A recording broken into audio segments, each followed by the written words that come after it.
Chapter 1. Where am I? Is it dawn already? Time to rise. I have an early class at 8. If I don't hurry, I might miss the back seat. Ji Lin groggily opened his eyes, only to be greeted not by the familiar sight of his beloved blue character, but by dewy bluegrass. As he looked around at the towering trees and then down at his own well-worn short sleeves and trousers, he pondered, so where exactly have those rascals left me? Rising to his feet, he reflected on the atmosphere of his dorm and the splendid achievements shared with his friends. The hint of suspicion crossed his mind that perhaps his mischievous companions had orchestrated this prank. Although the trees were exceedingly lofty and the ground was adorned with unfamiliar flora, particularly that striking bluegrass, it was not unusual given that behind his school lay a vast expanse of woodland. He had never been one to shy away from exploring, so encountering this unfamiliar terrain was to be expected. And as for the bluegrass, he had certainly seen black flowers before, albeit only through his phone screen. A gentle breeze swept through, the morning air still crisp, sending a shiver down Ji Lin's exposed arms. Feeling the chill, he couldn't help but think of his roommates and contemplated returning to bestow upon them the warmth of a father's affection. Now, which direction should I take? That is indeed a conundrum, as for the matter of being late to class. His friends would surely cover for him. This was the fundamental trust he placed in them. After musing for a while, Ji Lin remained uncertain of which path to follow. Suddenly, he remembered that his phone could provide his location if worse came to worst. He could ascertain the cardinal directions. However, as he searched every inch of himself and scoured the area within a 5-meter radius, the realization struck him that something was amiss. Logically, even if they were to play a prank, it would merely be a jest. They wouldn't take my phone just to wake me up. Also, I believe I heard something calling out. I wasn't aware that there were any large creatures on campus. With a cautious demeanor, Ji Lin bent low and stealthily made his way towards the source of the sound. As he drew nearer, his movements grew ever more delicate. The surroundings began to appear chaotic, as if a tumultuous struggle had recently unfolded. Ji Lin even spotted 3 deep claw marks on a tree that he could easily encircle with his hands. The ground bore signs of trampled flowers, some showing traces as if heavy objects had been dragged across. What on earth could have caused this? If I were to encounter such a being, I would surely be at its mercy.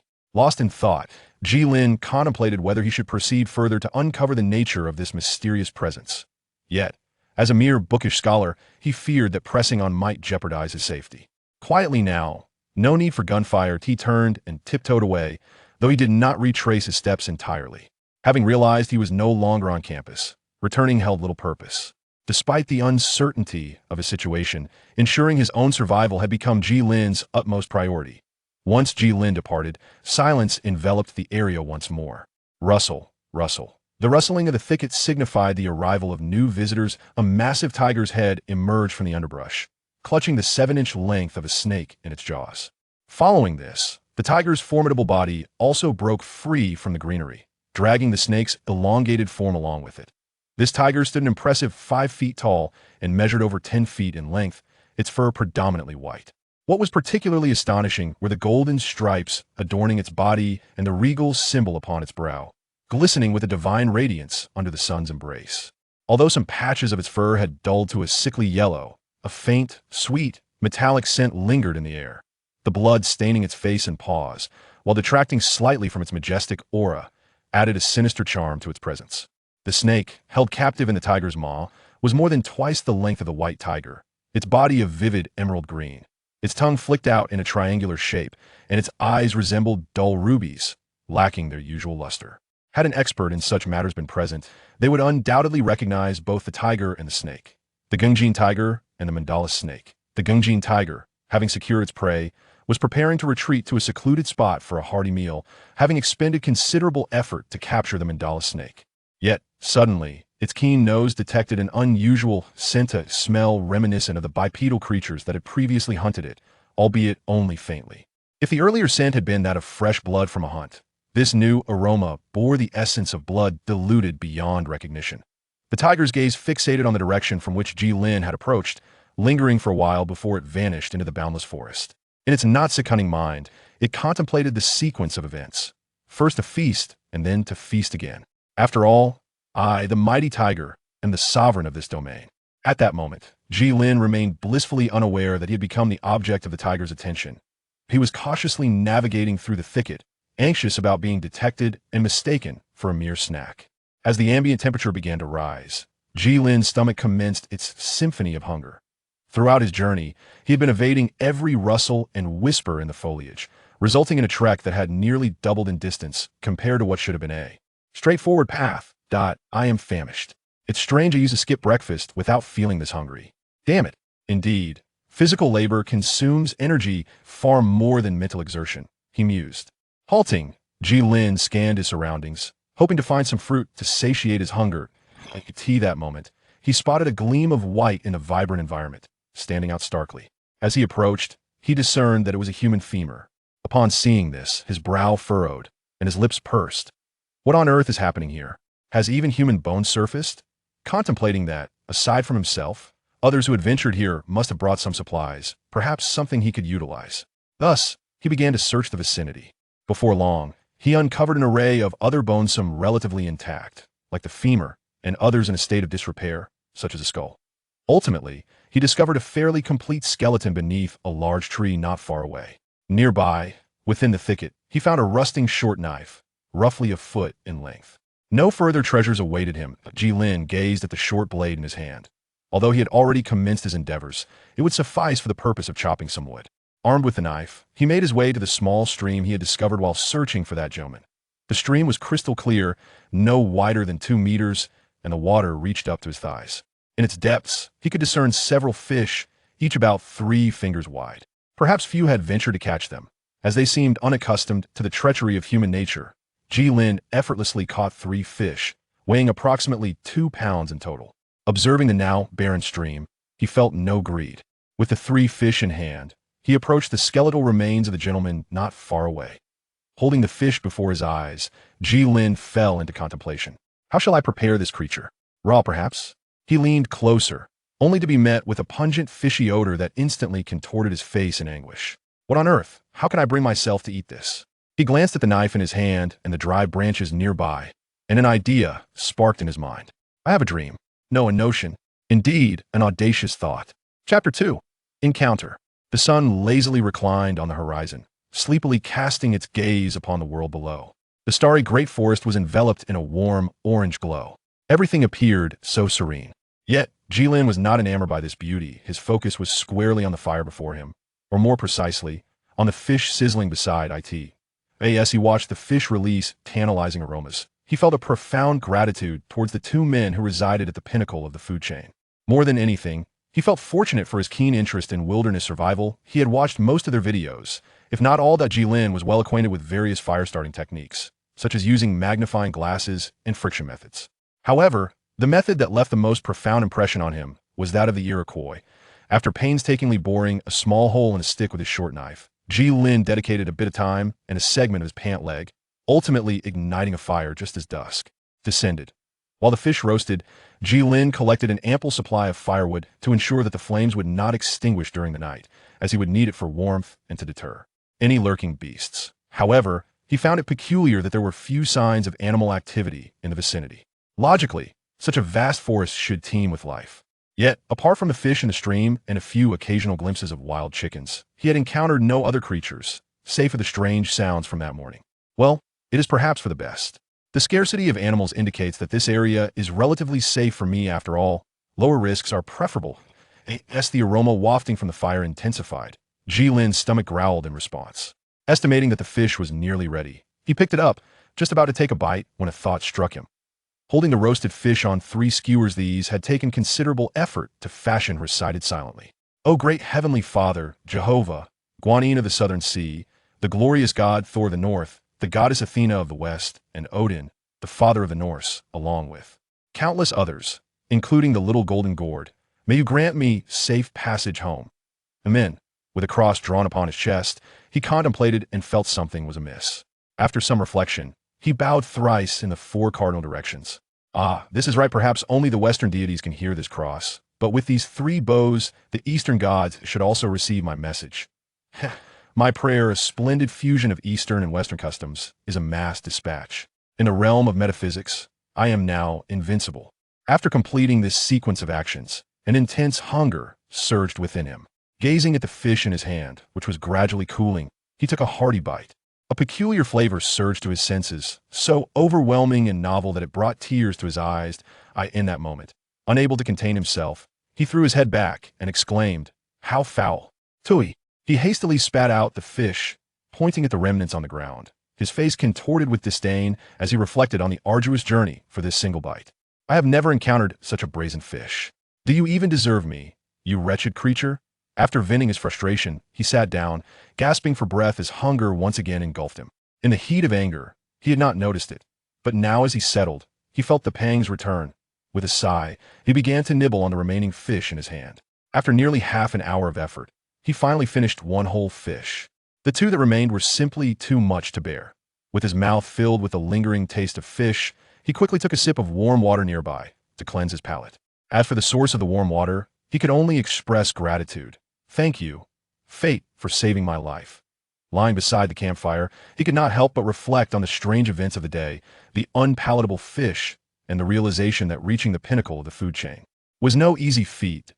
As twilight descended, the moon seemed to have wandered off, leaving the stars to shine more brightly than ever. Gazing at the twinkling lights above, he found himself lost in reverie, unconsciously placing his hands behind his head. Though he felt that curling up would better suit his current predicament, evoking a sense of solitude, he realized that to enjoy the beautiful starry sky, he would need to tilt his head back, which would be quite tiring.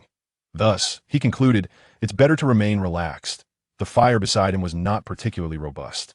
While the light provided a sense of security, the darkness sometimes offered a comforting embrace. He cherished this tranquility. The firelight illuminated only his face, its warmth gentle and not scorching. In this serene atmosphere, a wave of homesickness washed over him. He longed for his small bed, his mother's not-so-beautiful face, his father's less-than pleasant temperament, and even the not-so-delicious meals at home. It was strange from the moment he was born until now, he had never felt such an urge to return to that cramped, less than 100-square-meter abode where he had lived for nearly 20 years. Perhaps it was sentimentality, he mused with self-deprecation. Tomorrow, he would find a high place to look out and devise a way to return. Upon returning, he would surely take a few days off to spend time at home. As for whether it would be approved, he declared, "Not even Jesus could keep me here, I say." The campfire gradually dwindled, eventually leaving behind only charcoal, and Jilin was unaware of when he had closed his eyes. The gentle sounds of his breathing and the faint chirping of insects became the dominant melody in this secluded realm. Jilin was awakened by the chill, illuminated by the silvery light of the moon that had emerged unbeknownst to him. He resolved to rekindle the fire. Armed with prior experience and readily available tools, he felt confident that he could achieve this task swiftly. However, as he picked up his tools, an inexplicable sense of unease washed over him. He soon realized that something felt amiss. The surroundings were unnaturally silent, devoid of any sound, enveloped in a deathly stillness.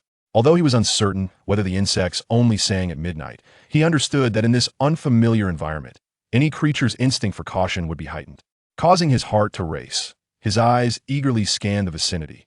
Suddenly, Jilin crouched down slowly and began to retreat, his gaze fixed intently ahead.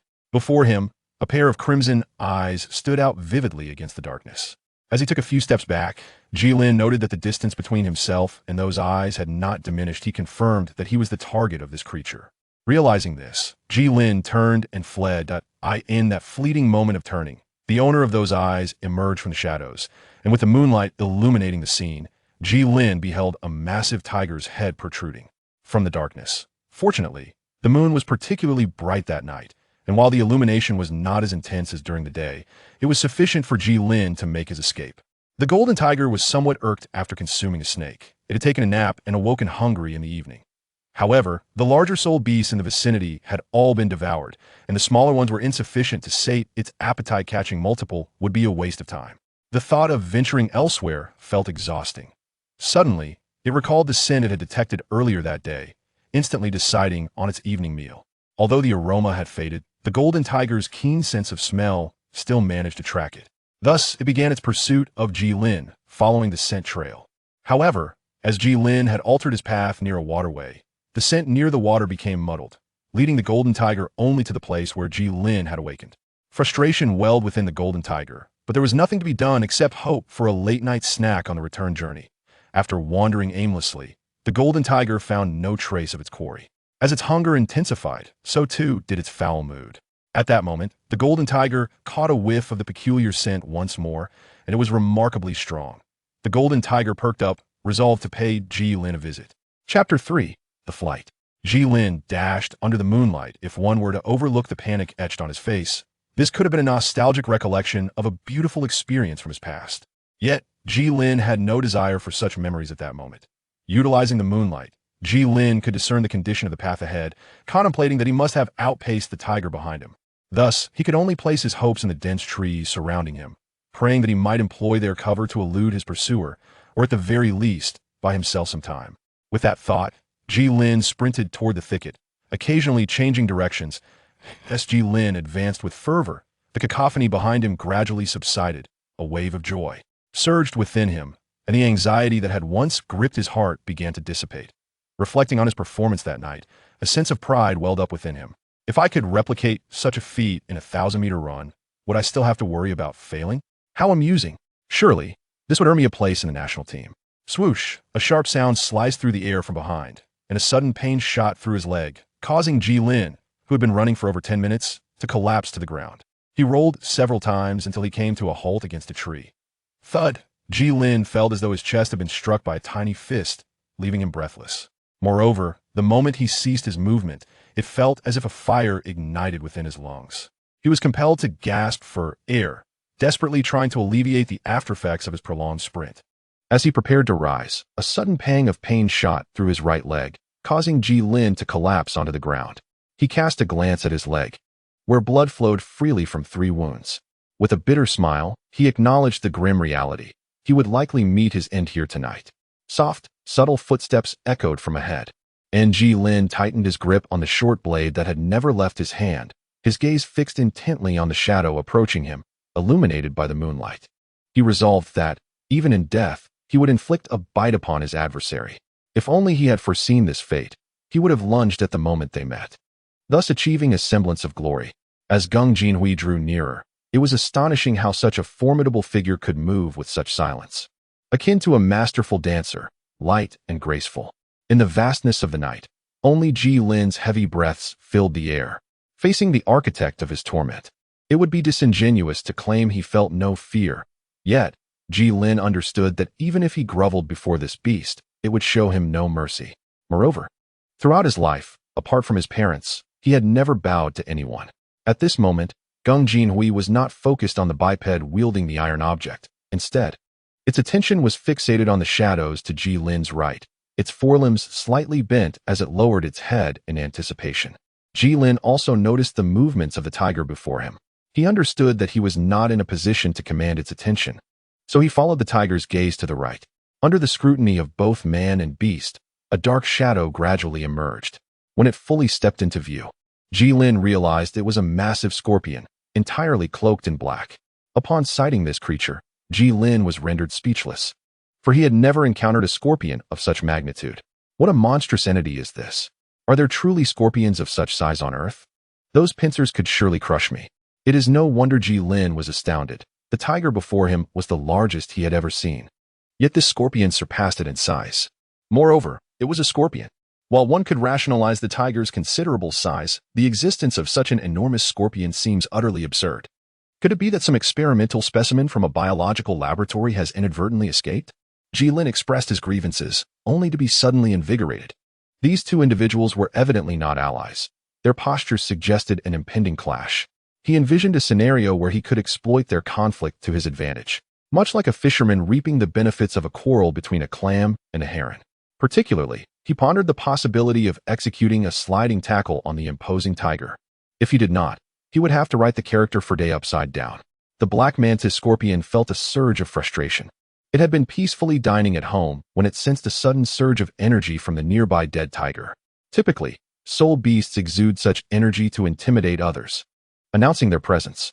Initially, the black mantis scorpion chose to ignore it, as the disturbance was occurring in someone else's territory.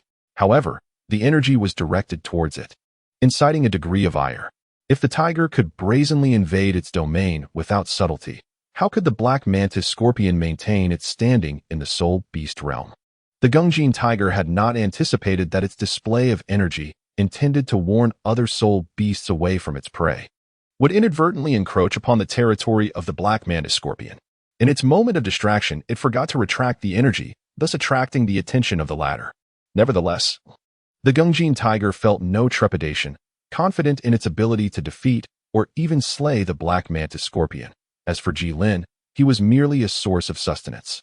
As the tension escalated between the two dominant forces, both parties fixed their gaze upon one another, refraining from making the first move. Suddenly, they charged at each other simultaneously, closing the distance rapidly. The black mantis scorpion struck first, its stinger darting forth like a black bullet aimed at the tiger.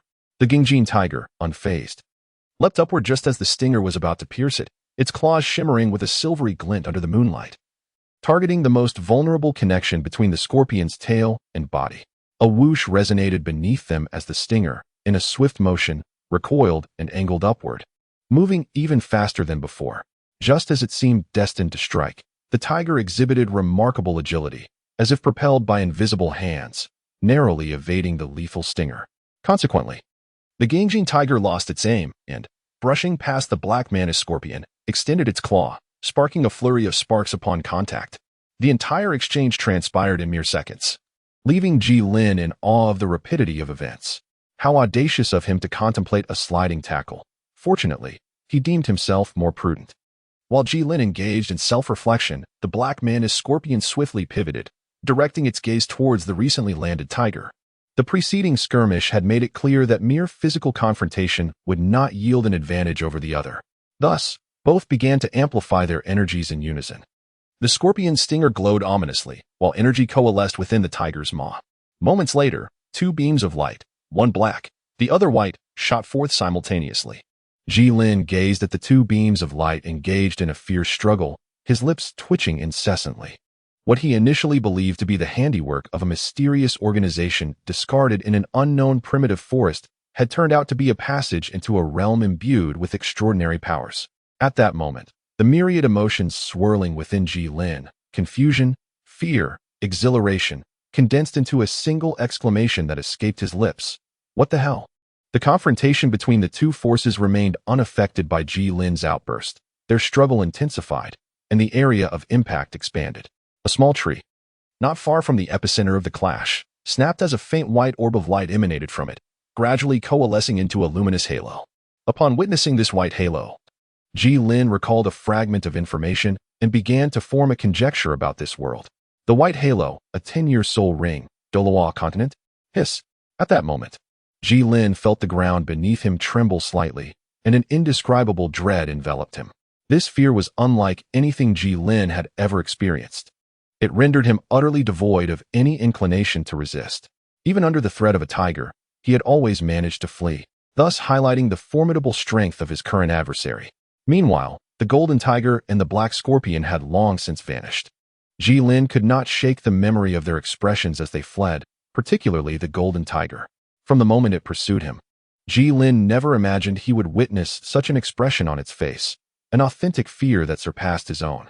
If I survive this ordeal, one day I shall evoke that very expression from that tiger. With these thoughts swirling in his mind, Jilin leaned against the tree behind him, closed his eyes, and awaited his fate. Overwhelmed by fear and the pain in his leg, Jilin found himself utterly drained of strength. So be it. The tremors intensified, and Jilin resigned himself to the prospect of death. Yet, contrary to his expectations, death did not descend upon him, and the vibrations began to subside. Opening his eyes in confusion, he beheld a massive pit less than 5 meters away, surrounded by fallen trees. Struggling to comprehend the situation, Jilin leaned against the tree for support and limped towards the pit. This short distance exhausted him completely, leaving him breathless as he propped himself against a nearby tree and gazed in the direction of the remaining tremors. By now, the sky had begun to brighten, allowing Jilin to discern the source of the commotion, a colossal gorilla. A Titan giant ape? He watched the retreating figure of the Titan giant ape, adorned with white, yellow, and purple soul rings that adorned the path it had carved. Beneath the dimly lit sky, this simple yet magnificent path of a king profoundly moved Jilin. A surge of pride welled up within him. Jilin smiled, a smile filled with genuine joy and grandeur. How truly magnificent! Jilin's laughter gradually subsided, just as the sun revealed a glimpse of its brilliance, casting its golden rays upon Jilin's mud-streaked visage. With closed eyes and a gently tilted head, he basked in this long-awaited warmth. Is this the essence of being alive? He inhaled deeply, holding the breath for a while before finally releasing it slowly. How delightful. Chapter 4. On the Road. Jilin gazed at the ginseng before him, a faint smile blossoming on his pallid face. After being inadvertently rescued by the Titan great ape, he realized that he had lost a considerable amount of blood, leaving him utterly feeble. Gritting his teeth, he tore off several strips of fabric from his clothing, binding the uncut portions together to fashion a makeshift bandage. He then proceeded along the path cleared by the Titan great ape. As for why he knew he was heading outward, Jilin noted that the trees in that direction were relatively diminutive, whereas those on the opposite side towered high above, their sheer size making the way forward abundantly clear. He hoped to leverage the Titan great ape's formidable presence to intimidate the soul beasts of the Douluo forest. After all, Jilin currently possessed little capacity for resistance. Even a casual encounter with a carnivorous soul beast could spell doom for him. Having walked along this path for a short while, Jilin stumbled upon a ginseng plant and halted to excavate it, wishing for some relief for his injuries. Remarkably, this path was indeed advantageous. Throughout his journey and while digging for ginseng, he encountered no living soul beasts, though numerous deceased ones littered the ground, most reduced to mere pulp, with only a few retaining recognizable remains. Fortunately, having accompanied his grandfather to the mountains as a child to forage for medicinal herbs, including ginseng, Jilin could identify it without hesitation. Beholding the ginseng, roughly 3 inches in length and 2 fingers wide, he wasted no time. After a brief wipe, he began to gnaw at it. Its bitter flavor was unlike anything he had ever tasted, nearly prompting him to retch. Yet, he understood the adage that good medicine is often bitter, and he persevered through the unpleasant taste, chewing resolutely. Perhaps due to his acclimatization, Jilin found the bitterness less intolerable than before, even detecting a hint of sweetness. As the ginseng settled in his stomach, a warm sensation began to rise from his abdomen, coursing throughout his body, alleviating the pain in his legs considerably. This newfound sensation compelled Jilin to consume the remainder of the ginseng, and a more intense warmth enveloped him, gradually erasing some of the pallor from his complexion, revealing a tinge of color. As he sensed these changes within his body, Jilin also noted his unusual digestive capabilities, though he could not ascertain the reason behind it. Unable to find an answer, he decided to let it be, considering it not a misfortune. At that moment, his stomach signaled its need for nourishment, prompting him to turn his gaze towards a half of a pig-like soul beast lying beside the path. Though it was merely the upper half, it still appeared sizable to Jilin. Estimating its previous weight to be at least 1,000 pounds, he observed its long tusks, a testament to its reign as a forest dominator in life. However, that was all in the past. Well, the Titan great ape has certainly provided me a boon. A fine gift indeed, Jilin mused as he unsheathed his knife, slicing off a portion of the remaining tenderloin. Weighing it in his hands, he estimated it to be around 10 pounds. Drawing from his prior experience, Jilin effortlessly ignited a fire, placing half of the tenderloin over the flames to roast. He wrapped the remaining meat in large leaves and dug a pit not far away to bury it. With his knife in hand, he ventured into the distance, seeking to find more ginseng while steering clear of any soul beasts that might be drawn to him. After all, he was still uncertain about the extent of the Titan great ape's intimidation. Caution was paramount. Within a radius of 500 meters, he indeed discovered 3 ginseng plants. 2 were similar to those he had encountered previously, while the third was slightly larger, measuring about 3 fingers in width. Upon consuming the larger root, Jilin intended to continue feasting, but he suddenly felt a cool sensation in his nose. Touching it, he realized with dismay that he had a nosebleed. He recalled that after a severe illness in his childhood, his diet had consisted not of rich foods, but rather of lighter fare. When he inquired about this, the elders had explained that one cannot benefit from nourishment when the body is weakened. It seemed that this principle applied now as well. He had overindulged. Thus, he decided to save the other 2 ginseng roots for later consumption. Before he knew it, dusk had arrived. Jilin cautiously made his way back to the camp, gripping the dirted blade he had used for digging. As he approached the campsite, his anxiety heightened. Although he hadn't heard anything unusual, he remained wary. He circled the perimeter of the camp, searching carefully for any signs of soul beasts, but found none. Only then did he feel a sense of relief as he returned to the campsite. The bonfire had long since extinguished, leaving behind even the charcoal cold and lifeless. The meat remained untouched, just as he had left it. Jilin retrieved the meat and began to eat. It was slightly charred, Yet the flavor surpassed that of the roasted fish, likely due to the fact that the pig was a soul beast. Jilin had anticipated saving a substantial amount, but after the first bite, he found it impossible to stop. It was only after devouring the last morsel and licking the grease from his fingers that he realized he had finished it all, even contemplating roasting the remaining meat. However, as night fell, he was reluctant to cook again, fearing another encounter with the soul beast. Dismissing that thought, he rose and made his way to the shelter he had chosen while digging for ginseng, a stone measuring about a yard square. Remarkably, for trees stood behind the stone, fanning out to encircle it. There was just enough space between the stone and the trees for Jilin to lie down comfortably.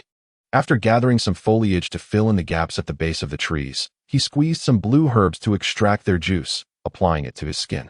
By this time, darkness had enveloped the surroundings, and Jilin settled into his makeshift shelter. Reflecting on the day's events, he absent-mindedly touched his right leg, pleased to find that the pain had subsided. It appeared that not only had his digestive capabilities improved, but his recovery abilities had as well. Was this a benefit of traversing into this world? Perhaps it was merely the superior quality of ginseng in the Douluo continent, a realm infused with the divine, where even the weakest warriors possessed extraordinary potential.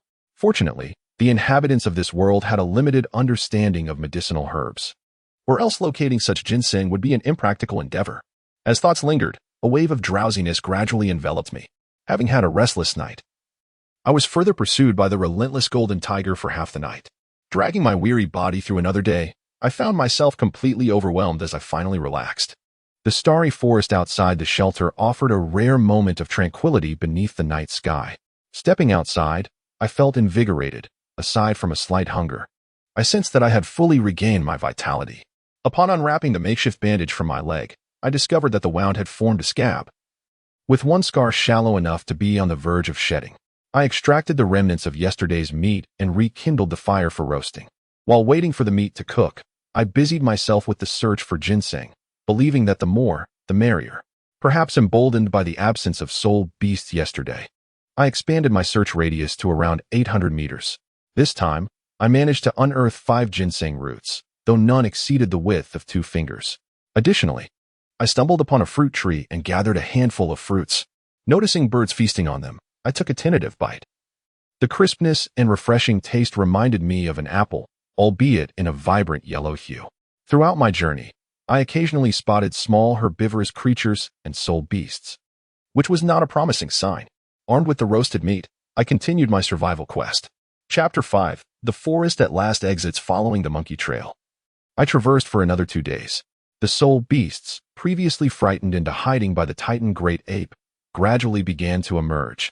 Yet, the terror instilled by the Titan great ape seemed to linger deeply within them, leaving them eager to avoid the monkey trail. Within a 50-meter radius of the trail, I encountered few soul beasts.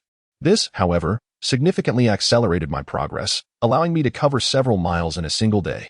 Such a distance was no trivial feat, especially given the challenging terrain of the forest, compounded by the necessity to search for food, water sources, and shelter. Over these 2 days, I noticed remarkable changes in my body.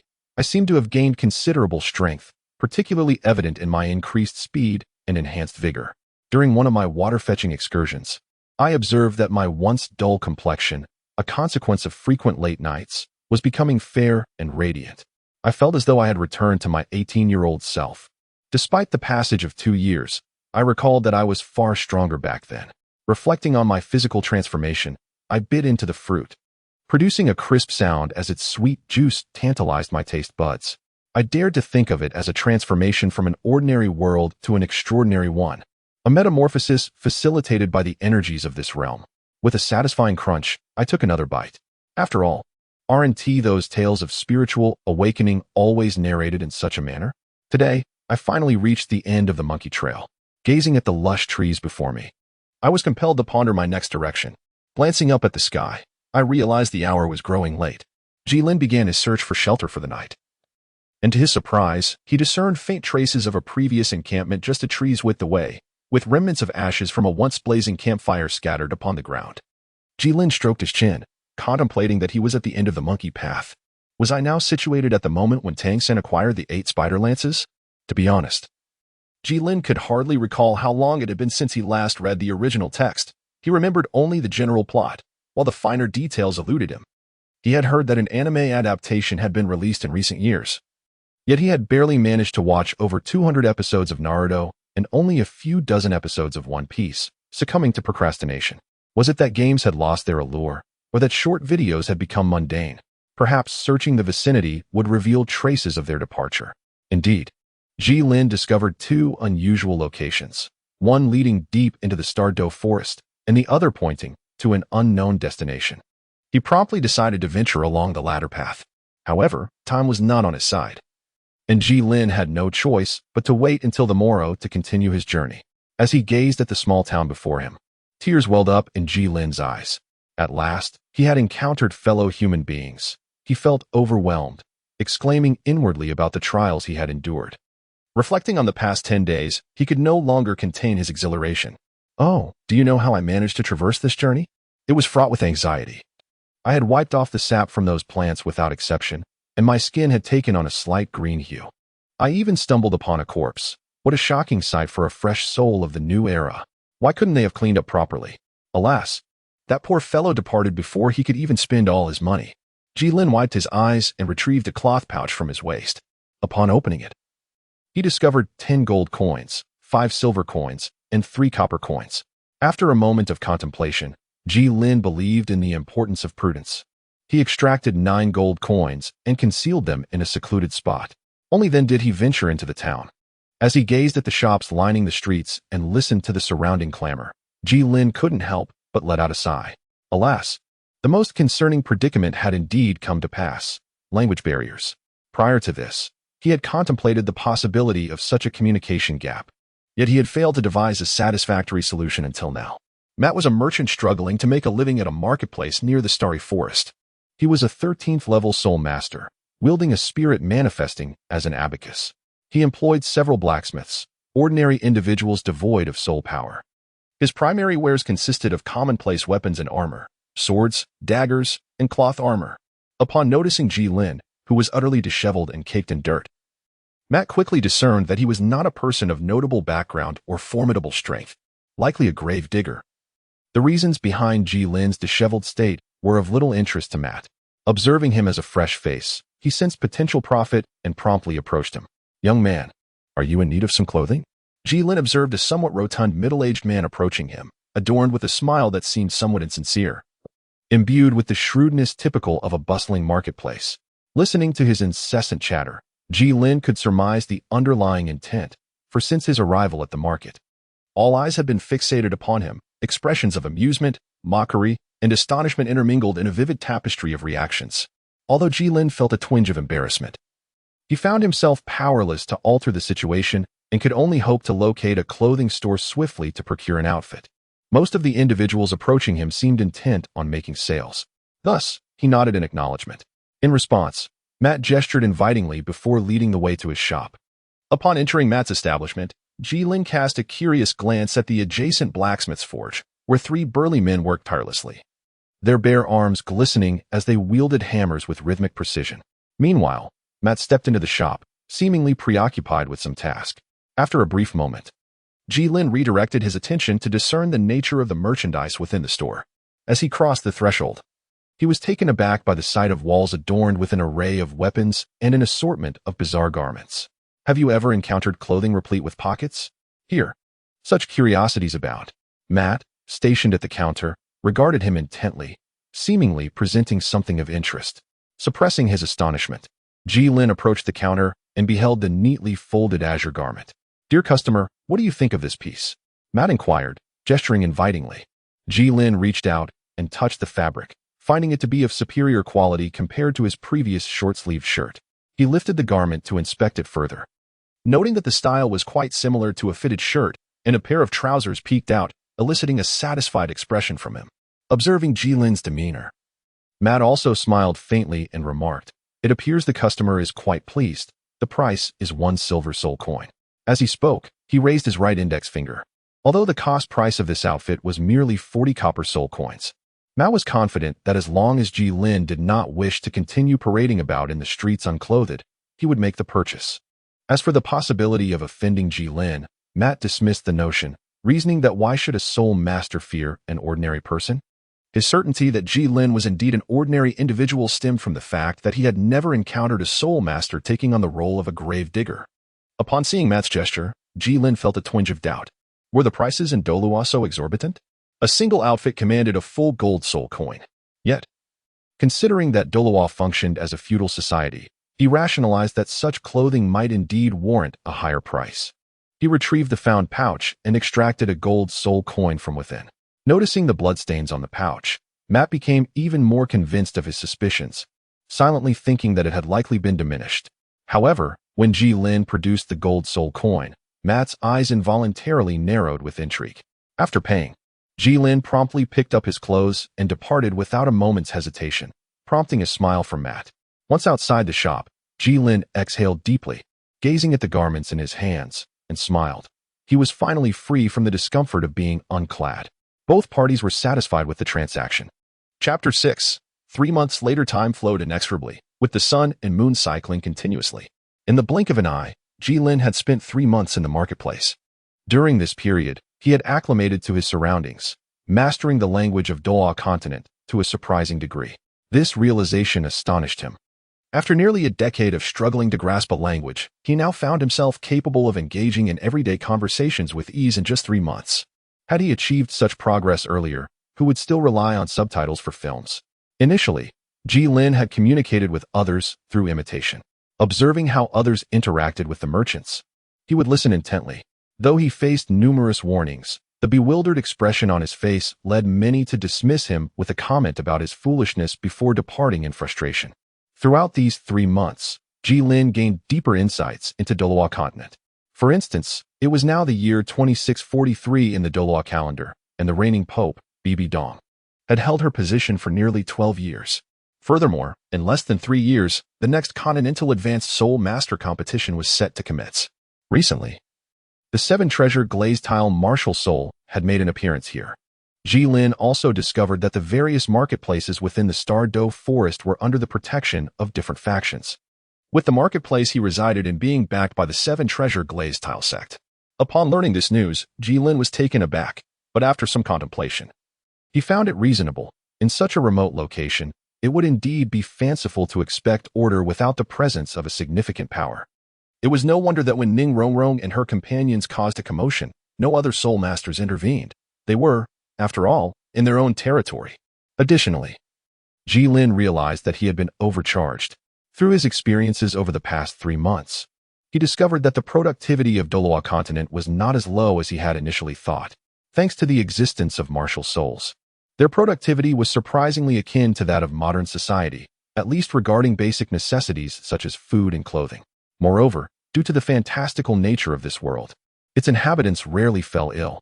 Even in the rare instances of illness, a single healing soul skill could typically remedy the situation, with a second application available if needed. This led to a general disregard for pharmaceuticals on Douluo continent. Ji Lin purchased clothing in Matna that could fetch a maximum price of 80 copper coins. Yet, he foolishly paid 1 gold coin for it. A single gold coin represents nearly 3 months' worth of living expenses for a family of 3 at the lowest economic tier. Ji Lin had once contemplated seeking an explanation from Matt, yet so much time had elapsed, and at that moment, he lacked proficiency in the language. Moreover, he genuinely required that garment, so he ultimately dismissed the thought. However, he could no longer endure the lingering resentment. One fateful night, with his face concealed, Ji Lin confronted Matt, delivering a sound thrashing. As for the monetary aspect, he considered it merely a medical expense. He would never concede that his reluctance stemmed from pride.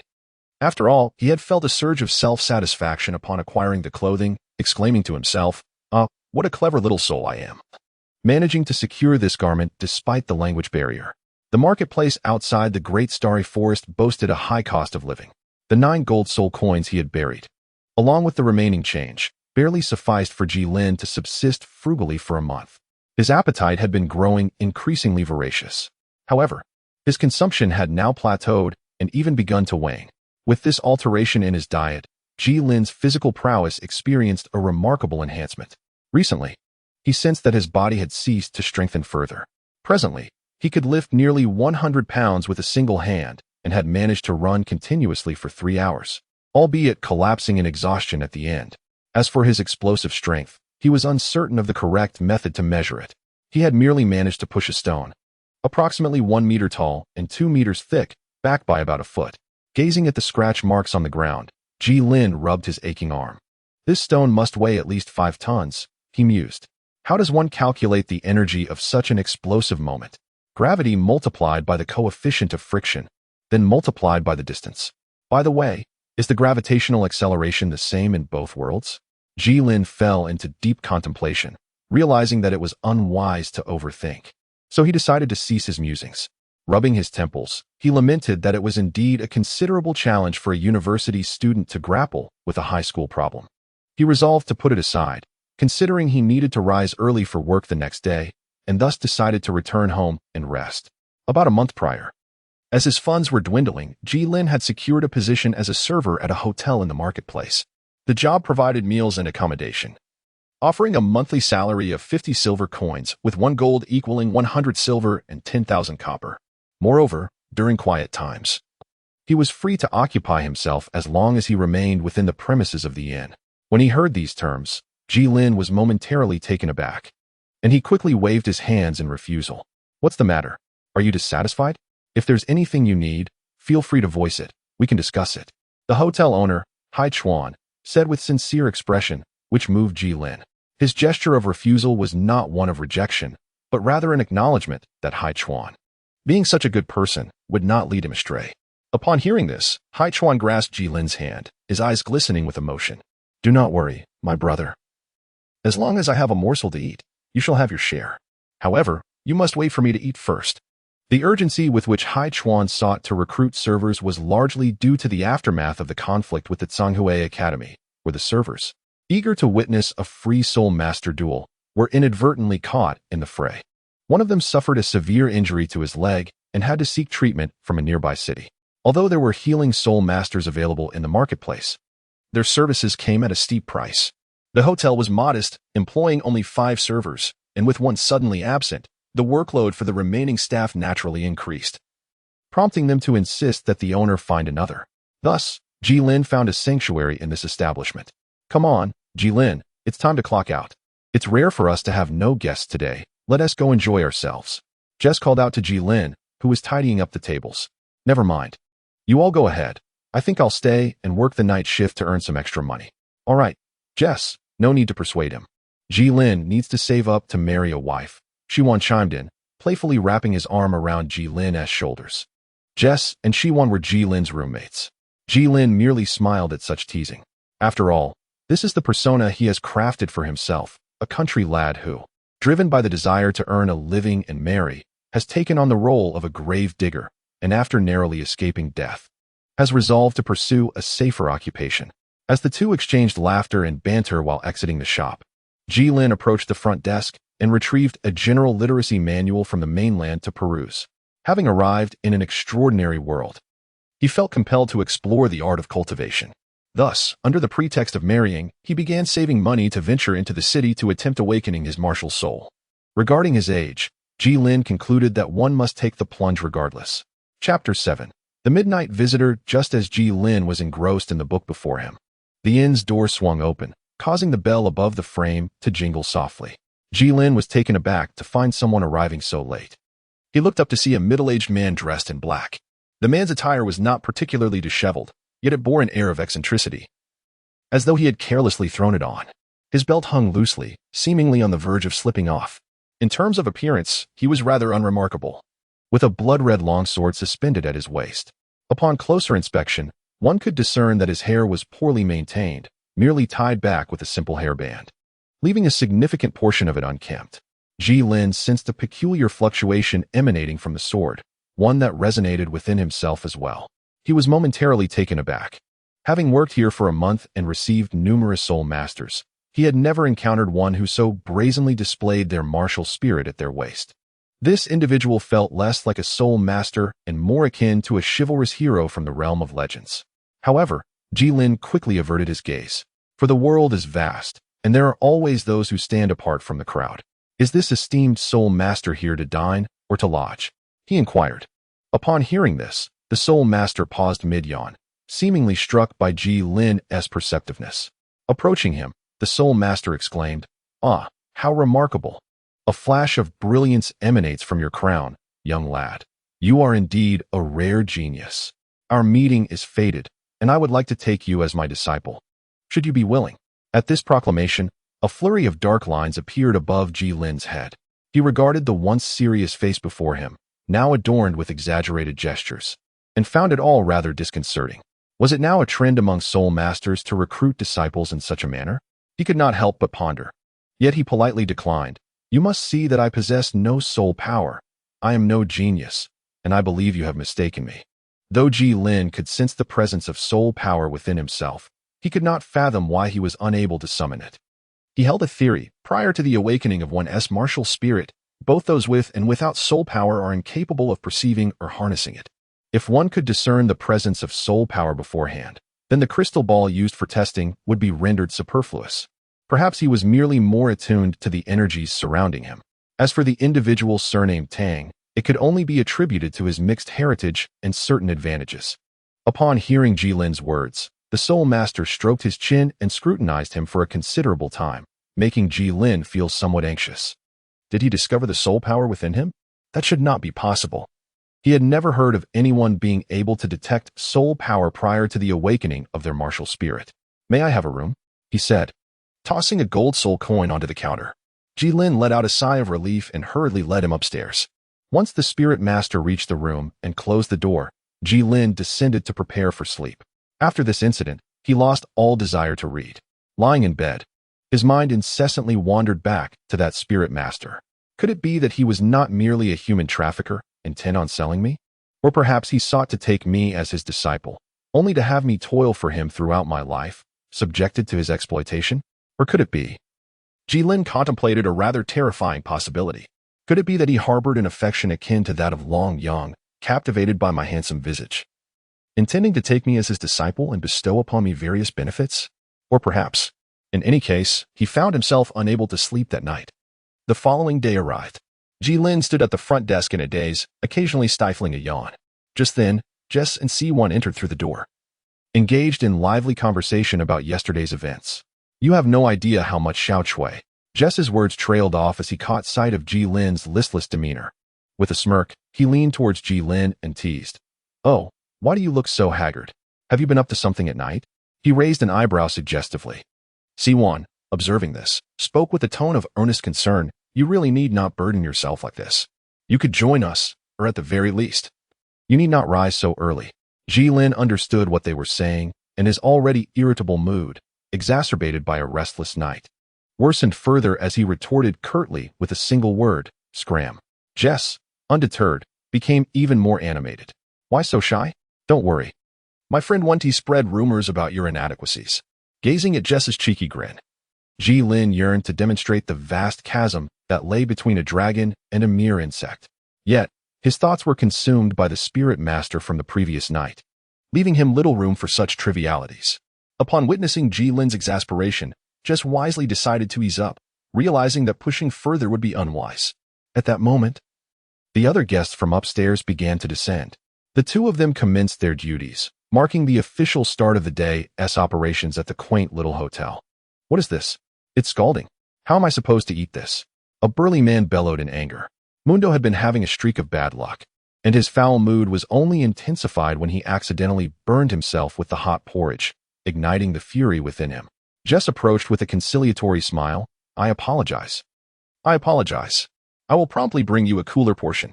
As he reached out to take the bowl, Mundo abruptly lifted Jess off the ground. "What is the meaning of this? Do you believe I am unworthy of hot food?" Suspended in midair, Jess felt a cold sweat bead on his forehead.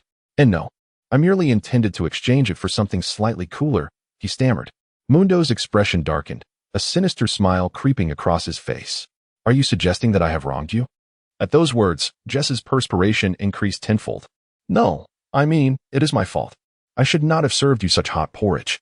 Mundo's grin widened ominously. "Those who err must face consequences. Surely, it would not be excessive for me to break a leg of yours, would it?" Upon witnessing this, Ji Lin felt compelled to intervene with a few words of persuasion. "Esteemed sir, this hardly constitutes a grave matter. Moreover, To bully an ordinary individual is beneath the dignity of a soul master. Might you consider showing some mercy and letting him go? In response to Ji Lin's remarks, Meng Duo scrutinized him from head to toe before swiftly delivering a resounding slap. Ji Lin had no time to evade, and Mundo's hand struck directly against his face. A tremendous force propelled Ji Lin into the air, crashing him onto a table 2 meters away, which was occupied by diners who stared at the spilled food.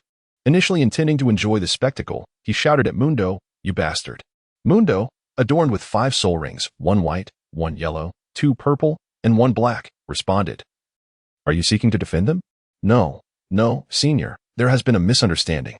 I merely wish to greet you," he said, revealing his own soul rings, 1 white, 1 yellow, and 1 purple. Get lost. The Soul King, having been disturbed during his meal and reprimanded, naturally bore a simmering anger. Yet he could not afford to offend Mundo. Thus, he directed his frustration towards Ji Lin, exclaiming, "Damn it, it's all your fault." He raised his leg to kick Ji Lin. Still reeling from Mundo's earlier blow, Ji Lin curled up, shielding his head with his arms to brace for the impact. Jess's right leg was bent into a V shape by Mundo, who, not yet satisfied, twisted it into a W before casting Jess aside. He then bellowed, "Where's the owner of this establishment? Come forth." Hai Chuan, who had been present all along yet cowering in the corner, cautiously approached, stuttering, "I am here. I am the owner of this establishment." Mundo nonchalantly pulled over a chair and sat down with an air of authority. "Now, let us discuss how to resolve this matter." Hai Chuan appeared somewhat troubled, slowly extending 3 fingers. "How about I compensate you with 300 gold soul coins?" Mundo glared. "Are you attempting to dismiss me with such a paltry sum? Do you think a soul king like me would covet your trifling coins? Then, how much do you deem appropriate?" Hai Chuan inquired, his voice faltering. With a gleeful grin, Mundo extended a single finger, 1,000. Hai Chuan was taken aback, unable to fathom such an exorbitant demand. Could it not be less? Mundo, with a playful smirk, replied, "Do you believe I am unworthy of 1,000 gold soul coins in compensation?" Hai Chuan stammered, "No, it's just, primarily." "Primarily what?" After a considerable pause, Hai Chuan steeled himself, taking a deep breath before stating, "You realize that causing such a ruckus here may anger the 7 Treasure Glazed Tile School, do you not? Do you truly believe that the 7 Treasure Glazed Tile School would come to blame me on your behalf?" Hai Chuan fell silent. "Very well, 1,000 it is." "No. Now it's 1,200 gold soul coins." Hai Chuan was astonished. "What? Wasn't it agreed upon as 1,000? Mundo stood up, stretched lazily, and approached Hai Chuan. Looking down at him, "When did I ever state it would be 1,000? Well, fine then." As Mundo departed, Hai Chuan had yet to catch his breath when a voice echoed, "So how do you intend to compensate me?" It was none other than the Soul Master. Ultimately, Hai Chuan relinquished 200 gold soul coins to appease the Soul Master. Before departing, the latter delivered a fierce kick to Ji Lin's abdomen, rendering him unconscious. Meanwhile, Jess had already succumbed to the excruciating pain, falling into oblivion. Hai Chuan surveyed the disarray of the inn, his gaze fixed intently on Ji Lin and Jess, his teeth clenched in fury. Chapter 8. The Yulai Merchant Group. The Yulai Merchant Group was a trading entity in Tiando City, known for its motto, "All under heaven are friends. Guests are welcome." Ostensibly, they sought rare treasures from all corners to sell to the affluent. Typically, they peddled gemstones, weapons from Gangjin City, armor, and such, catering primarily to low-ranking soul masters. However, beneath the surface, they engaged in the illicit trade of human trafficking, their clientele consisting of higher echelons, such as the Tiando Auction House, various soul master families, and nobles. Kuru, the leader of one of the subordinate teams within the Yulai Merchant Group, was 39 years old and a formidable 42nd level assault soul master. At this moment, he had completed the procurement of goods and was leading his team towards Tiando City. Reflecting on the bountiful gains of this journey, a smile graced Kuru's face. This trip had flawlessly met the prescribed objectives, and more significantly, he had earned a tidy profit from a new customer named Chuan. What would typically cost at least 1,000 gold soul coins from regular clients, he had secured for merely 800, even throwing in an additional item. Although the leg was broken, there were still buyers, such as a Bat Soul King, who were willing to acquire items at a discounted price. As dusk approached, Kuru glanced at the sky and calculated their journey, realizing they would reach Tiando City by tomorrow evening. He then called out to his companions, "Brothers, darkness is upon us. We shall rest here for the night. Stay alert, for the final stretch must be executed without error." Once this transaction concludes, we shall celebrate together and indulge in some well-deserved relaxation. All right, but won't the boss treat us? One of them quipped. This time, no one is to snatch Marui from me. Those who dare will face my wrath. You can only talk big, Kuru replied, observing the excited expressions of his comrades as he waved his hand. Dismount. Jilin was jolted awake by a cacophony of noise, his surroundings engulfed in darkness, save for a slender sliver of light seeping through a narrow crevice on his right. As he reached out to explore his vicinity, his hands brushed against several bodies, both male and female. The ability to discern their genders, however, was a secret not meant for outsiders. Scattered around him were numerous boxes and cabinets. Perhaps there were 7 individuals in total? Considering the people outside and the circumstances within, Jilin arrived at a disconcerting conclusion. He had been sold. The thought made him clench his fists tightly, only to release them moments later as he took a deep breath to steady his tumultuous emotions. Do not succumb to anger. It is not worth it, he admonished himself, yet the frustration bubbled within him. Just as Jilin felt he could no longer contain his rising fury, a rumbling from his stomach abruptly interrupted the tempest of his thoughts. Jilin caressed his abdomen, his mind incessantly pondering how to escape. Yet, after much contemplation, the only plan that surfaced was to stealthily slip away when their guards grew lax. Just as Jilin grappled with his inability to devise a more ingenious strategy, a hearty voice broke the silence. Ah, isn't it time to feed them? A second voice chimed in. Indeed, it seems the hour is right. Let us proceed and provide them with a treat. Upon hearing this, Jilin hastily reclined. Shortly thereafter, a dim light illuminated the pitch-black space. The gruff voice proclaimed, "Second soul skill, sweet steamed bun." The other voice retorted, "Every time I hear you recite a soul incantation, it strikes me as oddly discordant, laced with a hint of mockery. I do not wish for it to be so. I would prefer to declare, feast upon this bun. But such is the nature of the incantation, and I am powerless to alter it." The coarse voice resonated once more, repeating sweet steamed bun 6 times. "Let us begin to feed them." The footsteps drew nearer. Jilin felt a firm grip on his head, forcing his mouth open. Soon, he caught a whiff of the fragrant bun. The individual maneuvered his jaw, chewing a few times, and the bun miraculously transformed into a warm current that alleviated his gnawing hunger. Was this a semblance of satisfaction? In the depths of his mind, Jilin murmured, "All right, now it's your turn." The second soul skill, sleep. No sooner had the words escaped his lips than an unexpected wave of dizziness assaulted Jilin's brain. He promptly bit down on his tongue, the ensuing pain jolting him back to consciousness. "All right, let us go." The light vanished once more, and with a soft thud, the sound of their footsteps faded into the distance. After a brief moment, Jilin, having risen from the ground, stealthily approached a narrow crack. Through this fissure, Jilin glimpsed a flickering campfire and a tent, surrounded by several individuals who were indulging in drink and jovial conversation. Looking up, he discerned a wooden plank, evidently. It served as a makeshift barricade for the entrance. The earlier thud had likely been the sound of this plank being lowered. Why not consider a proper lock? A mere plank seems rather negligent, Jilin mused. Has the acquisition of a soul skill inflated their arrogance? Nevertheless, it did facilitate my escape. Now, all that remained was to bide my time until the dark of night. In the dead of night, the camp fell into silence, with most individuals nestled in their tents, asleep. The 2 chosen for patrol leaned against another cart, drowsy and half asleep. Suddenly, a loud crash shattered the tranquility. Kuru burst from the tent, immediately spotting the wide-open door of the cart, while the 2 patrolling figures hurriedly rushed toward it. "Damn it, didn't I tell you to be vigilant? How could you let yourselves fall asleep?" Kuru scolded. In an instant, he reached the cart, discovering that the wooden plank intended to secure the door was hanging by a thread, with the other portion mysteriously missing. Glaring at the 2 still in a daze, Kuru snapped, "What are you waiting for? Count the goods. Do I need to instruct you on this?" With that, he kicked the 2 onto the cart. They scrambled to inspect the cargo, only to cry out in panic, "Boss, we're 1 short." "Who is missing?" Kuru inquired. "It's that kid we picked up along the way." The realization struck Kuru. It was Jilin.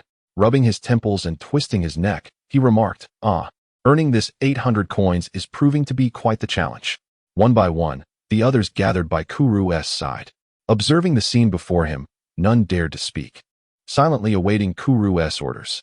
Eyeing the dense surrounding woods, Kuru commanded, "Everyone, go search for him." I refuse to believe that a kid without any soul power could escape my grasp. If word of this gets out, how will we ever show our faces again? Vulture, put them to sleep again, twice if necessary. Lin Yuan, you stay here and keep watch. Kuru pointed to a relatively younger soul master. Having issued his orders, he casually selected a few individuals and set off in search. The others, not willing to lag behind, swiftly followed suit. In an instant, only Xiaolin remained in place. Alas, what is this all about? Do they not realize that the bodies of support soul masters are exceedingly frail? Disturbing my slumber in the dead of night. After venting his frustrations, Lin Yuan leaped onto the cargo truck and casually found a spot to sit. He glanced at the goods sprawled on the ground. Oh, what is there to see? Lin Yuan yawned. Despite his complaints, he complied with Kulu's instructions. Yet, before long, drowsiness began to take hold, and his head started to droop little by little. Jilin quietly lifted the cloth above his head and cautiously emerged from behind the concealed cargo container. Fortune favored him. The two individuals at the time were preoccupied with counting heads and did not scrutinize their surroundings closely. Holding his breath and gripping the other half of a wooden plank, he stealthily approached Xiaolin, who was gradually becoming more alert. Summoning all his strength, he swung the plank over Xiaolin's head. A resounding thud echoed as wood splintered. Hey, wake up! After Xiaolin collapsed, Jilin attempted to rouse the others, but to no avail. Frustrated, Jilin resorted to slapping two of them across the face, causing some swelling, yet they remained unresponsive. It was no wonder he felt so at ease. Time was of the essence, and Jilin had no choice but to abandon the idea of rescuing the others. He jumped down from the vehicle and, without a backward glance, dashed into the pitch-black forest. Chapter 9. The celestial struggle as dawn broke. Shadows flitted through the morning woods. Boss, there are no traces this way. Boss, nothing here either. Listening to the unhelpful reports from his subordinates, Kuru's frustration mounted. Damn it, how can an ordinary person without any soul power be so elusive, like a rat? Has anyone signaled? Upon hearing Kuru's inquiry, the two younger subordinates exchanged furtive glances, silently urging one another to respond. Observing their hesitation, Kuru sighed. He, too, felt a twinge of unwillingness. After all, this was the first time he had been outsmarted by an ordinary individual, and the embarrassment of it was immense. Seeing the two still exchanging glances, Kuru angrily kicked one of them and barked, "Stop with the petty tricks. Signal everyone to return and continue with the cargo." With that, he activated his soul power and vanished into the dense forest. The subordinate who had escaped the kick cast a gleeful glance at his companion before summoning his martial spirit and darting in the direction Kuru had disappeared. The one who had been kicked rubbed the sore spot and muttered a curse under his breath. He then retrieved a bamboo tube from his waist and pulled the fuse, hastening back as well. Whoosh! A green firework burst forth, forming 3 plum blossoms in the sky. Upon returning to the camp, Kuru discovered Lin Yuan unconscious and immediately understood the situation, his expression darkening further. I've been played. I thought it strange. How could someone without soul power venture so far? It seems I've fallen victim to a trick of shadows. Soon, many others returned, empty-handed, and the prospect of facing Kuru's wrath caused their faces to pale. Observing Kuru's grim demeanor and the unconscious Lin Yuan, some astute individuals began to connect the dots regarding their lack of success. With a sigh of relief, it became apparent that Kuru's attention would now be directed towards Lin Yuan, significantly reducing the likelihood of facing any punishment. The onlookers gazed silently at Lin Yuan, enveloped in an eerie stillness, while those returning to the scene quietly joined the group. Even as everyone gathered, Lin Yuan showed no signs of awakening. Eventually, Kuru could no longer contain himself. He stepped forward, seized Lin Yuan by the collar, and hoisted him up, delivering 2 resounding slaps across his face. Kuru's strength far surpassed that of Jilin, causing Lin Yuan's face to swell at an alarming rate. Under the sharp sting of pain, Lin Yuan gradually regained consciousness. Upon opening his eyes, he was greeted by Kuru's face, which bore an expression of profound sorrow. As he surveyed his surroundings, he noticed that all eyes were fixed upon him, leaving him utterly bewildered. At that moment, pain radiated from the back of his head and his cheek, prompting him to curse loudly. Which scoundrel struck me? Is there no honor left? Attacking a support soul master unprovoked. I have been a veteran of this team. As he voiced his grievances, Lin Yuan noticed a shift in the gazes directed at him. They had transformed from confusion to what seemed to be a respectful farewell to a warrior on his journey. Some even covered their eyes. Just as he was about to inquire about the meaning behind their expressions, Kuru gently set him down and kindly brushed the dust off his attire. Observing Kuru's unusual demeanor, Lin Yuan felt a wave of discomfort wash over him. Boss, what has gotten into you? Please, don't act this way. It's making me uneasy. Kuru lifted his head, forcing a smile. How could that be? I am but a scoundrel. Why would you, a seasoned veteran, fear someone like me? In that instant, Lin Yuan comprehended the reason behind the scrutinizing gazes. The realization that he had unwittingly referred to Kuru as a scoundrel caused his already reddened face to pale dramatically. Trembling, he stammered, "B-boss, I did not mean to call you a scoundrel." Kuru's smile broadened. If it was unintentional, then you must have done so with intent. With that, he placed a hand on Lin Yuan's shoulder. Feeling the pressure from Kuru's hand intensifying, Lin Yuan's complexion grew even paler. No, I did not mean to call you a scoundrel. I. The tension in Lin Yuan's shoulder began to crackle ominously. Sensing the pain, he gritted his teeth, his mind racing to devise a way to extricate himself from this predicament. No. You are not the scoundrel. I am the scoundrel. Kuru's grip remained firm, and Lin Yuan, now kneeling in agony, felt his shirt dampened by sweat. His mouth opened in silent protest, fearful that any sound might provoke Kuru into harsher treatment. No, I am a dog. Woof, woof. Lin Yuan was on the verge of fainting from pain when Kuru finally withdrew his hand. Observing Lin Yuan, who was gasping on the ground, Kuru crouched down to wipe the blood from his hands on Lin Yuan's clothes. He then stood up and surveyed the onlookers, whose gazes averted from his. Unwilling to meet his eyes, after scanning the crowd, he spotted the two guards from the previous night. Employing the same method, he inflicted the same fate upon them. Satisfied with the expressions of those around him, Kuru declared, "Let today's incident be considered resolved. I do not wish for anyone to dismiss my words as mere whispers in the wind. Is that understood?" No one answered. "Is that understood?" "Understood," came the synchronized response. "Excellent. Then let us depart." With a flourish of his hand, Kuru announced their destination, Tiando City. Meanwhile, Jilin remained oblivious to the events transpiring within the merchant caravan. After fleeing into the woods the previous night, he easily discerned the tracks of those pursuing him. Their frantic chase left unmistakable traces.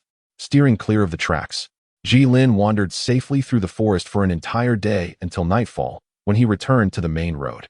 Gazing at the moon above and listening to the chirping of insects, Jilin took a deep breath, grateful for having escaped misfortune once again. The surroundings were eerily quiet, and the suppressed troubles and grievances within him suddenly erupted. Slowly crouching down, he reflected on the nearly 4 months of his experience since his crossing. Cradling his head in his hands as tears fell to the ground, he had never wished to traverse worlds, never desired to leave the safety and comfort of his previous life, nor did he want to be chased by tigers, to survive in the wilderness, to parade nearly nude through the streets, to be betrayed after performing good deeds, or to cry alone in the wild at midnight. None of this was what he wanted. After a long while, Jilin ceased his weeping, wiped his tears, and composed himself. A wry smile crept onto his lips. Damn, this cursed world, I have arrived. 2 days later, Jilin reached a city. The entrance bore the name Tiando City. Chapter 10, Awakening of the Martial Soul in Sheer Astonishment. Jilin gazed at the towering city walls that seemed to pierce the clouds. As he searched his mind for words to express his feelings, he could only muster an exclamation of disbelief. Apologies, language teacher. I truly did not intend for this. The city walls must have been at least 100 meters high. Indeed, this was fantasy in its truest form. The city gate appeared larger than his own home. A number of armored soldiers patrolled the entrance, while the main gate, standing 10 meters wide and tall, remained firmly closed. The flow of people could only enter and exit through the smaller side gates. In front of Jilin stood 2 merchants engaged in animated conversation, seemingly old acquaintances, who soon began to recount amusing anecdotes they had recently encountered. As Jilin listened, he discovered their tales revolved around the extravagant retinues of nobility and the emergence of prodigious talents. Alas, my insatiable thirst for gossip finds no refuge. Having traversed through time, Jilin found himself in a rather insular environment, yet these discussions piqued his interest. Noticing they were eager to continue their discourse, Jilin perked up his ears, ready to absorb more intriguing tales from the world of Douluo. By the way, did you know that the renowned Imperial fighting team, which has dominated the arena at the Heaven Do Great Spirit Arena, suffered a defeat in Soto City? It is said they fell to an obscure grassroots team. No way. I recall the Imperial Fighting Team is a silver fighting team, consisting entirely of spirit elders, with their captain hailing from the Blue Lightning Tyrant Dragon family. Could they have encountered a team with spirit masters? What are you thinking? The arena rules stipulate that the number of spirit rings of the highest-ranked fighters on both sides must be equal. The Imperial Fighting Team consists solely of spirit elders. How could they possibly face a spirit master team? Then how did they lose? Who knows? Perhaps they were simply careless. And what was the name of this grassroots team? It's a bit of a mouthful, Shrek. Indeed, I have never heard of it. Furthermore, adding to their mystique, they have worn masks since their debut. And no outsider has ever seen their true faces. Jilin raised his eyebrows, realizing that the plot had reached this point. It appeared that there had been no significant changes. It was still the familiar scene to him. Nevertheless, the immediate priority was to awaken his martial soul and embark on the path of cultivation. At that moment, a wave of astonishment rippled through the crowd as the massive gates slowly creaked open with a thunderous sound. The patrolling soldiers had already formed two lines, standing at attention on either side of the main city gate, their halberds held before them. The sound of galloping hooves approached from a distance, revealing 10 knights clad in splendid armor, arranged in 2 columns, riding majestic steeds and maintaining a laser focus ahead. Behind them, 4 white horses drew a carriage adorned with luxurious jewels, sparkling under the sunlight. Finally, 2 rows of soldiers wielding long halberds marched in unison, their steps perfectly synchronized. Seated in the carriage was a young man with elegant black hair. Although resplendently dressed, he emanated an aura that was far from overbearing. At that moment, a commotion erupted among the crowd, with exclamations like His Royal Highness, the Crown Prince, how handsome, ringing out in waves. The golden-haired youth also stood to acknowledge the crowd with a wave, further igniting the excitement of the onlookers. As Jilin gazed at the young man atop the carriage, he felt a tinge of surprise. He had not anticipated encountering such an extraordinary individual in this world. He was refined yet not effeminate, noble yet approachable. Could this be the future angel of the gods? Indeed, he exuded a sense of sanctity. Observing the fervor of the crowd, Jilin found himself curious about what expressions would adorn their faces once they learned that this perfect crown prince was, in fact, the holy maiden of the martial soul hall. Would they curse her for her perceived treachery, or would they rally behind her in support of the martial soul hall? Such musings intrigued him as he concealed himself within the throng. As the procession entered the city, the main gates closed behind them, and the crowd gradually settled down.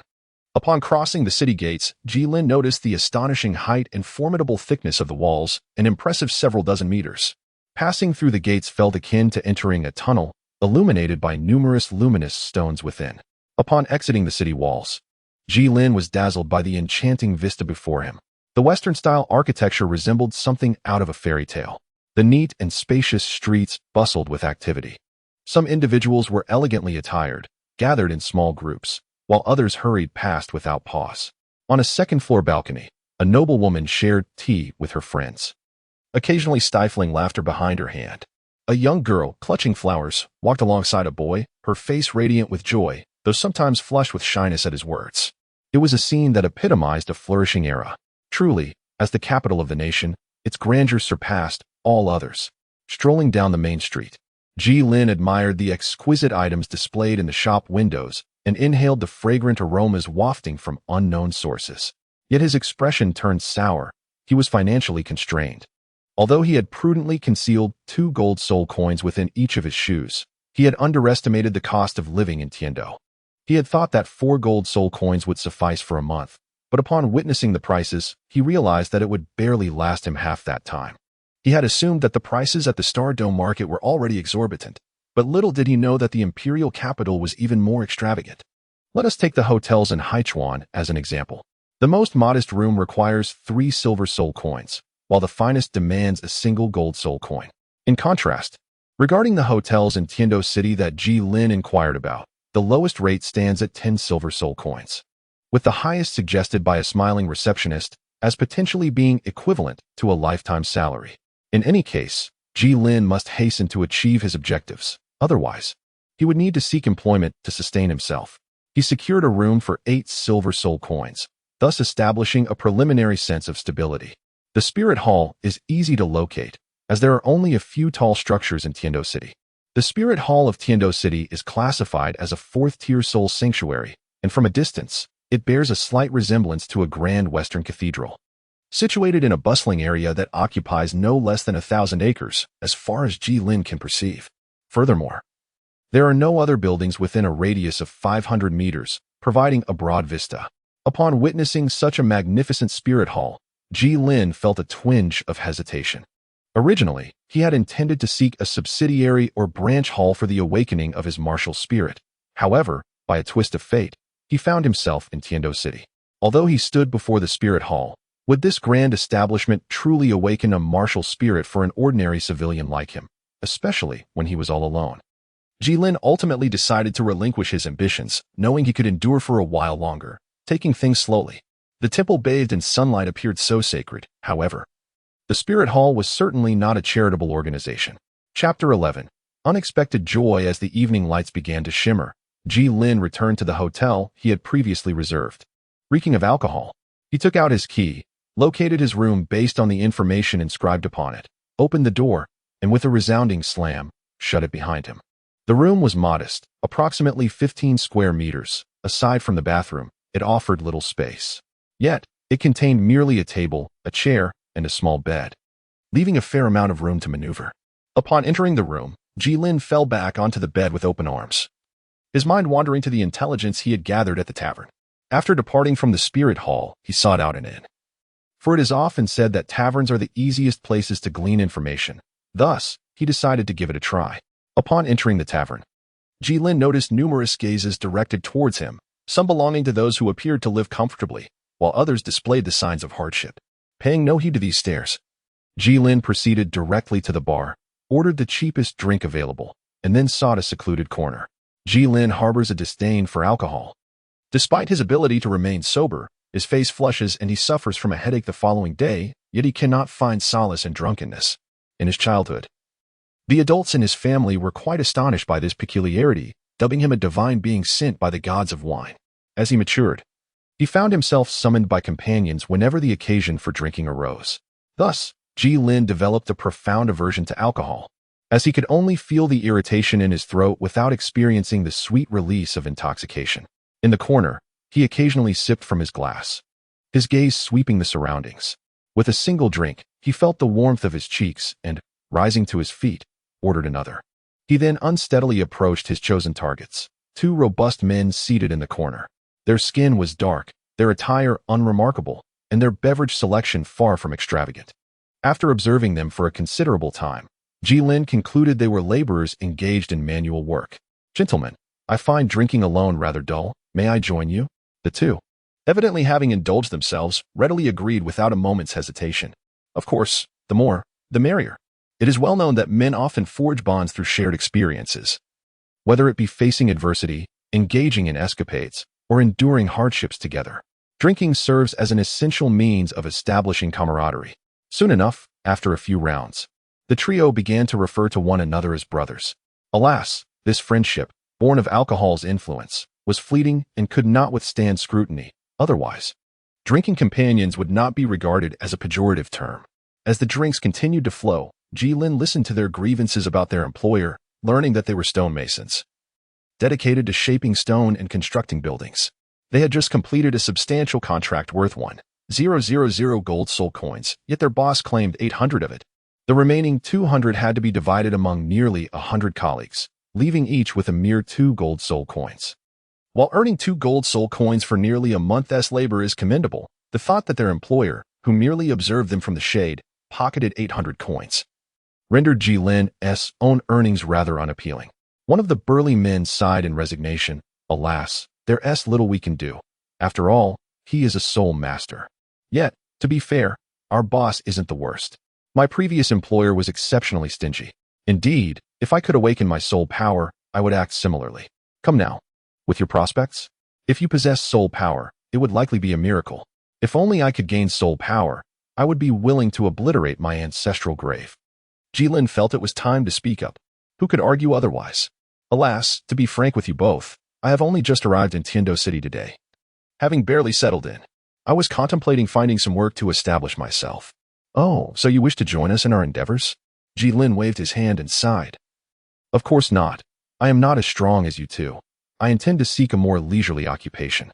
Upon hearing Ji Lin's words, which contained a hint of praise, the two felt a surge of joy and patted Ji Lin on the shoulder. Do not fret. Take your time to search. If it becomes too difficult, do not hesitate to reach out to us. One of them added, my savings can sustain me for a while. Ji Lin sighed primarily due to the impending 6th birthday of his child. Today, he observed the spirit hall, which was indeed magnificent. Yet it seemed unlikely to assist in the awakening of spirits, leaving him in a state of distress regarding his situation. Upon hearing this, the two exchanged glances, and one chuckled lightly. I thought it was something serious. You need not worry about this matter, my brother. They proceeded to explain to Ji Lin how spirit awakenings occurred in Heaven-Do City. The spirit hall does not aid in awakening spirits. Instead, children, particularly those from ordinary backgrounds, attend various soul master academies, excluding the Royal Academy of Heaven-Do, as it does not admit commoners. Those children with a decent level of spirit power would enter academies that facilitate their awakening, which has become an unspoken norm. Each academy begins enrolling students in early March of each year, while also providing spirit awakening services. Ji Lin felt both elated and disheartened upon hearing this news. He was delighted to learn of the path to spirit awakening, yet dismayed that it was already September and he would have to wait another 6 months. Just as despair began to settle in, one of his drinking companions recalled something. Oh, I seem to have heard that the Blue Tyrant Advanced Soul Master Academy is changing its name to what was it? Shrek Academy? Shrek Academy? Be careful. If someone overhears you, you might find yourself in trouble. However, you are not mistaken. There is indeed such a development. A formal announcement should be made tomorrow, as the academy is undergoing expansion and will be enrolling new students while also assisting with spirit awakenings. But isn't Shrek Academy an advanced soul master institution? Why would they also enroll those who have just awakened? Have you had too much to drink? They are simply called an advanced soul master academy. There are also lower and intermediate divisions. Ji Lin could not clearly recall the rest of their conversation, but he remembered being overwhelmed with joy at the prospect that hope was not lost. After treating his companions to drinks, Ji Lin settled the bill, amounting to 10 silver soul coins. He hurried back to the hotel, lay on his bed, and thought about those 2 drunken men, who were rather decent individuals. The following day, upon awakening, Ji Lin felt a dull ache in his head, yet the news he had learned the previous night remained vividly etched in his mind. Ignoring the headache, he approached the front desk to inquire about the location of Shrek Academy, but the receptionist looked perplexed. Ji Lin then rephrased his question, asking for directions to Blue Tyrant Academy. After receiving the directions, he rushed out, eager to reach his destination. Upon arriving at Blue Tyrant Academy, he discovered a considerable number of people gathered around the announcement board. Ji Lin hurriedly stepped aside and looked up, only to see a sign that read, "The Blue Tyrant Academy will officially be renamed Shrek Academy tomorrow." At that time, the gates of the academy will be opened wide to enroll new students, and a soul awakening center will be established to awaken the souls of those who have yet to experience their awakening, thereby strengthening our spirit masters. Upon receiving this gratifying news, Ji Lin felt an indescribable joy welling up within him. Everything seemed so splendid. Even the toothy grin of the big yellow dog by the roadside appeared charming, and the elderly lady of 80 walking by was beautiful, while the hotel restroom. Well, let's not dwell on that. It still stank. In short, Ji Lin's spirits were high, and life felt brimming with hope. For dinner, he extravagantly spent 50 silver coins on a roasted suckling pig, which was quite delectable. Thus, the day passed in such a manner. The following day, at Shrek Academy, in the principal's office, Flinder, clad in a brand new black trench coat, stood before a full-length mirror, occasionally striking poses. When Lu Erlong entered, she found Flinder displaying himself like a peacock, flaunting his feathers. She couldn't help but facepalm and remarked, "Flinder, you've been at this for nearly a day. Are you not tired of it? I'm beginning to suspect your soul is that of an owl." Hearing Lu Erlong's comment, Flinder finally stepped away from the mirror, somewhat sheepishly explaining, "I simply wish to leave a good first impression on the students." However, Lu Erlong was about to retort when a hoarse voice interrupted her. "Enough, Erlong. Flinder's long-held wish is finally being fulfilled. Let us not criticize him." Yu Xiaojiang entered the room and, upon seeing Lu Erlong's somewhat resentful expression, sighed but refrained from offering her any consolation. He turned to Flinder, saying, "However, you indeed deserve some criticism.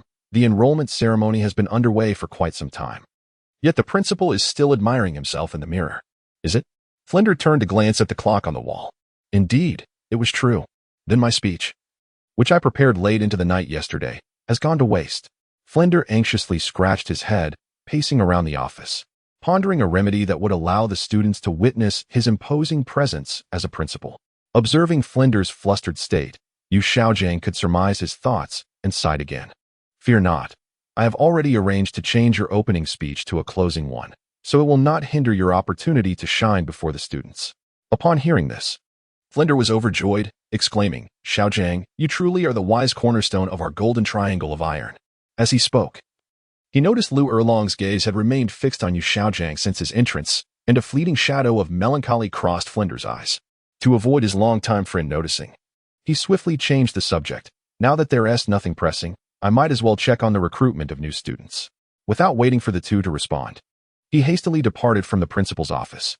Noticing that the surroundings were deserted, Lu Erlong stealthily moved towards Yu Xiaojiang.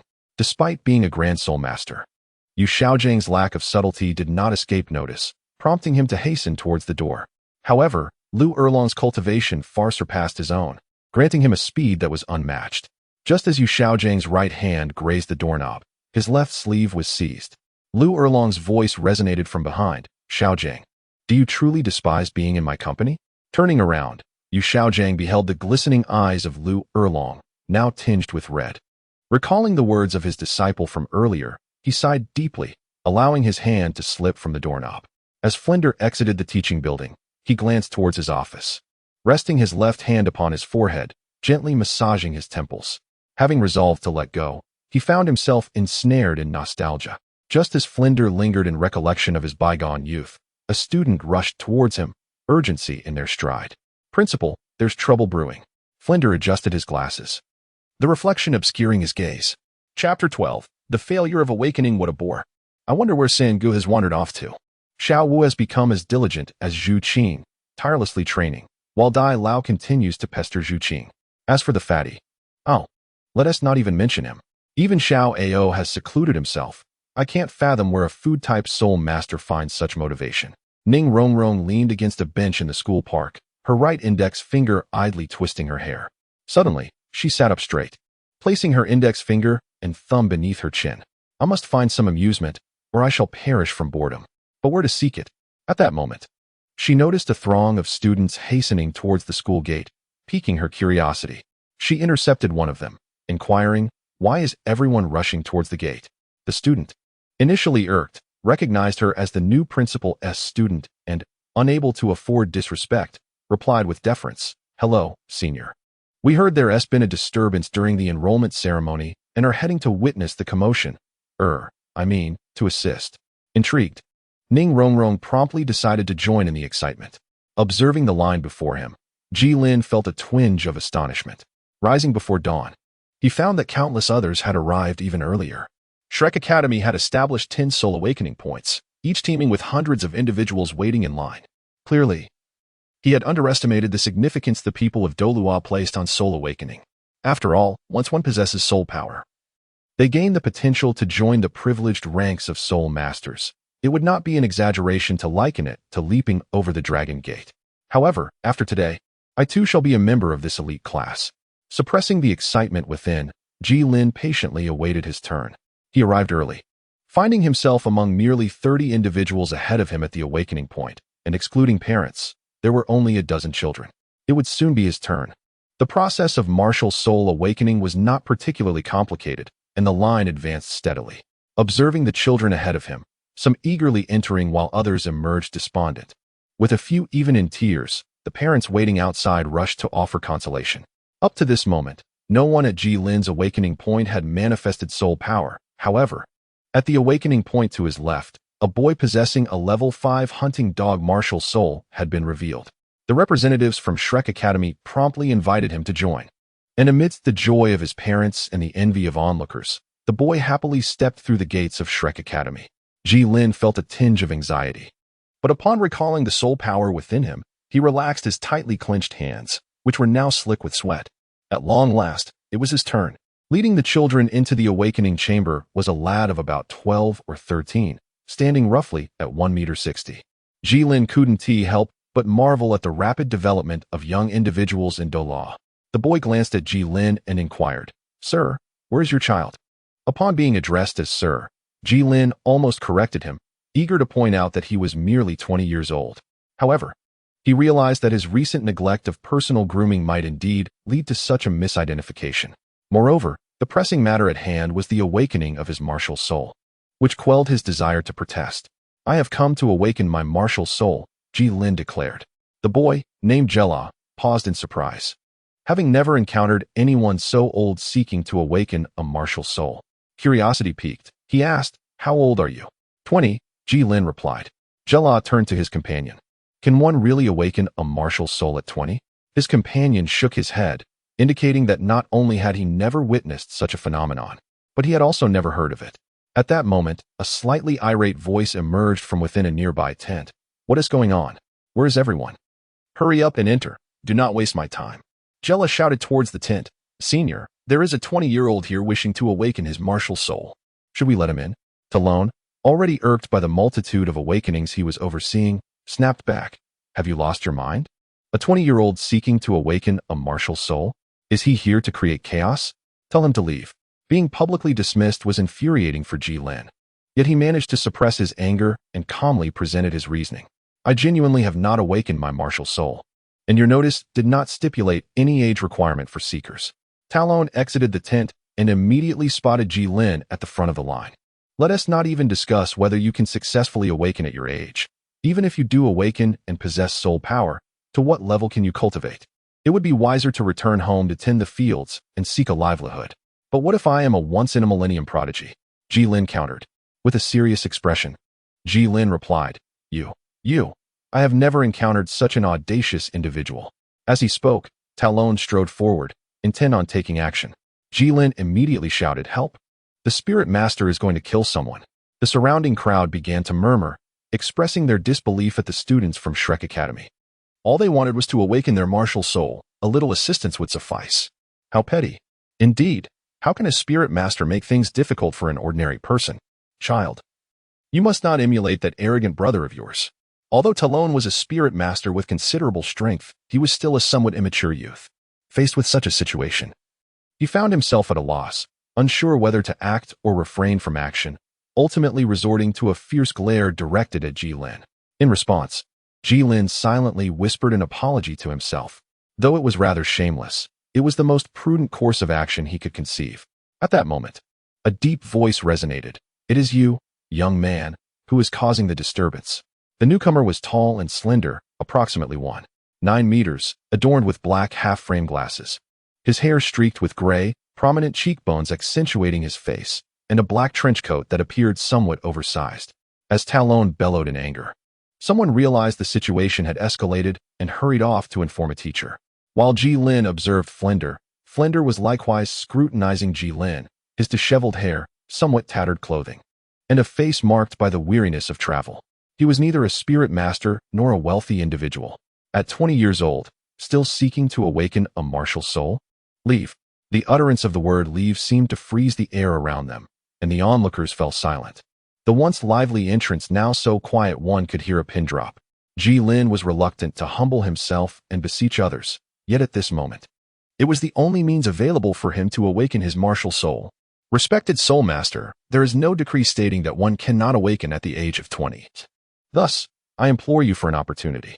He then bowed deeply to Flandra, pleading earnestly. However, as he uttered these words, an overwhelming pressure enveloped Ji Lin, causing him to stagger and fall to the ground. Observing Ji Lin's lack of respect, Flandra's temper flared instantly. "You come today, he comes tomorrow.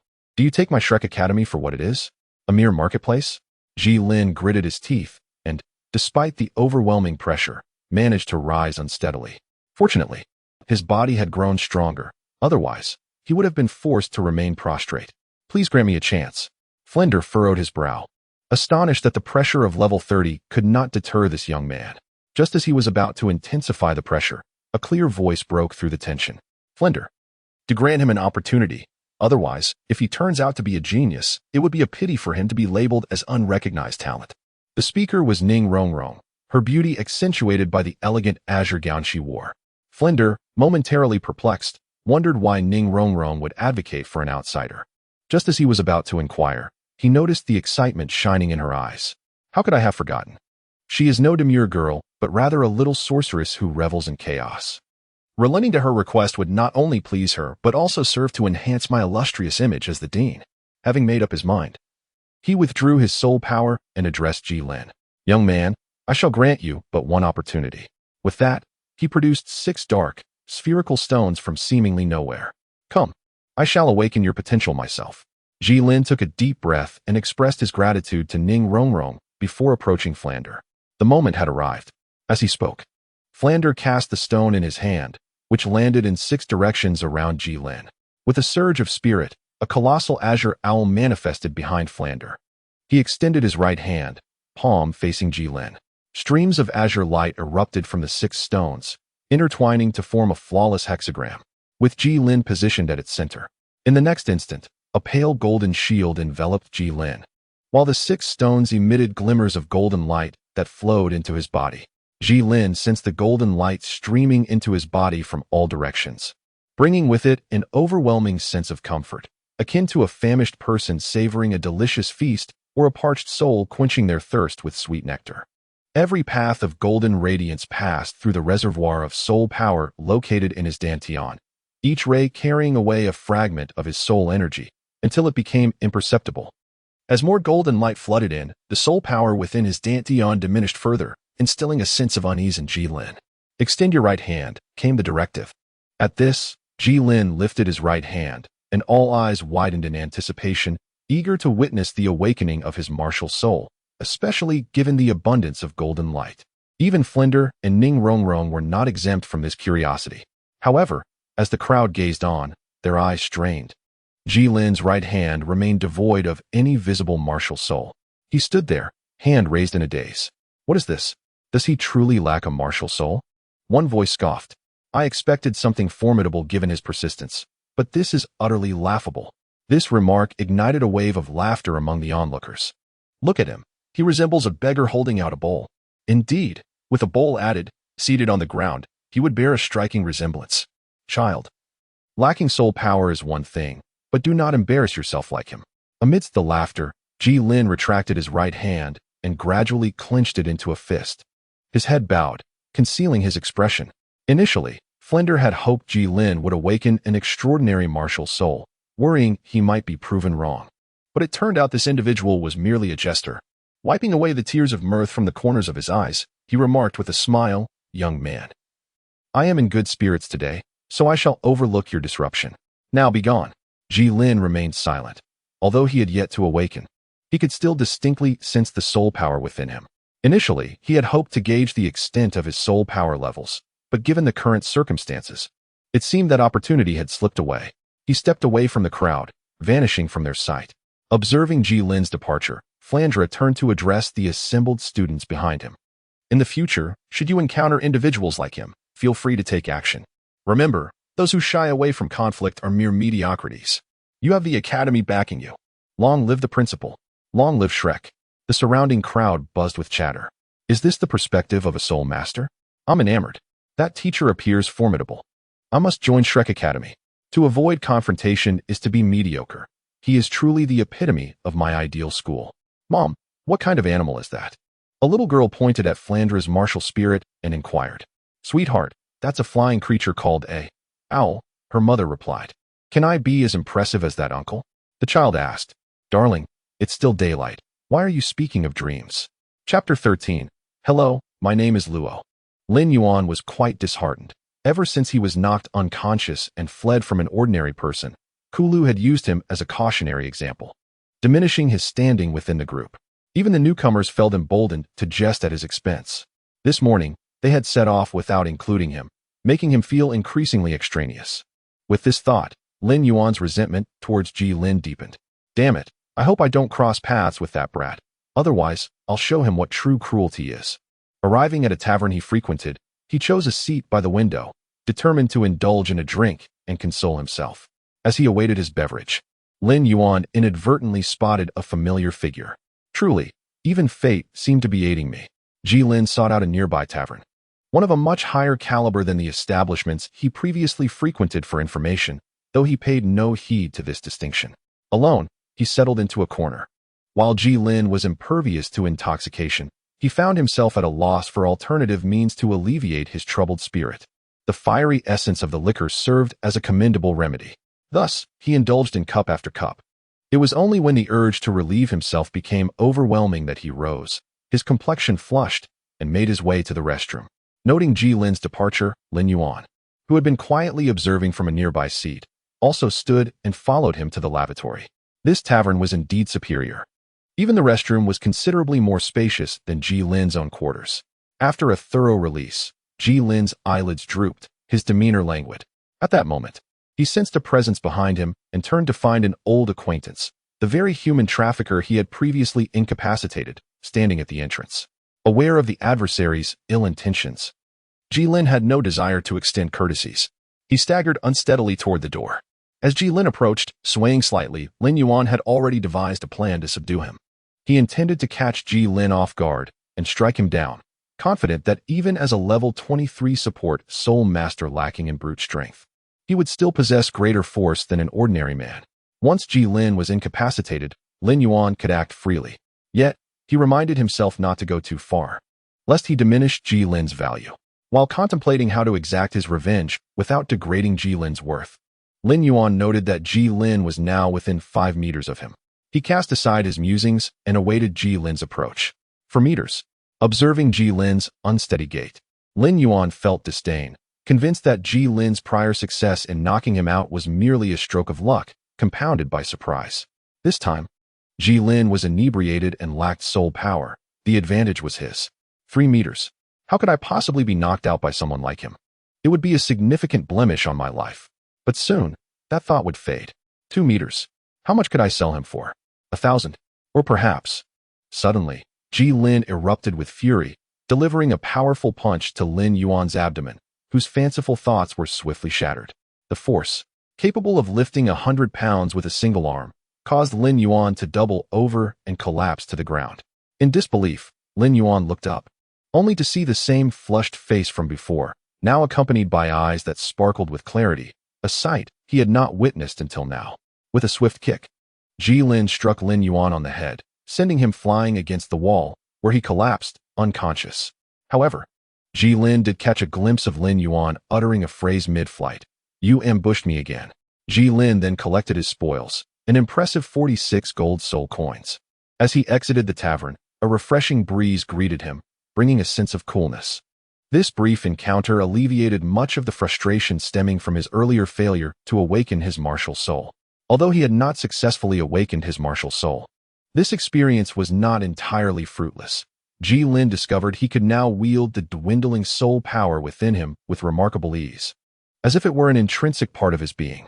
This realization contributed to his balanced state of mind. Though devoid of a martial soul, possessing soul power still offered a glimmer of possibility. After all, is it not true that other systems operate similarly? By absorbing fundamental energy, one can unlock extraordinary potential. Ji Lin reached into his pocket, contemplating whether it was time to indulge in a more luxurious room today. As he approached the hotel, he admired the brilliantly lit streets. He paused in front of a shop named Daylight Night, which shimmered with vibrant neon lights. Observing the patrons exiting with smiles and slightly disheveled attire, he pondered the possibility of stepping inside to broaden his horizons. Although Jace and C1 had previously extended invitations to him, the allure before him was undeniably more captivating. Just as Ji Lin hesitated on the threshold, a teasing voice interrupted his thoughts. "Why are you standing there? Are you not planning to go in?" Startled, Ji Lin realized that since arriving at the market, no one had ever approached him without being detected. Turning around, he noticed the loose black attire and the long sword at the waist. It was the peculiar soul master who had expressed a desire to take him on as a disciple that fateful evening. "What brings you here?" he inquired. "Of course. I followed you," came the reply. "Let us proceed, or we shall find no space left." With that, the figure stepped into the realm of day and night. "Wait you," Ji Lin muttered, observing the retreating silhouette. "It is not my intention to enter. My apologies, Amit Ba," he murmured, stepping into a place he had never ventured before. Upon entering, he discovered that the ambience was far quieter than he had envisioned. The spacious hall was occupied solely by a slightly plump middle-aged woman at the reception desk. She scrutinized Ji Lin from head to toe and asked in an indifferent tone, "This guest seems unfamiliar. Is it your first time visiting us? Yes, Ji Lin replied perfunctorily, surveying his surroundings, yet failing to spot the figure he sought. So what is it that you wish to? Before the woman could finish her sentence, Ji Lin produced a golden soul coin and pressed it into her hand. I am here to find someone. Have you seen the soul master in black who entered earlier? The woman, discreetly stowing away the gold coin, cast a curious glance at Ji Lin upon hearing his inquiry. Do you know that soul master? She asked. I suppose so. He replied. Then, she extended her right hand towards Ji Lin. The fee is 40 golden soul coins. Ji Lin furrowed his brow, expressing his displeasure. Have you already begun collecting payment before I've even started? Upon hearing these words, the woman realized that Ji Lin had misunderstood the situation and quickly clarified. It is not your payment. It belongs to that soul master in black. He mentioned that someone would come to settle his accounts for the past 3 days. Did he not inform you? The atmosphere suddenly turned somber, as Ji Lin had not anticipated encountering such circumstances. So, is it possible for you to extend credit? He inquired. After all, as a soul master, some accommodations should be made. Well, I suppose. Never mind. Please take me to him. I would like to verify this with him. The middle-aged woman hesitated for a moment before finally nodding. Very well. With that, she turned and entered the corridor behind her. Following closely behind the middle-aged woman, Ji Lin observed his surroundings with curiosity. On either side stood smooth white stone walls, devoid of any visible seams, adorned with intricate patterns of pale gold. Above him, lamps were positioned every few steps, though they were not the oil lamps he had imagined. The center of each lamp contained a metallic object whose nature was unclear. The floor was simply covered with a gray carpet, surprisingly clean, likely due to daily replacements. After a brief walk of a few minutes, the middle-aged woman pointed to a room. This is the one. Upon entering, Ji Lin beheld the black-clad soul master seated on a sofa, a table laden with exquisite dishes before him. As Ji Lin stepped inside, the man raised his wine glass, indicating his presence. Ah, young man, you've arrived. Come, take a seat. Ji Lin sat across the table, his expression darkened. Speak, what is the matter? What matter? I found myself somewhat bewildered by his words. As I spoke, I took a sip of the wine in my glass, squinting as if savoring its flavor. What is this talk of a bill? The figure clad in black, seemingly impervious to my inquiry, continued to indulge in his drink, occasionally lifting his chopsticks to sample a dish, savoring each bite with a gratifying moan. Ah, truly delightful. Ji Lin took a deep breath, stood up, and turned around. Apologies. I've mistaken you for someone else, he said, preparing to leave. Wait a moment. A shadow darted past, and Ji Lin felt someone grasp his thigh. Don't go. I was merely joking with you. If you leave, who will settle the bill for me? How can I get out? Ji Lin couldn't tell if it was just his imagination, but he sensed that the middle-aged woman beside him had several more lines etched on her forehead. He attempted to extricate his leg, but to no avail. Realizing there was no immediate escape, he declared, Let go. I have no intention of leaving. Hesitantly, she released him. And upon witnessing Ji Lin return to his seat, the figure clad in black let out a sigh of relief and extended his right hand, curling 4 fingers slightly. Ji Lin silently regarded the outstretched hand, choosing not to speak. Meanwhile, the woman's eyes had narrowed into slits without him noticing. Observing this, the black-clad figure remained silent for a considerable time. Do me a favor. At these words, Ji Lin was taken aback. He retrieved his recently acquired purse and extracted 6 gold soul coins, placing them into the offered hand. After receiving the purse, the woman weighed it in her hand and then set it beside the one who was on the verge of turning dark. Upon receiving the purse, the middle-aged woman said nothing and rose to head towards the door. With a resounding bang, the door shut. For the first time, or rather, for the second time. You may call me Luo. Chapter 14. Apprenticeship. You may call me Luo. He introduced himself to Ji Lin. So, Luo, how do you intend to repay me? Ji Lin posed a direct question. Luo stroked his chin, pondering the matter seriously. How about I take you as my disciple? I can make you an unparalleled master. Upon hearing this, Ji Lin was both amused and exasperated. Since you claim to have followed me here, you ought to know that I lack a martial soul. Luo seemed taken aback by Ji Lin's sudden outburst, appearing somewhat aggrieved. However, in the Douluo continent, everyone, no matter their talent, is destined to awaken a martial soul, unless... Luo lowered his hands and gazed at Ji Lin with a smile. You are not from this world. When Ji Lin realized that his deepest secret had been uncovered, he felt a surge of panic within, yet he maintained a facade of composure. What nonsense are you spouting? If one lacks a martial soul, Are they not human? Then how could the soul master who awakened mine be unaware? Luo, still smiling, replied, "You seem rather anxious." In response, Jilin fell silent for a long moment before finally speaking. "How did you know? Is it truly just because I lack a martial soul?" "Of course not. That was merely a fabrication, a jest to tease you. I didn't expect you to be so easily rattled." Luo shook his head, clicking his tongue. "Damn it." Jilin could not help but curse in his dialect. "Is that the language from your region? Given your demeanor, it surely cannot be anything pleasant." With the revelation of his greatest secret, Jilin felt relieved that this person had not posed any threat to him. As he relaxed, he began to notice things he had previously overlooked. "Since you are aware of the existence of individuals not belonging to the Douluo continent, you must have encountered someone like me before, or perhaps you are one of them yourself. Moreover, it seems we do not hail from the same place." With an appreciative gaze, Luo remarked, "Quick on the uptake, I see. Indeed, I am not from this world. But how can you be so certain that we do not originate from the same realm? Is it solely because I used a phrase you did not comprehend?" Jilin pondered for a moment, and it was indeed reasonable. With such a multitude of dialects, it was not surprising that he had not comprehended them, especially considering it was not limited to a single nation. "So, the Imperial Jade Liquor," he began, gesturing slightly. "Surprise, motherfu." Luo hastily covered Jilin's mouth, exasperated, and said, "Enough, enough, I understand." Returning to the main topic, he inquired, "How do you intend to repay me?" This time, Luo did not respond immediately. Instead, he posed a question to Jilin. "Why did you not kill him?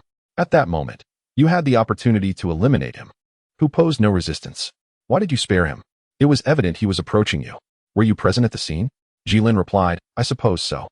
Jilin was taken aback, exclaiming, "Oh no, am I being seen completely? When did you arrive there?" Luo responded with a hint of exasperation. "Rest assured, I did not catch sight of your... Well, you know. First, answer my question, and based on your response, I shall provide my explanation. You have very little persuasive power, you know." Jilin could not comprehend why Luo was so concerned about his response. However, at that moment, Jilin was solely curious as to why Luo was following him. Additionally, considering the size of the other's fists, he pondered for quite some time before speaking. "I previously resided in a stable environment, where, although conflicts and grudges did arise among the people, it was rare for anyone to resolve matters in such a manner." Luo appeared to find this response quite intriguing, stroking his chin and remarking, "That is an interesting point. I am genuinely curious, if not through force. How did you resolve your issues?" Without a moment's hesitation, Jilin replied, "The law." Upon hearing this word, Luo's gaze deepened, and his tone took on an inexplicable quality. "It seems your law enforcers are quite commendable," Jilin continued. "Indeed, while there may be instances of corruption among enforcers, the vast majority remain exceptionally upright." As he spoke, Jilin felt a surge of excitement. However, his voice trailed off as he continued, his words fading into a whisper. Glancing up, he noticed that Luo had not caught the latter part of his statement, and he felt a slight sense of relief. Thankfully, he had managed to rein himself in. As he had gotten a bit carried away, he thought to himself, yet spoke aloud, "Now, it is your turn to answer my question." Luo smiled, responding, "Did I not provide you with the answer during our very first encounter?" Jilin certainly recalled, yet he was enveloped in confusion. After all, why? Before Jilin could finish his thought, Luo interrupted him. "Indeed, without a martial soul, you were quite in a dire predicament back then, weren't you?" Jilin was increasingly perplexed. "Then why do you wish to take me as your disciple?" Luo, however, answered the question with an air of evasion. "Since you are not of this world, I am quite curious about the cultivation system you adhere to." Jilin responded to the question with a complex expression, saying, "Well, we do not engage in cultivation, or rather, we are unable to cultivate. Our primary focus over there is the advancement of technology." Technology? What is that? It is akin to the soul-guiding devices found in Douluo continent, yet they can be utilized without the need for soul power. Quite intriguing. Seeing the topic drifting further away, Jilin quickly steered it back. "Since you wish to take me as your disciple, what do you intend to teach me? To become an unparalleled master? To show me a glimpse of your skill?" Luo Chu raised his right hand, extending his middle finger, and then flicked it.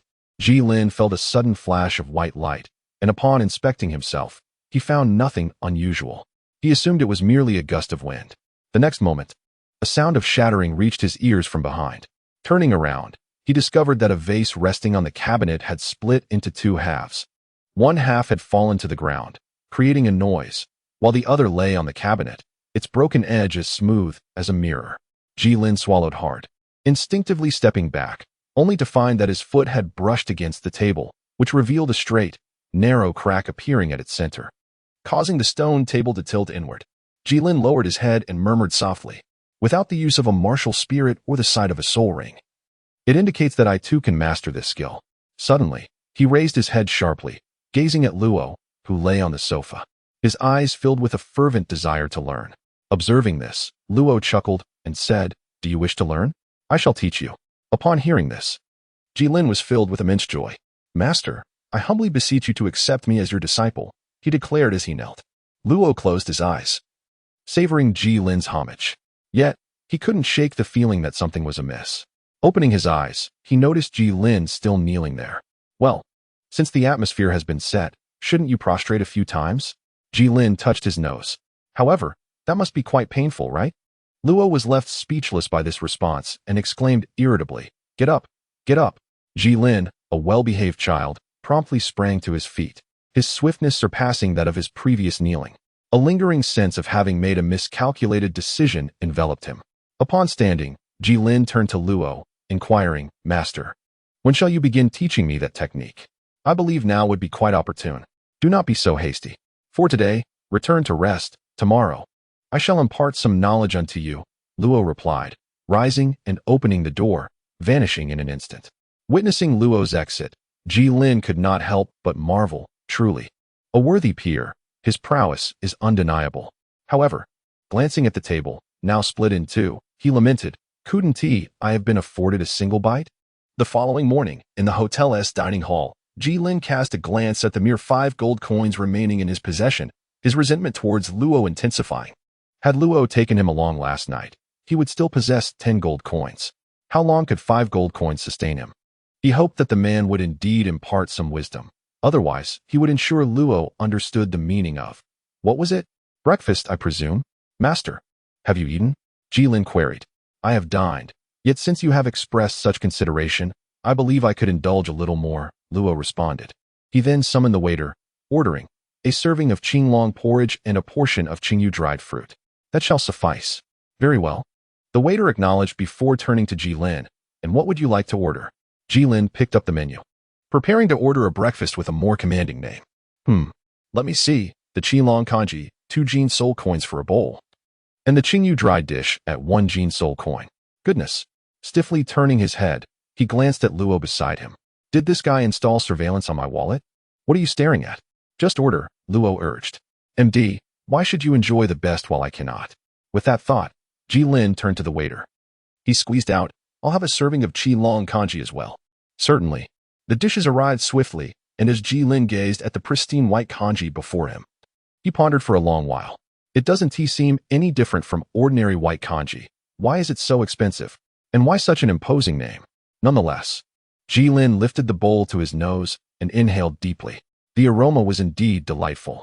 As he took a spoonful of the porridge, the rich and savory flavor tantalized his taste buds, and a wave of warmth surged through him upon swallowing. Ah, it is delicious. Yet, what exactly is that texture? Is it meat? Hearing Jilin's musings, Luo interjected, it is the flesh of a 10-year-old green serpent. A soul beast, then? No wonder it is so expensive. Jilin then turned his gaze to the dish of jade-green bamboo shoots. Is this also from a soul beast? He inquired, picking up a piece and tasting it. He found it to be more fragrant than ordinary bamboo shoots. This must be the bamboo shoots of the solitary bamboo, and their age surpasses that of the serpent.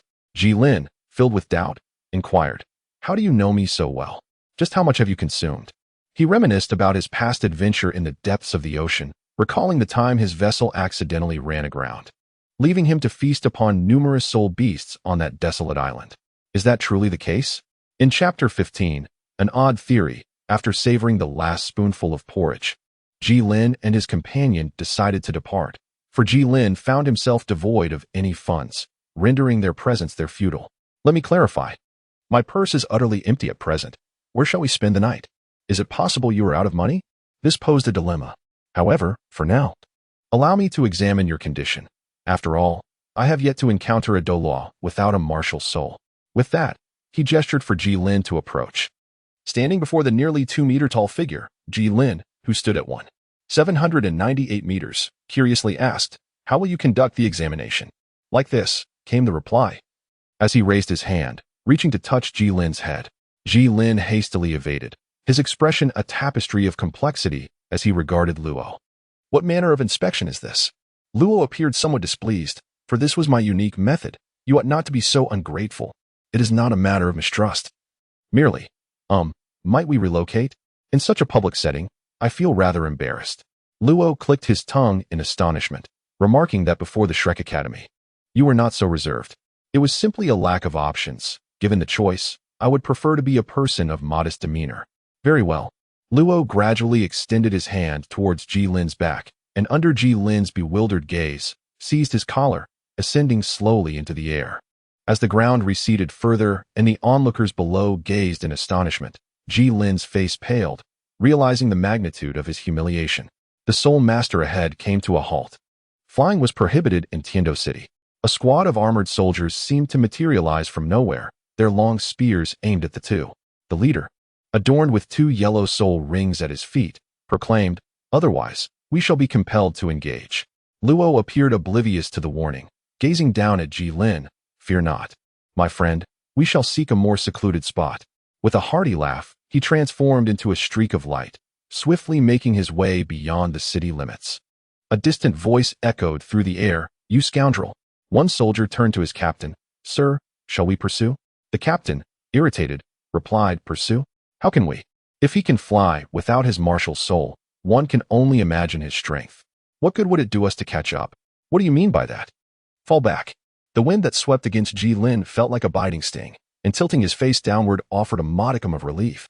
As he gazed at the rapidly shifting scenery below, a wave of dizziness washed over him, stirring his stomach in turmoil. "Have you found it?" Unfortunately, the wind was too fierce. Luo seemed not to hear. After soaring for a quarter of an hour, Luo abruptly halted above a forest. Subsequently, he descended to a certain height and let Jilin tumble down. This sudden stop and subsequent drop caused Jilin's breakfast to rebel, filling his mouth with the remnants of his meal. With a resounding thud, Jilin hit the ground, unable to contain his outburst. His food launched 2 meters away. Jilin succumbed to unconsciousness, his last thought being the perils of unlicensed flight. Jilin slowly opened his eyes, finding the sky shrouded in darkness, devoid of stars. He sat up to see Luo sitting by the campfire, roasting an unidentified piece of meat. "Ah, you're awake. Come, have something to eat."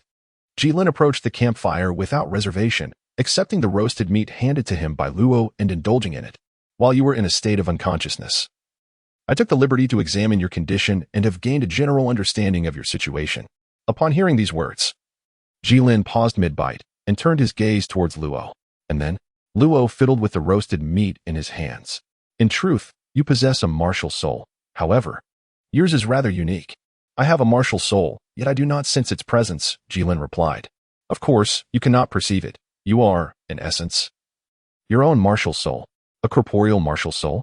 A fleeting hypothesis crossed Jilin's mind, only to be swiftly dismissed, for after all, a corporeal martial soul can indeed be summoned.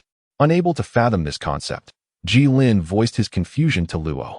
"Oh, you are aware of corporeal martial souls. However, you are mistaken. You do not possess one. A corporeal martial soul is merely a type of martial soul, and in a certain sense, you indeed lack a martial soul altogether."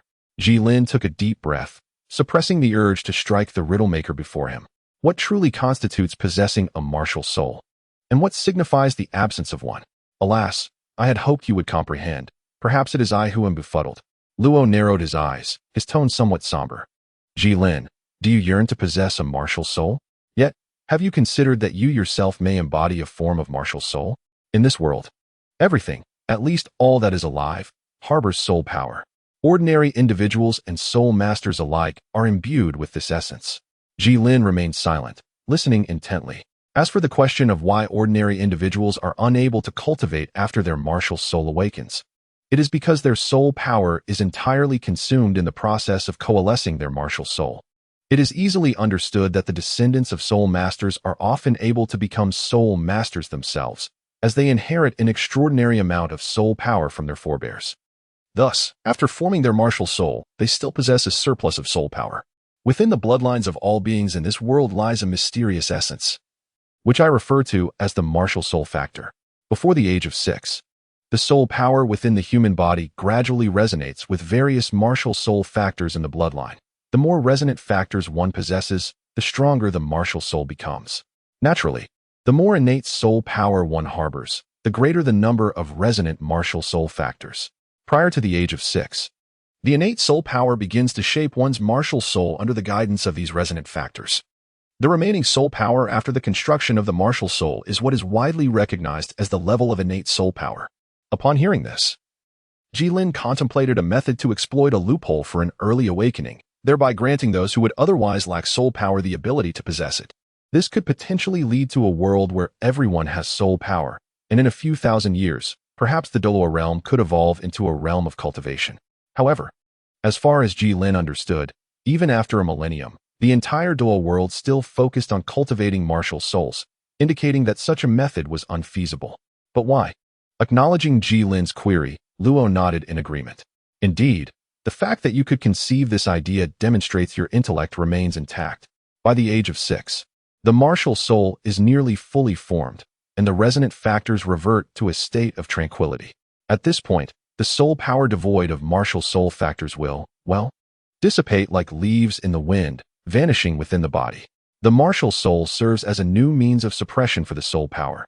Yet it must be a complete martial soul to exert such control. However, at this stage, the martial soul exists merely as an intangible entity, akin to a leaky pot, riddled with holes, allowing soul power to seep out. Thus, something is required to seal these openings. Do you recall the golden light during the martial soul awakening? That is the substance that seals the holes in the martial soul. Once it enters the body, the martial soul transforms from the ethereal to the tangible.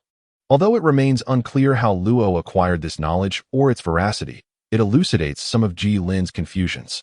For instance, Master Yu Shaojing, according to this theory, lacks sufficient innate soul power to create enough resonant martial soul factors, resulting in his martial soul resembling a pig. Conversely, Ma Hongjun possesses ample soul power and sufficient resonant factors, which is why he transformed from a mere chick into a phoenix. Observing Jilin lost in thought, Luo's eyes narrowed slightly. However, you are not of this world. Your bloodline does not contain such martial soul factors. I believe that the soul power within you, along with those golden lights, has transformed you into a martial soul. Jilin widened his eyes in astonishment. Is this truly possible? Of course. Given the myriad of unique martial souls, there are individuals who, after experiencing death, can awaken their martial soul and return to life. What does your situation even signify? Jilin took a deep breath, soothing his restless heart. Indeed, it was time to rest early. I have a general idea on how to instruct you. Formal training will commence tomorrow. With that, he casually found a spot by the campfire and lay down. As he gazed at the flames, Jilin suddenly spoke. Luo, since you are not from the Douluo world, how is it that you possess a martial soul? Without lifting his head, Luo replied, my situation is somewhat different. In a certain sense, I can be considered a person of Douluo. Is that so? However, I find myself quite bored at the moment. Why don't you share with me tales of your adventures in the depths of the ocean? No sound emanated from Luo's side. Luo? The only response to Jilin was the faint sound of snoring. Luo, remaining silent can also convey certain truths. You must understand this principle. Though these thoughts lingered in his mind, Jilin chose not to voice them. Jilin placed his hands behind his head, gazing at the pitch-black sky adorned with a cluster of twinkling stars. Chapter 16. The Professor. After much contemplation, Jilin ultimately resolved to remain by Luo's side. Although Luo's origins were shrouded in mystery, his strength undoubtedly surpassed Jilin's own. Furthermore, he possessed at least one self-created soul technique, a temptation that Jilin found irresistible. After all, being devoid of a martial soul, he was uncertain whether he could even absorb a soul ring. The primary reason for Jilin's decision was the lack of funds. After all, he had already incurred a debt of 40 for meals. Until he recoups this expense, he cannot bear to leave. The following day, deep within the forest, a shadow plunged from the sky and fell into a nearby lake. Jilin floated on the surface of the water, gasping for air, his arms aching to the point of immobility. This marked Jilin's 10th immersion of the day. Reflecting on how he had been summoned by Luo early that morning and taken to the lakeshore, where he was handed a sword, though it resembled more a flat black iron rod than a traditional blade. measuring 4.5 feet in length and 3 fingers in width, weighing approximately 50 pounds. Without further ado, Luo charged at him with a sword of similar dimensions. As Ji Lin faced this onslaught, he could only raise his weapon in defense, resulting in a violent clash that sent both him and his sword careening into the water. Dazed, Ji Lin looked up at Luo on the shore, who solemnly remarked that his teachings could only be imparted through combat. After hearing this, Ji Lin wiped his face with his hand, swam ashore, and brandished his sword at Luo, only to find himself once more overwhelmed and splashed back into the water. Exhausted, he floated helplessly, beginning to suspect that Luo merely desired a free sparring partner. Noticing Ji Lin's inability to rise, Luo yawned and, realizing Ji Lin would not sink, turned to prepare lunch. Despite his fatigue, Ji Lin reflected on his 10 dips into the lake. He discerned that aside from the first encounter, the subsequent 9 clashes with Luo could be categorized into 2 types, those he could dodge and those he could not. Interestingly, Luo seemed to exert little force in the strikes Ji Lin could not evade, while the ones he could dodge became increasingly powerful. Ultimately, Ji Lin was always sent flying by those he could avoid. In that moment, he had been too eager to confront Luo head-on, failing to notice the patterns. It appeared that during their next practice session, recklessness would not be the best approach. Half an hour later, Ji Lin returned to the shore, clenched his fists, and noticed the soreness had subsided considerably. It seemed that not only had his strength and speed improved, but perhaps even his recovery abilities had been enhanced. Reflecting on his soul power and its connection to others' martial spirits prior to awakening, he speculated that even his intangible mental strength might have strengthened. At that moment, Ji Lin caught a whiff of a delicious aroma. Had Luo already prepared the meal? Upon returning to the campsite, he beheld a cast-iron pot bubbling over the campfire. Lifting the lid, a cloud of steam enveloped him, and as it dissipated, he discovered plump grains of rice dancing within, accompanied by chunks of meat and an assortment of unknown vegetables. Swallowing hard, he removed the pot from the fire and placed it on the ground, forcing himself to look away and cover it once more. Before long, Luo returned to the campsite, glancing at Ji Lin with mild surprise. He inquired, "Why aren't you eating? Are you not hungry? This is your doing. I feel somewhat embarrassed to start eating without waiting for your return." Luo's gaze flickered, yet Ji Lin remained oblivious. "Well, let us proceed with the meal." After they finished dining, Ji Lin took the bowl to the lakeside, meticulously washing it 3 times. This brought to mind his past experiences as a waiter, when a highly effective dishwashing detergent lay before him, which he failed to appreciate. Now, regretting its absence, he pondered that there is no greater sorrow in the world than this. "If only," I remarked, "must you be so philosophical even while washing a bowl?" When did you arrive?" "Just now, right after you mentioned not cherishing it properly." Ji Lin let out a slight sigh of relief, grateful that he had refrained from disclosing any more clandestine matters. "What brings you to me?" he inquired. "Oh, it's nothing of great consequence. I merely wish to inform you that from now on, you are required to spar with me every 3 days. The remainder of your time is yours to allocate as you see fit, until you meet my expectations, at which point we shall proceed to the next phase of training." "Very well, I understand," he replied. "However, I do have one question." "Please, go ahead." Ji Lin organized his thoughts slightly. Shouldn't an ordinary soul master focus most of their experiences on meditation to enhance their soul power? Why does it seem to me that you place greater importance on my physical training? Luo raised an eyebrow, and you know how it is with ordinary soul masters. Are you truly the same as them? In the case of Ji Lin, it is indeed true that being a denizen of this world, he cannot rely on ordinary methods. Observing Ji's enlightened expression, Luo continued, "Previously, I mentioned that you are inherently your own martial soul. Yet, I remain uncertain, for your case is unprecedented throughout history."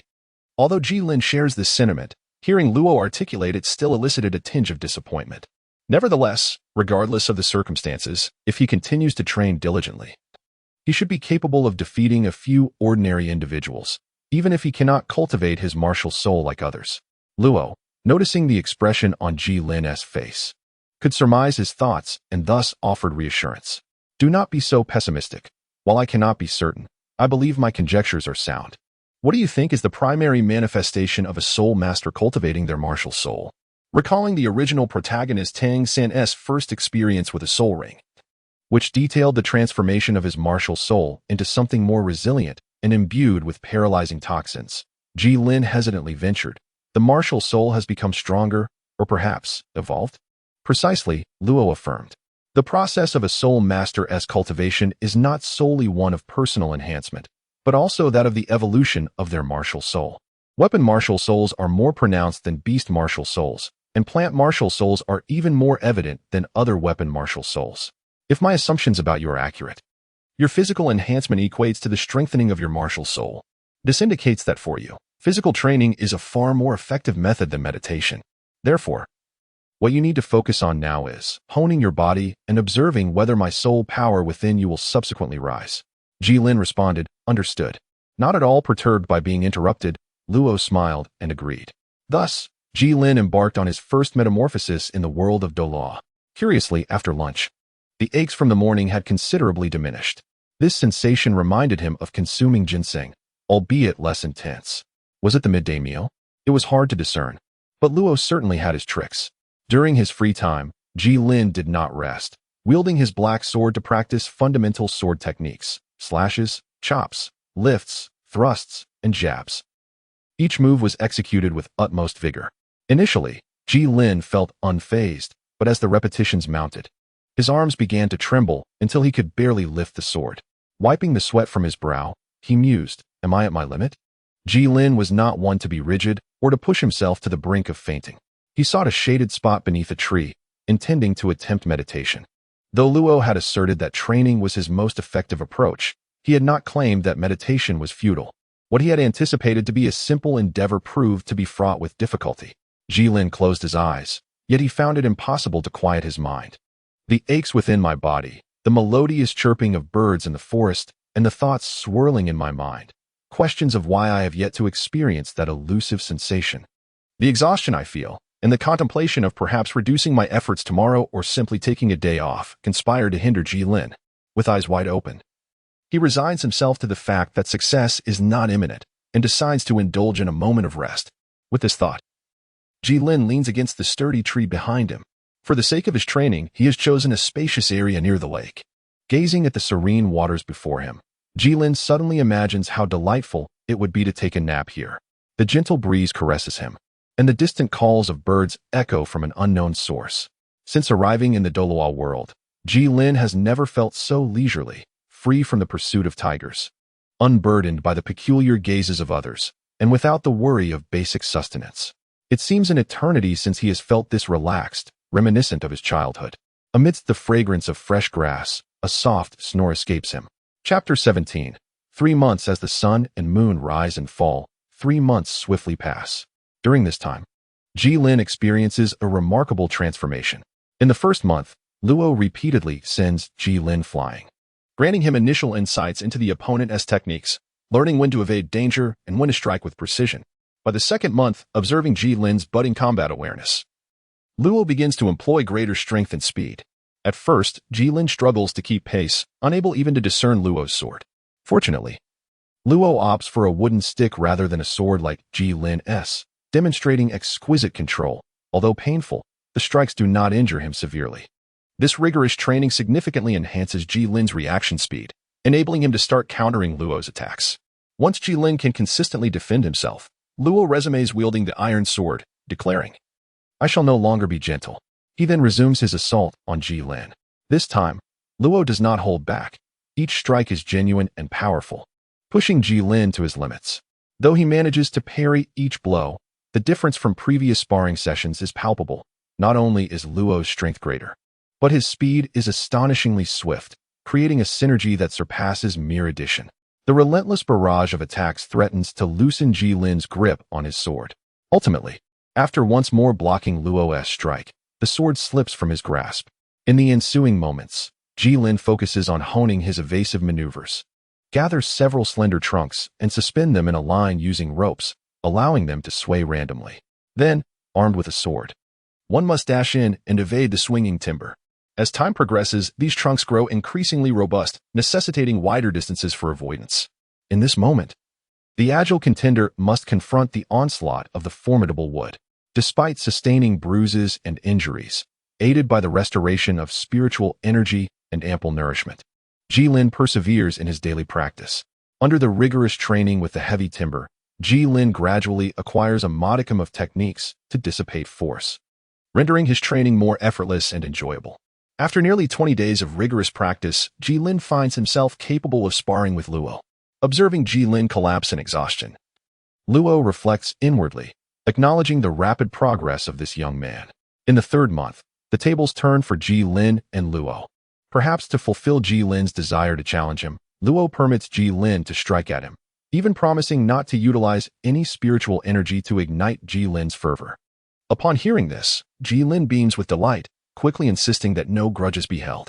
However, throughout the subsequent month, Jilin employs every trick in the book, utilizing every cunning and desperate maneuver, yet the only response he receives is the clang of metal. At times, Luo seizes the opportunity during Jilin's attacks to deliver a few solid blows in return. Although Jilin harbored suspicions regarding Luo's clandestine use of soul power, he was unable to perceive any evidence of it. Noticing Jilin's uncertainty, Luo felt a surge of pride, raising two fingers to indicate that Jilin still needed an additional 20,000 years to hope for victory over him. By the lakeside, a shadow flitted intermittently, brushing past Luo, who stood resolutely with a sword in one hand, each encounter accompanied by a melodious clinking sound. The sword in Jilin's hand was once again sent flying by Luo, leaving him breathless and collapsed on the ground. As he gazed at Luo, who appeared unruffled and at ease, he couldn't help but wonder just how formidable your full strength truly is. For the past 3 months, I have wielded my sword daily, never once neglecting my training. I now possess the capability to best my former self with ease, yet you, my friend, remain as relaxed and composed as ever.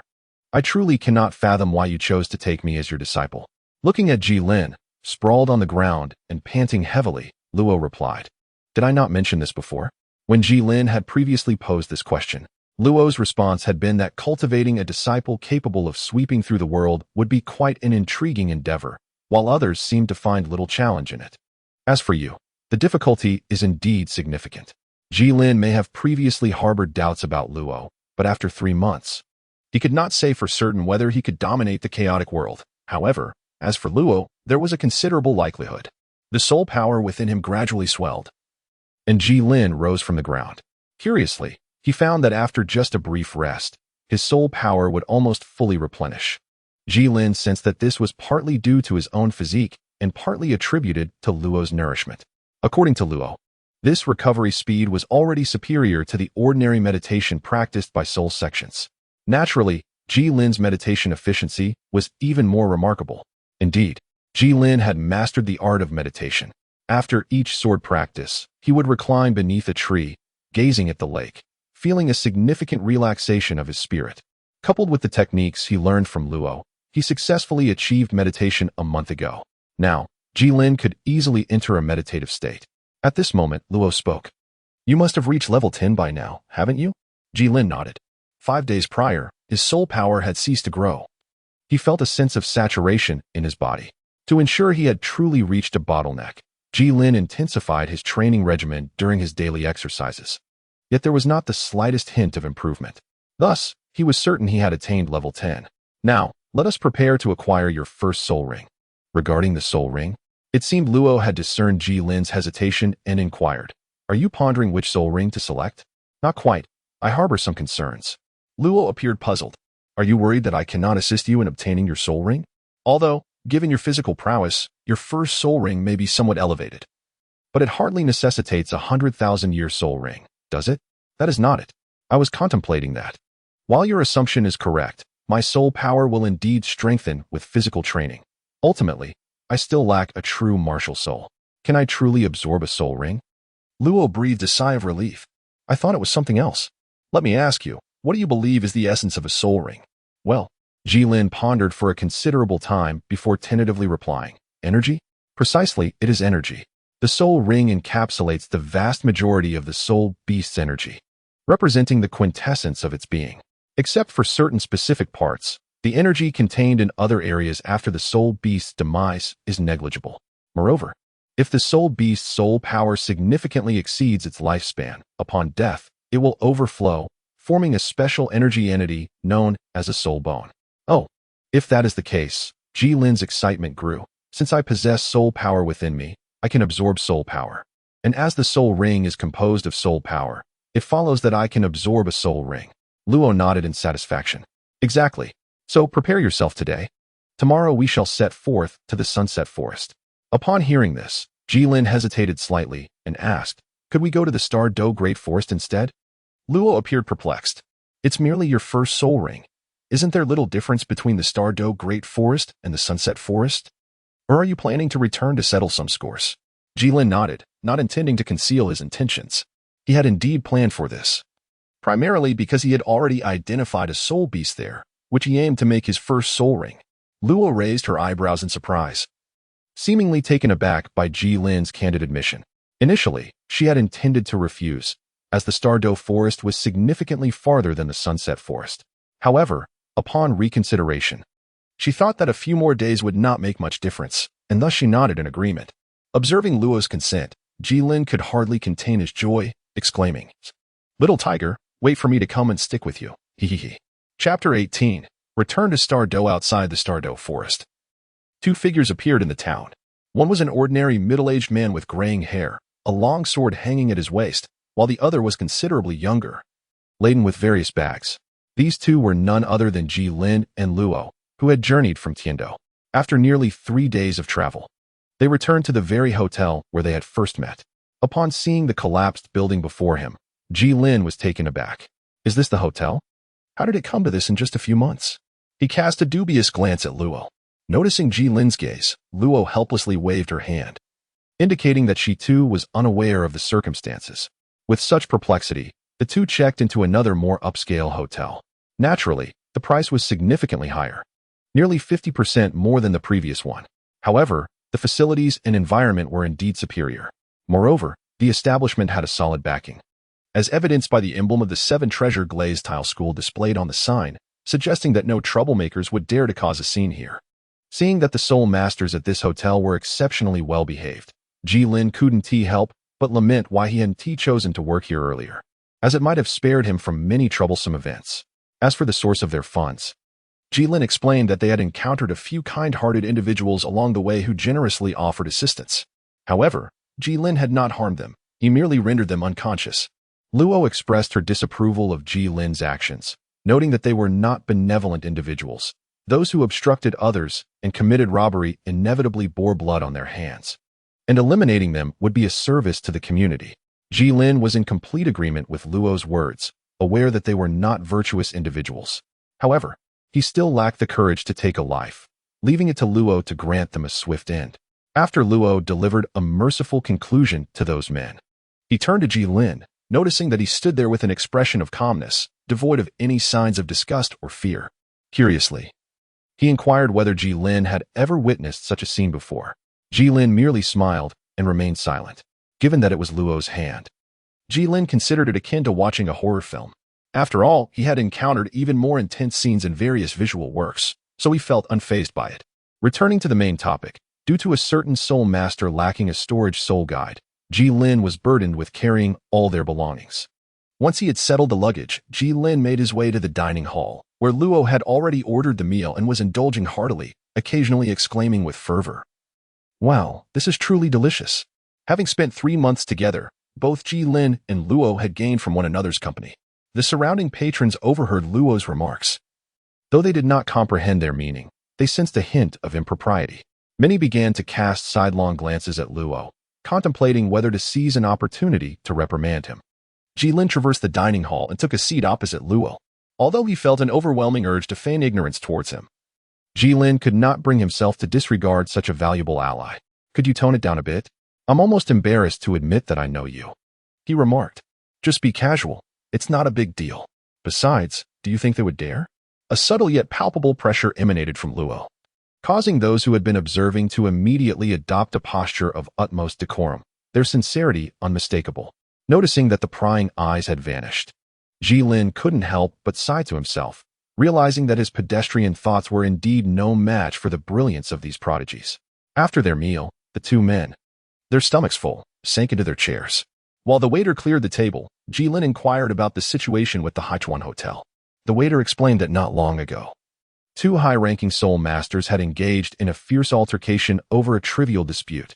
Though it had ultimately been quelled, numerous establishments had been caught in the fallout, including the Haichuan Hotel, which had been struck directly by a soul technique. leading to its abrupt disappearance. Upon hearing the full account of the incident, Jilin found himself at a loss for words. It seemed that only in novels did logic prevail. Reality was often devoid of reason. If this were a story, Haichuan and his establishment would surely still be thriving, awaiting the protagonist's triumphant return to deliver a resounding comeback. It appeared that he was decidedly not the protagonist. He had previously spoken of repaying Haichuan, but alas, he resigned himself to the notion that the deceased deserved the utmost respect. With these reflections, Jilin returned to his room, intending to rest and alleviate the fatigue from his journey, preparing for the soul ring hunt that would commence the following day. As for Luo, he had long since vanished without a trace, a phenomenon Jilin had grown accustomed to. During their training, Luo often mysteriously disappeared, and Jilin suspected he was off attending to some personal matter. Yet, whenever Jilin required Luo's presence, he would invariably appear. The next day, after a night of rejuvenating rest, Jilin, brimming with vitality, observed Luo yawning before him, a smirk playing on his lips. Though he was curious about how Luo had spent the previous night, he decided to suppress that curiosity, knowing he would need his assistance for the soul ring. He resolved to inquire later. Several months prior, the emergence of the Titan Great Ape had quelled the activities of lower-tier soul beasts for a time, yet time, the most formidable weapon in existence, eventually erases all traces. The once frequent paths of the apes had vanished, leaving only moss-covered stumps to testify to the region's former splendor. Returning to the familiar territory, Jilin felt little sorrow for the past. He merely glanced about, as his earlier escape had left him no opportunity to appreciate the primal forest. Now, with the luxury of time, he sought to take in the sights. To be fair, the scenery of this other world was indeed captivating. Towering trees, capable of being embraced by two, were abundant, while the ground was adorned with a myriad of vibrant flowers and grasses, predominantly the blue-silver grass, which seemed to thrive almost everywhere, with some blades towering even over Jilin. Throughout their journey, the variety of soul beasts they encountered truly broadened Jilin's horizons.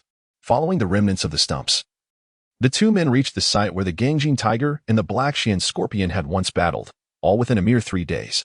The path was lined with seasonally changing forests, and Luo did not inquire of Jilin why they were taking this route. He merely trailed lazily behind Jilin, which both puzzled and relieved Jilin, who was grateful not to have to concoct excuses. After all, fabricating a series of lies is no small feat. Upon noticing that Jilin had come to a halt, Luo realized they had arrived at their destination and addressed Jilin, asking, "So, have we arrived? Tell me, what spirit beast has caught your eye?" Jilin proceeded to describe the appearance of the Gangjin tiger to Luo. After hearing the description, Luo rested his right hand upon his chin, seemingly lost in thought. Observing Luo's demeanor, Jilin assumed he was familiar with this spirit beast and inquired, "What do you think? Do you know anything about it?" "No," Luo replied. "I just think that tiger-type spirit beasts are quite impressive and well-suited for you." Jilin had expected Luo to possess some knowledge, at the very least the name of the tiger. Yet he was taken aback to find that Luo was as uninformed as he was. "I am now more convinced that you and I are of the same ilk. So how did you choose your spirit ring?" I can't quite remember," Luo responded. Jilin glanced around and, upon hearing this, remarked, "Speaking of which, I am quite curious about how many soul rings you possess. After all, we are about to hunt soul beasts, and knowing your level would certainly put my mind at ease." Luo, however, did not respond directly, instead wearing a mysterious expression as he replied, "You will find out in due time." Jilin is not one to probe deeply into matters. Moreover, Luo has not expressed himself in such a manner. Since Luo is disinclined to speak, Jilin refrains from further inquiries, instead immersing himself in searching for clues regarding Gangjinhu. Observing Jilin's demeanor, Luo, feeling unreserved, directly inquires, "Why the silence? Are you displeased?" Jilin felt a twinge of confusion. "My silence is merely a reflection of my quest to locate that tiger. Furthermore, why do you presume I would be upset over such a trivial matter as your reluctance to disclose the number of spirit rings you possess? It is akin to my withholding the reason for my pursuit of the tiger from you. Who among us does not harbor one or two secrets that remain unspoken?" With that said, he ventured deeper into the forest, swiftly disappearing amidst the foliage. Luo stood momentarily astounded, a smile gracing his lips. This lad possesses a certain charm. Yet, if he were to discover that I am aware of his true intentions for being here, would he still speak so boldly? Chapter 19. The first spirit ring in the vast expanse of the forest Locating a specific spirit beast is no simple endeavor. After a day of searching, Jilin had yet to find even a single strand of tiger fur. How ironic. When I wish to encounter it, it seems to elude me. Yet when I desire to avoid it, it appears unbidden. Frustrated, he glanced at the sky, where the sun was dipping towards the horizon. Reluctantly, Jilin made his way back to the campsite he had established 3 days prior. After all, the starry forest at night was not a realm he could navigate alone. Upon returning to the campsite, he observed Luo lounging by the fire, his dissatisfaction evident. "If you would assist me in my search, I might very well have returned home by now," Jilin remarked. Luo turned over to face him. "Huh. Listen here, lad. You must understand that I am now your mentor, aiding you in your hunt for spirit rings and preparing your meals. Do not harbor the delusion that I would also seek out spirit beasts on your behalf. This was our agreement from the outset." As Jilin savored the roasted meat prepared by Luo, he acknowledged that it was a stroke of luck that Luo could cook. Yet, the absence of news regarding his first spirit ring weighed heavily on him, stirring a sense of urgency within. He had previously sought Luo's assistance, but the latter had bluntly declared that he would choose between cooking and hunting spirit beasts. Initially, Jilin had opted for Luo to assist in the hunt, but he soon discovered that Luo was not dedicated to the task, having caught him slacking off multiple times within a day. With no other choice, Jilin resigned himself to having Luo solely handle the cooking. However, he had to admit that Luo's culinary skills were surprisingly impressive. As for bringing along provisions, Jilin felt fortunate to have managed to pack a tent, insect repellent powder, and other supplies without the aid of a spirit guide. Initially, he had not intended to bring a tent, but Luo insisted that he would not venture out without one. Thus, he had no choice but to comply. At first, Jilin had scoffed at the idea of a tent, but now, lying within its confines, he found it rather cozy. Suddenly, Luo broke the silence from his side. "Kid, do not sleep too soundly tonight." Darkness gradually enveloped the forest, with the campfire outside the tent serving as the sole source of illumination. For reasons unknown, the forest tonight seemed particularly quiet, as if the usual chorus of insects had vanished. A shadow crept through the darkness, its eyes, bright against the night, fixated intently on the dying flames of the fire, remaining utterly still. Without anyone to tend to the fire, it soon consumed its last wood, leaving behind only glowing embers. It was at this moment that the shadow moved, silently approaching the now extinguished campfire. Jilin lay inside the tent, his eyes wide open, pondering the words spoken by Luo earlier. Whether they held any truth was uncertain, yet Jilin found himself inclined to believe that Luo's words were not mere fabrications. Through their interactions over the past few days, Jilin had come to understand Luo a bit better. Despite his seemingly languid demeanor, Luo proved to be a trustworthy individual who had never indulged in jest. However, as the flickering flames of the campfire outside finally extinguished, an unsettling stillness enveloped the night. Was Luo toying with him? This thought crept into Jilin's mind as he glanced at Luo, peacefully asleep beside him. Had he misjudged him? Just as Jilin's imagination began to spiral, a figure approached, less than 10 meters from the tent. At that moment, he perceived a faint sound of breathing. Had he not acquired the art of meditation, which heightened his awareness in such serene surroundings, he might have failed to notice it. This breath did not belong to Luo, nor was it his own. It was staggered and seemingly deliberate, almost imperceptible. A wave of tension washed over Jilin as he reached for the sword beside him, his heart settling slightly. Were they coming? The figure advanced with an elegant, gentle grace, savoring the familiar scent wafting from the tent. Gung Jinhu, feeling satisfied from his recent meal, understood that this was a moment fraught with potential peril. He stifled his excitement, proceeding with utmost caution. Suddenly, a metal rod shot forth from the tent, aimed directly at Gung Jinhu's face. He had not anticipated being discovered, much less attacked by his quarry. Yet, the iron rod showed no signs of hesitating, hurtling toward him with alarming speed. In the blink of an eye, it was upon him. But Gung Jinhu was no ordinary adversary. He had carved out his space within the starry forest for a reason. Just as the rod was about to make contact, a brilliant platinum aura enveloped him.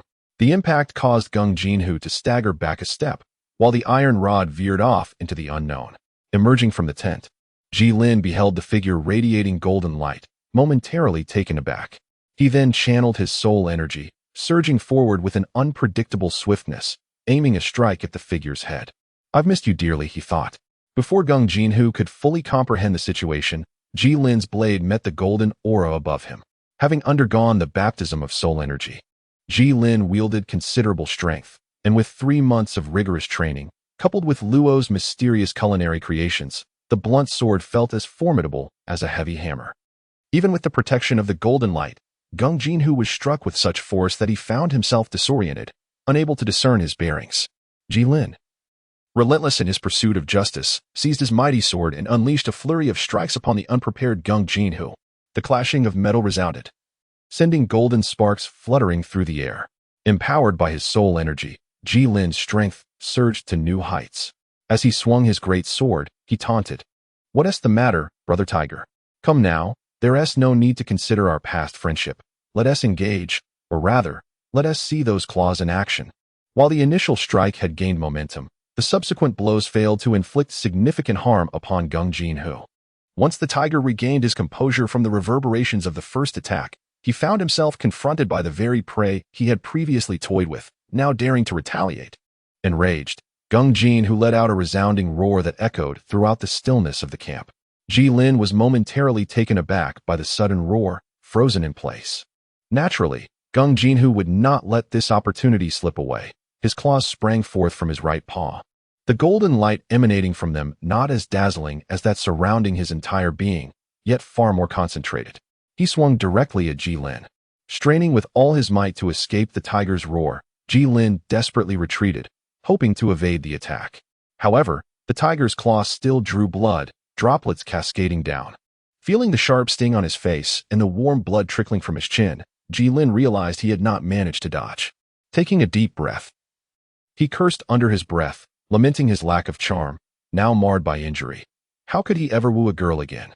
Resolute, he brandished his sword and charged forward once more. As Jilin approached, Gung Jinhu let out a low growl, propelling himself forward with all four limbs. The distance between them dwindled.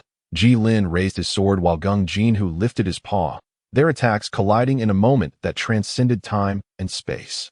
As for the outcome, with a glance at the less than a foot-long blade in his hand and the three indistinct objects on the ground, then at the nearby Gung Jinhu, who was licking his claws, Jilin could not help but exclaim, "I report, someone is cheating."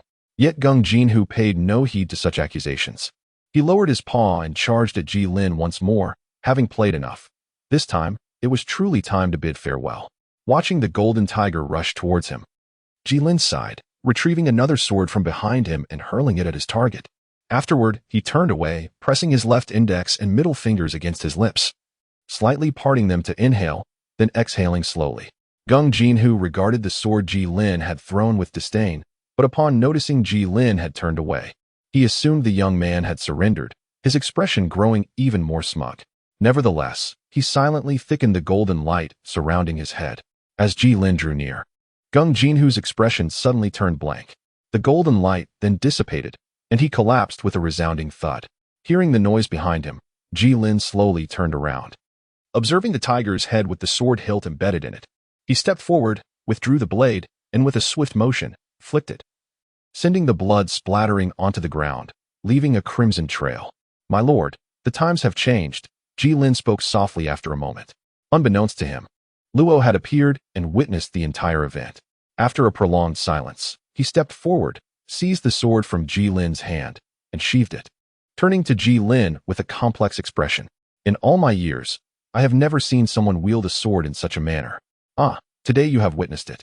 A rich purple hue began to emerge on the tiger's form, and Jilin sat cross-legged, commencing the absorption of his first soul ring, the exquisite Gung Jinhu soul ring, aged 2,300 years. Chapter 20. The First Soul Skill. Previously, Jilin had inquired with Luo about the appropriate age of the soul rings he should absorb. Luo indicated that based on Jilin's current physical condition, there should be no significant issues with those under 3,000 years. Although Luo could not ascertain the age of the soul beast merely by observation, he could deduce the age of the soul ring based on its hue and the intensity of the soul power.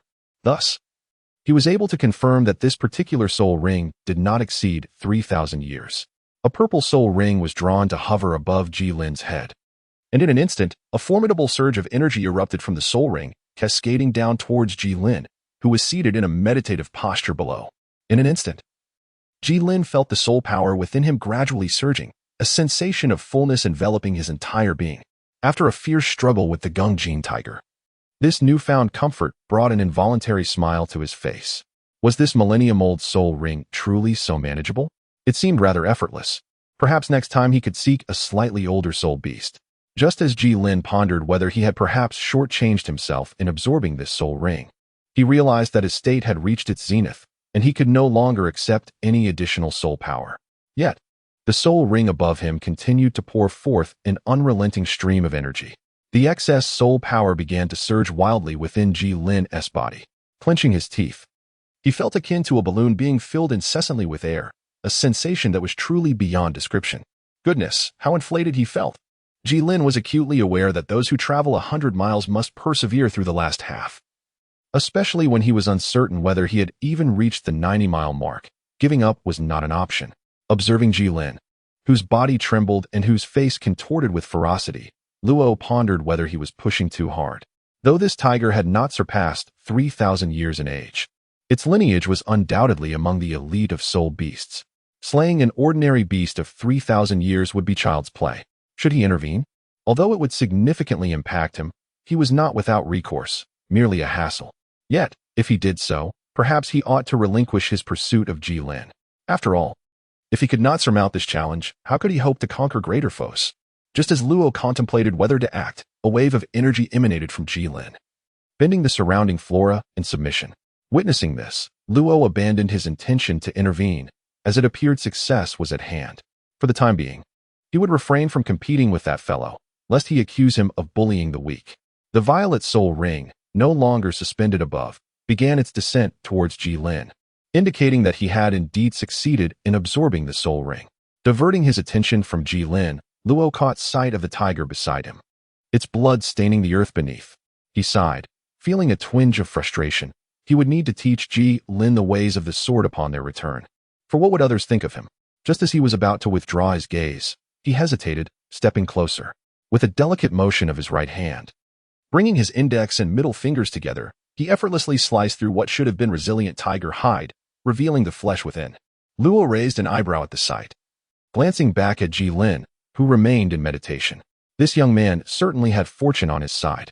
Ji Lin was still enduring that omnipresent sensation of expansion, not only in his corporeal form, but also an inexplicable swell that seemed to emanate from an unknown source, as if his very soul were undergoing a similar inflation.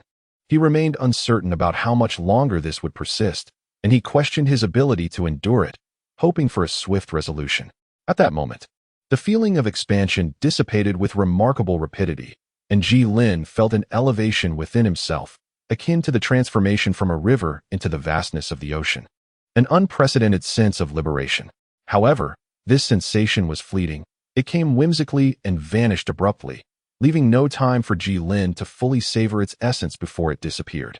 As Ji Lin savored the lingering sensation, he opened his eyes, only to find that Luo was absent from view. Casting his gaze around, he discovered Luo standing before the lifeless body of a tiger. Intrigued, Ji Lin approached. Upon nearing, he noticed a long incision on the tiger's right front leg. A wave of embarrassment washed over him, and he remarked, "I never anticipated you possessed such peculiar inclinations. It is quite unexpected."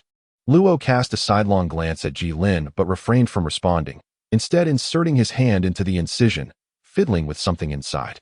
Seeing this scene elicited a sharp intake of breath from Ji Lin. He realized that Luo's fascination was even more bizarre than he had imagined, prompting him to step back a few paces. Withdrawing his hand from the wound, Luo looked at Ji Lin, who stood at a distance, and beckoned him closer with a playful smile, saying, "Why stand so far away? Come here." Ji Lin observed Luo Na's bloodstained hands and resolutely decided against approaching. "No need," he said. "You can speak from there. I can hear you clearly. It's strange," he continued. "When you took the lives of those bandits before, you seemed unfazed.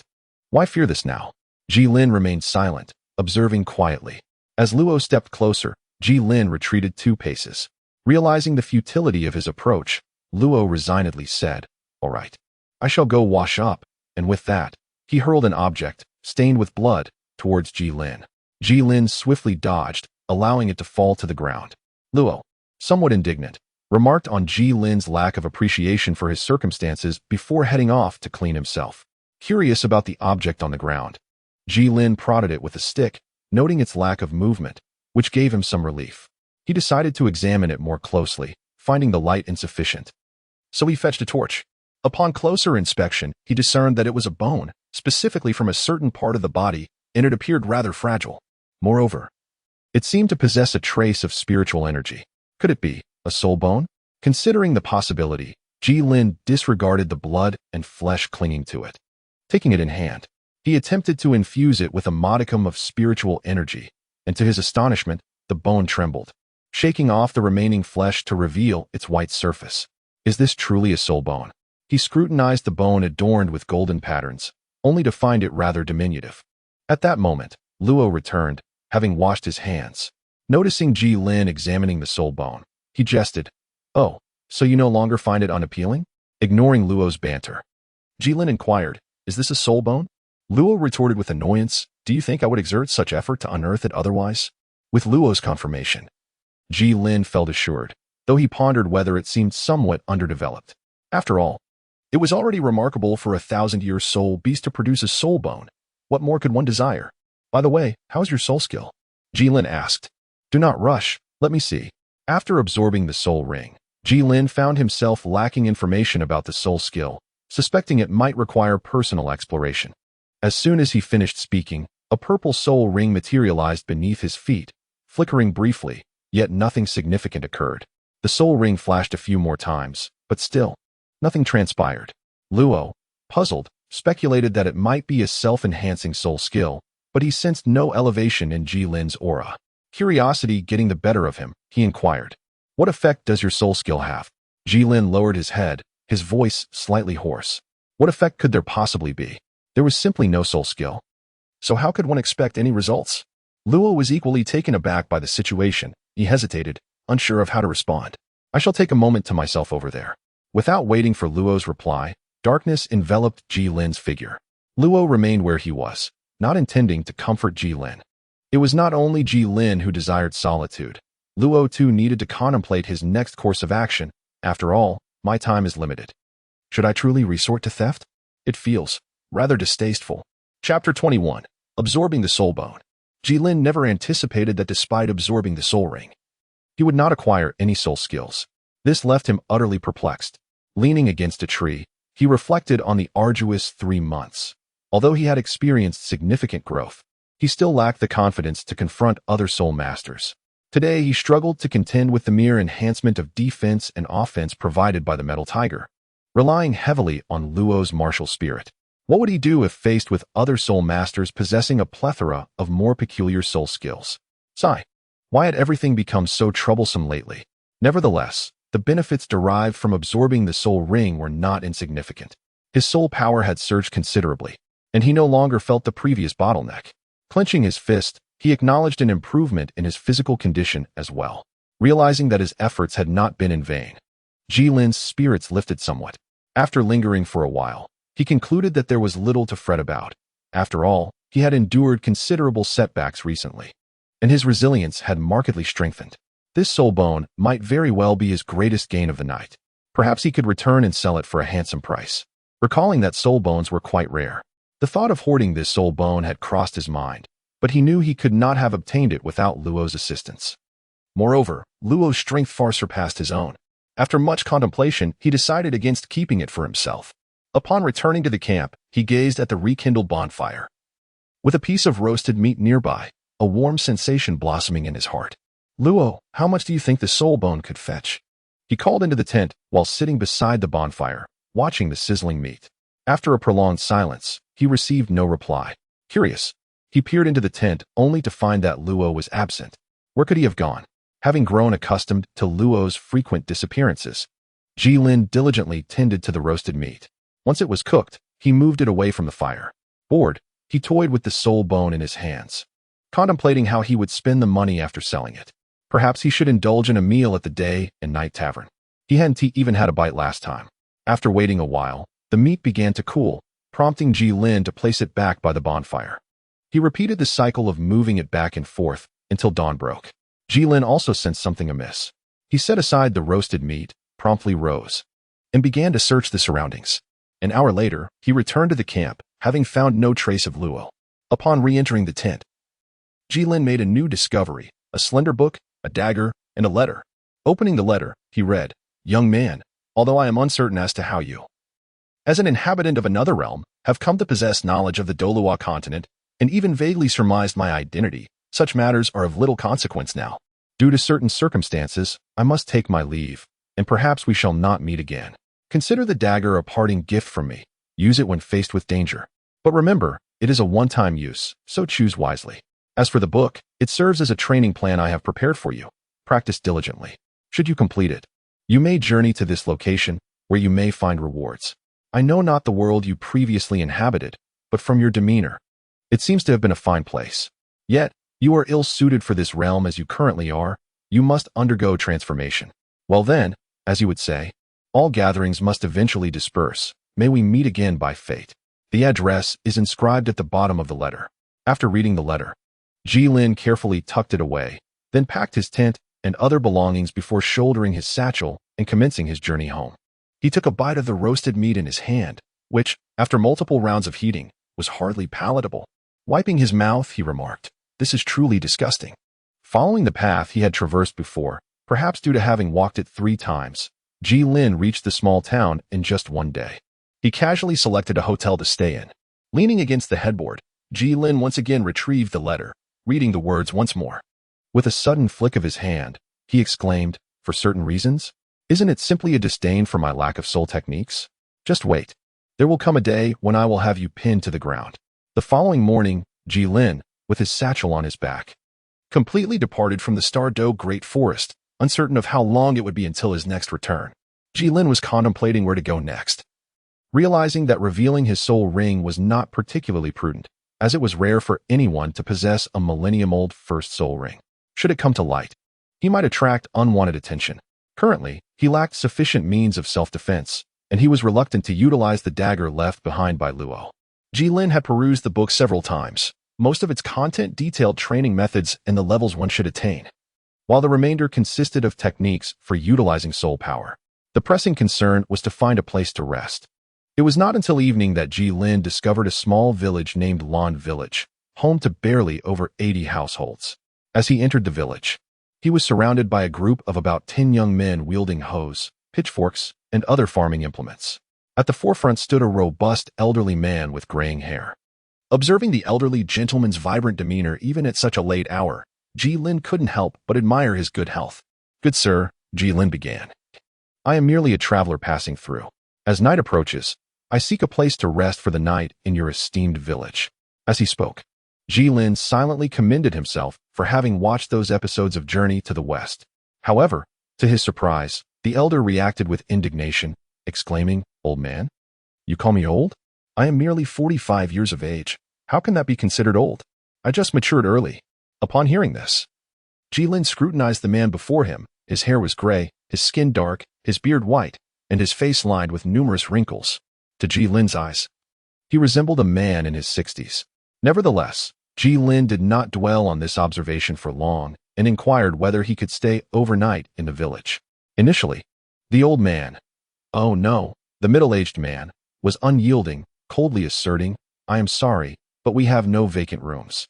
However, upon noticing the golden soul coins Jilin tossed in his hand, the man's demeanor shifted from disdain to eagerness. When Jilin produced a few more coins, a wide smile broke across the man's face. "Dear guest, please come inside," he said, ushering away the villagers who had gathered. As Jilin followed, he observed the surroundings: wooden houses thatched with straw, with sporadic wooden rooftops, and considerable space between the dwellings. After a short walk, they arrived at a small grove of bamboo, and the man gestured towards the houses nestled within the grove, saying, "What do you think, esteemed guest?" Jilin was quite surprised to discover such a place in this village and curiously inquired, "Do you specialize in the hospitality business here?" "No," came the reply. "Hongfu is the owner of this house. A couple of days ago, his son awakened his soul power, prompting the entire family to relocate to Soto City. In order to gather enough funds for their new abode, they sold this property to me." Surveying the surrounding environment, which was quite pleasant and distanced from the other villagers, Jilin promptly decided, "Very well, I shall take it." The man smiled warmly and replied, Then, regarding the rent, Jilin handed him a gold soul coin and inquired, "How many days can you stay?" After receiving the coin, the man pondered for a moment and replied, Half a month. Jilin found the situation acceptable and inquired, "By the way, how should I address you?" "My name is Yang Gue. You may call me Old Yang," came the response. "Very well, Old Yang. I shall head inside now." "All right. Feel free to summon me if needed." After bidding farewell to Old Yang, Jilin entered the modest abode, which comprised a kitchen, a living room, and 2 bedrooms, one large and one small. He brushed his fingers across the table, finding it devoid of dust, and placed his belongings on the floor. Jilin then made his way into the larger bedroom. Sitting cross-legged on the bed, he retrieved the soul bone. Although he had initially contemplated selling it, he realized that it might be a long time before he encountered another soul bone. Not to mention that he lacked any soul skills. Surely, this would bestow upon him a valuable ability. With the enhancement from the soul ring, Jilin's perceptive faculties had significantly improved, and he had not detected any soul masters in this village, which was a pivotal reason for his decision to absorb here. Let us begin. Chapter 22. Gilded. The following day, sunlight streamed through the window, casting a warm glow on Jilin's face. His eyelids fluttered before he opened his eyes, his black irises shimmering with a hint of golden light. He exhaled slowly, rose from the bed, and stretched his body, which had been seated in meditation throughout the night. The sound of his bones cracking was immensely satisfying. Jilin felt quite content. It seemed he had acquired a commendable skill. He raised his right hand, sensing the latent power within, and nodded to himself. Had the strength in his right hand increased? Though marginally, it was still a notable improvement. Furthermore, as he activated his soul power, a layer of golden light enveloped his exposed palm, interspersed with delicate white patterns. How curious that it has reversed. Shouldn't it be white with golden patterns instead? He mused. Oh well, I shan't dwell on that. He proceeded to remove his clothing, revealing that his entire right arm was cloaked in a faint golden glow, while the rest of his body remained unchanged. Due to the incomplete nature of the soul bone, was it impossible to achieve full body coverage akin to that of the tiger? Moreover, while the tiger radiated a protective golden glow around its body, Jilin felt as though the power merely coated his skin, offering no protection to his garments. How disappointing compared to the original. He couldn't help but lament. Despite his grievances, Jilin was nonetheless pleased with this soul skill, as it appeared to possess both offensive and defensive capabilities. Exiting the bamboo house, he casually picked up a fallen twig from the ground and channeled his soul power, causing golden light to once again manifest on his right arm. He attempted to gradually infuse the twig with his soul power, only for it to explode instantly. Jilin, unwilling to concede, sought out another branch. This time, he exercised even greater caution, infusing his soul power at a more measured pace. Fortunately, there were no unexpected occurrences. A faint golden light began to manifest upon the branch's twigs. Was the golden light above his arm not considerably dimmer? Jilin paid little heed to it. After all, the soul power he had employed was not particularly substantial. Presumably, the more soul power expended, the more radiant the golden light would be. Approaching a bamboo stalk, he struck it with the branch in his hand, exerting minimal force. With a sharp crack, the bamboo fell. Observing the breakage, he noted the presence of numerous splinters. The branch in his hand had also snapped in two. He procured another branch and repeated the process. The only variation being that Jilin utilized an amount of soul power between the first and second attempts. The bamboo yielded to his strike, predictably breaking apart, while the bamboo itself remained unscathed. In the next moment, the bamboo tumbled down, revealing a smooth cut. He stepped closer to touch it, nodding in satisfaction. Indeed, it was quite sharp, but the consumption of soul power was substantial. In just over a minute, more than half of his soul power had been depleted. Had he not absorbed the first soul ring, which had doubled his soul power, he might have completely exhausted it by now. Having grasped the specific effects and consumption, Jilin felt immensely content. The only lament was that this golden light could only manifest on his right arm, and any attempt to transfer it to other parts of his body proved futile, akin to a blocked conduit. What name should he bestow upon this soul skill? Its external manifestation bore a resemblance to the armed color domineering, yet it was not black. Rather, it resembled the gilding of gold leaf upon a surface. Thus, he decided to call it Lu Jin, golden gilding. After naming it, Jilin ventured deeper into the village. It was time to pay homage to his internal temple. For a man is but iron, and food is steel. One cannot endure hunger for long. With money paving the way, the process was quite smooth. After enjoying breakfast at a villager's home, Jilin returned to his bamboo cottage and opened the tome left by Luo. Thus began Jilin's new round of cultivation in the village known as Lan Village. The text emphasized strength and explosiveness, presenting numerous training methods for Jilin to choose from. Based on his own circumstances, Jilin devised the following plan. Each morning, he would drag a boulder several times his size around the bamboo grove until exhaustion set in. After a brief respite, he would commence slicing the fallen bamboo leaves with his sword. In the afternoons, he trained his reflexes within a designated area using 10 bamboo poles. Initially, Jilin could barely take a few steps while dragging the immense stone before needing to pause for breath. His attempts to slice the leaves were haphazard at best, failing to successfully cleave even a single leaf. While his dodging was somewhat proficient due to prior practice, this time he constrained himself to a smaller area, and the fan-shaped bamboo swayed unpredictably, making it impossible to evade all of them. A few still landed upon him. Although the spirit ring did not endow Jilin with any spirit abilities, it appeared that all his capacities had doubled, encompassing not only spirit power but also strength, speed, recovery, digestion, energy, and perhaps even mental fortitude. This enhancement was a crucial factor in his perseverance. In the evenings, he occasionally meditated. Yet more often he would transport a bamboo chair to the courtyard, gazing at the night sky above him, uncertain whether he was admiring the moon or the stars. Time quietly slipped away in this cyclical routine, and before he knew it, nearly 4 months had passed. Jilin had completed this phase of training, now capable of dragging the colossal boulder around the bamboo grove 20 times in a single breath, covering approximately 8,000 meters. The bamboo leaves drifting from above could now be effortlessly halved, and the 100 bamboo poles arranged in a circular formation could no longer touch the hem of Jilin's garments. The villagers of Jilin and Lanchan have become quite familiar with one another, as the numerous shared meals have fostered a sense of camaraderie. Upon getting to know old Yang's family, Jilin couldn't help but marvel at the impressive lineage of the Yangs. He vividly recalls his first visit to old Yang's home for dinner, where he was greeted by a man who stood half a head shorter than himself, sporting a full beard. It is worth noting that Jilin is no longer the 179.8 centimeters he once was. He has since grown to a height of 185.1 centimeters. The man, though shorter, must have been around 172 centimeters, and with his mature appearance, Jilin felt compelled to inquire, "Brother, is Yang Gui at home?" The man turned, calling out towards the courtyard, "Dad, there is someone looking for you." At the dining table, old Yang introduced him, saying, "This is my son, Yang Jia." He then turned to his son and added, "This is the sole master from the village, referred to as brother." Jilin hurriedly waved his hand and said, "Village chief, your son appears to be much older than I am. Calling me brother seems rather inappropriate." Yang Gui inquired about Jilin's age and, upon receiving the answer, remarked that his son is merely 8 years old. Thus he had not erred in addressing Jilin. Jilin gazed at the bearded man across from him, astonished, and exclaimed, "This fellow is only 8 years old." In any case, after this incident, Jilin seldom ventured to old Yang's home for meals. After concluding today's training, Jilin once again experienced that sense of saturation. He resolved to hunt a soul beast the following day, in order to acquire his second soul ring. When dawn broke the next morning, Jilin shouldered his pack and stepped outside.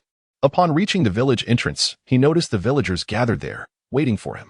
Over the past 4 months, Jilin had taken the time to assist many villagers, and numerous residents expressed their astonishment, stating they had never encountered such a soul master before. Among those bidding him farewell, the village chief, Yang Gui, was particularly conspicuous, tears and mucus streaming down his face as he clutched Jilin's sleeve, lamenting, "Why are you leaving so soon? You haven't even met my cousin's daughter yet." Previously, upon learning that Jilin was a soul master, Yang Gui had expressed his desire to introduce his cousin's daughter to him. Although the familial connection was tenuous, Jilin felt that any association with Yang Gui should be nipped in the bud. Thus, amidst the farewell of the villagers and Yang Gui's sobs, Jilin strode away from Lan Village. Chapter 23. Observations of Soto. After much deliberation, Jilin chose not to venture to the Star Doe forest to obtain his second soul ring. Not only was the absence of Luo a concern, but the journey to the Star Doe was also perilous. After all, the waters there were not shallow. Additionally, he suddenly recalled that the Soul Master competition, which occupied a significant portion of the original text, was about to commence. Since he had arrived in this world, it would be remiss not to witness it. Thus, Ji Lin set his course toward Tindo City. However, a more pressing matter loomed before him. He was out of money. After months of expenditure, the funds he had acquired from kind-hearted individuals were nearly depleted. Having learned from past experiences, Ji Lin was reluctant to seek employment once more. Consequently, Ji Lin naturally turned his attention to a lucrative opportunity mentioned in the original narrative, the Great Soul Arena. Armed with the map he had purchased earlier, he journeyed to Soto City, the economic center of the Balik Kingdom. After receiving an information form at the front desk, Ji Lin meticulously filled in his details. He hesitated momentarily when it came to the martial soul section. Pondering deeply before inscribing the character's protective golden light, Ji Lin, I certainly want to disclose that I cannot write the character Lian Douluo language, humph. Subsequently, Ji Lin followed the directions to the testing room for soul power at the Great Soul Arena. The room was modest, approximately 10 square meters in size, with a finely crafted black stone pillar at its center, atop which rested a glass orb. As Ji Lin surveyed his surroundings, the staff member nearby refrained from speaking. Merely adopting a formulaic tone to instruct, please place one hand on the crystal ball and channel your soul power. Ji Lin obediently followed the instructions. The crystal ball erupted with a formidable suction, causing the soul power within Ji Lin to surge uncontrollably into it. My goodness, this suction is quite powerful.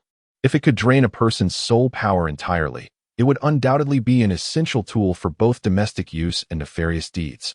Though such thoughts crossed his mind, they did not manifest on Ji Lin's face. After approximately 5 seconds, the suction from the crystal ball abruptly ceased, and a blue light began to emanate from the bottom, gradually illuminating half of the orb. However, the boundary of the light appeared somewhat dim. Observing this, the staff member recorded a score of 19 in the soul power section and subsequently escorted Ji Lin out. What puzzled him was the look of regret on Ji Lin's face. What could it signify? After submitting the registration fee of 10 gold soul coins along with the form, Ji Lin awaited briefly before receiving a plain iron token, distinguished only by the character inscribed in its center. Following the submission of his application for the soul duel, Ji Lin was swiftly led to the 12th duel arena. Upon entering the preparation room, he was met with numerous scrutinizing gazes. Though Ji Lin is not particularly socially anxious, he nonetheless felt a certain discomfort under the scrutiny of others. He hastily found an empty seat, granting him the opportunity to observe his surroundings. In the lounge, aside from Ji Lin, there were 4 other individuals. 3 of them had, to varying degrees, regarded him earlier. Only one imposing middle-aged man, with a resolute countenance, sat silently in the corner. Given the prevailing silence, Ji Lin naturally refrained from disturbing the tranquility. After a while, someone entered, announcing, "Kek's Soul Master, it is your turn." Upon hearing this, the man in the corner rose and silently exited the lounge, his expression heavy. The others bore expressions of schadenfreude, and Ji Lin, intrigued, inquired of the person nearest to him, "You all seem rather pleased. Is there something amiss with that man?" The individual, caught off guard by Ji Lin's question, seemed taken aback, as if he did not expect to be addressed. After sizing Ji Lin up once more, he replied, "You look unfamiliar. Are you new here?" "What does that have to do with my question?" Ji Lin retorted. The man chuckled softly. "No wonder you don't recognize the formidable Bear Kex." "Bear Kex? Was that him just now? He appears to be quite a renowned soul master. Indeed, he is well known. Among soul masters at the soul sovereign level in the Soto Great Soul Arena, he holds a formidable reputation. However, whether he retains that status after today remains uncertain." "Oh, does it pertain to his opponent today?" Seeing Ji Lin's keen interest, the man continued, "Though Kex is adept at the soul sovereign level, he is no longer a soul sovereign himself. He ascended to soul sect status a month ago. Consequently, his opponent today is also a soul sect member, and of a higher rank. Were it merely an ordinary soul sect member, I wouldn't be so concerned, but his opponent is the dread god Mengli. Merely surviving this encounter would be a feat, dread god." Ji Lin recalled encountering this name in the original narrative. Noticing Ji Lin's expression, the man raised an eyebrow and asked, "You are aware of him?" Ji Lin nodded, having heard tales of the formidable reputation of his opponent. The man beside him concurred, stating that those who dared to confront that individual were either dead or severely injured. However, it was perplexing why the notorious Silvis City and his fearsome team had suddenly made their way to Soto City. According to previous witnesses, the team had become even more ferocious than before. With the conversation reaching a natural pause, they shifted to other topics and ceased further discussion. Ji Lin rested his elbows on his knees, cradling his chin in thought, pondering whether they had been intimidated by the main protagonists. Before long, it was Ji Lin's turn to compete. The 12th district boasted 6 arenas, with Ji Lin's match scheduled at the second one, where the audience turnout was rather dismal. Only 1/5 of the seats were occupied. Ladies and gentlemen, the upcoming Soul Battle features 2 contenders, the 18th level Soul Master with a wolf martial spirit, the Lone Wolf, Xiao Yuchen, who has achieved 4 consecutive victories, and his opponent, the 19th level Soul Master, Luo, who has just registered today, with a protective golden light martial spirit. Let us anticipate the thrilling contest they will present. Observing his opponent, who was almost of similar stature, Ji Lin could not help but acknowledge that the other's handsomeness was nearing his own. Meanwhile, Xiao Yuchen, gazing at the pedestrian face of his opponent nodding incessantly, found it somewhat peculiar, wondering if the nodding was a testament to his own strength. As Xiao Yuchen activated his martial spirit, his back hunched slightly, his hair lengthened, and most notably, his mouth and nose elongated, resulting in a significant transformation. In contrast, Ji Lin merely adorned his arm with a hue. Now he is no longer as handsome as I am, Ji Lin mused.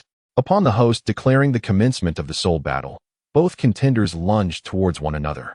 As they entered each other's attack range, Xiao Yuchen raised his oddly transformed right hand to strike Ji Lin, who naturally responded with a clenched fist of his own. Having never engaged in combat with others before, Ji Lin was uncertain of his own capabilities. Thus, he unleashed his fist without restraint, channeling nearly 1,000 pounds of force. Just as their strikes were on the verge of colliding, Xiao Yuchen activated his first soul skill, Swift Shadow, which augmented his speed by 30%. His hand suddenly accelerated, veering from its original path straight towards Ji Lin's face. Xiao Yuchen was no fool. Upon noticing the golden light enveloping Ji Lin's right hand, he deduced the nature of his opponent's martial spirit. Unlike his foolish companion, he had no intention of clashing head-on, having meticulously planned to attack areas devoid of the golden light. Thanks to over 6 months of training and the effects of his soul rings, even with Xiao Yuchen's sudden change in strategy, Ji Lin was able to react swiftly. He exerted force to push himself backward, leaning back as Xiao Yuchen's attack grazed past him. Observing this, Xiao Yuchen quickly adapted, realizing that closing the distance to Ji Lin would be challenging. Utilizing the momentum of his right hand, he executed a backward roll to create space between them. Ji Lin had not anticipated the multitude of thoughts his opponent harbored. He had expected a straightforward assault. At that moment, Xiao Yuchen made a decisive move. Lowering his center of gravity, he inhaled deeply, and with a flash of the yellow soul ring beneath his feet, he propelled himself towards Ji Lin with a remarkable burst of speed, surpassing his previous pace.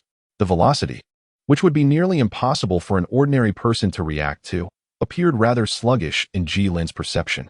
Even if it were to increase further, Ji Lin would still be able to respond. With a subtle shift of his body, he evaded the opponent's claw strike. Xiao Yuchen, taken aback by Ji Lin's ability to dodge, swiftly recalibrated and charged at Ji Lin once more, his right hand poised to launch another attack. This was reminiscent of their earlier training. However, if it were to remain at this level, then perhaps it would end here. A glimmer of brilliance flickered in Ji Lin's eyes as he deftly sidestepped, drawing forth the inconspicuous sword of physics secured at his waist. With a calculated yet gentle force, he struck the back of Xiao Yuchen's head.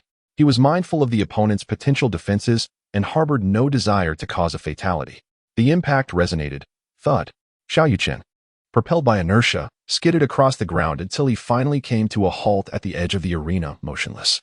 I hereby declare the victor of this duel to be Luo. The audience buzzed with lively chatter. Wow, impressive. He won without employing any soul techniques. Thank goodness I placed my bet on him. Otherwise, my savings would have vanished. Ugh, what a useless fellow Xiao Yuchen is, losing so swiftly. Woe is me, my money. In the passageway for competitors, Ji Lin pondered the significance of his victory. How many gold coins did he earn for this triumph? Was it 5 or 10? At that moment, 2 individuals passed by, carrying a stretcher. On it lay Keisai, the one he had encountered before, now devoid of life. Silently, he watched as the stretcher vanished around a corner. Ji Lin proceeded to the front desk, where he collected his earnings for the day, securing 10 gold coins before departing the arena. As he strolled down the street, seeking a hotel to rest, he stumbled upon a charred house. Among the crowd of onlookers, he once again heard the name Keisai. Glancing at the charred remains, one large and one small, which had been cleared by the city's guard, Jilin suppressed the urge to retch and turned away. Various voices echoed around him. You died swiftly. Otherwise, I would have eventually avenged the humiliation of being thrown from the stage by you. What is the guard doing? They should dig a grave instead of leaving these remains out to pollute the air. What happened here? Oh, really? It's a pity I didn't witness it. I missed out. Amidst these conversations, Jilin suddenly recalled Luo's message. Is it unsuitable? Jilin gradually faded from the streets. Chapter 24. The Art of Making Wealth and Understanding Human Relationships. Ladies and gentlemen, let us once again extend our applause to the victor of this match, Luo. Remarkable indeed. If I recall correctly, Luo only commenced battling in the Grand Soul Arena about 2 weeks ago, and now he has attained the Copper Soul, potentially breaking records in the process. Indeed, in recent years, the only ones who could rival him, or perhaps even overshadow him, would be the renowned Shrek 7 Devils from a while back. Who could argue otherwise? It is truly perplexing to ascertain who stands superior when comparing Luo to these formidable opponents. Yet, do not expect to witness such a spectacle in the arena. For the Shrek 7 Devils possess soul power nearing level 30. It is quite possible that they have all already achieved the rank of Soul Elder, while Luo remains at a mere level 19. It seems unlikely he will catch up anytime soon. Unbeknownst to him, Jilin has also been here for half a month, having already earned sufficient travel expenses. However, with such a lucrative opportunity at hand, how could Jilin resist the temptation to reap further rewards? Throughout this fortnight, Jilin has not emerged victorious in every match. After his initial 5 consecutive victories, he found himself unable to match with opponents for a considerable time. Upon inquiry, he learned that there are simply not many Soul Masters of level 10 and above. Coupled with the fact that his match timings have become well known, many Soul Masters would only arrive when Jilin was absent. Jilin never anticipated that he would one day wield such formidable influence. Struggling with what to do, after all, he had no desire to squander time on such matters. He was approached by representatives from the Soul Arena. They expressed a hope that Jilin would participate in the Grandmaster competition as a Soul Master, offering double the prize money and points for the victor. After a moment's hesitation, Jilin acquiesced. For his purpose in the Soul Arena was not solely to earn money but also to ascertain the caliber of his own abilities within this world. In his inaugural battle, Jilin faced a 23rd level Soul Master possessing the Blue Serpent Martial Spirit. The stands were filled with spectators engaged in lively discussions regarding the outcome of this match. As such an extraordinary contest was a rarity, the odds presented by the Soul Arena were astonishingly lopsided. Jilin's odds were 10 to 1, while his opponents were merely 3 to 10.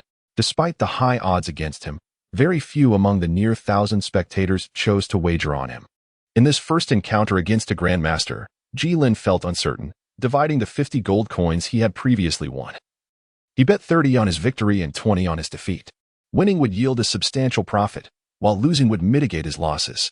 The Blue Serpent Soul Master proved to be a formidable foe, significantly stronger than his prior opponent, particularly due to his agile movements and swift speed, which made him somewhat unpredictable. Moreover, the opponent's first soul skill appeared to be a displacement technique, though it did not achieve instantaneous teleportation. It nonetheless caught Jilin off guard. Fortunately, Jilin's reflexes were quick, and his gilded defenses were sufficiently robust, enabling him to confidently anticipate overcoming his adversary without injury. However, Jilin soon perceived an anomaly. The strength and ferocity of the opponent's attacks began to wane. Although the opponent still appeared fierce, it was merely a fade. Contemplating the odds for both sides, Jilin surmised that there might be some underlying trickery at play. Was this a case of being exploited? While such a notion seemed contrary to the spirit of sport, it was not a predicament of his own making. And the prospect of earning money effortlessly was indeed a rare opportunity. Thus, he began to play along with his opponent. Jilin remained oblivious to whether his opponent had noticed him. In any case, after a series of breathtaking battles, the confrontation culminated with Jilin sending his adversary tumbling off the stage. The audience was taken aback by the unexpected turn of events. When the host announced the outcome, a profound silence enveloped the arena, soon followed by a cacophony of voices. "Did you truly give your all?" "Refund," echoed among the crowd, alongside astonished remarks like, "I can't believe we didn't see him use his soul skills, nor did we even catch a glimpse of his soul rings." Mixed in were jubilant exclamations of, "Yes, I won, I won." Yet, the predominant sound was that of cheers, celebrating the victor. Amidst this tumultuous applause, Ji Lin descended the stage with a stoic demeanor, prompting many to remark on his impressive air of mastery. Regret washed over him. Had he been a tad more audacious and wagered all his earnings, that glaring sum of 220 gold coins would not have vanished into thin air. The pain of loss was indeed acute. In the following days, Ji Lin found himself embroiled in several more soul battles, oblivious to the state of the audience's wallets. His own coffers, however, were overflowing. As for any pangs of conscience, Ji Lin expressed his desire for more such effortless victories. Just as he was basking in his triumphs, he received information regarding his next opponent from the Soul Arena, Zack. Martial Soul, Sungyin Tiger, level 23, Soul Rings, yellow. As a recent sensation, it was the first time he received such details about an opponent. Was the narrative shifting? With this query in mind, Ji Lin approached the front desk to inquire about the odds for himself and Zack, which were respectively 6-1 and 3-1.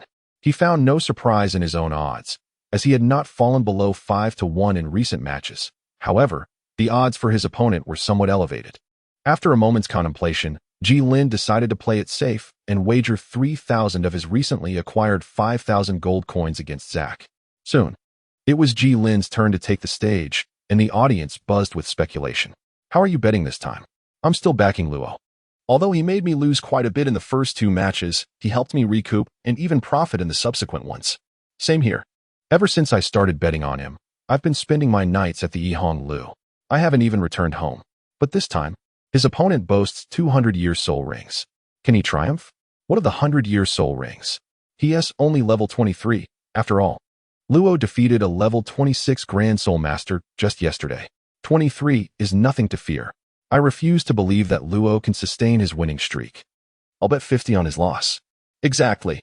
I'll wager 30 against him losing. If it comes to that, I'll resort to selling myself. In that case, I'll place 100 on his victory. I wagered 300, 400, 1,000, and 1,200. In an opulent private room, the supervisor of this venue swirled his glass, gazing at the fervent crowd below. After taking a sip of the exquisite wine, he inquired about the situation. A staggering 360,000 gold soul coins were bet on Luo's victory, while the stakes for his defeat barely reached 5,000. Upon hearing his subordinate's report, the supervisor, brimming with excitement, downed his drink in one gulp and slammed the glass onto the nearby table, resolutely declaring that no mistakes must occur. He reassured himself that Zack was no pushover. There was no way Luo, who needed us to let him win, could possibly triumph over Zack. Nodding in agreement, the supervisor instructed, "Go forth and let them understand that my money is not easily earned." Indeed, Zack proved to possess remarkable skills, and it truly made Ji Lin appreciate the weight of being a Grand Soul Master. His strength, speed, and soul skills surpassed those of the previous opponents. Yet, this only added to the thrill of the encounter. With a sudden burst of power, he repelled the flaming tiger claw. Observing the singed sleeve and the reddened blade in his hand, now marred with a chip, Ji Lin felt a twinge of regret, having spent 5 gold coins to procure that sword. For the first time, Ji Lin covered his blade in gold leaf, casting a glance at the panting Zack before charging forward once more. This was not what he had anticipated. It was supposed to be easily resolved. Nevertheless, he pressed on, exclaiming, "Ah, little kitty, taste my sword." With that, Ji Lin executed a sweeping strike. Ever since Ji Lin adorned his sword with gold, Zack sensed an ominous presence emanating from it. As Ji Lin's blade swept toward him, Zack, unwilling to confront it head-on, had no choice but to unleash his first soul skill, Tiger Fire. A fire pillar, as thick as a small bowl, erupted from Zack's mouth, hurtling straight towards Ji Lin's face. Ji Lin never anticipated that his opponent would unleash a powerful attack at such close range. However, it was too late to evade. So he swiftly adjusted his sweeping strike into an upward thrust, slicing through the fiery pillar and forcing the advancing Zack to retreat. Zack felt an overwhelming sense of frustration. He had never before been so thoroughly bested by an ordinary sword. Unbeknownst to Ji Lin, Zack was caught in a maelstrom of thoughts as he wielded the gilded sword against him. Zack had no choice but to evade with all his might, contemplating whether to unleash a fiery breath to distract his opponent. Although Zack had considered withstanding Ji Lin's assault, the sight of the ground, inadvertently scarred by Ji Lin's blade, dissuaded him from that notion. "I am no more resilient than this granite." Observing Zack's desperate attempts to dodge on the stage, the supervisor seethed with rage. banging the table and exclaiming, "What is the meaning of this? Did you not claim that Zack would easily triumph over him?" The subordinate, wiping the sweat from his brow, offered a nervous smile. "Do not fret, supervisor. Zack has yet to be defeated. Furthermore, how long can he endure such relentless onslaught? He could very well tire him out." The supervisor scoffed. "I hope so." The subordinate, however, felt a twinge of uncertainty, for Lin had yet to unleash his soul technique. Zack, intent on enduring, believed his soul power far surpassed that of Lin. Yet, as his own reserves dwindled, he noted Lin's unyielding vigor. Gritting his teeth, Zack steeled himself to persevere a little longer. At that moment, the golden radiance emanating from Lin's sword and hands dissipated. Witnessing this, Zack's heart soared, and he hastily summoned the scant remnants of his soul power to unleash his second soul technique, Descending Tiger, which doubled his speed for 10 seconds. In an instant, he collided with Lin, sending him tumbling off the stage. The announcer swiftly declared, "The match is concluded. I proclaim Zack the victor of this soul duel. My money. Oh, woe is me. Curse my ancestors. Thankfully, I did not wager at all. Alas, he has finally lost. It has truly been an arduous journey." In the private room, the supervisor's anxieties were finally alleviated. On the stage, Zack sighed in relief. At last, it is over. What a challenge it has been. Lin rose slowly from the shadows, dusting off his clothes, and gazed at Zack, who was fervently raising his arms in celebration on the stage. "That should suffice," he remarked before gradually exiting the venue, for it was time to collect his earnings. Chapter 25. The final sunset. It seems that there was no match featuring Luo today. How peculiar. Does he not attend regularly and punctually? Indeed, and I did not witness his match yesterday either. It is truly strange. Could it be that he has absconded? Well, it is not entirely out of the realm of possibility. Surely not. He cannot abandon me after I have lost so many coins without at least playing a few more matches to help me recuperate my losses. At this moment, Lin, with his monthly salary of 7,000, leisurely rode his horse along the official road leading to Tiando City. Chewing on a blade of dogtail grass and reclining on the back of his steed, he relished this rare moment of tranquility. Just 2 days prior, Lin had experienced that familiar sense of saturation, realizing he had reached level 20. Coincidentally, his earnings had also accumulated sufficiently. Furthermore, after his previous defeat by Zack, the opponents he encountered were merely of the lowly level of around 10, which was rather unexciting, prompting him to pack up and depart. With newfound wealth, Lin naturally wished to avoid the tediousness of taking the public bus. Thus, he entertained the idea of purchasing a means of transportation.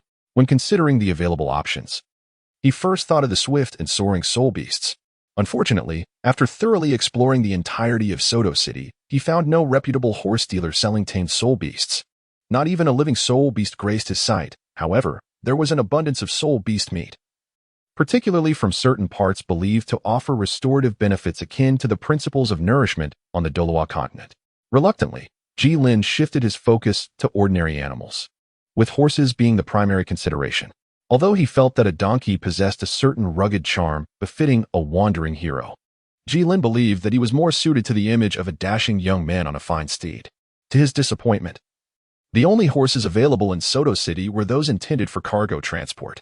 To acquire a well-bred steed, one would need to visit an official store, and such purchases required specific credentials. Naturally, soul masters could buy them, but the price was quite steep, 20 gold soul coins, with no room for negotiation. In contrast, the cargo horses were significantly more affordable, priced at merely 9 gold soul coins, and their temperament was relatively docile, considering he had considerable luggage and lacked prior riding experience. Coupled with the fact that the Soul Master competition was still some time away, Lin felt no urgency to hurry. As for absorbing soul rings, he was not particularly concerned about a few days' delay, primarily due to his reluctance to part with his money.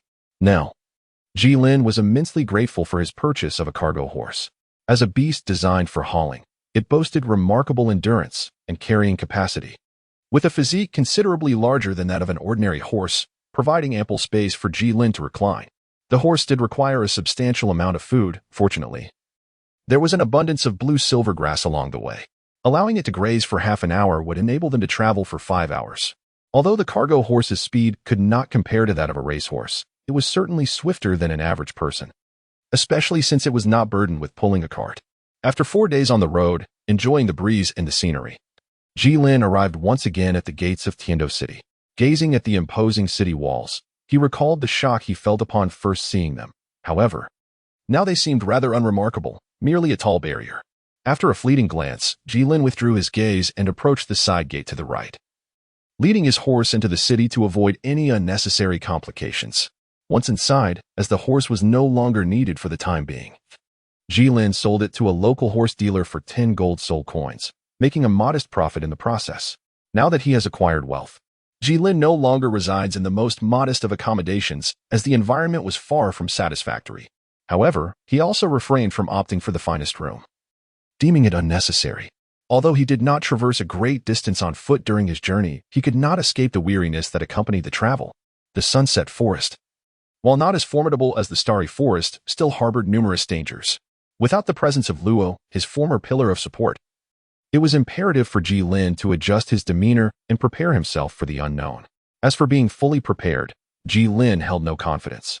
For the future is shrouded in uncertainty, and it was entirely possible to encounter the main protagonist group at any moment.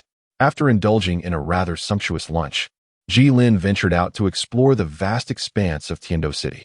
One cannot deny that Tiando City was far more magnificent and prosperous than the cities portrayed on television. The streets were devoid of beggars, suggesting a certain affluence. Strolling through the bustling avenues and narrow alleys, Jilin observed numerous slum-like structures. However, they diverged from his preconceived notions.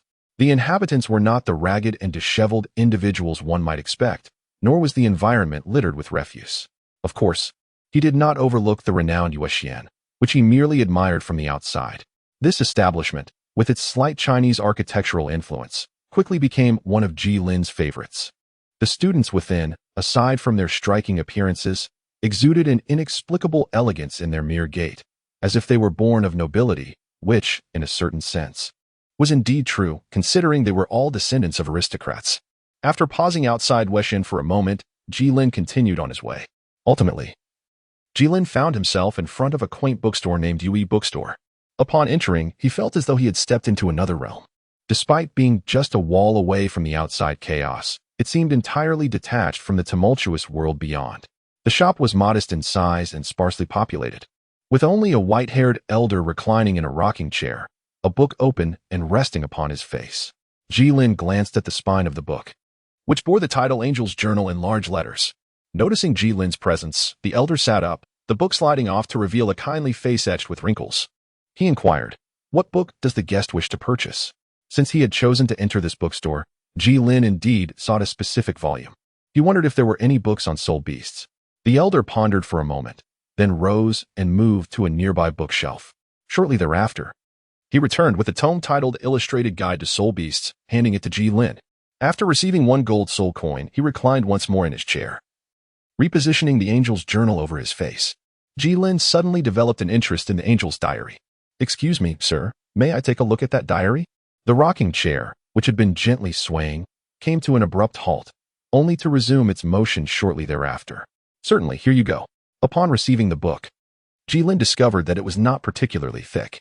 He stood, leafing through its pages for about an hour before finally closing it. "What do you think?" The entire narrative revolves around a young girl who, starting from humble beginnings, endures numerous trials before ultimately achieving divinity. How should I put it? It's quite inspirational, yet somewhat cliché. Cliché? Indeed, is it not? The protagonist, despite facing many hardships, ultimately reaches the pinnacle of success. Are you suggesting she is not worth emulating? Not at all. Regardless of the circumstances, she succeeded in the end, with her story enduring through time. Should we not learn from her, rather than from those who faltered? Your perspective is rather intriguing. What do you believe we should learn from her? Perseverance. For she managed to gather the faith of humanity at that time, which is no trivial feat. This lifelong dedication to a singular purpose is truly commendable. Even if she ends up with nothing, as long as you have no regrets, I believe that suffices. You seem quite open-minded. That's what they all say. After returning to the hotel and finishing dinner, Jilin lay on his bed, perusing the Soul Beast compendium in his hands. Although he could not acquire soul skills through soul rings, soul bones were a different matter. The skills of soul bones were somewhat related to the soul beasts. Were they not? This book proved to be quite remarkable, encompassing nearly all soul beasts, and Jilin was delighted to find 2 familiar figures within its pages. The Titan great ape, fierce by nature, boasting extraordinary combat prowess with a powerful physique, it is suspected to possess the ability to manipulate gravity. The golden tiger, renowned for its ferocity and cunning nature, it is famous for its formidable defense and unparalleled attack, with its brilliance increasing in intensity alongside its cultivation level. After a while, Jilin closed the book, feeling somewhat disheartened. Truly, what could be purchased externally was hardly of quality. It was as if the information provided was negligible. There was not a single word about distribution or how to determine age. Just a brief introduction and an illustration, and they charged me 1 gold soul coin? Highway robbery. However, it was not entirely without merit, as Jilin had at least identified a target for his soul bone quest. The void mouse, naturally timid, capable of traversing the void, making it incredibly elusive. The sharp-tailed swallow, cautious by temperament, it possesses remarkable speed and is often seen in flocks. The phantom dragonfly, naturally timid, it enjoys creating illusions to confound its enemies. The next day, Jilin packed his belongings and set forth towards the sunset forest. Chapter 26. A fortuitous encounter. Perched upon a lofty branch, Jilin savored the wind that seemed to come from nowhere while munching on the provisions in his hand. It has already been the second day since Jilin entered the sunset forest. The previous day, he encountered not even a single soul beast that met his expectations, let alone any other that adhered to the required age limit. After much effort, he finally came across a formidable black bear, exuding a considerable fluctuation of soul power. However, upon defeating it, he discovered that it was merely a century-old soul beast. Although the soul ring bore hints of purple, Jilin ultimately chose not to absorb it. After all, the number of soul rings he could absorb was limited. He had previously contemplated that his unique circumstances might exempt him from this restriction. Yet when the soul ring hovered above his head, no energy was imparted, forcing him to concede that his limitations were indeed akin to those of others. This realization left Jilin speechless for a considerable time.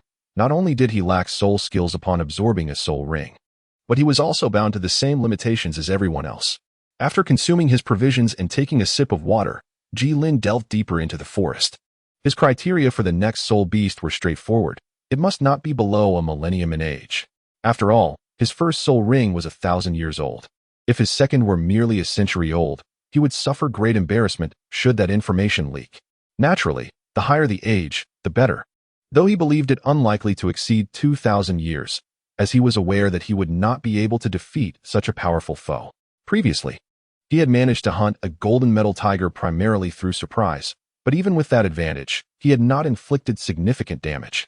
That decisive blow had relied heavily on Luo's sword. Although Jilin had experienced considerable growth and strength, capable of besting his former self, he still felt uncertain. The golden metal tiger had been exceptionally fierce, and even now, he doubted his ability to triumph over it. He thought to himself that when the right opportunity arose, he would strike first. If he could win, he would fight, but if not, he would flee. Self-preservation was paramount. At that moment, he found himself nostalgically yearning for the days when he had someone strong to rely upon. How carefree he had been back then. With this thought, his desire to confront that certain individual intensified. Logically, the closer one ventured to the heart of the forest, the more formidable the soul beast one should encounter. Yet, peculiarly, despite having gone deeper for some time, Jilin had not encountered any soul beasts. This was unusual. Could the sunset forest harbor soul beasts akin to the Titan giant ape? He had never heard of such a thing. When faced with the abnormal, one must suspect the presence of the extraordinary. However, reluctant to retreat, Jilin chose to proceed with even greater caution.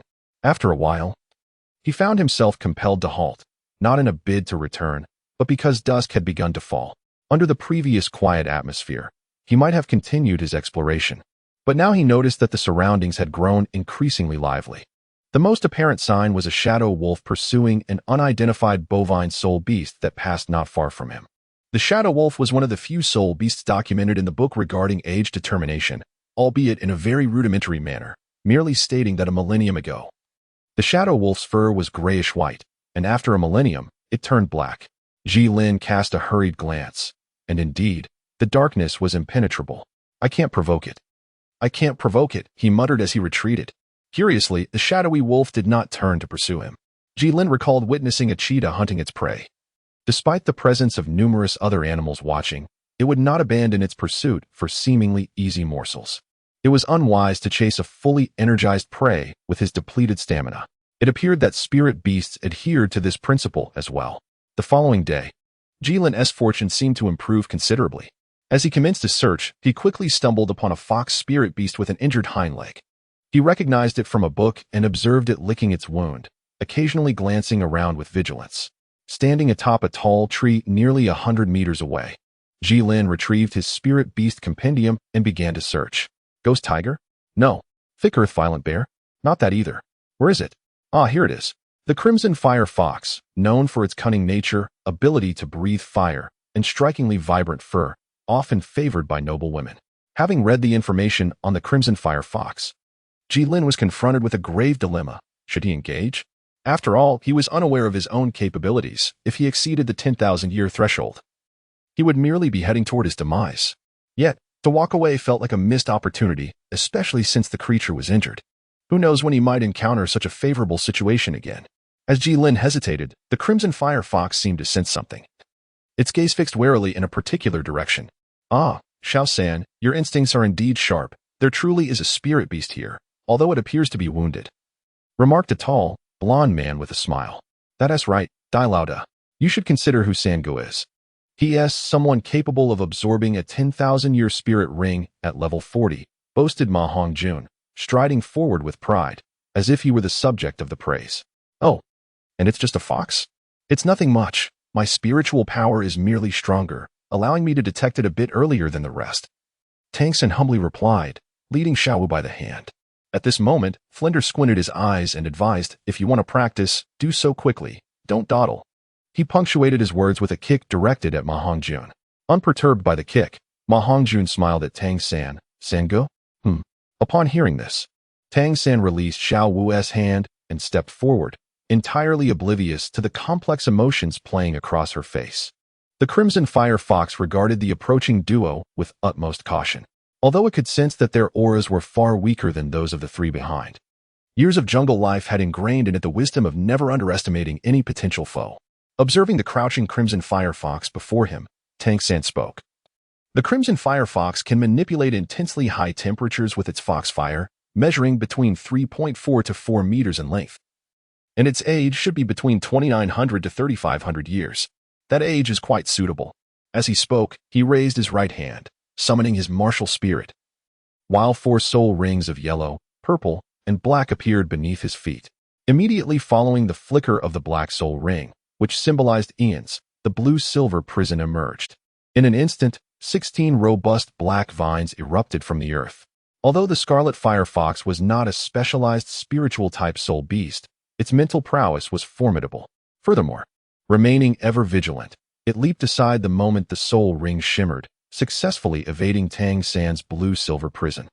Just as the scarlet fire fox reveled in its successful evasion of Tang San's soul skill, another 16 vines surged forth from the ground, ensnaring it within the prison. The scarlet fire fox was taken aback by Tang San's ability to unleash consecutive attacks. However, it quickly regained composure, exhaling bursts of foxfire in an attempt to incinerate the prison that ensnared it. After all, plants were generally susceptible to flames in its understanding. Observing the flames dancing upon the blue-silver grass, Tang San surmised the scarlet fire fox's intentions and could not help but commend its ingenuity, acknowledging its seasoned experience in swiftly devising such a strategy. Yet, he swiftly added, alas, my blue-silver grass is fire-resistant.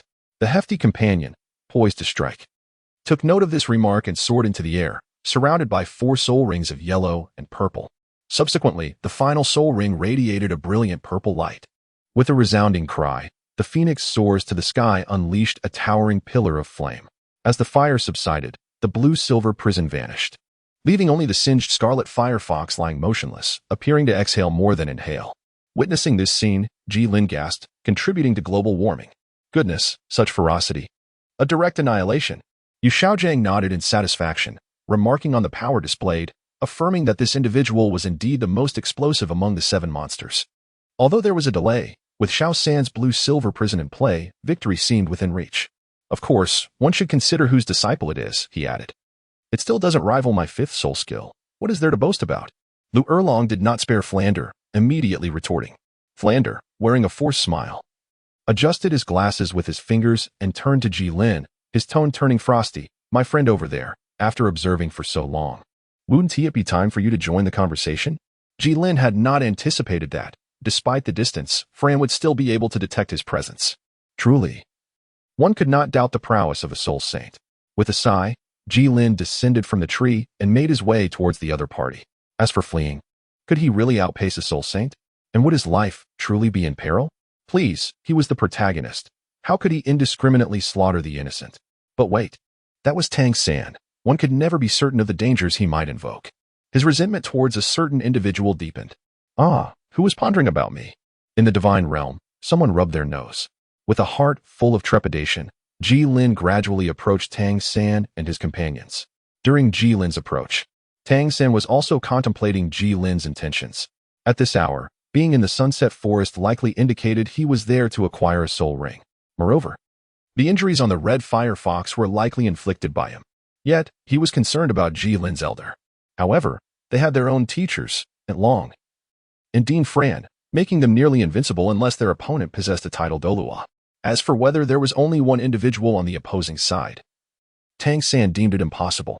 How could a soul master venture alone to hunt soul beasts? Chapter 27. The first encounter with the protagonist group. Looking at the group before him, aside from Fran and Ning Rongrong, whom he had previously met, the others were strangers to him. Nonetheless, Jilin could easily recognize them. The tall figure with golden hair and heterochromatic eyes, Dai Mubai, was unmistakable. The rotund, red-haired glutton, Ma Hongjun, was equally easy to identify. Standing quietly to the side was Zhu Zhuqing, clad in leather, her delicate features evoking thoughts of the lowly characters from anime. A glance downward made Jilin divert his gaze.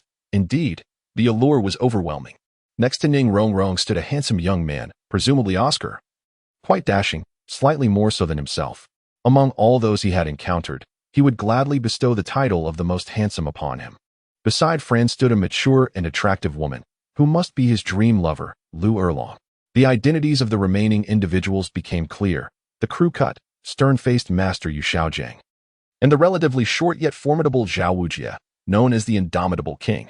Lastly, there was the girl with rabbit ear accessories, Xiao Wu, alongside the protagonist of Douluo Continent, Tang San.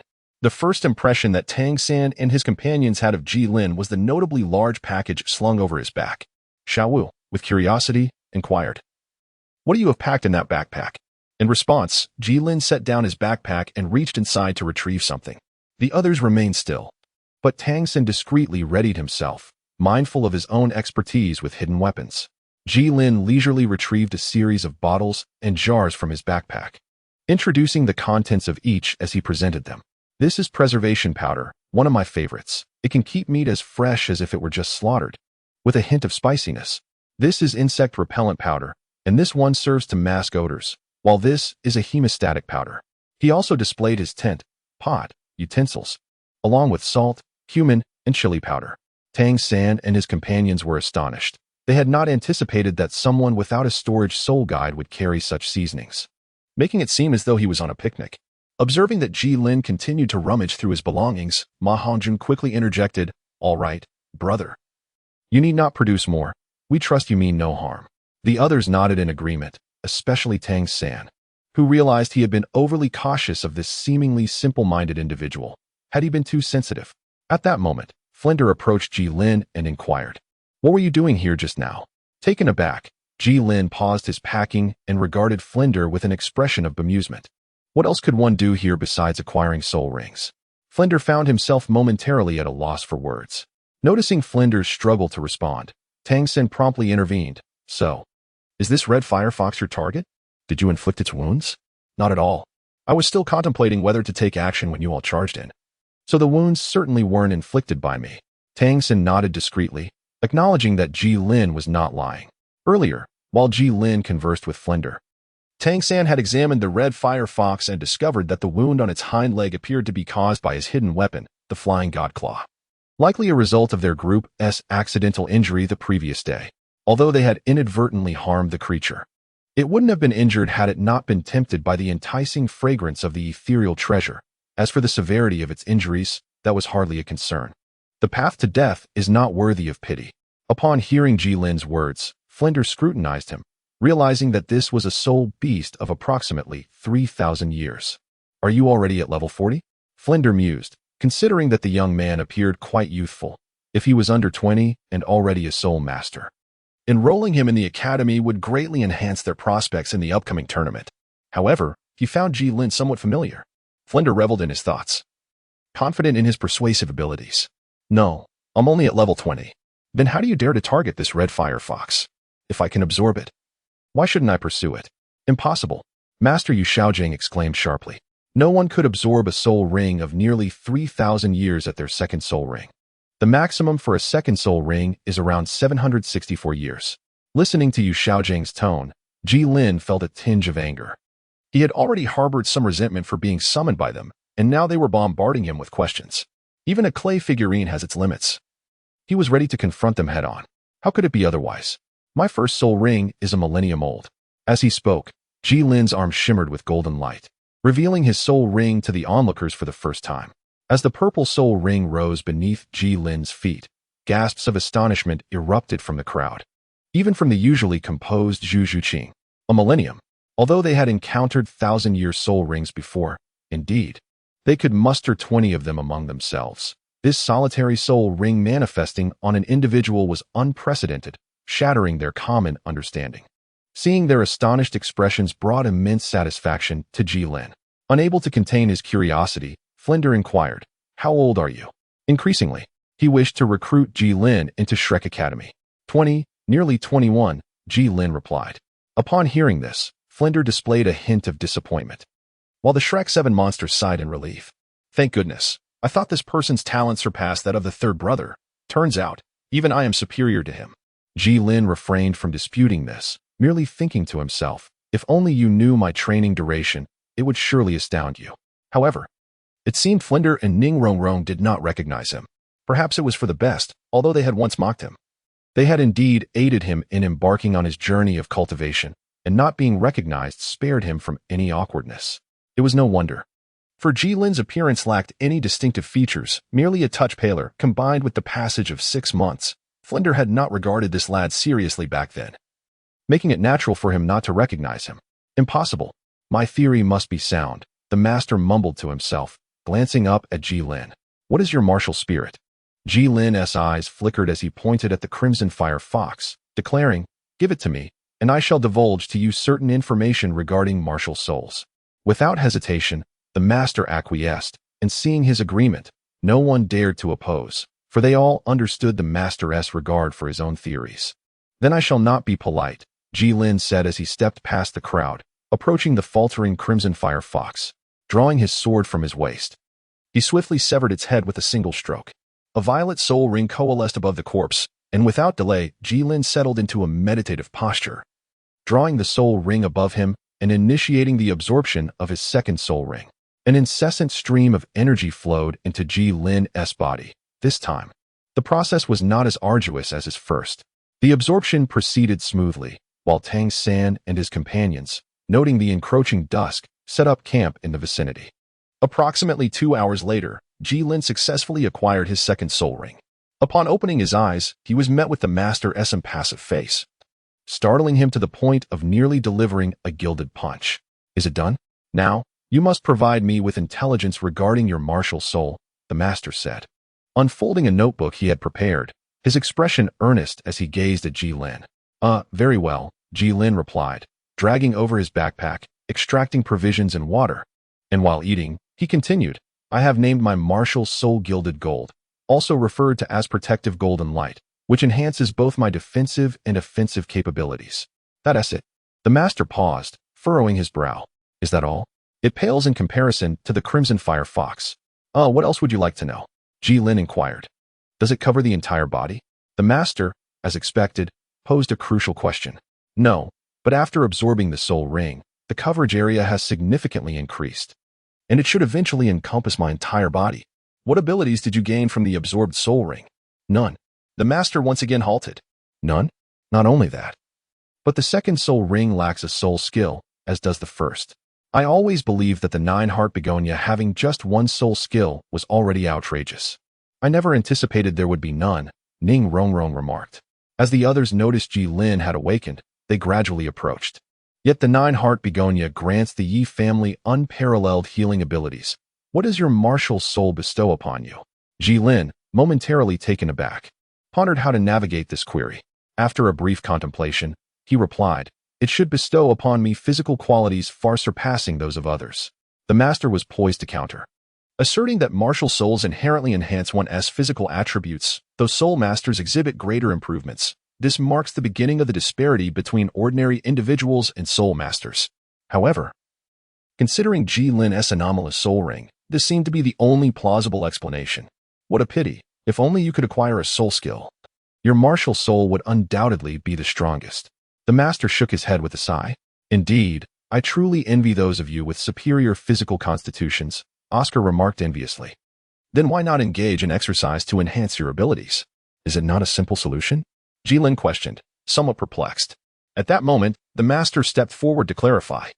Your situation may be rather unique, and you might experience a swift improvement in physical prowess. However, for us, dedicating the same amount of time to meditation would yield far greater benefits in enhancing our spiritual strength. Jilin nodded thoughtfully. This does not concern me. So may I take my leave now? Not so fast, the master waved his hand. I wonder if you would be willing to join our Shrek team and participate in the forthcoming Soul Master competition. Jilin was taken aback by the master's unexpected invitation to join Shrek Academy. However, upon gathering his thoughts, he promptly declined, stating, No. I am only at level 21. It would be rather presumptuous of me to participate in the Soul Master tournament. Do not be so hasty in your refusal. We would not require you to be a primary player. We merely wish for you to serve as a substitute. Our Shrek team offers numerous benefits, including a monthly subsidy of 100 gold soul coins. Moreover, I will personally sponsor you with a storage soul guide. As he spoke, he produced a silver ring, explaining, This ring contains 9 cubic meters of space. What do you think? Consider it. Gazing at the ring, Jilin found the words of refusal lodged in his throat. He simply could not bring himself to utter them. The offer was too generous to dismiss. He snatched the ring and slipped it onto his left index finger, finding it surprisingly fitting. Deal. The others, though puzzled, refrained from questioning Jilin in his presence. Once they returned to their tent, Flinder seized the master's shoulder. Inquiring in confusion, Xiao Gang, what is going on? Though that lad possesses a peculiar martial spirit, he is merely a great soul master. There are plenty of those in the academy. Is he truly worth such a considerable investment? Yu Xiaojing replied calmly, Do those individuals possess 1,000-year soul rings? Before Flinder could respond, Yu Xiaojing continued, What do you think of Xiao San's 4th soul ring? Quite formidable. Not to mention the unprecedented 10,000-year soul ring. Even the blue-silver prison, a group control skill, is astonishing enough, Flinder responded without hesitation. And how do you suppose the Spirit Hall will perceive this? Flinder fell silent. Observing his friend's reaction, the master sighed. There is no need to ponder too deeply. Given the Spirit Hall's domineering methods, they will undoubtedly seek to recruit Xiao San. Yet, he is the son of that individual, making his rejection of the Spirit Hall inevitable. Can our golden sacred dragon protect him from their grasp? Thus, I require Jilin to divert some of their attention away from Xiao San, even if only slightly, to mitigate our risks. Chapter 28, The First Day at Shrek Today. Or more accurately, the recent days in Heavendo City were enveloped in an exhilarating atmosphere. As the 4th Continental Advanced Soul Master Academy tournament was set to commence in 4 days, each academy would dispatch its most elite students for intense competition, showcasing battles that were not commonly witnessed in the Grand Soul Arena. Which 5 academies do you think will represent our Heavendo Empire in the competition? Need you ask? It will certainly be the 5 elemental academies, Shinkong, Qihua, Leitang, Tianshui, and Xiangjia. What about the Royal Academy of Heavendo? Wasn't it said to be the strongest academy in our empire? Have you had too much to drink? The Royal Academy has always been guaranteed a spot in the finals. I am not referring to the main team of the Royal Academy. I have heard that their substitute team may not be as strong this year. Perhaps they will deliver an unexpected performance. I find it perplexing. While it is indeed true that the Royal Academy stands as the most formidable, the Elemental Academy is not significantly inferior. The strongest individuals have been granted direct admission, leaving behind those who are unlikely to compete against the elite of other institutions. Hasn't a new Shrek Academy recently been established? You must be referring to the Shrek Academy, which has been renamed from the Blue Tyrant Academy. However, One must question whether the Blue Tyrant Academy even ranked within the top 10 previously. Ji Lin accompanied Tang San and his companions to Shrek Academy. The sudden addition of Ji Lin was met with some resistance from the Shrek 7 monsters, who refrained from speaking to him throughout the journey. Ji Lin, however, was content, idly touching the ring on his left hand while admiring the scenery of Shrek Academy. He had initially believed that he would have to outshine Shrek in the Soul Master competition to acquire a storage soul guide, only to find himself receiving it in such an unexpected manner, truly delightful. As for the apparent coldness from the Shrek 7 monsters, he thought it amusing. As an exemplary youth of the 21st century, he was above such trivialities. Tang San was also perplexed by the teacher's decision to invite Ji Lin to join them. Despite Ji Lin possessing soul rings of exceptional age, his lack of soul power was a significant drawback, merely a great soul master without any soul skills.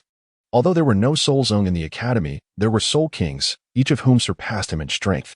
However, upon returning from the Master's chamber and facing the other 6 monsters' jests and confusion, Tang San could only offer reassurance, suggesting that the teacher must have his reasons, perhaps intending to lower their opponent's guard.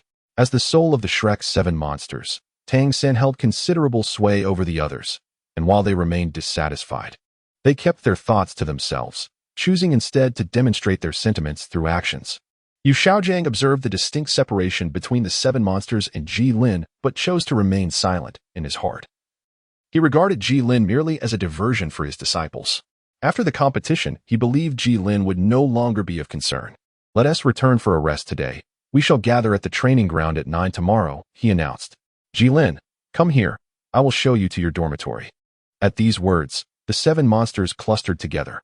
"Xiao Wu, Zhu Qing, we finally have some free time. Let us go shopping." "Sure, but Roan, could you lend me some money? I've had my eye on a dress for ages, but Sang-gu keeps refusing to buy it for me, claiming I have enough clothes. Doesn't he understand that a girl can never have too many outfits?" "Hee, no problem.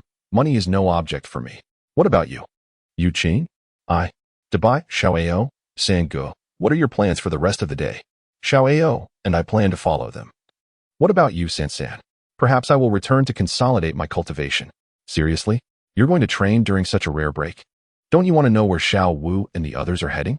Aren't you worried they might encounter any mishaps? Come on." Without giving Tang San a chance to refuse, Dai Mubai and Oscar pulled him towards Xiao Wu and the others, leaving the fatty bewildered in the wind. "Hey, wait for me." As Ji Lin watched their jovial retreat, memories of a few individuals surfaced in his mind. "Xiaolin, let us go? The evening event is about to begin." "Indeed, Xiaolin.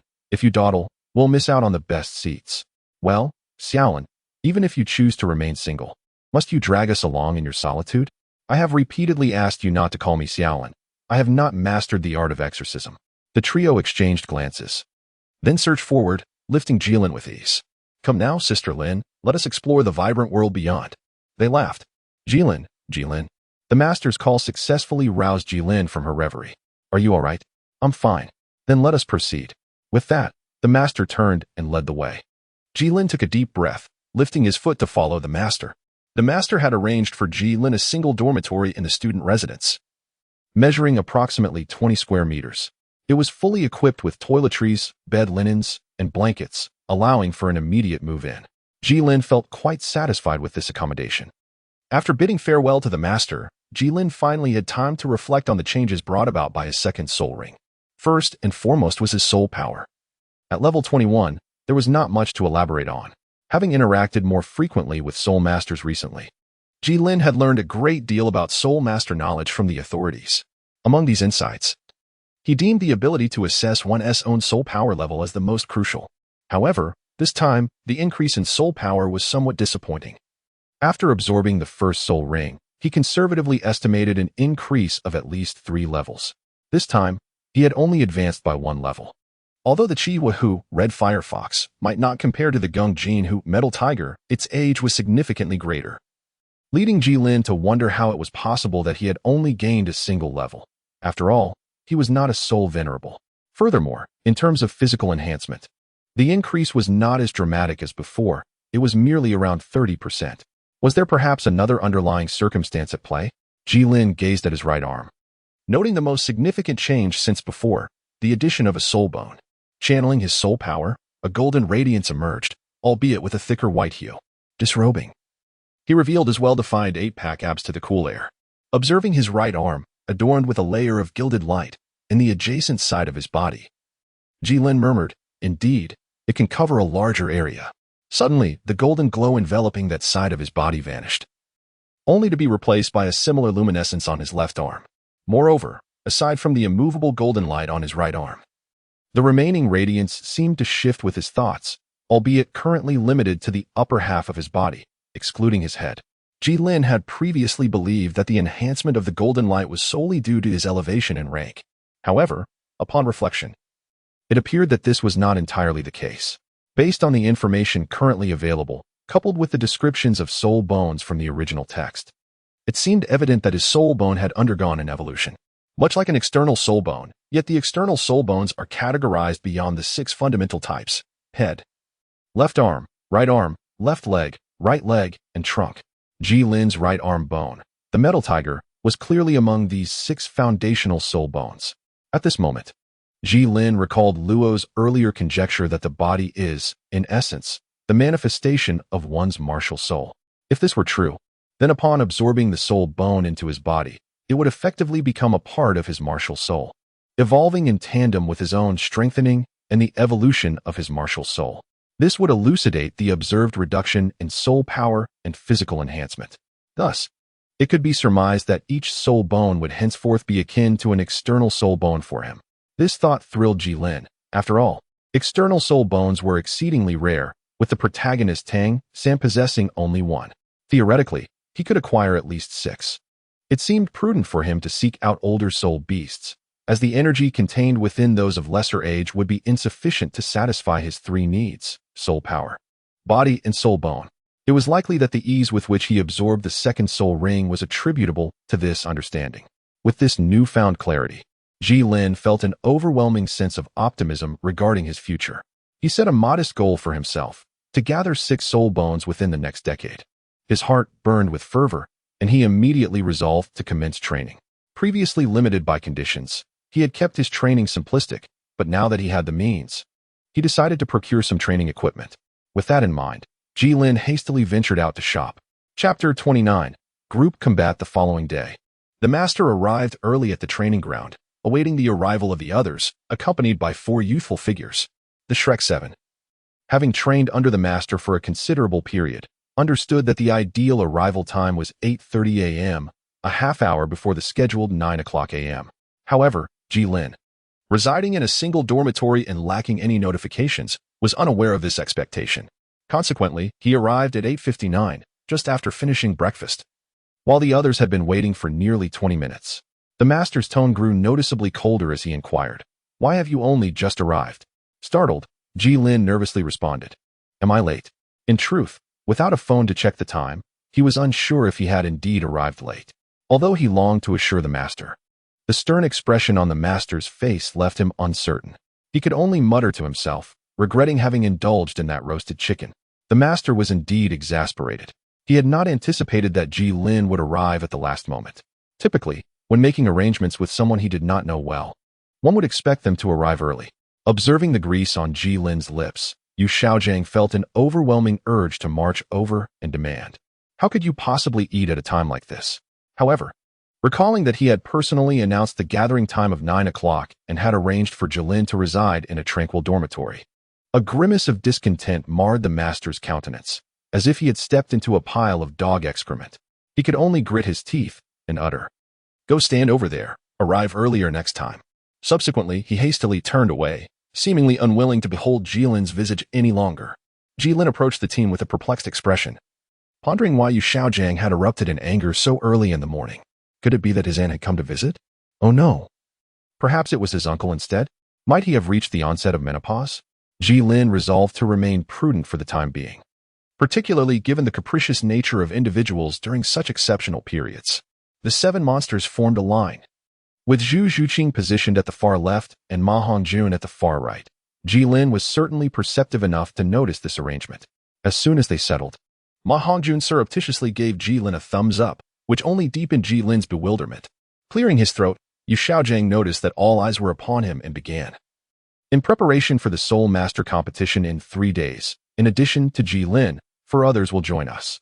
Let them introduce themselves." No sooner had he finished speaking than the burly man on the far left stepped forward. Ji Lin recognized him from their previous encounter during the awakening of his martial soul. Although the meeting had not been particularly pleasant, Ji Lin chose not to hold a grudge, acknowledging that he might have behaved similarly in that situation. Talon, Level 38 Assault Systems Soul Emperor, Martial Soul, Mighty Gorilla. Soul Rings, yellow, yellow, purple. The remaining individuals introduced themselves in succession. Huang Yuan, Level 35 Assault Systems Soul Emperor, Martial Soul, Lone Wolf, Soul Rings, yellow, yellow, purple. Jing Ling, Level 35 Agility Systems Soul Emperor, Martial Soul, Skeleton, Soul Rings, yellow, yellow, purple. Jiang Zhu, Level 35 Healing System Tools Soul Emperor, Martial Soul, Healing Staff, Soul Rings, yellow, yellow, purple. Upon completing their introductions, everyone applauded to welcome them, especially the portly fellow, who not only clapped vigorously but also stared unblinkingly at Jiang Zhu. Captivated by her ample figure, a stark contrast to Ma Hongjuan's previous experiences in the most affordable establishments. Even the master, who stood behind him, went unnoticed. "What are you staring at so intently?" The unexpected inquiry startled the stout man, causing him to lower his head and mutter, "Nothing." The others chuckled, teasing, "What is so captivating?" Jiang Zhu merely smiled in response, choosing not to engage further. The master felt somewhat helpless regarding his friend's disciple. Attributing it to the nature of martial souls seemed insufficient, for that issue had now dissipated. It was said to be due to his own reasons. Yet without a martial soul, he would not have been exposed to matters of the opposite sex at such an early age, nor would he have gained practical experience. All right. Enough laughter. You are all comrades on the same vessel. Feel free to jest with one another, but do not overdo it. Now, I have an announcement. To enhance your understanding of each other, we will divide into 2 teams for combat training. Xiao San and Mu Bai, you will act as captains. Choose your team members now. Xiao San, you may go first. Then I shall not be polite. Xiao Wu, Zhu Qing, Xiao Ao, Rong Rong, the Stout One, Talon, Jing Ling, Huang Yuan, Jiang Zhu, Ji Lin. Soon, the 2 teams stood opposite each other. A vibrant array of martial souls and alternating yellow and purple soul rings saturating the expansive training ground. Among them, 1 black soul ring stood out conspicuously. The 4 individuals. Witnessing Tang San's 4th soul ring for the first time, gasped in astonishment. A 10,000-year soul ring. The master furrowed his brow. Despite having previously overestimated the impact of Tang San's 4th soul ring, he had not anticipated that the attention of all 4 would be so intensely focused on him. At that moment, Jiang Zhu from Tang San's team exclaimed once more, "A great soul master, with 2,000-year soul rings." Hearing this, the master's expression relaxed considerably. He then gestured with his hand, signaling the commencement of the contest. The captains of both sides surged forward, leading the charge. The 9 treasures are renowned, the first for strength, the second for speed. Ji Lin felt a lightness enveloping him, his speed markedly increased. A testament to the renowned 9 treasure glazed tile pagoda, heralded as the foremost support artifact. Meanwhile, Zhu Zhiqing, a soul master of agility and offense, seized the opportunity as her adversaries remained momentarily stunned, confronting the frontline warrior Tang San head-on. In a remarkable display, she split into 6 figures, showcasing her newly acquired 4th soul skill, the ethereal shadow clone. 2 pairs of Zhu Zhiqing formed a group to engage Tang San, while the remaining groups surged towards the comparatively weaker opponents. Jiang Zhu and Jing Ling high above, Ma Hongjun, having activated his 3rd soul skill, the Phoenix Wings, had already identified his target. With the 2nd soul skill, the Blazing Phoenix, and the 1st soul skill, the Phoenix Fire line, his fire abilities surged by 100, and his attack range expanded by 50. A streak of crimson flame hurtled towards Ning Rongrong, who, at her current speed, found herself unable to evade. Just as Ma Hongjun believed victory was assured, a towering figure interposed himself before Ning Rongrong.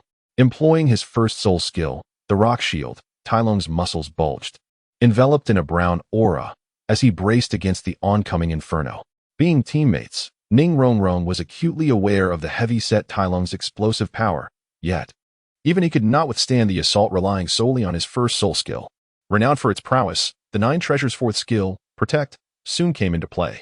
After a moment, as the flames receded, Tai Long, bolstered by Ning Rongrong's support, managed to endure the onslaught, albeit with his shirt reduced to ashes and visible burns adorning his arms. panting heavily from the exertion. Up above, Ma Hongjun, having unleashed such a fierce offensive, required a moment to recuperate. Zhu Zhuqing was nearing Jiangzhu, while Jingling, not lacking in strength, engaged in a tussle with the clones.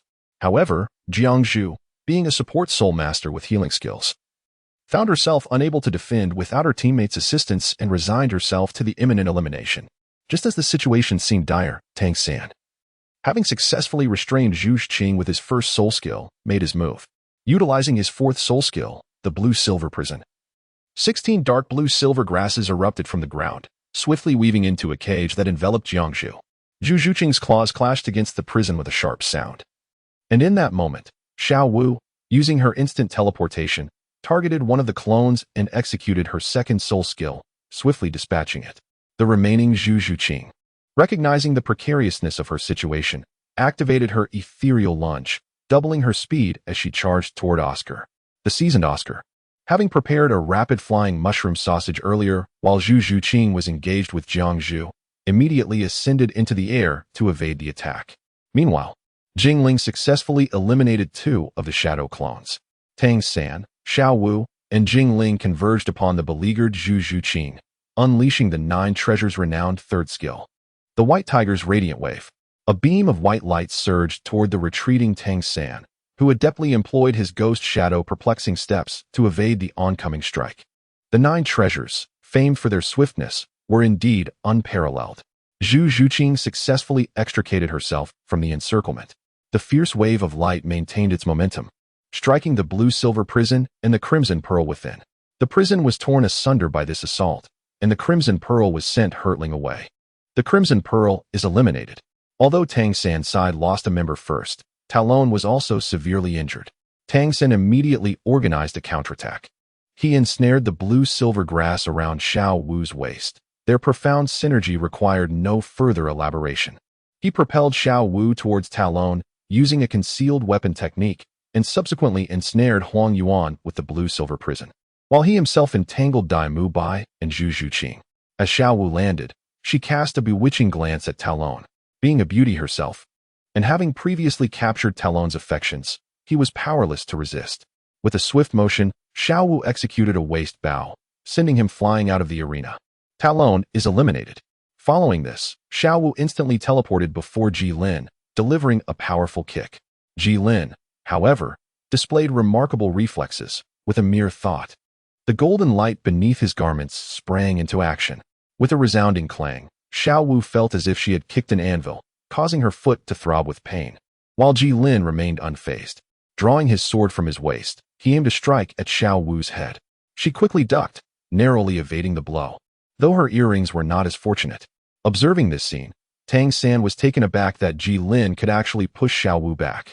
He immediately intended to assist her, but faced with the coordinated efforts of Dai Mu Bai and Zhu Zhuqing, he found himself unable to break free in the short term. In the sky, Ma Hongjun, upon hearing this, unleashed a phoenix fire line towards Dai Mu Bai, successfully forcing him to retreat. Seizing this opportunity, Tang San employed Ghost Shadow Perplexing Track to swiftly approach Ji Lin. At this moment, Xiao Wu teleported behind Ji Lin, her ponytail whipping around his neck, entangling him. She then planted her foot on Ji Lin's waist and prepared to execute her signature technique, the 8. However, Ji Lin capitalized on the force from her waist, leaping backward into the air, and with a swift stroke of his sword, severed Xiao Wu's braid, causing her long hair to cascade down. Tang San grew increasingly anxious. Just as Ji Lin prepared to strike again, a web of binding emerged. A burst of bluish-green light was cast by Tang San, enveloping a 5-meter radius in an instant. Ji Lin clearly saw a large net surging towards him. Facing the protagonist's skill, he dared not underestimate it. With a golden sheen covering his sword, he sliced through the net that sought to ensnare him. Tang San was astonished that Ji Lin could sever his web, but he quickly regained his composure. Utilizing his second soul skill, Parasite, he took advantage of the fact that Ji Lin could not emit sword energy. Thus, when Ji Lin sliced through the web, he inadvertently picked up some blue-silver grass seeds. In an instant, several strands of blue-silver grass sprouted from Ji Lin's body, causing him to plummet from the air. Tang San was not about to let this opportunity slip away. Engaged in a strenuous struggle with Jingling, who was entangled with Dai Mu Bai, the rotund figure of Zhu Zhuqing and Huang Yuan, upon hearing this, immediately abandoned Huang Yuan and unleashed the phoenix cry of the sky towards Jilin. To fortify their strategy, Tang Sen also employed the blue-silver cage on Jilin, renowned for its 9 treasures, one of which is strength and another is control. Ning Rongrong further augmented Jilin with several buffs. Yet, even with Ning Rongrong's assistance, as Jilin freed himself from the grasp of the blue-silver grass, the onslaught of the phoenix cry of the sky had already arrived. A towering pillar of fire erupted in the training grounds. Jilin has been eliminated. Chapter 30. The eve of the competition without the assistance of Ma Hongjun. Jingling naturally could not withstand the onslaught and was swiftly eliminated by Dai Mubai and his companions. At this moment, only 4 individuals remained on each side: Dai Mubai, Zhu Zhuqing, Ning Rongrong, and Huang Yuan, Tang San, Xiao Wu, Ma Hongjun, and Oscar. Due to the extensive use of soul skills earlier, Tang San, Ma Hongjun, Zhu Zhuqing, and Ning Rongrong had all significantly depleted their soul power. Particularly for Ma Hongjun, although his soul skills were formidable, they came at a great cost. Especially as he had been continuously utilizing the phoenix-winged heavenly soar, leaving his soul power nearly exhausted. Understanding that they were at a disadvantage, Tang San called out to Oscar in the sky, "Xiao Ao." Oscar responded, "I have a large sausage." He then tossed the sausage towards Tang San and the others. Unfortunately, unlike Tang San, Oscar lacked the finesse in his throwing technique. "No way," Huang Yuan exclaimed as he unleashed his second soul skill, Wolf Howl Bomb, aiming at the sausages. "Not good," Tang San quickly reacted, manipulating the blue-silver grass to extend upward desperately. Even with all his might, he could only snatch the sausage that was thrown towards him. The other 2 sausages were struck by the Wolf Howl Bomb and turned to dust. Holding the recovery sausage, Tang San did not hesitate to toss it to the nearby fat man, as he could no longer maintain his 3rd soul skill to remain airborne. After consuming the sausage, Ma Hongjun felt that his restored soul power should allow him to unleash the phoenix's cry once more. "Xiao San, it seems we have the upper hand," Dai Mubai replied. "But remember, the ultimate victor may not always be the one in the advantageous position. The 9-treasure glazed tile pagoda is renowned. Its first principle is strength. The second is speed." Huang Yuan activated his 3rd soul skill, Heavenly Wolf Transformation, amplifying his speed nearly 2-fold with the 50 boost from Ning Rongrong and an additional 35 from the transformation. With his first soul skill, Wolf Flash, he leaped into the air in an instant, executing a lethal strike against the unsuspecting Oscar. The Wolf Howl Bomb successfully hit Oscar, leading to his elimination. Dai Mubai, engaged in battle with Tang San, remarked, "Xiao San, it appears the goddess of victory is favoring us." Tang San retorted, "That may not be the case. Rongrong's soul power is nearly depleted as well. But I still have plenty of soul power," countered Dai Mubai as he activated his 4th soul skill, White Tiger Meteor Shower. Hundreds of light orbs gathered around him and then surged forth like comets toward Tang San. Tang San's eyes shimmered with a vibrant purple hue as he moved like a specter through the meteor shower. Zhu Zhuqing once again employed her shadow clone technique, sending the clone to disrupt Tang San. This tactic proved effective. Even Tang San found himself in a precarious position under their combined assault, taking numerous hits from the meteors. Despite having undergone refinement through the 2 divine herbs and the ice and fire yin-yang well, his body still felt a sharp pain. The remaining meteors stirred up a cloud of dust. The 2 individuals maintained an unwavering gaze, fully aware that Tang San was not easily dealt with. A turquoise light emerged from the dust, revealing Tang San's 3rd soul skill, Spider Web Binding. At that moment, Ning Rongrong collapsed to the ground. Exhausted from soul power depletion, Ning Rongrong was out of the match. As the web lunged towards them, Dai Mubai and his companion prepared to evade. But Tang San had no intention of allowing them such ease. The sudden appearance of vines successfully ensnared both, catching them off guard. It turned out that while their focus was on the spider web binding, Tang San had quietly activated his 1st soul skill, Bind. Xiao Wu teleported to Huang Yuan's side and swiftly kicked him towards Dai Mubai and his companion. By the time Dai Mubai managed to break free, it was too late to dodge the web, and he had no choice but to pull the ensnared Zhu Shiqing into his embrace. Without needing any prompting, Ma Hongjun stepped forward to deliver a decisive phoenix crying heaven strike, expending the last of his soul power. Ma Hongjun was out of the match, just as Tang San and Xiao Wu believed victory was theirs and prepared to celebrate. A white tiger emerged from the flames, unmistakably the hallmark of the Star Luo Empire, the nether white tiger. Meanwhile, Huang Yuan lay unconscious. Huang Yuan was out of the match. Tang Xin brandished his 8 spider lances, ready for confrontation, while Xiao Wu silently stood by his side. An impending clash loomed. At this juncture, witnessing both sides unleashing their ultimate skills, the master expressed concern for their safety, pondering the implications for the Soul Master competition should anything go awry. With the master speaking up, the nether white tiger gradually dissipated, revealing the figures of Dai Mubai and Zhu Zhuqing. Tang San also retracted his 8 spider legs. Dai Mubai approached and shook hands with Tang San, declaring, "Next time, I will certainly triumph over you." Tang San smiled in response, "I shall not yield." The master was greatly satisfied with this confrontation. Not only had the strength of the Shrek 7 monsters seen a near qualitative enhancement, but even the newly joined 5 had showcased remarkable performances.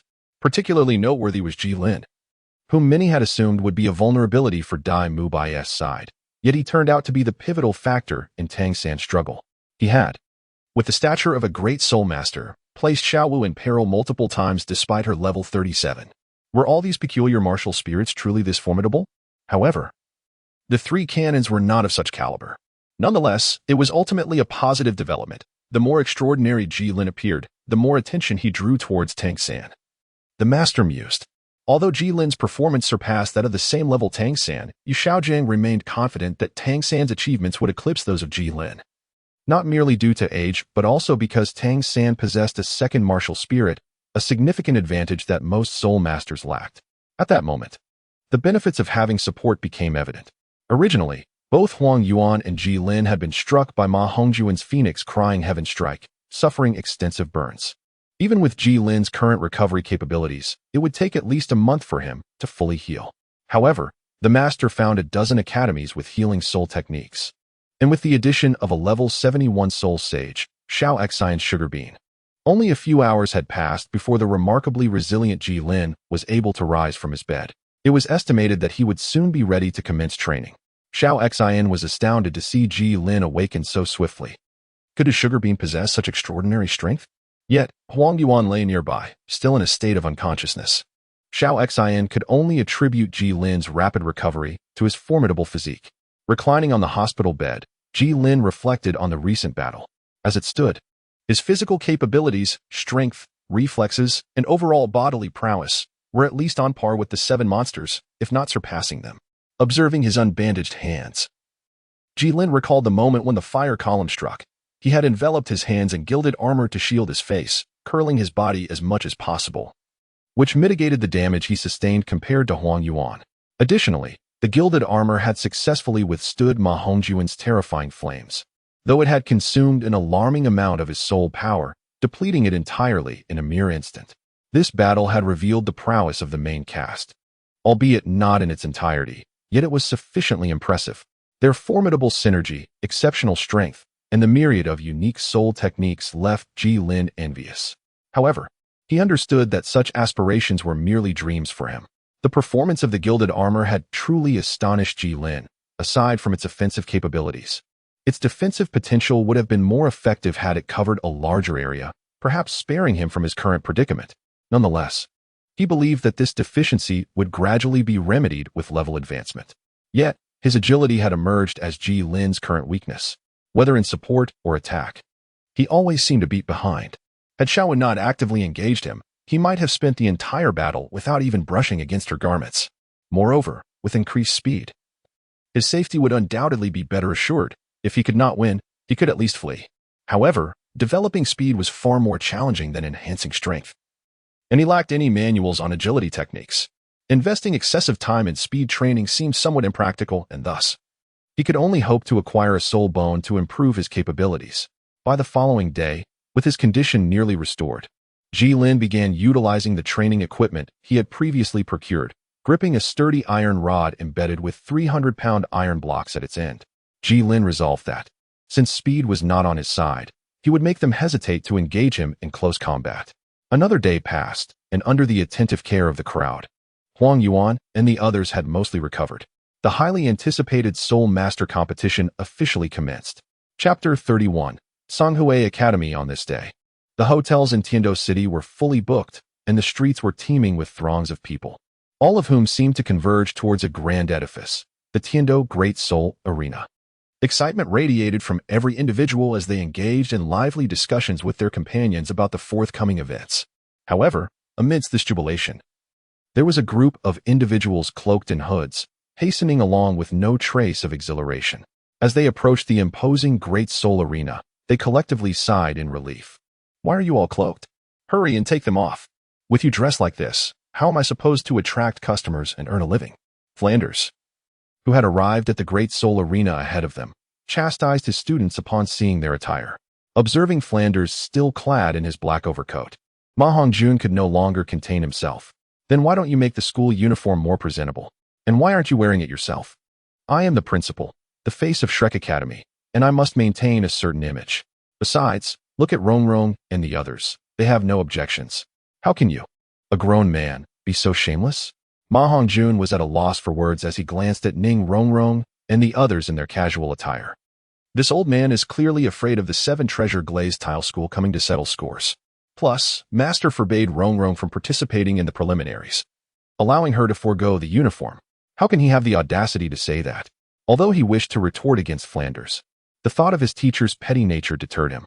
If he embarrassed Flanders in front of others, his own future would likely be tumultuous. After much contemplation, Ma Hongjun ultimately retreated. All right, quickly remove the cloaks, Flanders urged again. Reluctantly, the group shed their concealing garments, revealing their rather unappealing green uniforms. Drawing the collective gaze of the crowd, laughter erupted from other academies. Look over there, what a ridiculous uniform. Ha! Which academy is that? Good heavens, did they just crawl out of a latrine? Impressive. What is that green pattern on their chests? And why are their ears so large? Are they pigs? Ordinary folks, trained not to laugh unless unable to contain themselves, found it hard to suppress their amusement. Ha, that seems to be Shrek Academy. I didn't expect them to be so bold. Keep it down, no matter what. They're soul masters, and we cannot provoke them. By the way, it seems there are words on their backs, sincerely seeking sponsorship. Goodness, have soul masters fallen on hard times? What do you think? Still have faith in Shrek Academy? No, I was simply mistaken. Amidst the murmurs of the crowd, even Tang San, a man of noble character, felt his cheeks flush with embarrassment.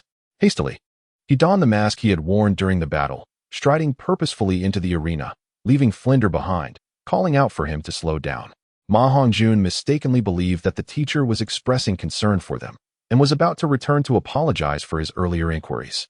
However, he quickened his pace, causing the subsequent words to become unclear.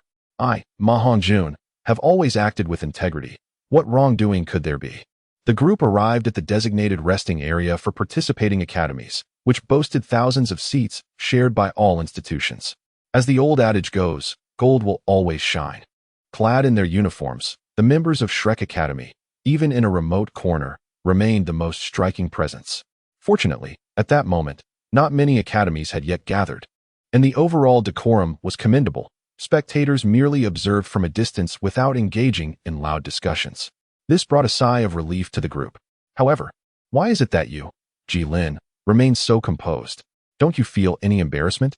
Ma Hongjun inquired of the serene Ji Lin beside him, successfully capturing the attention of the others, who turned their gazes toward Ji Lin. Ji Lin brushed his clothing and remarked, "It is quite acceptable. Not as difficult to endure as before." Compared to the time when he traversed the bustling market in tattered attire, this was mere child's play, though Ji Lin refrained from voicing such thoughts. You all should learn from Ji Lin, especially you, Ma Hongjun. As my disciple, you ought to observe how he remains composed. Do not squander our efforts. At that moment, Flander, the master, and Lu Erlong approached together. Flander continued, "And why did you choose such a remote location? It took me quite a while to find you. Isn't there space over there?" Tang San and the others cast him glances filled with resentment, remaining silent. At this juncture, Ji Lin noticed a group approaching. Realizing his fault, Flander chuckled awkwardly and said, "Let us not dwell on that. We've completed your registration. Everyone, perk up and aim for the championship." Championship? A toad dares to dream of winning the championship? Truly delusional. An incongruous voice interjected from the side. Noticing the silver-threaded characters Tsanghui embroidered on their garments, Ji Lin smirked inwardly, recognizing that trouble had arrived. The already agitated members of Shrek stood up abruptly upon hearing the comment, and Flander adjusted his glasses, his expression frosty. "Who are you calling a toad?" Tyrone was the first to retort. The leader of the opposing group, undeterred, laughed and responded, "You all are dressed in yellow and green. Do you not resemble toads? Surely you do not wish to be likened to excrement? Then I must keep my distance. I do not wish to smell like filth. I'll make you understand who the real filth is." Tyrone, already known for his temper, could no longer contain himself and swung a punch, only to have it intercepted. Confused by the intervention, Tyrone exclaimed, "Sen Shao, why?" However, Tang Sen did not answer him, calmly addressing the provocateur. "What is the use of mere banter? If you wish to fight, save it for the arena. Are you not aware that fighting among Soul Master Academies is prohibited here? Who let this pack of little white dogs loose? Someone take them away. Who are you calling a dog?" A member of Tsanghui Academy, equally temperamental, bellowed in anger.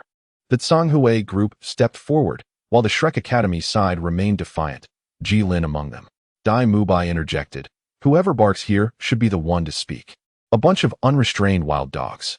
Shao-san, though we cannot engage in combat here, self-defense is permissible, right? I wouldn't mind sending these little white dogs home." Tension mounted between the two sides as if a clash were imminent. Just then, a powerful, aged voice resonated. "What is all this commotion? Do not mind if I join the fray."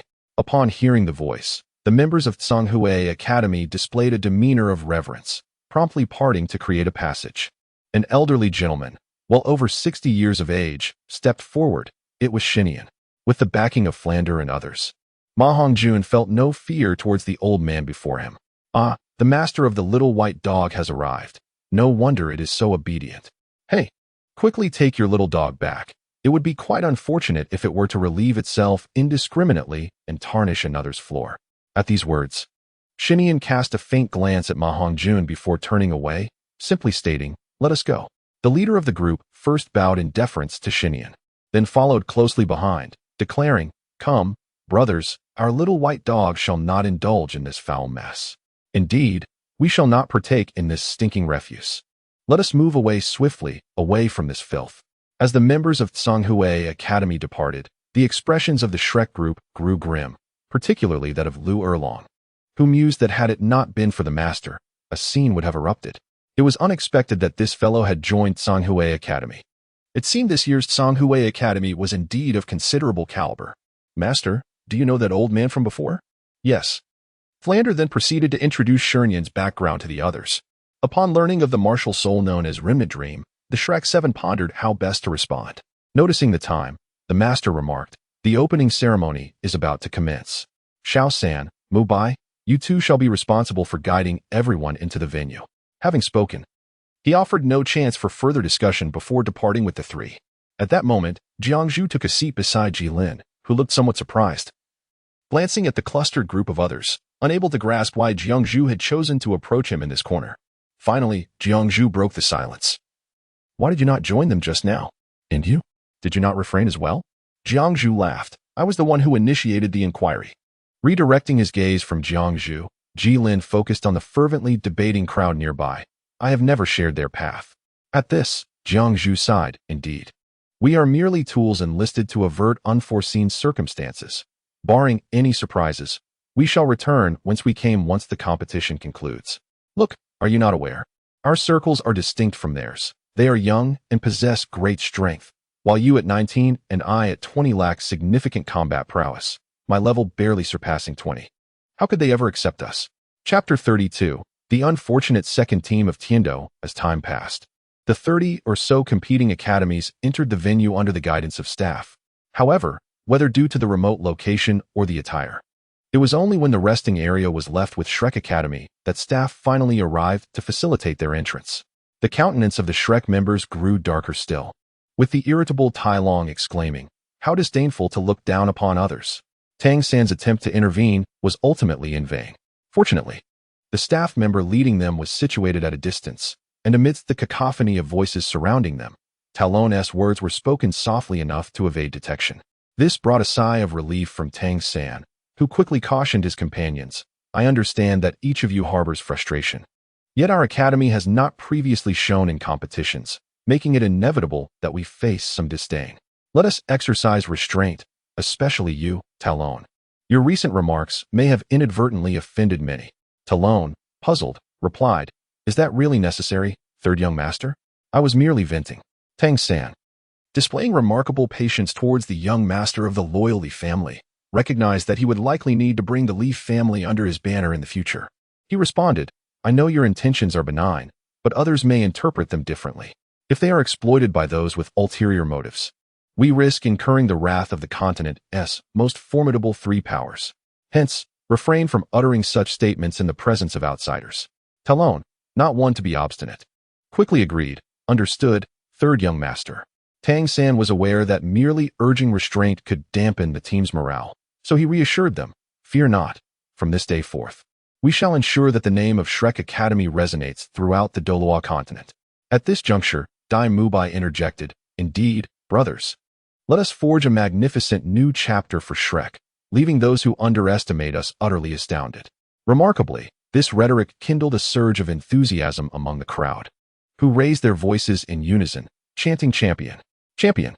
Observing the fervor of the crowd, Ji Lin found their mindset perplexing. They were to be the grand finale, yet had not yet clarified their intentions. It was hard for Ji Lin to believe that the Snow Knight Emperor was unaware of Ning Rongrong's presence at Shrek Academy. Therefore, even considering Ning Fengji's stature, Shrek Academy's appearance was entirely anticipated, with no one likely to cause trouble or mock the participants.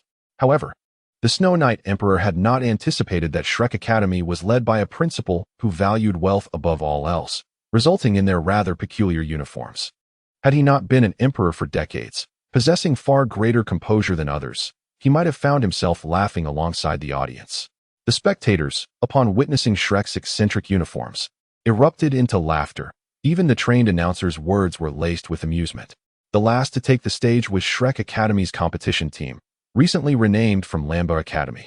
Much like their attire, their motto was equally intriguing: "The champion without rivals." Let us eagerly await the splendid performance they are bound to deliver. The words of the MC successfully elevated the atmosphere to a new height, as countless voices erupted in jeers and boos. The crowd was rife with disdainful remarks, questioning how such a toad could possibly compete in such a prestigious academy, urging them to leave and spare themselves the humiliation. This uproar effectively broke down the defenses of Shrek's team, prompting even Dai Mubai to lose his composure, exclaiming his desire to silence the MC. At that moment, Tang San, maintaining his calm demeanor, quickly interjected with reassurance, "Dai, remain composed. Soon we shall silence these critics with our prowess." To be candid, Ji Lin was perplexed as to why Flanders would allow his students to endure such disgrace, tarnishing the reputation of Shrek Academy which he had painstakingly built. Was it truly for the sake of a mere sum of money? Surely, in such a grand event, one could place bets to recoup their losses. Did it not align with Master S' assertion that this was a means to fortify their mental resilience? It seemed nonsensical. While Tang San was comforting his teammates, he inadvertently caught sight of Ji Lin, who appeared lost in thought, reminiscent of earlier when Ji Lin had quietly observed from the sidelines. His gaze subtly shifting as he absorbed the situation. Once their ranks were formed, Jiang Zhu discreetly approached Ji Lin and whispered, "Aren't you going to put on a facade? Why pursue someone who will soon part ways after the competition?" With a hint of exasperation, Jiang Zhu implored, "At least pretend." "Enough chatter. The emperor is about to speak." Tang San interjected, turning away to disregard Jiang Zhu's remarks. Clad in a resplendent golden-red robe and adorned with a crown of diamonds that sparkled like the heavens, the Emperor of the Snowy Night, bearing the scepter that symbolized authority, stepped forward. He opened his arms and declared in a booming voice, "I, the Emperor of the Heaven Do Empire, represent both the Empire and the esteemed host of this grand event. Hereby announce the commencement of the elite competition for advanced Soul Master Academies across the continent." The applause thundered, and the crowd erupted in cheers, celebrating the momentous occasion. It was indeed the first time that Ji Lin encountered a true emperor, and he could not help but recall the feelings that Xiang Yu and Liu Bang must have experienced upon meeting the first emperor. Should he utter something appropriate in this moment? Perhaps he should say, "A true man should be like this," or maybe he can be replaced. Such choices were indeed difficult. Just as Ji Lin was embroiled in his thoughts, the opening ceremony continued. As the emperor returned to his seat, the MC invited Ning Fengji, the esteemed leader of the Seven Treasure Glazed Tile School, to step forward and address the audience. When Ning Fengji's elegant and handsome visage appeared before the crowd, the hearts of the blooming maidens fluttered with even greater enthusiasm. After all, the other attendees could merely be deemed potential prospects, while Ning Fengji was undoubtedly a diamond bachelor. In terms of wealth, the Seven Treasure Glazed Tile School was among the richest sects. In terms of strength, it was the foremost support on the continent regarding influence. As one of the top 3 sects, it boasted 2 titled Douluos, and in terms of status, being able to speak after the emperor was a privilege that required contemplation and appreciation. In an instant, a wave of exuberant exclamations surged forth. Ning Zhongzhu, you are so handsome. Ning Zhongzhu, I want to bear your children. Ning Zhongzhu, he glanced at me. Nonsense, he was looking at me, all right. What did you say? Amidst the fervor of the young maidens, Ning Fengji maintained a serene smile, raising his hands to calm the crowd, his voice gradually softening. He began, I am honored to be invited to the opening ceremony of this competition. As a member of the Soul Master community, I am delighted to see so many talented youths joining our ranks, and I hope to witness your splendid performances. I believe that you all have come to this stage, as His Majesty has stated, to bring glory to yourselves, your families, your academies, and indeed, to our empire. Even if your performances do not meet expectations, do not be disheartened. Your journey is still long. The future belongs to you. Thank you. Upon hearing this, the emperor also wore a smile. The MC then interjected. Ning Zhongzhu, as the foremost support Soul Master, I believe many in the audience are eager to know which team you favor. Ning Fengji replied with a smile, naturally. The primary team of our Tiando Royal Academy comes first in my estimation. However, I also have my eye on another team. And I am confident that with both of these teams, victory will belong to our Tiando Empire. The MC, intrigued, asked, Oh, may I inquire which team has captured your favor so strongly, Ning Zhongzhu? Ning Fengji offered a mysterious smile. Allow me to keep you in suspense. You shall find out in due time. With that, he gracefully retreated to his seat. The audience buzzed with speculation, eagerly debating which team Ning Fengji had favored. Even the competitors below joined in the discussion. The MC continued, Thank you, Ning Zhongzhu, for your splendid address. Now, let us invite Bishop Salas of the Tiando Martial Soul Hall to draw the opponents for the contestants. Draped in a crimson robe and adorned with a 5-pointed platinum crown, Salas rose and, guided by his attendants, approached the officiant. He reached into the box before the officiant, extracting several plaques and handing them over. In the first round of the preliminaries, Songhui Academy faced Zihui Academy. In the first round of the preliminaries, Huiyin Academy contended against Auckland Academy. In the first round of the preliminaries, Shrek Academy matched against the Royal Second Team of Tiando. The audience exchanged bewildered glances, uncertain if there was any connection between the Royal Second Team of Tiando and Salas, especially given that they drew the seemingly weakest Shrek Academy. In an instant, murmurs of conspiracy echoed throughout the arena. Salas, with a stern expression, clarified that he has always upheld fairness, denying any notion of underhanded dealings. Furthermore, he stated that all who advance to the finals are entitled to join the Spirit Hall directly. With that, he waved his sleeve and returned to his seat. Ji Lin was taken aback by Sarath's audacity to undermine his own team right before the emperor of the Tiando Empire, akin to brazenly flaunting one's power. It was as if he were prancing upon the graves of others. The spectators in the audience remained unfazed, yet the competitors below erupted in disbelief. How fortunate was the Tiando Royal Second Team to draw the weakest Shrek team. If not for the fact that the draw was conducted by the Platinum Bishop of the Spirit Hall, one might suspect foul play. Meanwhile, the members of Shrek were eagerly preparing to enlighten those who lacked vision. Tang San began to organize his team. I, Xiao Wu, Mu Bai, Jiang Zhu, Tai Long, and Jing Ling. Initially, he intended to include Ji Lin, hoping to let the formidable Soul Master showcase his prowess. However, he dismissed the notion of allowing Ji Lin to steal the spotlight. After all, Ji Lin's strength primarily lay in his blades, and the tournament prohibited the use of any equipment other than their soul weapons, rendering Ji Lin unable to perform as he had previously. Nevertheless, considering the importance of this inaugural match for the team's morale and the Academy's reputation, he opted for Huang Yuan instead. Thus, the lineup for Shrek's first match was finalized. While the others felt a tinge of disappointment for not being selected, Ji Lin remained indifferent, even somewhat pleased, for watching was undoubtedly more enjoyable than performing. With that, the first round of the preliminary matches commenced. Shrek Academy finally faced their opponents. Observing the adversaries, even Ji Lin in the stands shook his head. Their defiance was evident, betraying their inexperience with the harsh realities of life. He silently wished for their endurance. As the referee announced the start, both teams revealed their soul weapons and soul rings. When Tang San's Black Soul Ring appeared, the previously noisy arena fell into an eerie silence, with all eyes widened in astonishment at the soul ring that should not have belonged to a mere soul master. Even the emperor and the bishop on the platform gazed in shock. Unsurprisingly, the Tiando Royal's second team was defeated, barely lasting a minute. Consequently, no one underestimated this seemingly insignificant team. All participating teams regarded them as formidable foes. The emperor spoke. It seems that the team you favor, Sect Master Ning, is indeed the Shrek Academy. Ning Fengji slightly bowed and replied, Indeed, your majesty, my daughter is among them. The emperor feigned surprise. Then Sect Master Ning must be aware of this situation? Ning Fengji, fully aware of what was implied, offered a wry smile. I must confess, I do not. Although I have had some prior knowledge of them, my last encounter being over a year ago, while I am aware they have ascended to the rank of Soul Master. This soul ring is a first for me. However, didn't Prince Xuesheng meet them not long ago? Is that so? The three individuals at the forefront directed their gazes towards Prince Xuesheng, who stood behind them. Before Prince Xuesheng could respond, the three commissioners from the Royal Academy interjected, affirming. Indeed, your majesty, were it not for Prince Xuesheng, Shrek Academy would have belonged to our Tiando Royal Academy. What transpired next remains a mystery. However, it is known that Prince Xuesheng did not appear the following day, though that is a matter for another time. As the audience cheered for Shrek Academy, Jilin had already doubled his fortune. Reflecting on the 2 golden cards nestled within his ring, Jilin shrugged, pondering, isn't earning money simply a matter of having hands? Chapter 33. 7 Treasures Glazed Tile School. Upon receiving his winnings, Jilin exited the Grand Soul Arena and noticed others conversing with a figure standing by the roadside.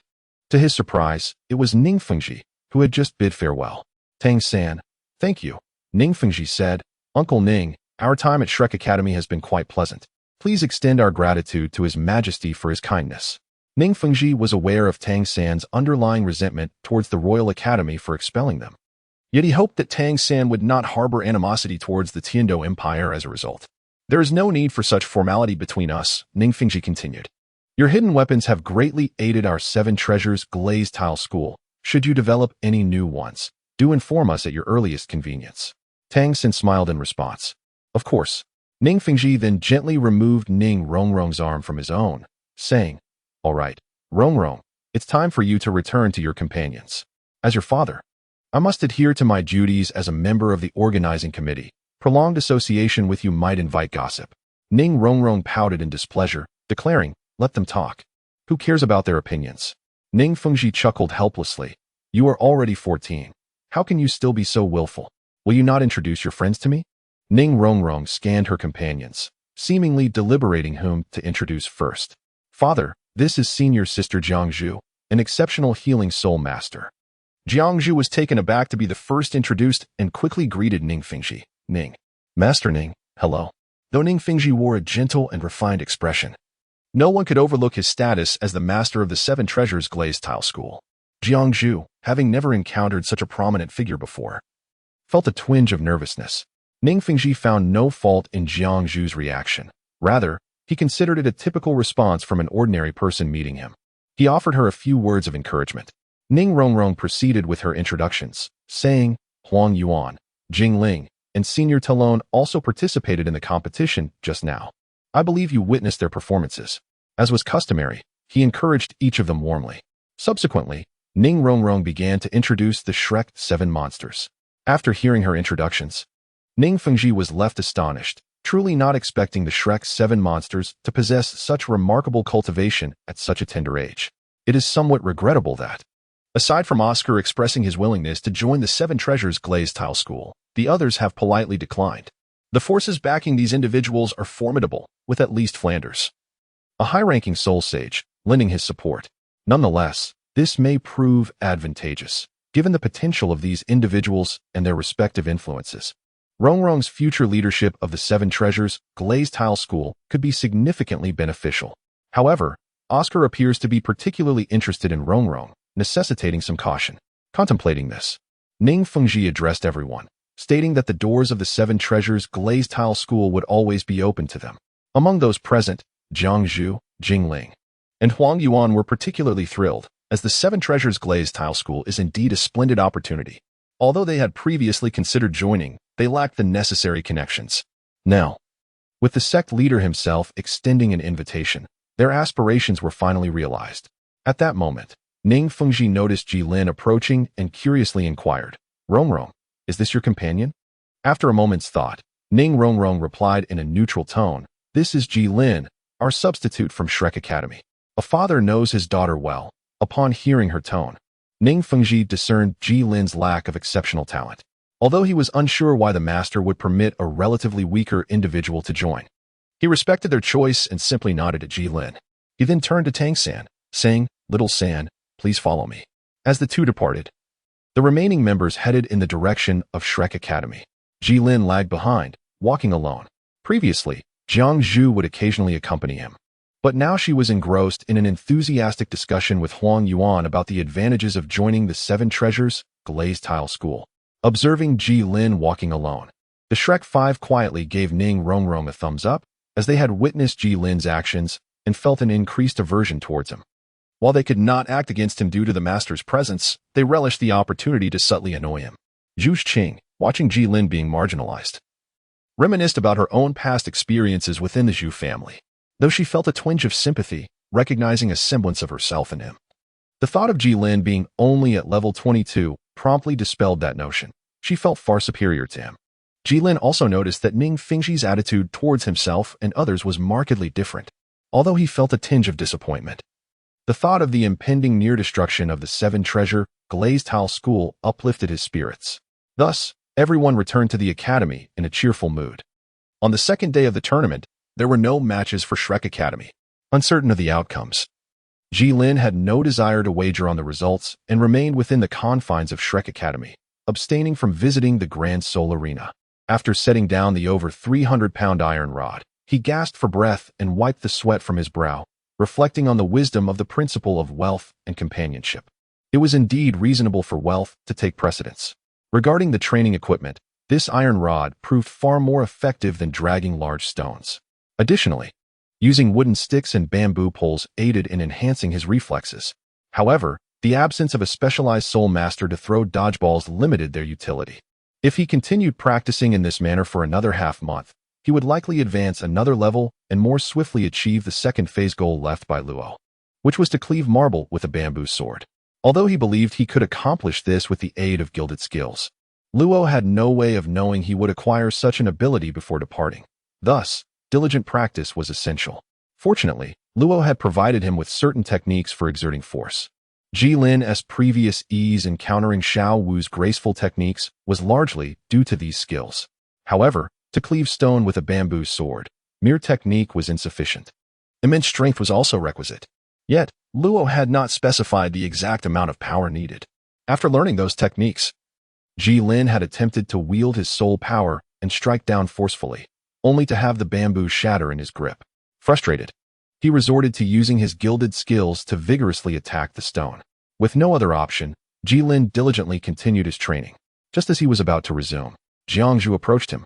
Jilin was quite taken aback. While he had a decent rapport with Jiangzhu compared to others, this was the first time she had taken the initiative to seek him out. "What brings you here?" he inquired. "Can't I come to see you without a reason?"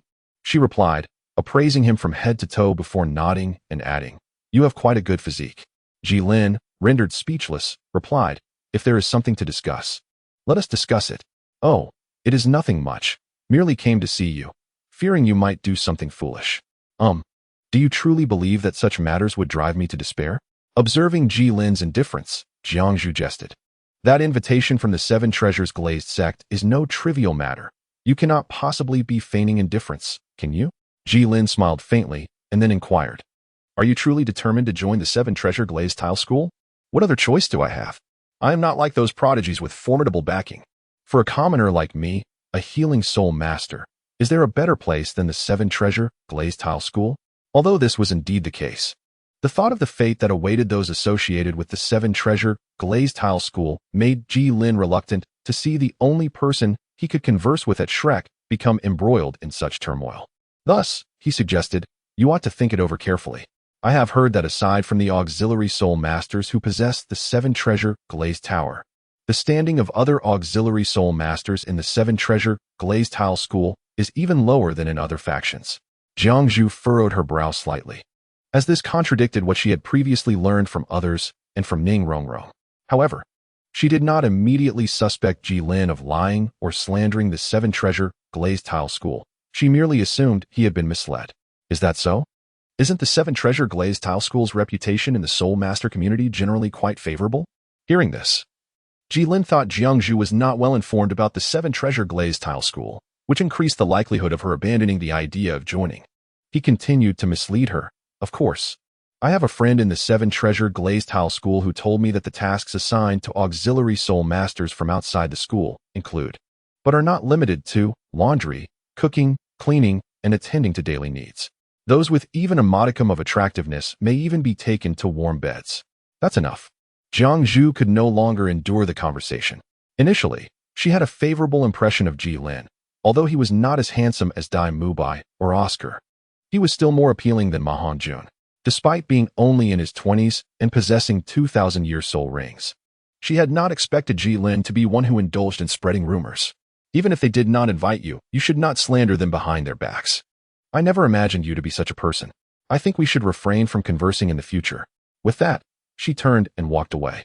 Watching Jiangzhu depart, Ji Lin did not call out to defend himself. He merely felt a twinge of regret for failing to dissuade her from joining the Seven Treasure Glazed Tile School. It seemed he needed to refine his persuasive skills. He could hardly fathom how his friend, the second son, could charm young ladies with such ease. With that thought, Ji Lin resumed his training for the day. Chapter 34. Tang San has disappeared. From now on, it will be my era in Guna La unbeknownst to many. The Soul Master competition had progressed for nearly half a month.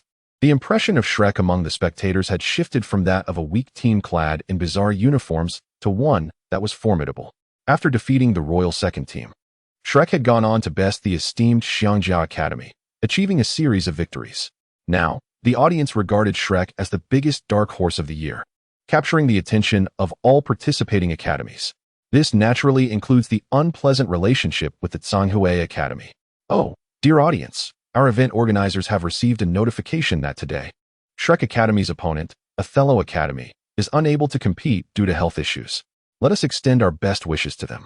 As soon as the referee announced this, a wave of commotion erupted in the stands, with spectators debating how Othello had suddenly fallen ill, especially since they had previously won quite effortlessly. They had not sustained any significant injuries, had they? At that moment, a voice emerged from the crowd, suggesting that one only needed to look at their opponent today. The illustrious Shrek Academy, known for its formidable 1,000-year soul rings. Could they truly hope to prevail? Upon hearing this, the crowd began murmuring in agreement, ultimately conceding that there was indeed some merit to the assertion. Soon, a chant of Shrek, Shrek, began to resonate, with many joining in, creating an atmosphere where it felt as though it was Shrek, not Shinfeng Academy, battling on the main stage. Witnessing Shrek Academy basking in such glory, the captain of Zhanghui Academy wore a grim expression. The fact that their rival was enjoying a 6-match winning streak while they themselves stood at 5 wins and 1 loss darkened his mood further. The earlier incident of seeking trouble with Shrek had somehow become common gossip, turning Zhanghui Academy into a subject of ridicule. He slammed his fist onto the table before him, glaring at the departing figures in their deep green attire, gritting his teeth and vowing, "Shrek, I shall make you pay dearly." At that moment, the door to Zhanghui Academy's exclusive lounge swung open, and an elder entered. It was Shinian. Observing his captain still seething with anger, Shinian remarked calmly, "Is this how you lose your composure?" The captain, realizing Shinian's presence, quickly bowed in respect, explaining that the students were merely a bit unsettled by their rival's ostentatious display. Shinian nodded, acknowledging, "Indeed, Shrek Academy has been rather ostentatious. However, this is advantageous. The more enemies they make, the less likely my actions will be detected." Upon hearing this, the captain was elated. Does the teacher intend to take action? Shinian, however, did not respond, instead quietly moving forward to gaze in the direction where Shrek's members had vanished. A fleeting glimmer sparkled in his murky eyes, hoping that it would not be too long. Meanwhile, Tang San was engrossed in watching Shinfeng Academy's match alongside his master. After learning about the distinctions between the extreme flow and the balanced flow from his master, Tang San felt a surge of urgency. Deciding to return swiftly to practice and solidify his mastery over the 3 portals' heart. Naturally, the master would not impede his eager disciple's desire to enhance his strength. After offering a few words of advice, he allowed him to leave. Shinian, who had been observing from a distance, was taken aback by how abruptly the opportunity had arisen. Silently acknowledging his good fortune, he then followed Tang San out of the soul fighting arena. At this moment, Ji Lin was still in the academy, immersed in vigorous training. He found himself enamored with the exhilarating sensation of exhaustion followed swiftly by rejuvenation. Moreover, with the opportunity for personal growth. Ever since he discovered that he need not attend the soul arena to witness the matches, after all, he was not required to participate. Ji Lin devoted himself to rigorous training in the small grove outside his dormitory. Following their previous, unpleasant conversation, Jiang Zhu ceased all communication with Ji Lin, not even uttering a single word. Although this left Ji Lin with a tinge of disappointment. As conversing with a beautiful woman is invariably delightful, he swiftly cast aside this fleeting sentiment and immersed himself wholly in his training. At this juncture, the others, prompted by Xiao Wu, became aware of Tang San's absence, which inevitably stirred concern among them. If one were to gauge who was most anxious, it would undoubtedly be Xiao Wu and the master. The former harbored feelings for Tang San, while the latter regarded him as the pinnacle of his own validation. The master immediately commanded everyone to search for Tang San, and to prevent any awkwardness should Tang San return unexpectedly while they were still out searching. He instructed Xiao Wu to wait at the academy's entrance, as her presence raised the group's apprehensions about allowing her to venture outside. Jiang Zhu was also dispatched to search, but she reasoned that Ji Lin had remained within the academy and might have seen Tang San. Thus, she made her way to the small grove where Ji Lin was training.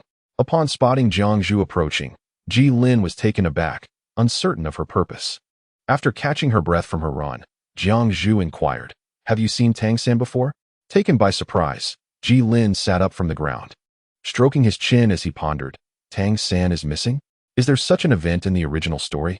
If so, does that not mean this realm belongs to me?" Gunala Ji Lin.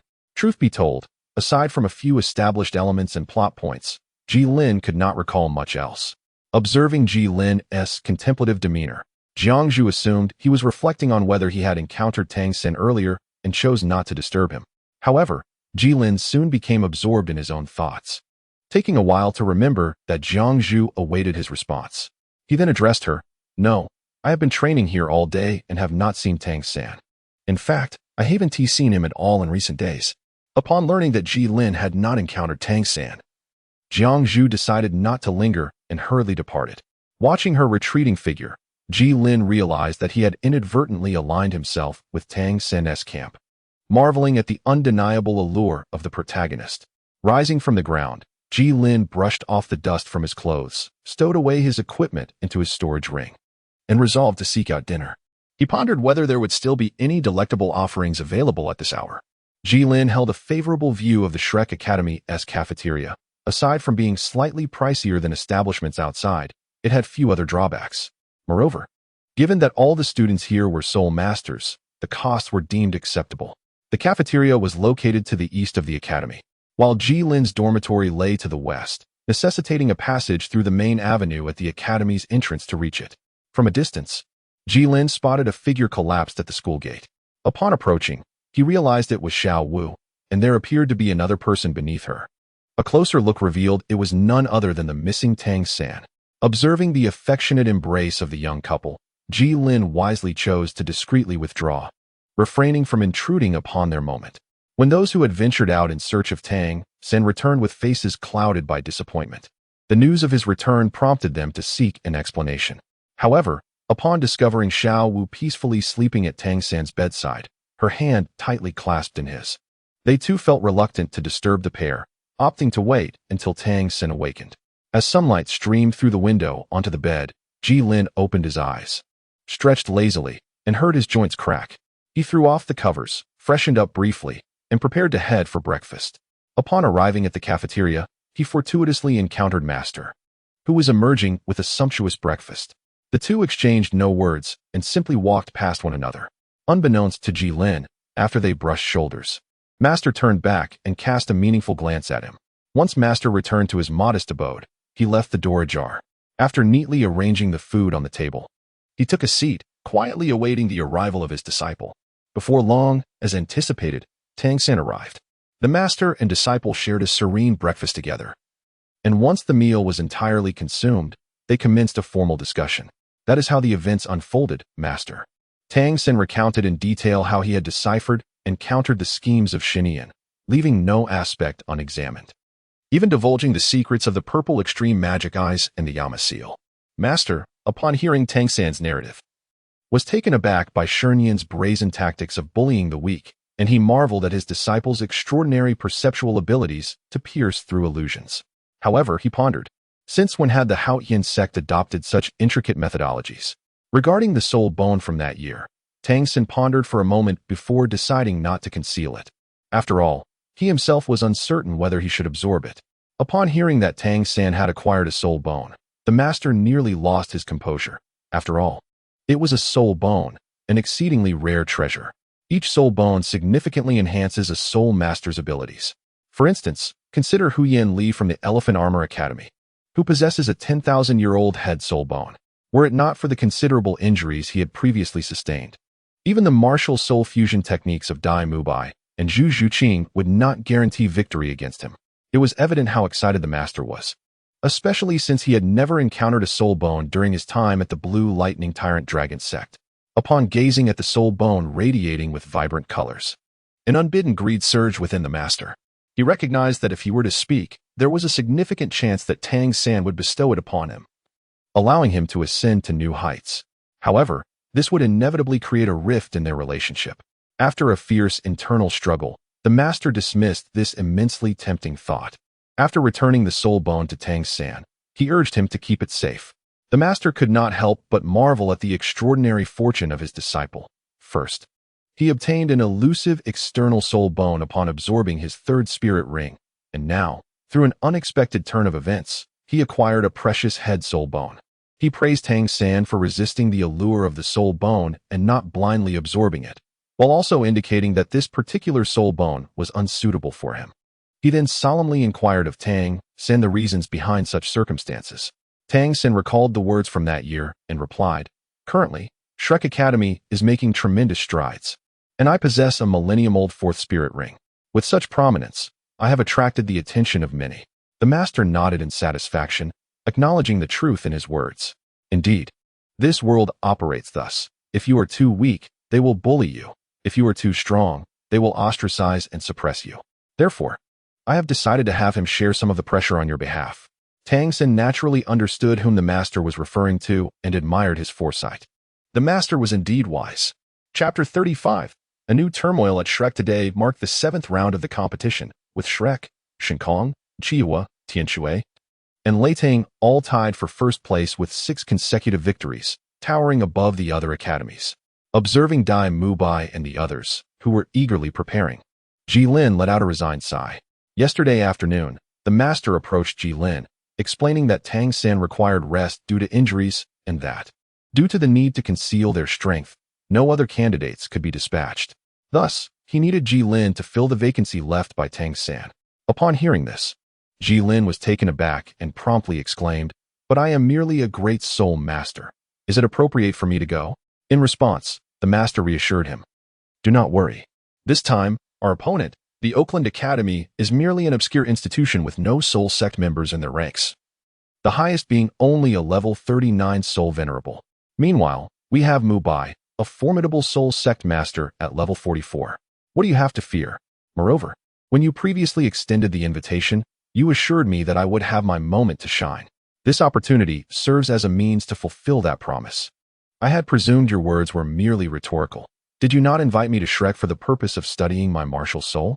Was your intention in recruiting me for the team not to entice me with the soul master competition, rendering my refusal impossible?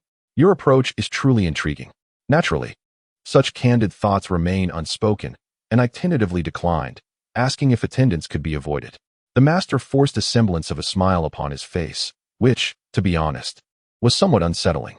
He took my ring, yet does not engage in any work. Surely, that is not commendable.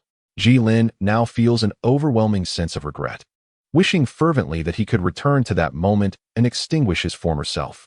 What folly it was to covet such trivial gains. Now, the consequences have come home to roost, as someone seeks his assistance. To be frank, Jilin is tempted to return the storage rack to the master. Yet he has grown accustomed to utilizing the soul-guiding device over the past few days. The thought of relinquishing it now stirs a sense of reluctance within him. Moreover, the training equipment is quite cumbersome. Without the storage ring, transporting them would pose a significant challenge. After much contemplation, Jilin ultimately resolves to acquiesce to the master's request. Upon hearing Jilin's agreement, the master breathes a sigh of relief. Even if Jilin had declined, he had other means to assist his disciple in alleviating his predicament, such as disseminating news of Jilin's existence, which would undoubtedly attract attention. Should the challengers prove to be less formidable, he could offer protection. However, if they were excessively troublesome, he might choose to abandon Jilin. It stands to reason that a Jilin without any guardians would be even more enticing than Tang San. Now that Jilin has agreed, the master's capacity to help him fend off adversaries has indeed increased, elevating it to the level of a soul sage. Thus, Jilin reluctantly sets aside his training and makes his way to the Grand Soul Arena. Please welcome Shrek Academy and Oakland Academy. With the referee's announcement, both combatants ascend the stage. Esteemed audience, today we witness the season's most unexpected dark horse, Shrek Academy, facing off against Oakland Academy, following the withdrawal of their previous opponent. Othello Academy, Shrek has shown remarkable resilience in continuing to compete. However, we notice that Shrek's star player, Tang San, is absent from the arena today, replaced by an unfamiliar face. Could this be the reason for Oakland Academy's persistence? Let us await the outcome. Upon learning of Tang San's absence, the audience is filled with disappointment. After all, the greatest allure of Shrek lies in the legendary 10,000-year soul ring. Although the spectral white tiger is indeed impressive, it pales in comparison to the unprecedented sight of a 10,000-year fourth soul ring. Alas, why isn't Tang San competing? Had I known, I would have taken leave yesterday to watch the Tianshui Academy match instead. Indeed, it's unfortunate that Tang San isn't here, but even the spectral white tiger is absent. What has become of Shrek? Do they no longer wish for our support? Meanwhile, Oakland Academy finds a silver lining in Tang San's absence, acknowledging that while victory may still elude them, at least the defeat will not be too humiliating. In this match, aside from Jilin filling in for Tang San, the rest of the roster remains unchanged. Both sides summon their martial spirits. A dazzling display of yellow and purple light bursts forth from the participants, revealing a myriad of martial spirits on the arena stage. Jilin's hands were adorned with a gilded sheen, 2 purple Millennium Soul Rings swirling around him. A Grand Soul Master with 2 Millennium Soul Rings. Observant spectators quickly noticed the presence of a Grand Soul Master among a crowd of Soul Sovereigns and Soul Lords. And naturally, they recognized Jilin's extraordinary soul rings. A single pebble stirred 1,000 waves, and instantly, all eyes were riveted on the Grand Soul Master, Jilin. What is this place, Shrek? First, there was the 10,000-year fourth soul ring, and now another with Millennium first and second soul rings. Have we stumbled into a den of monsters? No wonder they dared to let him stand in for Tang San. He truly possesses exceptional skill. What is this person's name? Even the distinguished individuals seated in the VIP section were astounded. They had initially thought Tang San was already remarkable. Yet here stood another soul master with 2 superlative soul rings. The Emperor, Snow Knight, immediately inquired of Ning Fengji, someone well acquainted with Shrek. Whose disciple is this? Who is he? Ning Fengji, equally astonished, found himself at a loss for words. He recognized Jilin and felt immense regret for not having sought him out earlier. Rong. You truly have surprised your father with this one. Naturally, he wouldn't overlook the Emperor's inquiry. Your Majesty, I only know that this individual is named Jilin, a substitute from Shrek Academy. As for the details, including his soul rings, this is my first encounter. Upon hearing Ning Fengji's reply, the Emperor was filled with curiosity about this suddenly emerging Jilin and immediately prepared to send someone to investigate. However, noticing the displeased expression of Salus, who remained seated, it was clear that this did not align with the usual conduct of the Spirit Hall. Bishop Salus, what are your thoughts on Jilin? Salus snorted dismissively, muttering that it was merely the handiwork of that master. Really, if it weren't for my awareness of having spoken out of turn, I would have remained silent, he thought, maintaining a stoic demeanor as he observed the competition below. Hearing Salus's remark, both the Emperor and Ning Fengji raised their eyebrows. Both were astute individuals, and it was evident from Salus's words that the Spirit Hall did not currently intend to take action against Shrek, which was peculiar. In the past, they had vigorously sought to recruit such talents. It seemed there were considerable undercurrents at play.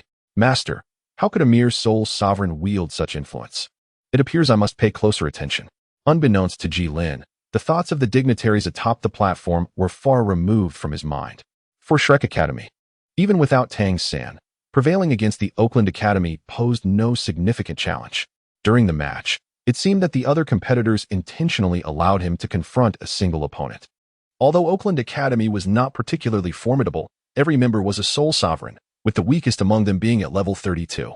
While Ji Lin felt confident in his ability to triumph over his adversary, the discussions echoing from the audience suddenly reminded him of the original story, where someone had attacked Tang San during the Soul Master competition, resulting in their demise and inadvertently providing the protagonist with a soul bone. Even if Ji Lin is somewhat dull, he should be aware that he has been thrust forward to draw fire away from Tang San. Ji Lin had never encountered such a situation before, yet it was not too late for him to react now. Although he had already exposed himself, it did not signify an inevitable demise. In due course, he could seek to align himself with a sufficiently powerful faction to ensure his survival. For instance, the Spirit Hall appeared to be an excellent choice. However, merely joining such an organization might not guarantee him the recognition he desired. So Ji Lin resolved to demonstrate his worth in the days to come. Ji Lin's opponent was from Auckland Academy, possessing the lowest spirit power, wielding the golden cicada martial spirit. Although his speed was not particularly fast, his movement patterns were rather peculiar, making them difficult to decipher. Coupled with his unique sound wave soul skill, he proved to be a rather formidable adversary. However, for Ji Lin, he was not overly challenging. Despite the absence of soul skills from his 2 soul rings, the energy from these rings predominantly augmented Ji Lin's physical capabilities. Consequently, his vision surpassed that of his peers. While it may not rival Tang San's mastery of the purple extreme demon eye, discerning his opponent's trajectory was certainly within his grasp. The erratic movement patterns, which fluctuated unpredictably, were somewhat familiar to Ji Lin due to his prior training with bamboo leaves, where he had developed an understanding of such unpredictable motions. Furthermore, the opponent's sound wave soul skills required a specific range to induce air vibrations for their attacks, rather than relying on mere noise. Otherwise, he would have been classified as a control-type spirit master. Observing that Ji Lin was already within his attack range, the Golden Cicada Spirit Master wasted no time in unleashing his soul skill, aptly named Soundwave Attack. With his keen awareness, Ji Lin immediately reacted upon seeing the flicker of the opponent's soul ring rushing toward him. Just a second after Ji Lin had departed from his previous position, an invisible attack struck the ground, leaving behind a series of cracks. Wow, that power is quite impressive. Although he was taken aback by the potency of his opponent's soul skill, Ji Lin did not falter. The Golden Cicada Spirit Master, noticing Ji Lin had evaded his attack, activated his first soul skill, Cicada Movement, approaching Ji Lin in his most proficient manner, preparing to execute a close-range soul skill that would leave Ji Lin no time to evade. Even if you possess 2,000-year soul rings, you are merely a great spirit master. Do not be too arrogant. Another sound wave attack surged toward Ji Lin's face. Hearing the wind rush closer, Ji Lin executed a slick slide to evade, his gaze fixed intently on the Golden Cicada Spirit Master, who was now flying erratically at an altitude of 2 meters. Seizing the opportunity before his opponent could react to his evasion, Ji Lin leaped up and grasped the Spirit Master's leg. Checkmate. Using the Golden Cicada Spirit Master as the fulcrum, Ji Lin spun in midair before slamming him down onto the arena, causing cracks to erupt from the impact. Chapter 36. Ji Lin's Escape Diary. In the year 2644 of the Douluo calendar, on September 7th, the weather was clear. Ever since I took to the arena yesterday, each time I stepped outside the school gates, I noticed numerous admirers gazing at me with expressions of adoration. What can I say? Such admiration is only fitting for someone of my natural beauty. However, as for the boys, I shall refrain. I am not inclined toward that. In addition to these overt glances, I also perceived some covert stares. Yet, whenever I followed the sensation and turned to investigate, I found nothing amiss. The spies in this Douluo continent certainly possess some skill. However, I have come to realize that a considerable number of individuals have begun to take an interest in me, which has caused a certain tension within me. Upon returning to Shrek Academy, I also noticed that new residents had moved into the dormitories on either side of mine. The spiritual energy they emanated was significantly more formidable than that of my previous neighbors. It became apparent that Flanders and Yu Xiaojiang, those seasoned veterans, had likely commenced surveillance on me. The current situation was rather precarious. After a few moments of deep contemplation, I resolved to initiate the grand endeavor known as the redemption of Shrek. Although I lacked the crucial pickaxe, adorning my hands with gold leaf would yield results no less impressive. Yet, when I, accompanied by my entourage, hereafter referred to as followers, set out to survey the terrain, I sadly discovered that my dormitory was situated on the 3rd floor. Up and down, left and right. Oh dear, I digress. In short, the vicinity of my room was entirely occupied by the quarters of my followers, and Shrek Academy, astonishingly, lacked sewage systems. Yes, in such a vast institution, there was no drainage, with all waste being discreetly carted away by ordinary folk before dawn. Truly, this is a wretched manifestation of feudalism and spirit master ideology, which deserves to be subjected to severe denunciation. In any case, after a full day of investigation, I received both good and bad news. The bad news was that the grand plan of Shrek's redemption had been declared a failure. The good news was that my room offered a splendid view of the sunset. On September 8th, 2644 of the Douluo calendar, the weather transitioned from clear to partly cloudy. It was a perfect day for exercise, allowing me to contemplate the second iteration of Shrek's redemption while working out. However, Yu Xiaojiang, seemingly unable to tolerate my idleness, sought me out early in the morning to inform me that Tang San's injuries were not yet healed and requested that I fill in for him for the day. Really? Am I the sort of person who craves the spotlight? Nevertheless, he handed me a thick tome titled Detailed Illustrated Compendium of Soul Beasts. Gazing upon its straightforward title, I found myself lost in thought. With a scrutinizing attitude, I opened this Pandora's box, but after merely a glance, I promptly closed it. I then made my way to the great soul arena. There was no avoiding the overwhelming abundance he had bestowed upon me. On September 9th, 2644 of the Douluo calendar, the weather was overcast. There were no competitions at Shrek today, resulting in yet another idle day. Nothing of significance occurred. I spent my time lifting weights, reading, and contemplating redemption. On September 10th, 2644 of the Douluo calendar, light rain fell. Today, Tang San had fully recovered and returned to the arena. Rumor had it that his comeback sparked a wave of excitement, and I could hear the commotion from a distance. I hope Tang San continues to forge ahead with unwavering determination, allowing those around me to forget my existence entirely. Weightlifting, reading, and contemplating plans. The Douluo calendar, year 2644. September 11th, the weather is overcast. Today, I conceived of Shrek's redemption too. 0. Seizing the opportunity to slip away while out for a breath of fresh air with my entourage. Everything unfolded smoothly. Leveraging my formidable physical prowess, I successfully evaded those followers. Watching them frantically search for my presence, I hid in the shadows, stifling a laugh as I gradually retreated, preparing to escape the vortex of this situation. However, I collided with something, and upon turning, I found myself face to face with Flinder's elongated visage, marking the failure of 2. 0. The deranged Yu Xiaojiang even summoned the idle Zhao Wujia, who was busy knitting, to keep me company. Enough is enough. Next, weightlifting, reading, and contemplating. No more pondering. The Douluo calendar, year 2644, September 12th. The weather is clear. Early in the morning, I encountered Yu Xiaojiang's face. Resembling someone who had been owed 8 million and not repaid, my entire day's good mood dissipated. This old fellow surely harbored no good intentions. As expected, he insisted I participate in the upcoming match. How could someone like me yield to his oppressive authority? What is wrong with these people? Despite my sacrifices, victory still eludes us, utterly useless. Upon returning, I engaged in weightlifting and reading, but instead of the Soul Beast Compendium, I delved into a newly acquired book on multi-fusion techniques. September 13th, weightlifting and reading. September 14th, a fixed match. There was no choice. I had made a promise. In competitions, alas, one may have the will to fight, but lacks the strength to prevail. What manner of opponents are these? They are so inept that I, in my weakened state, was enraged enough to send one flying off the stage with a single strike. September 15th, a day of rest, weightlifting, and reading, though the sunset captured my attention. September 16th, another fixed match.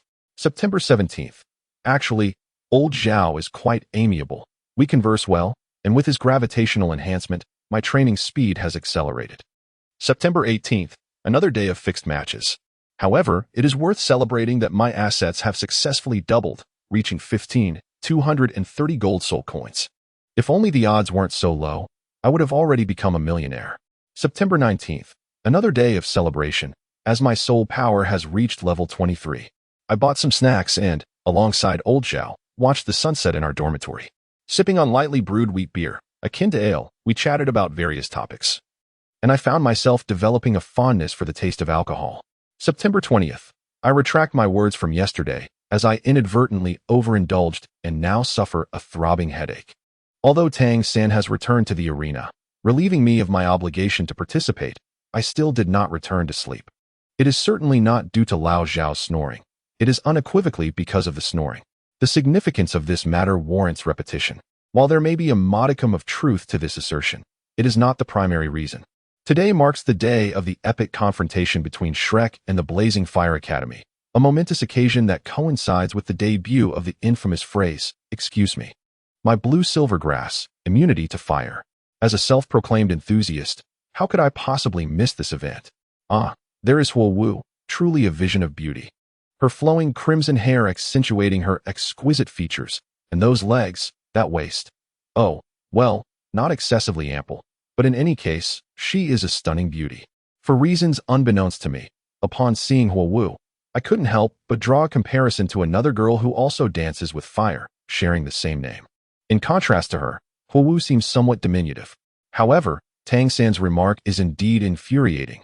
I too wish to exclaim, what a pity my gilded, full immunity. Though I can only dream of it for now, I am confident that one day, my aspirations will materialize. I can only imagine how exasperated the Blazing Fire Academy members must be at this moment, for they have encountered the protagonist. Well, the performance has concluded, and it is time to return to Lao Zhao for some additional training. Chapter 37. Another day of reluctant endeavors. Lao Zhao, that will suffice. Gasping for breath, Jilin turned to the ever-composed Zhao Wuji beside him. In the next moment, the weight pressing down on Jilin began to dissipate. This sudden change momentarily left Jilin disoriented, causing him to stumble and fall to the ground with a thud. Zhao Wuji approached, helping him to his feet, and produced a recovery candy from Xiao Xian, placing it in Jilin's mouth. I say, do you really need to push yourself so hard? As the candy melted in Jilin's mouth, it transformed into a warm current, easing his fatigue and enabling him to stand unaided. Are you not aware of my situation? If I do not seize the opportunity to grow stronger, I shall truly be taken away. But are you not a member of Shrek now? Who could possibly harm you? Regarding this, Jilin had come to a clear understanding over the past few days. He was merely a decoy to draw fire away from Tang-san. Though he felt a sense of injustice, what could he do? He did not even have confidence in defeating Tang-san, let alone Flander. It is not just my case. Can Shrek truly protect both of us? Or will they abandon Tang-san to save me? Upon hearing this, Zhao Wuji fell silent. Having noticed the increasing number of spies surrounding Shrek, he understood how sought after both Jilin and Tang-san had become. From his years spent with Flander and observing recent developments, he was certain that Flander would prioritize Tang-san's safety. Throughout their time together, Zhao Wuji had discovered Jilin to be quite commendable, diligent, and resilient, although he occasionally exhibited peculiar ideas, such as venturing out at night to gaze at the moon or planning to dig a tunnel from the dormitory to escape Shrek. He also had an impressive tolerance for alcohol. Moreover, he did not hide his personality very well. To put it nicely, he was motivated by profit, and to speak frankly, he was rather naive, behaving like a child in need of coaxing. Jilin's actions belied his 20 years. Even the 12-year-old Tang-san displayed more maturity. Yet, this quality was refreshing. Tang-san was far too serious. Were it not for his bone age indicating youth and the certification from the Haoyan Douluo, one might suspect he was an ageless old monster. As for Jilin's predicament, Zhao Wuji had indeed approached Flander on his behalf, only to be outright rejected. In the past, Flander might have declined Zhao Wuji's requests, but would have done so with more tact. However, since the master's arrival, Flander had distanced himself from those who had founded Shrek alongside him. Now he spent his days with the master, Lu Erlong, and those young prodigies, making it difficult to believe that he even remembered Zhao Wuji's presence, were it not for the necessity of keeping an eye on Jilin. This period of overseeing Jilin had turned out to be one of Zhao Wuji's rare moments of joy. Jilin was acutely aware that Zhao Wuji was there to monitor him, yet he did not shy away from his presence. In fact, he included him in nearly every activity, meals, leisure time, and even watching his matches. Aside from sharing a bed, bathing, and attending to naturesque call, The two were virtually inseparable. Flinder had also observed Zhao Wuji in the Soul Arena on several occasions and was pleased with his unwavering vigilance over Jilin, offering a few words of encouragement before returning to the Master's side. This left Zhao Wuji feeling somewhat disheartened. Could a decade-long friendship truly be overshadowed by a first love? Old Zhao, let us eat, Jilin called. Coming, Zhao Wuji replied. He had contemplated fleeing with Jilin but ultimately dismissed the idea, as his years of camaraderie with Flinder weighed heavily on his conscience. Jilin's willingness to converse with Zhao Wuji stemmed from a simple truth. He had no one else to talk to. Since the fallout with Jiang Zhu, the two had not exchanged a single word, and even in chance encounters, they treated each other as strangers. Humans are inherently social beings. Isolation leads one to become, at best, a god, or, at worst, a beast. In any case, the bond between Jilin and Zhao Wuji blossomed rapidly, making it only natural for Zhao Wuji to assist Jilin with his training using soul techniques. Furthermore, with Zhao Wuji's presence, Jilin maintained a decent rapport with other instructors, such as Xiao Xin and Li Yusong, which was certainly preferable to his relationship with the seven monsters. As a result, Jilin reaped numerous benefits, such as Xiao Xin's sugar beans and Li Yusong's various power techniques. Although they did not rival those left behind by Luo, they possessed their own merits. The amalgamation of these elements enabled Jilin to remarkably cleave through a stone by 3 inches. With the assistance of Xiao Xin's sugar beans, Jilin swiftly regained his strength and eagerly requested Zhao Wuji to unleash gravity, initiating his sword training. This method of practice was inspired by a casual conversation in which he learned about Zhao Wuji's ability to employ gravity as a soul skill. He recalled that many prominent figures, including the legendary Kakarot, seemed to have undergone training under gravitational conditions. Thus, he asked Zhao Wuji to manifest the gravity domain while he practiced his swordplay within it. Although Zhao Wuji was a soul sage, he could not maintain his soul skill indefinitely, despite this gravity domain being his third soul skill. Fortunately, Jilin could not endure for long either, and with the gravity amplified only by 1.5 times, Zhao Wuji's consumption was minimal. However, Jilin underestimated the potency of the 1.5 times gravity. He found himself utterly exhausted after merely 15 minutes of wielding his sword, whereas he typically could sustain an hour of continuous motion. Nevertheless, after several days of acclimatization, Jilin had adapted sufficiently to perform his usual training under the enhanced gravity. This prompted Zhao Wuji to exclaim in astonishment. Thus, a day of training came to a close. The following morning, Zhao Wuji knocked on Jilin's door, bearing unfortunate news. What? I have to take the stage again? Indeed. Why? I recall this match is against the Shifeng Academy. Why would I need to participate? Don't mention it. In the previous match, the Tsanghui Academy executed some sort of 7-in-1 fusion technique. Although we emerged victorious, it was a Pyrrhic victory, and now, aside from Xiao San and the others, everyone is still bedridden, and Xiao San's condition is not very promising. We have selected 6 soul elders from the academy to support you for a few days. It seemed there was a similar occurrence in the original text, although it appeared that Tang San had fainted. Had they not informed Zhao Wuji? It seemed that the old Zhao was faring quite poorly. Then we might as well forfeit. There's no way we can win like this. I brought this up with the master, but he insisted that we cannot tarnish Shrek's reputation. Jilin inwardly cursed. This old fool merely intended for him to divert attention away from the newly prominent Tang San, all while speaking so grandiloquently. Ultimately, Jilin acquiesced. There was no alternative. Yu Xiaojing handed over the 2 books to Jilin, stipulating that he must comply with the subsequent arrangements for the competition. As for whether Jilin could comprehend the contents, that was of no concern to me. Jilin arrived at the Grand Soul Arena accompanied by some hastily gathered extras. Feng Xiaodian, ever the sociable one, eagerly approached as soon as Jilin set foot there.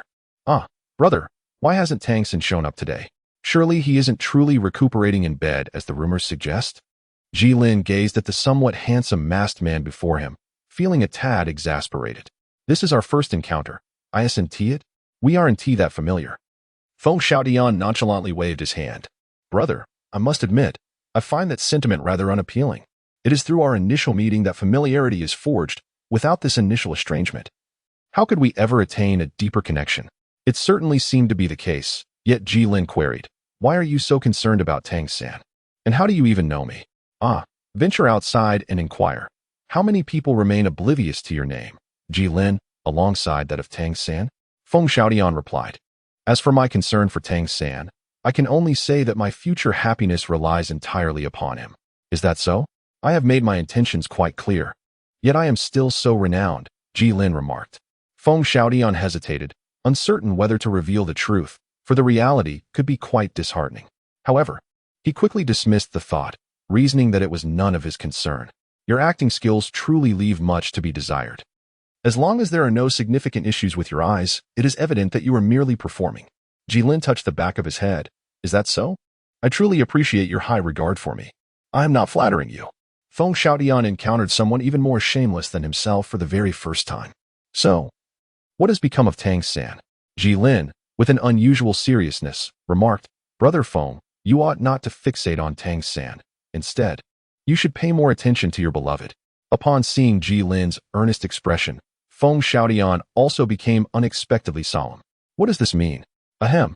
If a woman expresses interest in a man, she is not far from falling in love with him. Upon hearing Ji Lin's conclusion, Feng Xiaodian gasped in surprise and respectfully inquired, Pray tell, what is your esteemed name? I am but a humble individual, known in Suatua City as the licentious Little White Tiger. Little White Tiger? Is your martial spirit not the golden light of protection? In this world of wandering heroes, one must adopt several aliases. Ah, I see. It is an honor to finally meet you. No need for such formality. Now, master, what should I do? Meeting is fate. I shall impart to you my 3 waves of true words. This knowledge must not be shared with unworthy ears, so step closer. At the appropriate moment, you shall do thus and so. The two engaged in whispered conversation for a considerable time before parting ways. With a grateful expression, Feng Xiaodian presented a gold coin to Ji Lin, thanking him for his enlightening counsel. Ji Lin stored the gold coin within his storage ring and said to Feng Xiaodian, If fate allows, we shall meet again. With that, he lifted his foot to depart, and the others hurriedly followed suit. Watching their retreating figures, Feng Xiaodian's lips curled into a smile beneath his mask. What an intriguing individual. It was hard to imagine such a person belonged to the same academy as Tang San. Lu Rin feigned confusion, asking, Isn't that our lounge? Why must we leave? Indeed, if anyone should leave, it should be him. With that, Ji Lin took the lead in returning, inadvertently pushing Feng Xiaodian out. The ensuing match turned out to be the most peculiar of all, with the others around them deeply engaged in combat, while Ji Lin and Feng Xiaodian appeared to be enjoying a peaceful moment. The expressions of both team leaders darkened. Master, having witnessed Ji Lin's antics before, remained composed, but the leader of the Xinfeng Academy could hardly contain his fury, cursing vehemently. What is wrong with Feng Xiaodian? I tolerated his leniency towards the Blazing Fire Academy, but what is this nonsense with Shrek? Even the Emperor seated in the VIP box did not foresee that this match would unfold in such a manner, bemusedly commenting, The youth of today. I simply cannot fathom their thoughts. Nearby, Ning Fengji remarked, It is precisely because the future belongs to them. On the arena, Feng Xiaodian seemed to notice the frustration on his team leader's face and helplessly said to Ji Lin, Though I enjoy my time with you, alas, one must adhere to the master's commands. Ji Lin replied, I understand. Every family has its own struggles. Just be gentle when you strike. Agreed, Feng Xiaodian responded. Subsequently, Ji Lin covered his hands in gilded light, showcasing his greatest spectacle, while Feng Xiaodian summoned his dual-headed wolf spirit, activating his first spirit ring and unleashing a barrage of wind blades. The audience, witnessing this spectacle, anticipated a serious confrontation.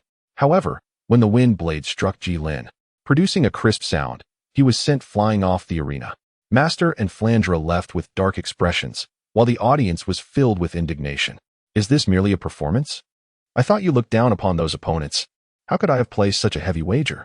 Refund. Do you truly consider us? Chapter 38. Salus in action. The preliminary rounds of the 4th Continental Advanced Soul Master Academy Elite Tournament concluded with Shrek, under Tang San's leadership, achieving a draw against the Tianshui Academy. Ultimately, Shrek Academy secured 3rd place in the Tiando division with a record of 24 wins, 2 losses, and 1 draw, trailing only behind the Xinfeng and Thunder Academies, which boasted 26 wins and 1 loss, with the Blazing Fire Academy having a slight edge over Tianshui. After the competition, the captains and vice-captains of the top 5 teams were invited for a separate award ceremony. Ji Lin was perplexed by the unfolding events, while others returned with joyous spirits. Tang Xin wore a troubled expression, isolating himself upon his return to the academy. However, this did not concern Ji Lin. He continued with his daily routines, indulging in meals and drinks. Time swiftly passed, and after 10 days, Tang Xin re-emerged, revitalized and shedding the melancholy of his previous demeanor. He eagerly shared insights gleaned during his solitude, proposing that they enhance the synergy of their soul skills to create a series of combo attacks. For instance, he suggested that Xiao Wu could first captivate their opponents, then employ teleportation to close the distance, culminating with a waist bow and an octagonal throw. If the initial soul skill landed, it could significantly damage or even defeat the adversary. As Ji Lin listened to these words, summoned by the master to train alongside others, he felt a sense of confusion. Surely, this was common knowledge? Observing the reactions of his peers, he noted Dai Mubai's admiration, Ma Hongjuan's excitement, and even Zhu Zhuqing's eyes sparkled with a glimmer of wisdom. Not to mention, Tai Long, Tang San's enthusiastic junior, was already exclaiming praises, heralding Tang San's brilliance. Shifting his gaze to the chief instructor of the Shrek team, the esteemed Master Yu Xiaojiang, renowned for his theoretical prowess in the realm of soul masters. Ji Lin observed the satisfaction illuminating the master's face as he regarded his exceptional disciple. Ji Lin found himself increasingly perplexed. How had they managed to win before? Was it merely a matter of mutual incompetence among their adversaries? With such a lack of substance, how could they possibly dare to initiate a team battle? Why had he not discerned this while perusing his books in the past? It was with this newfound understanding of the significance of combo attacks that the Shrek 7 monsters united to challenge their mentor, the spirit saint Lu Erlong. Meanwhile, Ji Lin remained quietly engaged in the gravitational field, wielding his 300-pound equipment. It is noteworthy that at this moment, the gravity had increased by 0.5 times, rising from 1.5 to 2.0 times. Undoubtedly, such rigorous training was far more efficient than before, and Ji Lin felt he was on the verge of another breakthrough. As time flowed by while Ji Lin observed the Shrek 7 monsters suffer at the hands of Lu Erlong's increasingly fluid combos, the month-long hiatus before the promotion matches swiftly came to an end. Just moments ago, Ji Lin had witnessed Lu Erlong endure significant setbacks against the Shrek 7 monsters due to their adept combination techniques. Although these combos were formidable, they were not insurmountable. Interrupting the rhythm of the sequence was key. Take Xiao Wu's combo, for instance. If the opponent possessed skills that rendered them immune to charm, the efficacy of her sequence would be drastically diminished. Should the opponent be astute enough to feign being enchanted, patiently awaiting Xiao Wu's approach, a different narrative would unfold. Alternatively, one could simply overpower the opponent with sheer strength, much like Lu Erlong's current strategy against the Shrek 7 monsters, where he unleashed his martial spirit's true form, declaring, "Combo. I shall let you combo, and if you win, I shall concede my defeat." If one were to inquire which method Ji Lin preferred, it would undoubtedly be the latter. Why exert mental effort when one could simply bulldoze through with strength? Simultaneously, in the city of Tiando, within the Spirit Hall, Salas sat at his desk, attending to the day's administrative duties. As the highest authority of the Spirit Hall of the Tiando Empire, Salas had an abundance of matters to address daily, though most were trivial. These included requests from subhalls for funding to repair their palaces or for upgrades to become subhalls themselves. Naturally, there were also significant issues, such as this particular case. The letter from the Archbishop read, "In the jurisdiction of Silva City, the prosperous village of Fat Sheep, consisting of 39 households and a total of 135 individuals, has been mercilessly slaughtered. The hearts of the found corpses have mysteriously vanished, leaving only 3 survivors. According to their accounts, a gray wolf spirit Douluo is responsible, and a suspect portrait has been drawn. A warrant for their apprehension is hereby requested." Without a hint of hesitation, Salas promptly approved the request. As the designated individual arrived to hand over the approved documents, Salas exhaled a sigh of relief. After taking a brief respite, he rose from his seat and approached the bookshelf behind his desk, retrieving 2 files. Returning to his desk, Salas began to peruse the first document. It detailed Tang San, born on July 10, 2636, awakened by Su Yuntao, a level 26 lone wolf soul master and junior deacon from Notting City. Innate soul power, level 10. Martial soul, blue silvergrass. On September 1st of the same year, he entered the Notting City Junior Soul Master Academy, and on September 10th, he registered as a soul master at the Notting City Martial Soul Branch. Level 13. On May 18, 2640, He registered as a Great Soul Master at the Notting City Martial Soul Branch. Level 21. On June 24, 2643. He registered as a Soul Zune at the Soto City Martial Soul Main Hall. Level 32. Setting aside Tang San's file, Salas's brow remained furrowed, overwhelmed by the absurdity of the situation. He could not fathom what those beneath him were doing. Was Su Yuntao blind? Merely because his martial soul was blue silver grass. A naturally gifted individual was allowed to slip away. Furthermore, how had he remained unaware of such a prodigy until now? Had it not been for this competition, he would still be in the dark. Nonetheless, no amount of reproach towards those responsible would alter the current circumstances. Tang San would not join the martial soul hall. Adhering to the principle of destruction when one cannot possess, Salas felt a surge of murderous intent towards Tang San. However, with the martial soul hall's forces in the Tiando Empire, his highest combat strength was limited to himself, an unremarkable soul Douluo. Although he could likely handle Tang San without issue, the formidable golden iron triangle of Shrek Academy would prove challenging, and the Seven Treasure Glazed Tile School would undoubtedly intervene. Not to mention the Tiando royal family would not stand idly by. Thus, he would need to seek assistance. Resolute in his decision, Salas picked up the other file. Ji Lin, a 20-year-old male, possesses the martial soul known as Golden Flow, currently at level 22, with dual purple soul rings. He previously competed under the name Luo in the Soto Great Spirit Arena, achieving the rank of Copper Spirit Fighter. On August 23, 2644, he registered as a Great Soul Master at the Heaven Do Spirit Hall. Gazing at this exceedingly simple dossier, Salas fell into a contemplative silence. Although the onlookers displayed a degree of skepticism, their diligence in their duties was commendable. The absence of Ji Lin's records in all Spirit Hall archives suggests only one explanation. He had never registered with the Spirit Hall before, and his martial soul was not awakened there. What unknown force could this be? Yet, why would he so openly represent Shrek in this competition? Additionally, the configuration of his soul rings raises further questions. The configuration of Ji Lin's soul rings evoked a certain rumor within the Spirit Hall in Salas's mind. As a Platinum Bishop, Salas held a significant position within the Spirit Hall and was privy to numerous insights, such as the fact that the Grand Offering in the Offering Hall was a limit Douluo of the utmost level, ranked at 99. This rumor suggested that the Grand Offering's soul rings were also of an extraordinary caliber, akin to Ji Lin's. After much contemplation, Salas resolved to entrust this matter to his superiors for further consideration. He then took up his pen and inscribed, "To the esteemed Pope," concluding the confidential letter with the official seal of the Pope. Send someone to ensure this letter reaches the Pope's desk by tomorrow. Chapter 39. Xue Qinghe also refuses to back down. The month-long break before the promotion tournament swiftly came to an end. At this moment, the members of the Tiando Royal Knights had all received notice to assemble, eagerly awaiting in the Royal Arena. Ji Lin, along with the group from Shrek Academy, arrived at the competition venue, heavily encircled by military camps. The Tiando Royal Knights served as a crucial force for the Tiando Empire, essential for resisting the Star Luo Empire and suppressing nefarious elements. A mere glance at their formidable equipment revealed the extent of their might. Armored warriors clad in heavy armor, their steeds imbued with the essence of soul beasts, all meticulously outfitted for battle, representing an astronomical annual expenditure. Observing the magnificent horses beneath the knights, Ji Lin could not help but feel a twinge of envy. In comparison, the war horses sold in Soto City seemed utterly inferior, not to mention the one he had purchased for himself. Halt.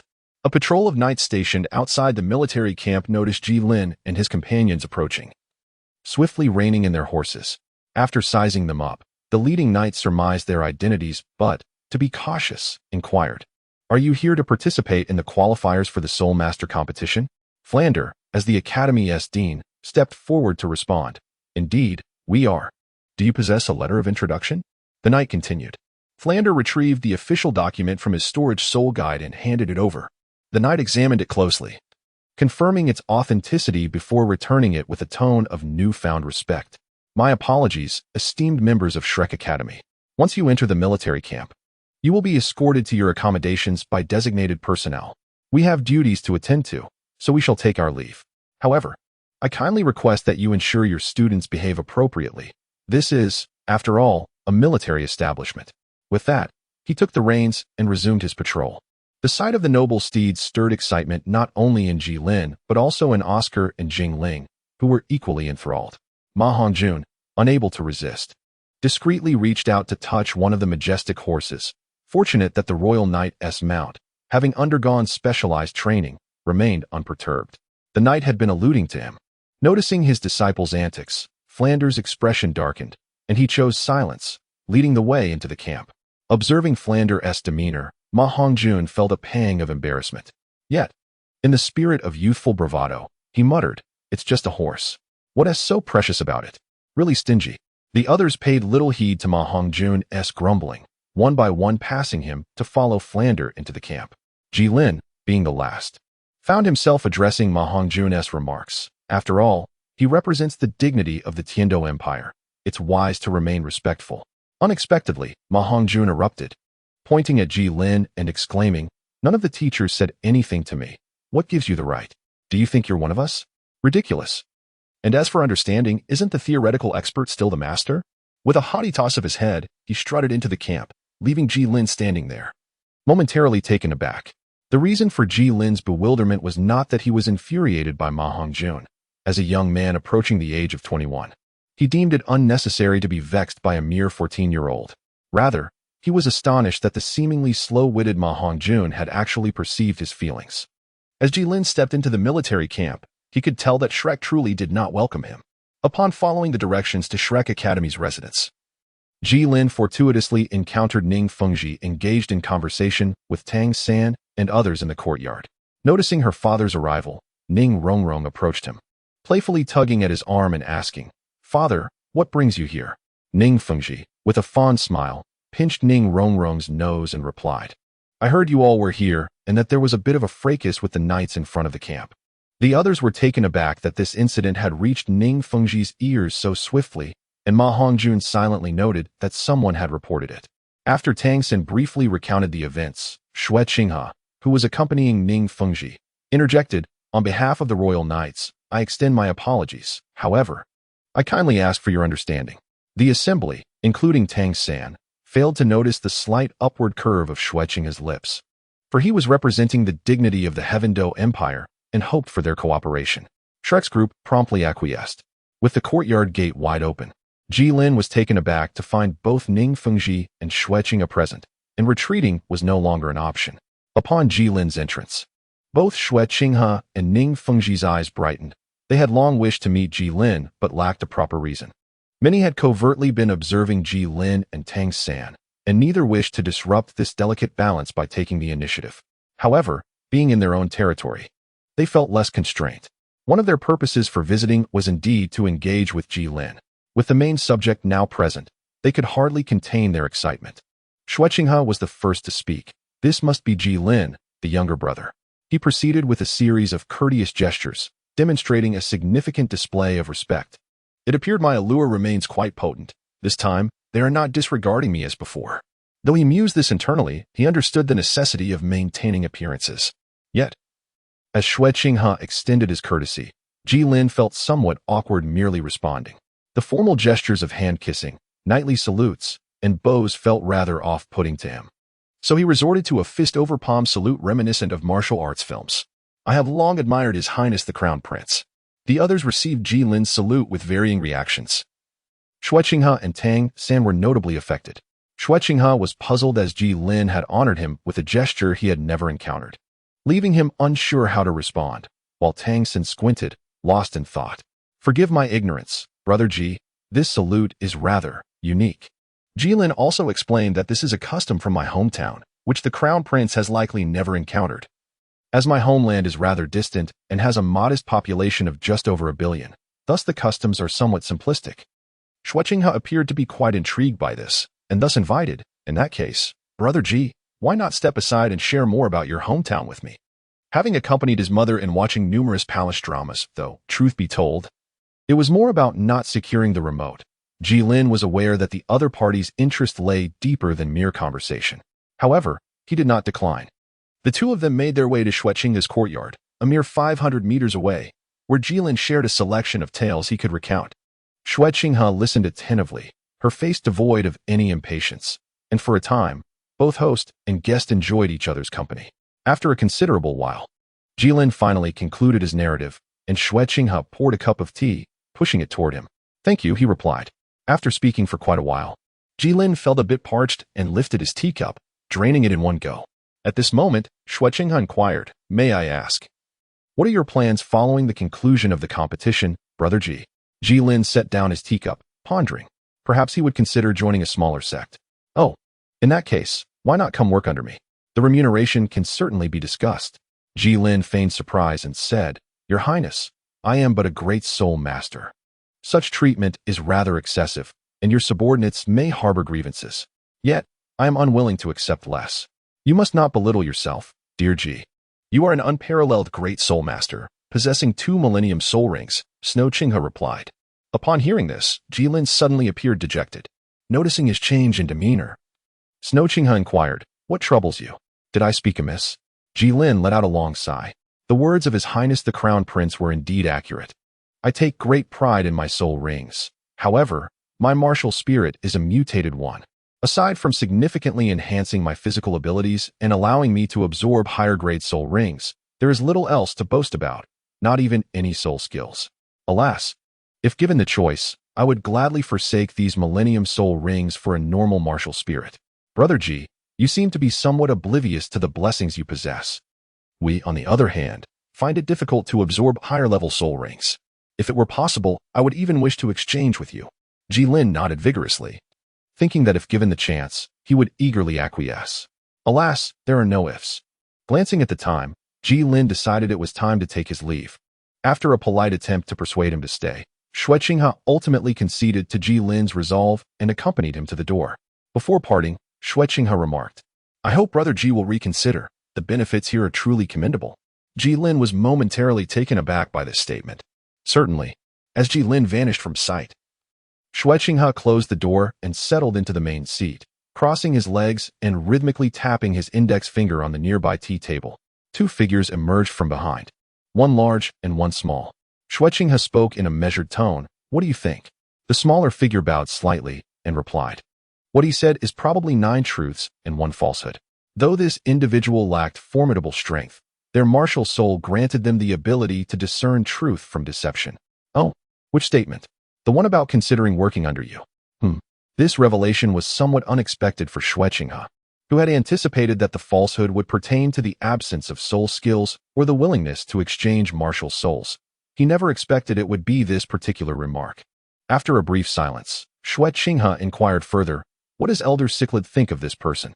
The imposing figure, known as the Cichlid Douluo, responded, "His soul power fluctuates far beyond that of his peers. Had I not reviewed his dossier, I might have mistaken him for someone of rank 33 or higher." Xue Qinghe pondered this information, while Jilin's level and age were somewhat misaligned, in Xue Qinghe's understanding. Only divine intervention could lead to someone achieving a millennium's worth of soul rings at the 1st or 2nd soul ring. Thus, he resolved to grant Jilin this favor and instructed those below to spread the word that Jilin's soul ring age was obtained through the sacrifice of a soul skill. Though the 2 were puzzled, they bowed in agreement, understood. Chapter 40. Jilin's encounter with danger in this manner. Even if Xue Qinghe did not disseminate the information, Jilin would likely reduce his scrutiny, rendering the journey not entirely fruitless. As Jilin walked back, he could not help but think, truly, I am clever to devise such a strategy. He could already see the Shrek Academy's residence, its doors wide open. Upon entering the courtyard, he realized it was deserted. Are they so trusting as to leave the doors unlatched? He mused. Yet, considering that everyone had journeyed smoothly and there were soul-guiding devices in place, it seemed reasonable. As Jilin had yet to secure his own room, he began to search for an unoccupied chamber within the expansive house. The Tiando Empire was indeed generous, providing Shrek with a 3-story residence, the first floor alone boasting nearly 300 square meters for daily activities.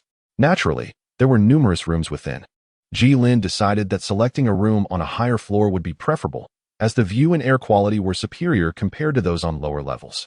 Jilin commenced his search from the 3rd floor. However, it appeared that many others had the same inclination, as all the rooms on that level were already occupied. Consequently, Jilin had no choice but to descend to the 2nd floor to continue his quest. In the preceding month, Jilin had shared accommodations with Tang San and his companions, thus gaining insight into their method of claiming rooms. They marked their chosen rooms by hanging a sign outside. each adorned with a distinct emblem. For instance, Xiaowu represented her spirit with a carving of a carrot, Zhu Zhuqing chose a cat, and Ma Hongjun opted for a flamboyant rose, complete with vibrant colors. The others similarly utilized symbols of their martial spirits or cherished items. Only Tang Sen stood apart, displaying a design unfamiliar to the others. When inquired about its significance, he merely smiled, stating that the emblem held profound importance in his life. Yet, when pressed for the reason, Tang Sen simply smiled enigmatically. Ji Lin cast a glance, realizing that it was nothing more than the character for Tang written in Chinese. Ascending to the second floor, he noted that many of the signs had diminished, leaving only a few scattered ones. These signs represented Tang San, Dai Mubai, Flender, Oscar, and Ma Hongjun. Conveniently, there was an unoccupied room directly across from Tang San's. Ji Lin observed that the window of this room offered a splendid view of the nearby military camp and the sunset on the horizon. Without hesitation, he hung his emblem, a cresting wave, on the door. After spending some time arranging his bedding and daily necessities, Ji Lin prepared to head out for dinner. To accommodate over 10,000 cavalry and their steeds, as well as to provide ample training space, this royal training ground was quite expansive, akin to a small city. After a series of inquiries, Ji Lin arrived at the cafeteria designated for the participating academies. The cafeteria was already bustling with diners, each clearly identified by their respective academies. Though there were exceptions, such as a splash of azure amidst the sea of crimson, Ji Lin initially intended to greet them, but upon noticing their flirtations, he decided against it.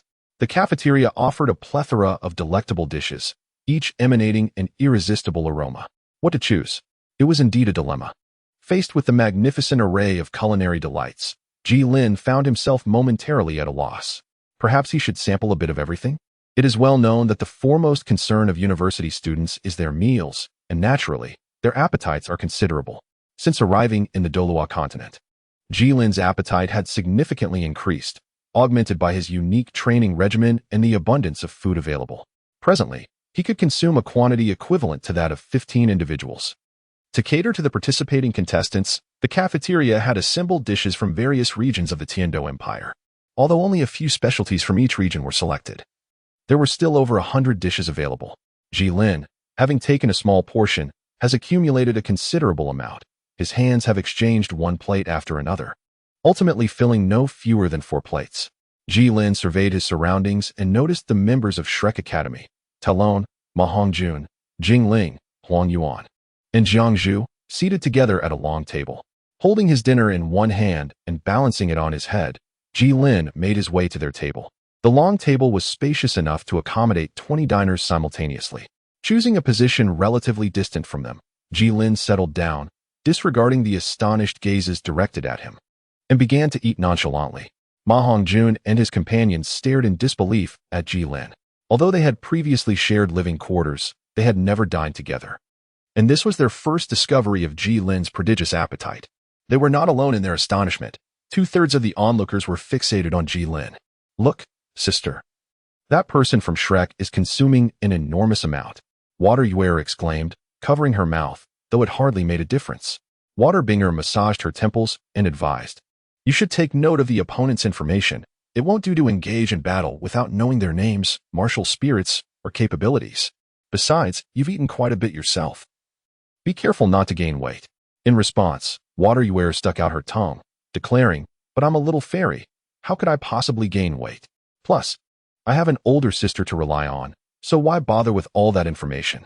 Observing Water Yuer's carefree demeanor, Waterbinger realized her sister had likely become quite spoiled. Yet, even with her shortcomings, she remained fond of her. However, Ji Lin's appetite was indeed astonishing. Surely, even the likes of Huyen Li from the Elephant Armor Academy could not consume such quantities. The food at this promotion match is far superior to that at Shrek, both in flavor and variety. Just as Ji Lin was relishing the delectable offerings before him, Tang San entered with Xiao Wu. After selecting their food, they made their way directly to where Tai Long and the others were seated. If earlier only 2/3 of the people had been paying attention to them, now nearly everyone was casting their gaze in their direction. Not only the 4 teams from Heavendo City, but also those who had arrived from places like the Barak Kingdom were aware of the standout figure of this competition, Tang San. Upon entering, Huowu's eyes were fixed intently on Tang San, which left Feng Xiaodian feeling quite uncomfortable. Despite his prior efforts to gain her attention, he had not succeeded as she was now with Tang San. Reflecting on Ji Lin's earlier words, Feng Xiaodian resolved to take action soon. Tai Long and the others felt somewhat uneasy under the scrutiny and decided to pause their meal to engage in conversation. "What kind of opponents do you think we will face tomorrow?" Tai Long inquired. "How would I know? However, I believe that under the leadership of the third young master, we will surely achieve victory," replied Tang San with a smile and a wave of his hand. "Oh, but that doesn't concern a certain great soul master, does it? Who is Ji Lin? Even if the sky were to fall, it would not deter his relentless pursuit of sustenance. How much less would a mere child's taunts affect him? One might as well regard him as a courting gorilla, simply to be disregarded." Zhao Zhu, having witnessed this, initially intended to utter a few words in defense of Talon, but upon recalling Talon's previous remarks and fearing to offend Tang San, ultimately chose to remain silent. Observing Ji Lin's lack of response, Talon and his companions found the situation rather uninteresting and shifted their conversation to other topics. At that moment, Tang San rose and declared, "I am going to the restroom," before making his way deeper into the cafeteria. At this moment, Ji Lin had finished his meal without leaving a morsel behind. With no reason to linger any longer, he took his tray and departed. Although there were designated personnel for collecting the trays, it was merely a few steps away. So Ji Lin took it upon himself to do so. Upon exiting the cafeteria, the moon had seemingly vanished, and the visibility around him was quite low. Fortunately, there was a torch every so often along the path, and with his significantly improved eyesight, he was able to navigate his way. Not long after leaving the cafeteria, a group of patrolling soldiers approached him. Although they were not clad in the heavy armor that revealed only their eyes as seen during the day, they were nonetheless well equipped. Surprisingly, despite their armor, their movements were remarkably silent. After they passed, Ji Lin's curiosity prompted him to turn and glance back at the soldiers retreating from his sight.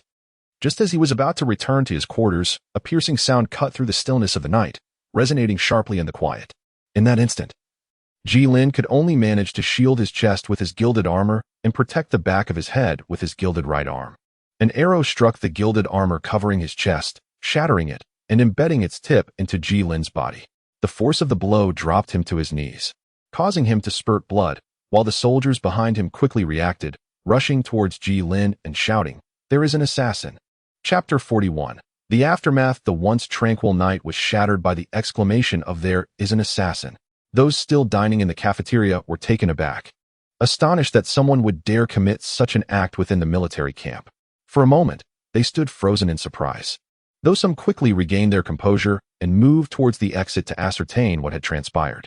At that moment, Tang San emerged, shaking the water from his hands. Observing the scene, he felt a twinge of confusion and inquired of Xiao Wu. "Xiao Wu, what has happened?" Xiao Wu replied, "Brother, are you all right? Someone just shouted that there is an assassin, didn't you hear?" Tang San's face reflected surprise. "Is that so? The restroom has excellent sound insulation. I truly did not hear anything. But who was attacked?" Xiao Wu shook her head. "I don't know either. When you were gone, I thought it was you who had been ambushed. I was quite worried." Seeing the concern etched on Xiao Wu's face warmed Tang San's heart. He gently patted her hand, reassuring her, "Do not worry. You are aware of my capabilities. It is not so easy for something to befall me." With Tang San's reassurance, Xiao Wu relaxed. Then, "Brother, shall we go and see the commotion?" Tang San hesitated slightly. What if the assassin is not far and suddenly returns? Oh, how could that be? Surely, no assassin would be foolish enough to return after having left, especially with so many people around. "Let us go." Upon hearing Xiao Wu's words, Tang San's expression became intricate and complex. Ultimately, he could not resist Xiao Wu's charming antics, and the group followed the crowd to the scene of the incident. When they arrived, Ji Lin was just about to extract the arrows from his back, while the soldiers looked on with deep concern. There was little they could do. Ji Lin was merely injured, and they would face nothing more than a few severe reprimands. However, if Ji Lin were to perish, they would undoubtedly be handed over to the academy as a form of accountability. It is impossible for Ji Lin to extract the arrow from his back alone, yet he is not well acquainted with the others around him. Thus, he turned his gaze towards the nearby soldiers and called out, "Excuse me. Could one of you assist me in removing the arrow from my back?" The response was affirmative, though a concern arose. "That's feasible.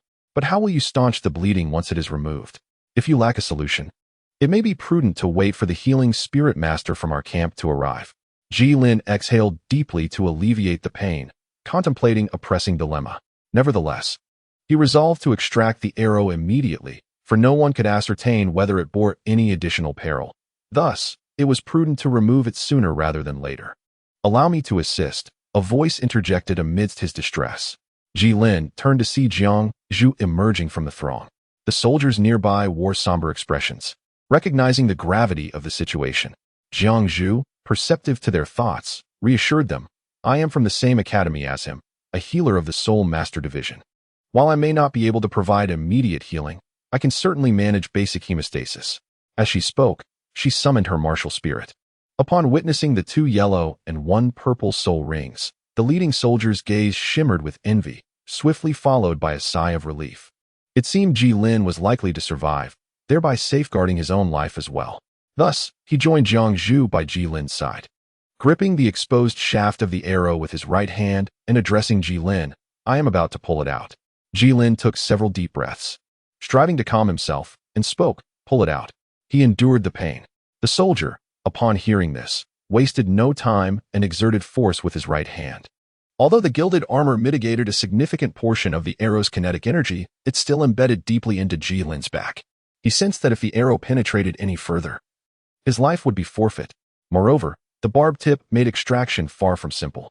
A wave of excruciating pain contorted Ji Lin's features. Cold sweat cascaded down his forehead, soaking his back, which in turn aggravated the wound. Despite the agony, he resisted the urge to move, conscious of the many eyes upon him. Fortunately, the soldier showed no mercy, as he could not fathom Ji Lin's suffering. At last, the arrow was removed, and with its absence, blood began to seep profusely from the wound. Ji Lin could no longer withstand it and collapsed to the ground. Observing this, Jiang Zhu immediately unleashed her first spirit ability, the Healing Halo. A surge of azure energy coursed into Ji Lin's body, alleviating his discomfort and halting the blood flow from his back. At this moment, Xue Qinghe and Ning Fengji, having heard the news, finally arrived at the scene. They promptly dispersed the onlookers and took Ji Lin, Jiang Zhu, and the soldiers aside for inquiries. Name: Kilo.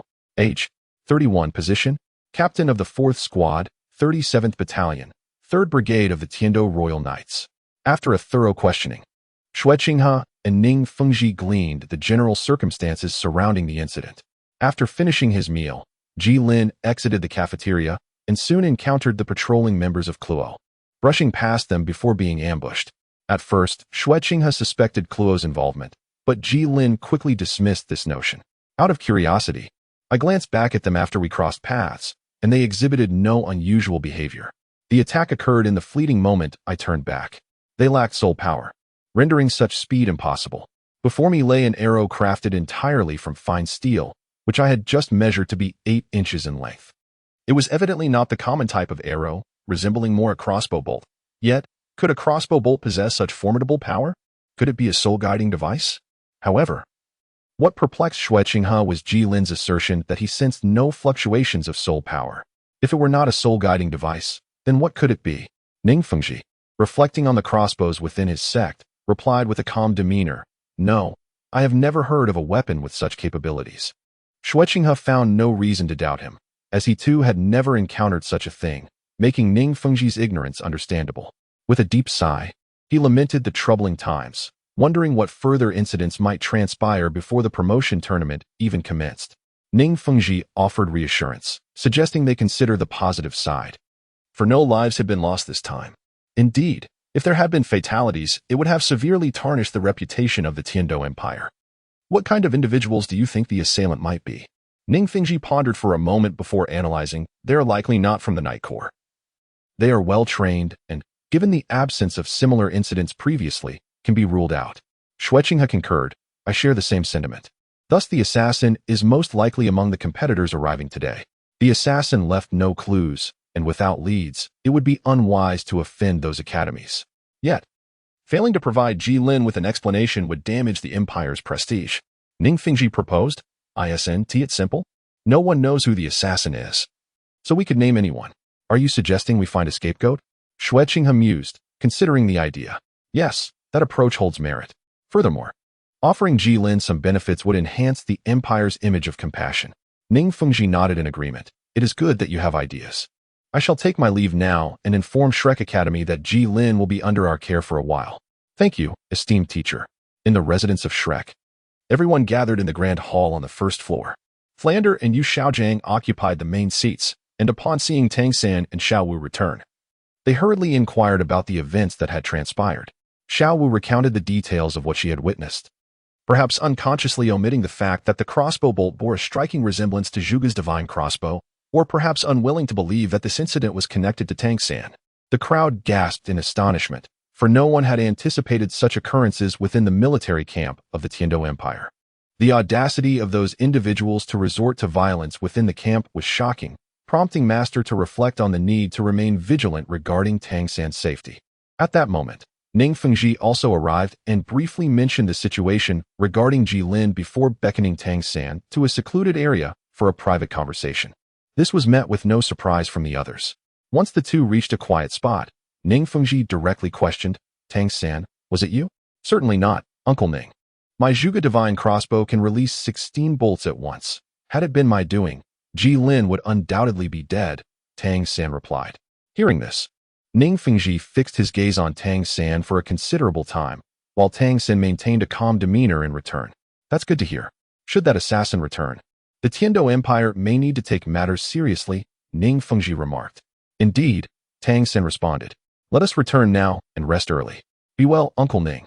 Chapter 42. A rift. Early the next morning, Xue Qinghe, carrying a box and without any attendants, set out early. After passing several patrolling squads along the way, Xue Qinghe paused before a rather secluded house. Although the location was somewhat isolated, numerous soldiers were seen patrolling the vicinity. With a smile, Xue Qinghe approached a room and knocked on the door. Upon receiving consent from within, he pushed the door open.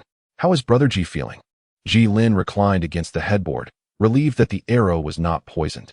After undergoing some treatment, coupled with his formidable healing abilities, he was nearly recovered. When Xue Qinghe inquired about his injuries, he responded, Thank you, Your Highness, for your concern. I am quite well now. That is good to hear. Xue Qinghe casually pulled up a chair and sat by Ji Lin's bedside, extending a box towards him.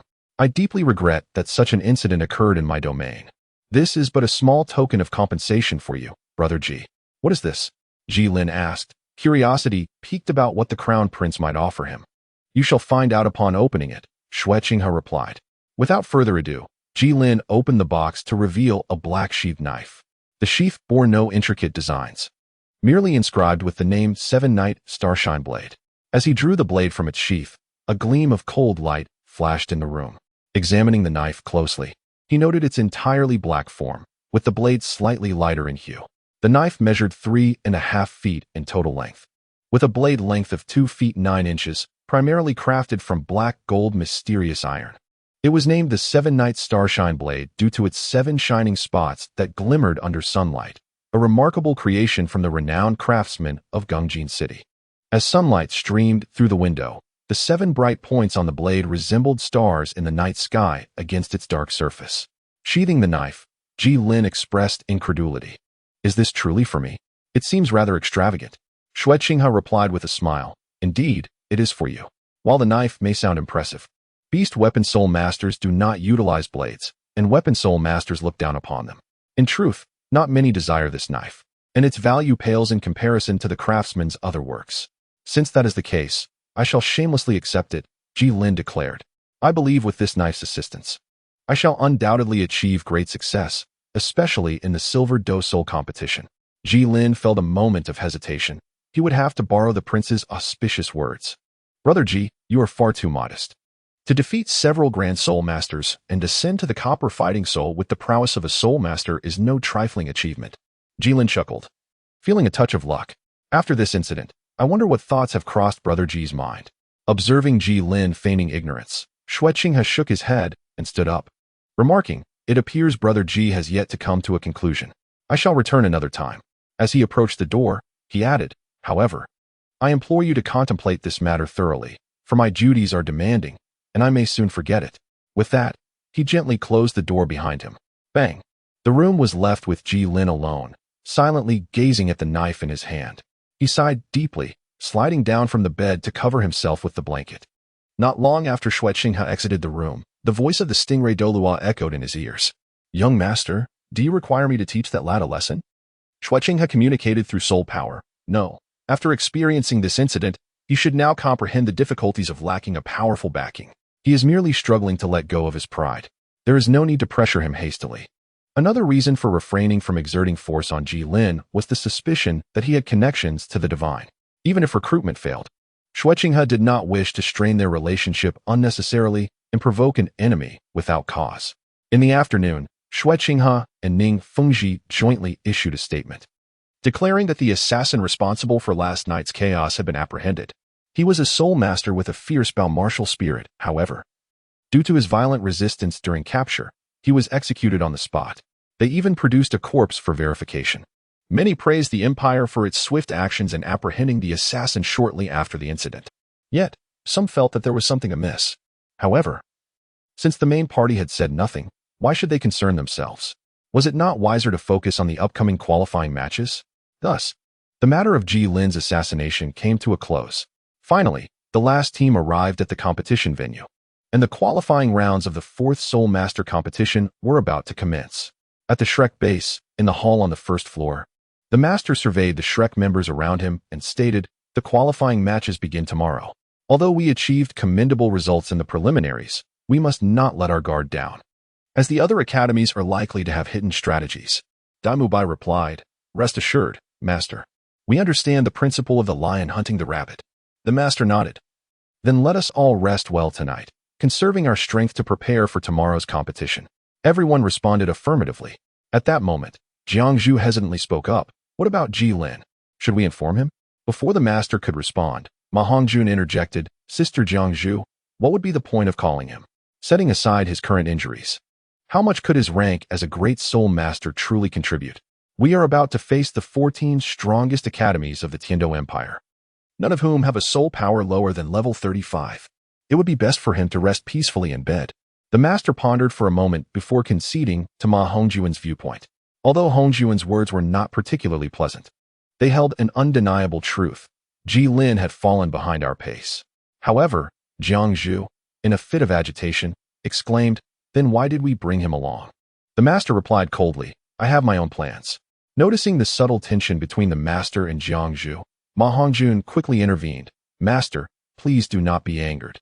Sister Jiangzhu was merely startled by the assassin incident, hence her heightened emotions." "Jiangzhu, you should apologize to the Master." With her head bowed and a complex expression on her face, Jiangzhu realized that if the Shrek group had shown even a modicum of concern for Ji Lin, if only to check on him, she would not have reacted so strongly. Yet, they had not, which inevitably led her to reflect on her own situation. Although she could still remain at Shrek and participate, she was merely a healing-type soul master. And in the promotion matches, her contributions were negligible. In the final championship, could she possibly compare with Ning Rongrong or Oscar, both of whom were formidable soul masters? As she lay in bed, she pondered whether they might feel the same way. After much contemplation, Jiangzhu finally whispered an apology. Upon hearing her words, the Master snorted disdainfully and turned to leave. The Shrek's 7 monsters said nothing, merely distancing themselves from Jiangzhu in silence. Ma Hongjun opened his mouth as if to say something, but ultimately remained silent. Once everyone had departed, only Jiangzhu lingered in the hall. Jingling and Huang Yuan, who shared a good rapport with Jiangzhu, noticed her prolonged absence and returned to the hall. Upon seeing her sitting quietly, Huang Yuan could not help but inquire, "What troubles you today? This is not like you." Jingling, being more perceptive than Huang Yuan, surmised the reason. Was it about Ji Lin? Jiangzhu did not respond, but invited her friends to sit down. Once they were settled, she slowly spoke. "I apologize for causing you concern. Witnessing their plight, I cannot help but feel a sense of sorrow for the fox when the rabbit dies." Jingling replied, "We have also contemplated this matter. Indeed, we are merely transient figures in the lives of the Shrek 7 monsters, just as they are in ours. One day, the 3 of us might also part ways for various reasons, and similarly, Ji Lin is but a fleeting presence. Thus, there is no need for such melancholy." Jiangzhu nodded in agreement, feeling a sense of relief in her heart. Chapter 43. A rift unveiled. The promotion matches of the Soul Master competition officially commenced today, with the Snow Knight Emperor and Salus present to observe the proceedings. Upon their meeting, Salus was the first to strike. "Your Majesty, I have heard rumors of assassination attempts within this military camp. Should I summon some personnel from the Spirit Hall to assist? The Snow Knight Emperor chuckled. It seems that your information is rather outdated, Archbishop Salus. The assassin has already been dealt with on the spot. Nevertheless, I appreciate your concern. As a high-ranking member of the Spirit Hall, Salus could easily surmise why Xue Qinghe had swiftly apprehended the murderer, with a sardonic smile masking his true feelings. He could only hope that no further disturbances would arise within His Majesty's military camp. Having said this, he settled into a chair, closing his eyes to rest. The Night Emperor, however, felt a flicker of anger, irritated by Salus's arrogance, incensed by the overwhelming power of the Spirit Hall, and further vexed by the audacity of the assassin. Thankfully, his son had responded admirably, successfully turning the page on this affair. Otherwise, Salus would undoubtedly have unleashed a barrage of scornful jibes. Ning Fengzhi and Xue Qinghe remained quietly observing from the sidelines, refraining from any impulsive interjections. Soon, as the competing teams gathered and the army assembled, the 4th Continental Advanced Soul Master Academy Elite Tournament's Tiando Division qualifying rounds officially commenced. The first match of the qualifiers featured the Blaze Academy against the Fabia Academy. Meanwhile, on the other side, Jilin had just awoken from slumber. After freshening up, he yawned his way to the dining hall, where, despite the hour being past the mealtime, a generous array of snacks awaited. Unfussy in his choices, he filled his belly and then meandered to the central arena where the competition was underway. Just in time, he witnessed the battle between Shrek Academy and Balak Academy. The members of Shrek Academy paid Jilin little heed. He, for his part, chose not to seek attention and instead settled into a quiet corner to enjoy the spectacle, observing the golden-red barrier enveloping Xiao Wu, suppressing the enemy's soul abilities. Jilin couldn't help but admire the formidable power of the heartbroken red. What followed was a display of Shrek's overwhelming dominance over their opponents. A scene that left little to discuss. In the Spirit City, within the Pope's palace, the vast hall lay empty. Save for the tall and regal Bibi Dong seated upon the central throne, perusing a secret letter from Salus. After a prolonged silence, she closed her eyes, leaning back against the throne. What a delightful surprise! A 4th soul ring of 10,000 years, along with 2,000-year soul rings belonging to a grand soul master. Could this individual be a successor of some deity? It seems action must be taken. In the expansive Pope's palace, only Bibi Dong's whispers could be heard. Simultaneously, within the offering hall, before the statue of the angel, Qian Daolu knelt in quiet contemplation, seemingly engaged in prayer. At that moment, the towering golden crocodile Douluo approached with a letter in hand, addressing Qian Daolu, elder brother. A letter from Xiao Xue has arrived. At the mention of this, Qian Daolu slowly rose, accepting the letter from the golden crocodile Douluo, and, upon opening it, was visibly moved by the sacred and solemn message contained within. It seems even I can misjudge at times. That intriguing young man possesses 2,000-year soul rings. The world is indeed wondrous. Curious, the golden crocodile Douluo inquired, elder brother. What did Xiao Xue write in the letter? Who possesses 2,000-year soul rings? Qian Daolu handed the letter back, suggesting, you may read it for yourself. Although the content to appreciate is somewhat abundant, the golden crocodile Douluo is indeed a formidable rank 98 super Douluo. With a mere glance, he swiftly perused the material, furrowing his brow as he pointed to the accompanying portrait in the letter. Brother, what do you intend to do? Didn't Xiao Xue mention? He is a participant in that Soul Master competition and will come to Wuhuan City. We shall bring him here then. Indeed. Jilin remained blissfully unaware that he had caught the attention of 2 powerful figures. At this moment, he was reveling in the comfort of his recently healed body within the confines of Shrek Academy. His interest in the upcoming matches was rather tepid. After all, whether Shrek triumphed or not held little allure for him. He deemed it far more worthwhile to dedicate his time to enhancing his own abilities. As time passed, half a month swiftly elapsed, and Shrek continued to surge forward. Jilin successfully reached the 25th level, and the promotion matches finally came to a close. All participating contestants were granted a fortnight of respite before returning to Shrek Academy. During the journey, Jilin distinctly sensed a reduction in the prying gazes that had previously scrutinized him. The thought of departing from Shrek Academy resurfaced in his mind. Resolute in his decision, he promptly approached Master Yu Xiaojiang to discuss his intentions. However, the master firmly refused, insisting that Jilin could only leave after the finals. Confronted with Yu Xiaojiang's unwavering stance, Jilin's pent-up fury stemming from a recent assassination attempt, erupted. Are you merely hoping for me to shield your disciple from harm? He retorted. Yu Xiaojing seemed taken aback by Ji Lin's boldness, but quickly regained his composure. Reminding himself that Ji Lin was merely a soul master while he had ascended to the rank of soul ancestor. With a sense of invincibility, he coolly replied, and if so, what of it? With the discussion having escalated to such a critical juncture, Ji Lin decided to take action. With a swift flick of his wrist, the Seven Knights' star blade materialized in his hand, and he struck with determination. Having anticipated Ji Lin's response ever since the confrontation began, Yu Xiaojing remained vigilant. Upon witnessing Ji Lin's aggressive move, he adeptly evaded and summoned his martial spirit, the Thunder Cannon. Thunderous roars and earth-shattering blasts. Behold the might of the Thunder Cannon. Ji Lin was well aware of Yu Xiaojing's soul skill. After deftly evading it, he held his breath to prevent the foul odor from affecting him. With a powerful push from his legs, he charged directly at Yu Xiaojing. Little did Yu Xiaojing expect that Ji Lin would know that the most effective aspect of his soul skill was the stench of his flatulence. This time, however, luck was not on Xiaojing's side. A deep gash opened on his chest, with blood gushing forth unabated. At this moment, Yu Xiaojing's soul skill had attracted the attention of Flinder and Lu Erlong, who were nearby. Upon hearing the commotion, they rushed over immediately. Just as they reached the entrance of the courtyard, Ji Lin emerged, holding Yu Xiaojing. Upon seeing the wound on Xiaojing's chest, Lu Erlong's anger flared. You reckless fool! Are you courting death? Flinder's gaze turned icy, regarding Ji Lin as if he were a corpse. Do you not intend to offer an explanation? With a hostage in hand, Ji Lin felt emboldened. As you can see, he declared, I have wounded Yu Xiaojing and have placed my blade at his throat. This proclamation ignited Lu Erlong's already volatile temper. Channeling the might of her martial spirit, the formidable power of the Scarlet Dragon surged forth unabashedly, creating waves of energy. Ji Lin maintained his composure, even sporting a smile. Director Lu Erlong, do exercise caution. I possess a rather timid disposition. Should my hand slip inadvertently, your clever mind may find itself in jeopardy.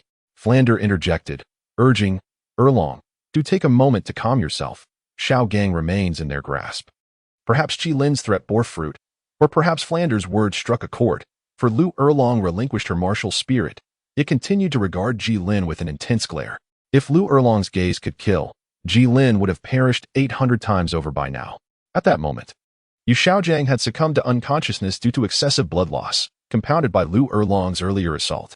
The sight of Yu Xiaojing's unconscious form filled the two with anxiety, prompting the Shrek Seven Devils and others to sense the commotion and hasten to the scene.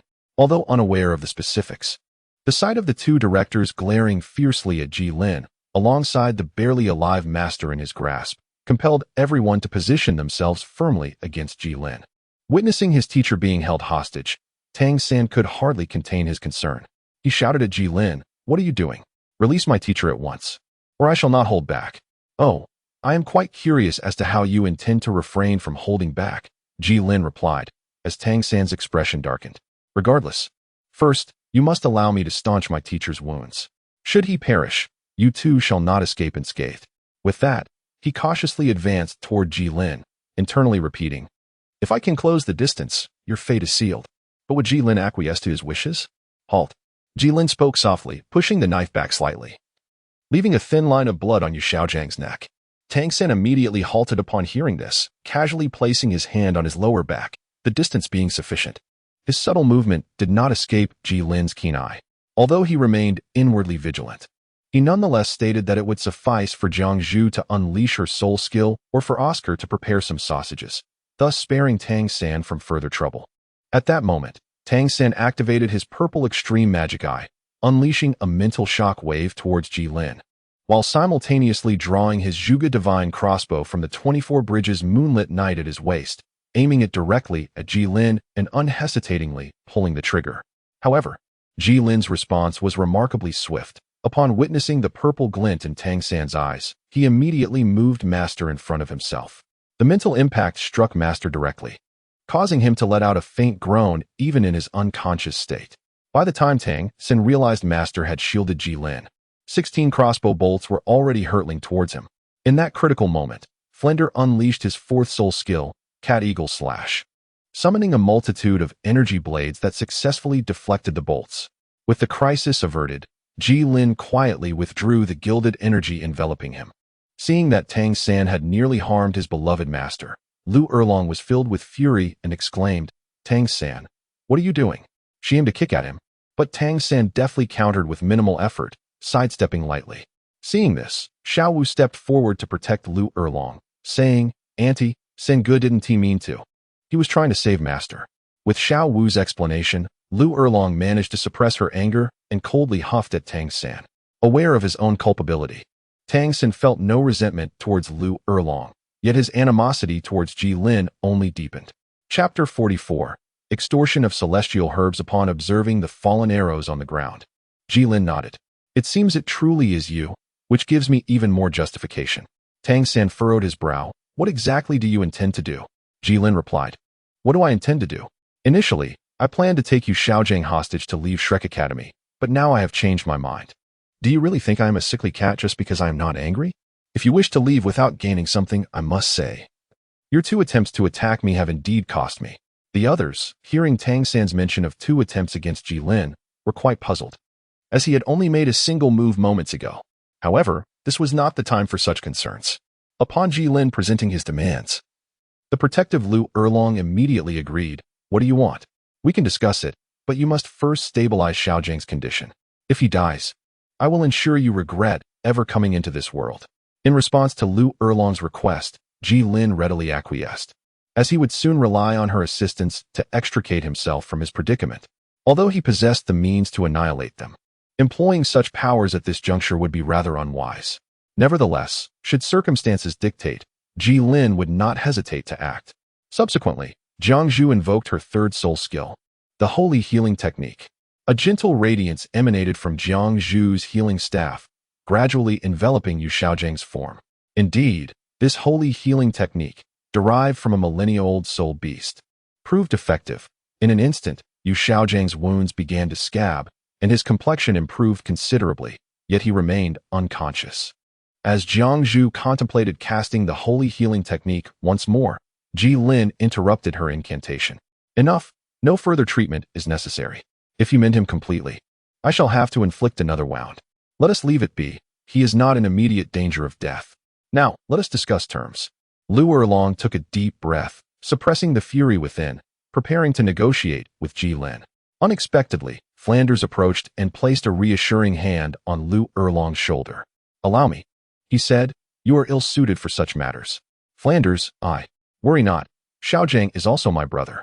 I shall ensure his rescue, I promise." After a moment of struggle, Lu Erlong conceded, yielding his position. Flanders stepped forward, adjusting his glasses, and extended his hand toward Ji Lin. "Very well, state your terms." "Is it not possible for the esteemed director of Shrek Academy to utter a simple please when soliciting assistance?" Upon hearing Ji Lin's derision directed at his mentor, Ma Hongjun could no longer contain himself. "Ji Lin, you." Although Ma Hongjun spoke out of indignation for his teacher, the current circumstances dictated otherwise. Flanders swiftly turned, admonishing, "Silence. This is not your place to speak." Ma Hongjun had not anticipated that his defense of his teacher would earn him a reprimand. And as he opened his mouth to question the rationale behind it, he found himself at a loss for words. Flanders turned back to Ji Lin, smiling as he said, "Now, please articulate your demands." The emphasis on the word please was particularly pronounced, as if he wished Ji Lin to take heed of his courtesy. Observing the smile on Flanders' face, Ji Lin recalled past events and couldn't help but chuckle. "Director Flanders, your smile differs significantly from a year ago. I preferred your hearty laughter from that time. Perhaps you might indulge me once more." Flanders frowned slightly. "A year ago? Have we met before?" Seeing that Flanders still could not recall his identity, Ji Lin feigned disappointment. "Ah, indeed. You are a man of great stature and easily forgetful. How could you remember a mere jester like me?" At that moment, the young Ning Rongrong, prompted by Ji Lin's reminder, suddenly exclaimed, "Ah, I remember now.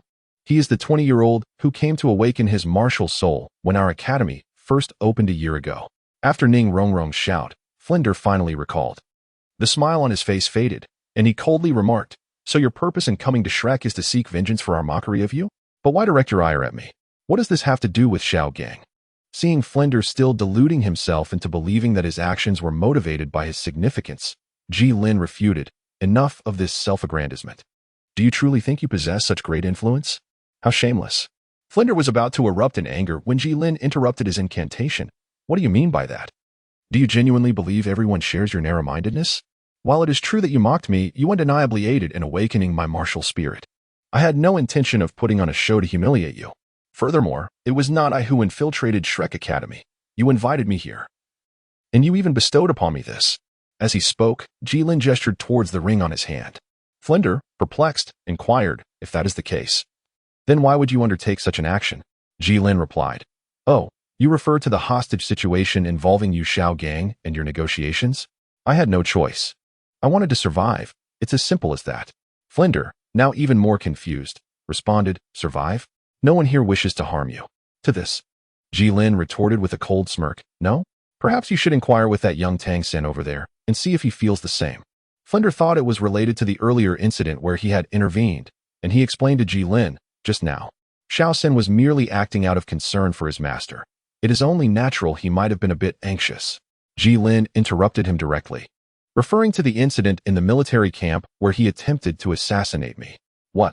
The crowd was utterly astonished, momentarily frozen in disbelief.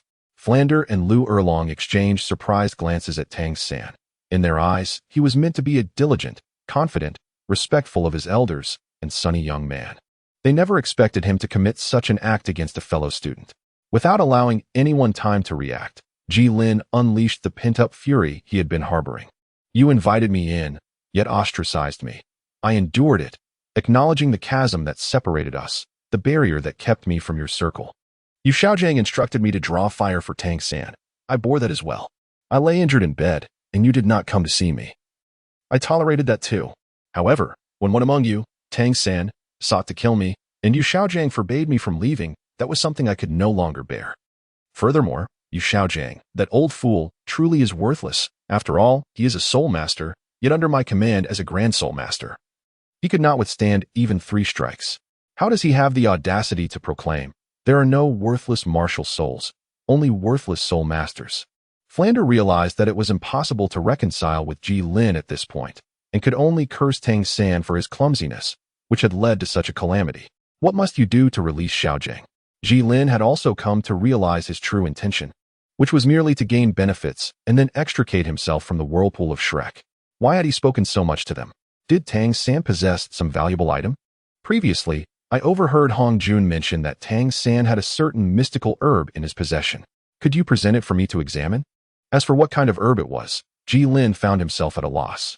Upon hearing this, Tang San immediately turned around, casting a fierce glare at the already bowed head of Ma Hongjun, internally wrestling with his emotions. Noticing Tang San's reluctance, Jilin was compelled to draw another line of blood across Yu Xiaojiang's neck. In response, Lu Erlong urged anxiously, Tang San, quickly present that fragrant and exquisite mystical herb to him. Do you not wish to save your teacher? Initially, Tang San had intended to casually offer a random herb to appease Jilin, yet his expression darkened upon Lu Erlong's unexpected interference. Nevertheless, he retrieved the fragrant and exquisite mystical herb from his wishful treasure pouch. After returning from the Sunset Forest, Tang San had gone to great lengths to protect this herb, even crafting a special pot for it and adding various medicinal materials to ensure its freshness for an extended period. Unbeknownst to him, all these efforts had ultimately benefited Jilin. Chapter 45. Ladies and gentlemen, you surely do not wish to. As Jilin caught the fragrant and exquisite mystical herb tossed by Tang San, he took a moment to admire it, remarking, "Ah, quite beautiful indeed. The petals resemble pink crystals, and the stamen appears like purple gemstones, exuding an ethereal charm. Is this truly a mystical herb? It is indeed extraordinary." Tang San disregarded Jilin's admiration and, suppressing his inner fury, stated, "Now, you may release my teacher, correct?" Unexpectedly, Jilin regarded Tang San with a look of incredulity, saying, "Are you quite all right? This mystical herb serves as compensation for the assassination attempt in the military camp. Releasing Yu Xiaojiang comes at a different price. You do not push your luck." Witnessing Tang San's agitation, Jilin opted not to provoke them further, uncertain of their limits. Should he anger them, the consequences might prove detrimental. Rest assured, this request is quite simple. You must allow me to depart unharmed and refrain from sending anyone after me. Tang San chuckled coldly. What is this? Are you afraid? Jilin nodded in agreement. acknowledging the undeniable truth that all of you are at least soul respect level, while I, a mere great soul master, find myself somewhat intimidated. Very well, we shall grant your request and release Xiao Gang. Ere long, please maintain your composure. How can I remain calm? It is evident that they stated if we allow Xiao Gang to leave, he will return. What are you waiting for? Xiao Gang is your brother, Tang San. Master is your mentor, and have you not proclaimed that once a teacher, forever a father? Do you consider your own words to be mere nonsense? Confronted by Lu Erlong's inquiries, Tang San's countenance turned ashen, wishing fervently to silence the version of himself that had uttered such words. After all, having lived 2 lives, he ought to clearly discern the gravity of the current situation. As long as the teacher returns, Jilin, I want you to suffer in life and death. Very well. We agree to your terms. Upon hearing Tang San's agreement, Flanders sighed in relief, for it was Tang San who had sacrificed the most, and his connections were not ones that Flanders could afford to offend. He quickly interjected, Now may we release him? Do you truly think me a fool? If I release him, what shall I do if you all charge at me? Seeing Ji Lin waver again, even Flanders could no longer contain his frustration. You were the one to propose the terms, yet now you are the one reneging. What do you truly desire? I understand your urgency, but please, calm yourself. For the sake of my personal safety, I have resolved to make my significance abundantly clear, starting with you, Dean Flanders. As he spoke, Jilin tossed a crumpled paper towards him. Flanders opened it and his expression turned peculiar, for it bore the words, Dean Flanders. You would not wish for the fact that Master and Dean Erlong are cousins to become common knowledge, would you? Although this matter was not a secret to many influential figures, the majority remained unaware, given that one bears the surname Yu and the other Lu. Should this information spread widely, Flanders, knowing Xiao Gang's prideful nature, would undoubtedly choose to disappear once more, leading to dire consequences for Lu Erlong. Flanders was resolutely unwilling to see the woman he cherished return to her former life. However, how could Jilin, a humble great soul master, possess such knowledge? Next, we turn to you, Miss Ning Rongrong. With another crumpled paper thrown forth, he continued, Miss Ning Rongrong. How do you suppose the imperial family would react upon discovering that your 7-treasure glazed tile school possesses hundreds of weapons capable of breaching the defenses of a level 40 soul master? Would they abandon you, allowing you to fend for yourselves, or would they turn against you? At this, Ning Rongrong scoffed, laughing derisively. Our 7-treasure glazed tile school has always maintained a cordial relationship with the imperial family. The crown prince is my father's student. It is not so easily severed. Jilin never anticipated that Ning Rongrong would confront him directly.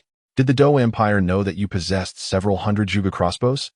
We are not servants of the royal family. Must we report everything? Ask the second prince of Xing Luo beside you whether the royal family is so benevolent. The 7 monsters were well aware of Tang San selling Zhuge crossbows to the 7-treasure glazed tile school. Although as a prince of Xing Luo, he should not allow a rival nation to grow stronger. The buyer belongs to his sister's sect, and the seller is his own brother. Moreover, Tang San had promised him that the arrows of the Zhuge crossbows would not be aimed at Xing Luo, and Ning Rongrong explained that they were for self-defense.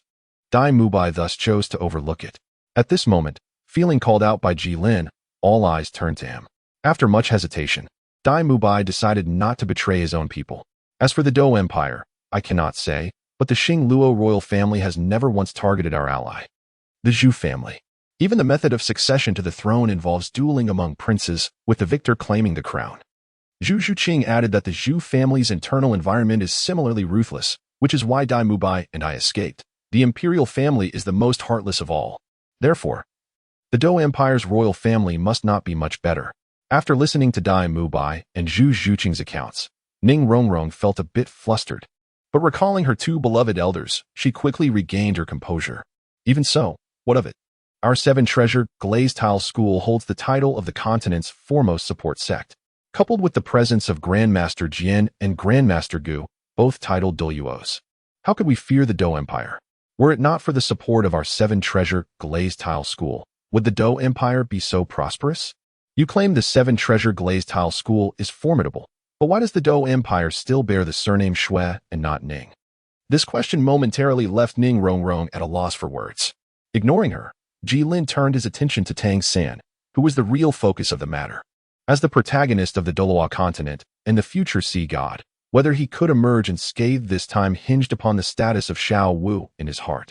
Another piece of paper was tossed from Jilin's hand, which Tang Xin caught and opened. How many people enjoy eating a 10,000-year-old rabbit head stewed with fairy grass? After briefly scanning the contents of the note, Tang San was immediately enraged. Xiao Wu was his untouchable sore spot. He cast a cold glare at Jilin, a murderous aura emanating from him, which the Shrek members around him sensed.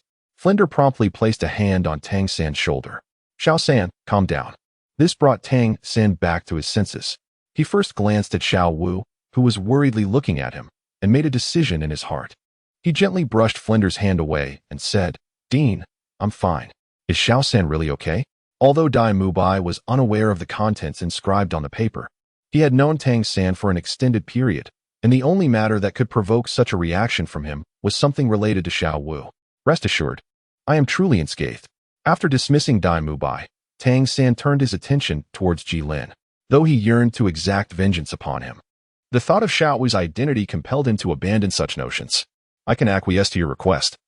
But how can you assure me that you will not disclose the matters written on the note? Jilin found himself at an impasse. If I profess my promise of silence, you would likely not believe me. Yet, you have no choice but to trust me, as I harbor no desire to make enemies of you. Tang San and his companions had to concede that Jilin's assertions held merit. Such matters were inherently difficult to navigate, and they needed to confer. No problem, I shall grant you 10 minutes. Leaving others to observe Jilin, Tang San, Flinder, and Ning Rongrong retreated to a nearby area to deliberate. Tang San spoke first. Dean Flinder, do you possess confidence in rescuing our teacher? Even at this juncture. Tang San was loath to allow Jilin to escape, for Xiao Wu's predicament was of paramount importance to him. Why are you faltering now? Not to mention our ability to avoid harm to Xiao Gang during our assault. Even if we succeed in rescuing him, what of Jilin's demise? He has brazenly revealed that he holds our secrets. Surely he has contingencies in place. Do you truly believe that his death would not lead to our secrets being exposed to the world? The trio engaged in further deliberation, ultimately compelled to acquiesce to Jilin's demands. I hope you will uphold your word. Upon learning of their decision to comply with his terms, Jilin visibly relaxed. I have no desire to create unnecessary enemies. Should I divulge anything, I would willingly offer my head. To demonstrate his sincerity, Jilin withdrew the blade from Yu Xiaojing's neck, gently placing him on the ground before gradually retreating. Lu Erlong immediately rushed forth to lift Yu Xiaojing and transformed, seeking a more advanced healing spirit master. The others remained steadfastly focused on Jilin. This time no one obstructed his escape. Once assured that he could no longer see Tang San and his companions, Jilin exhaled deeply. Now, he felt free as the sea for fish to leap and the sky for birds to soar. Chapter 46. High-quality ingredients often require little. Upon exiting Shrek Academy, Jilin wandered the streets, contemplating his next course of action. Glancing at the exquisite item shrouded in black cloth that he held, he resolved to find a place to dispose of it that very night. Throughout his journey, many curious glances had been cast in his direction. He did not wish to attract undue attention by carrying such an ostentatious object. However, Jilin's storage ring was incapable of accommodating living creatures. Had I known, I should have taken Tang San's bag as well. What a regrettable oversight. Resolutely determined, Jilin swiftly made his way to the grandest hotel in Tiando City, aptly named the Tiando Grand Hotel.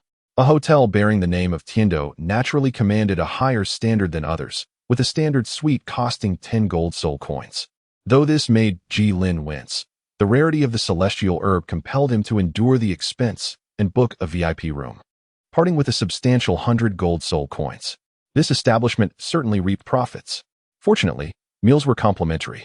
Upon entering his room, Jilin was enthralled by the sight before him. The bed was large enough to accommodate 5 people. He marveled. I have never stayed in such luxurious quarters. This 100 was well spent. The moment he sat down, he sank into the plush mattress, reveling in its softness, and could not resist lying back, uttering a contented sigh. Ah, how delightful. Thus, he drifted into a blissful slumber. It was only when the golden crow descended in the west and the jade rabbit rose in the east that he slowly opened his eyes. Stretching his body, he heard his bones crack, feeling invigorated. He rolled out of bed and made a beeline for the dining hall. An hour later, amidst the astonished gazes of the staff, he exited with nonchalance, leaving them in a state of dismay. After a brief respite in his room, Ji Lin turned his attention to the fragrant celestial herb resting on the bed. Having removed the black cloth that covered it, the flower appeared even more resplendent under the moonlight. How should he consume it? Gazing at the flower, he fell into contemplation, uncertain about the method of ingestion. Should he merely eat the petals or consume the entire blossom? Observing the 3-foot-long stem, he compared it to his mouth and promptly dismissed the notion of eating it whole. However, being from a nation renowned for its culinary delights, he was not one to be thwarted by a mere flower. The venerable Su Dongpo once remarked that high-quality ingredients often require the simplest of cooking methods. Ultimately, Ji Lin resolved to extract its juice. After all, the original text mentioned that the flower was non-toxic. Enjoying it in its purest form seemed prudent. He procured a small grinding stone, gently removed the flower from its stem, and rinsed off the soil before inserting it into the grinding aperture. As time passed, the ethereal flower gradually diminished in stature. After a while, Ji Lin paused, exerting force to stuff the large blossom into the feeding hole. At long last, this exquisite rarity had been ground down, completing its arduous journey. Observing the collected transparent juice, he first brought it to his nose, curious about how such a vibrant flower could yield such a modest liquid. It has no discernible scent. Then, he drank it all in one go, smacking his lips as if savoring the flavor. No taste? Surely Tang San wouldn't he have deceived me with a counterfeit? Just as he pondered this, an unusual sensation surged from his stomach, swiftly followed by a pressure that rushed towards the crown of his head. Oh no, it's coming. With a contorted expression, Ji Lin clutched his abdomen, his legs tightly pressed together, and staggered towards the restroom. Soon, a cacophony of firecrackers erupted, accompanied by the resounding beat of drums, creating a lively atmosphere. Unfortunately, Ji Lin was the only one unable to appreciate it. Approximately 3 hours later, he emerged, his legs trembling and leaning against the wall, utterly dispirited. My goodness, what an excruciating experience. Indeed, one should refrain from consuming dubious food. He nearly ended up treating the entire village. Adhering to his principle of waste not, Ji Lin had initially intended to finish the remnants, but the previous 3 hours in the restroom had utterly drained his strength.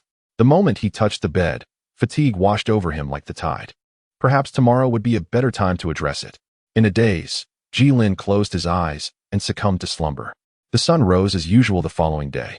Ji Lin was roused from his slumber by an overwhelming sense of hunger. The first thing he did upon waking was to make a beeline for the dining hall. It was only after devouring a mountain of empty plates that his stomach finally settled.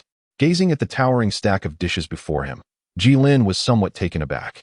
How has my appetite increased so significantly? Yet, this could be seen as a blessing. His grandmother had once remarked that being able to eat is a fortune. Perhaps this voracious appetite of his is indeed a boon. After finishing his meal and returning to his room, Ji Lin finally had the opportunity to examine the purpose of that peculiar flower. Upon inspection, he discovered that his soul power had already reached level 30, and his physique had strengthened considerably.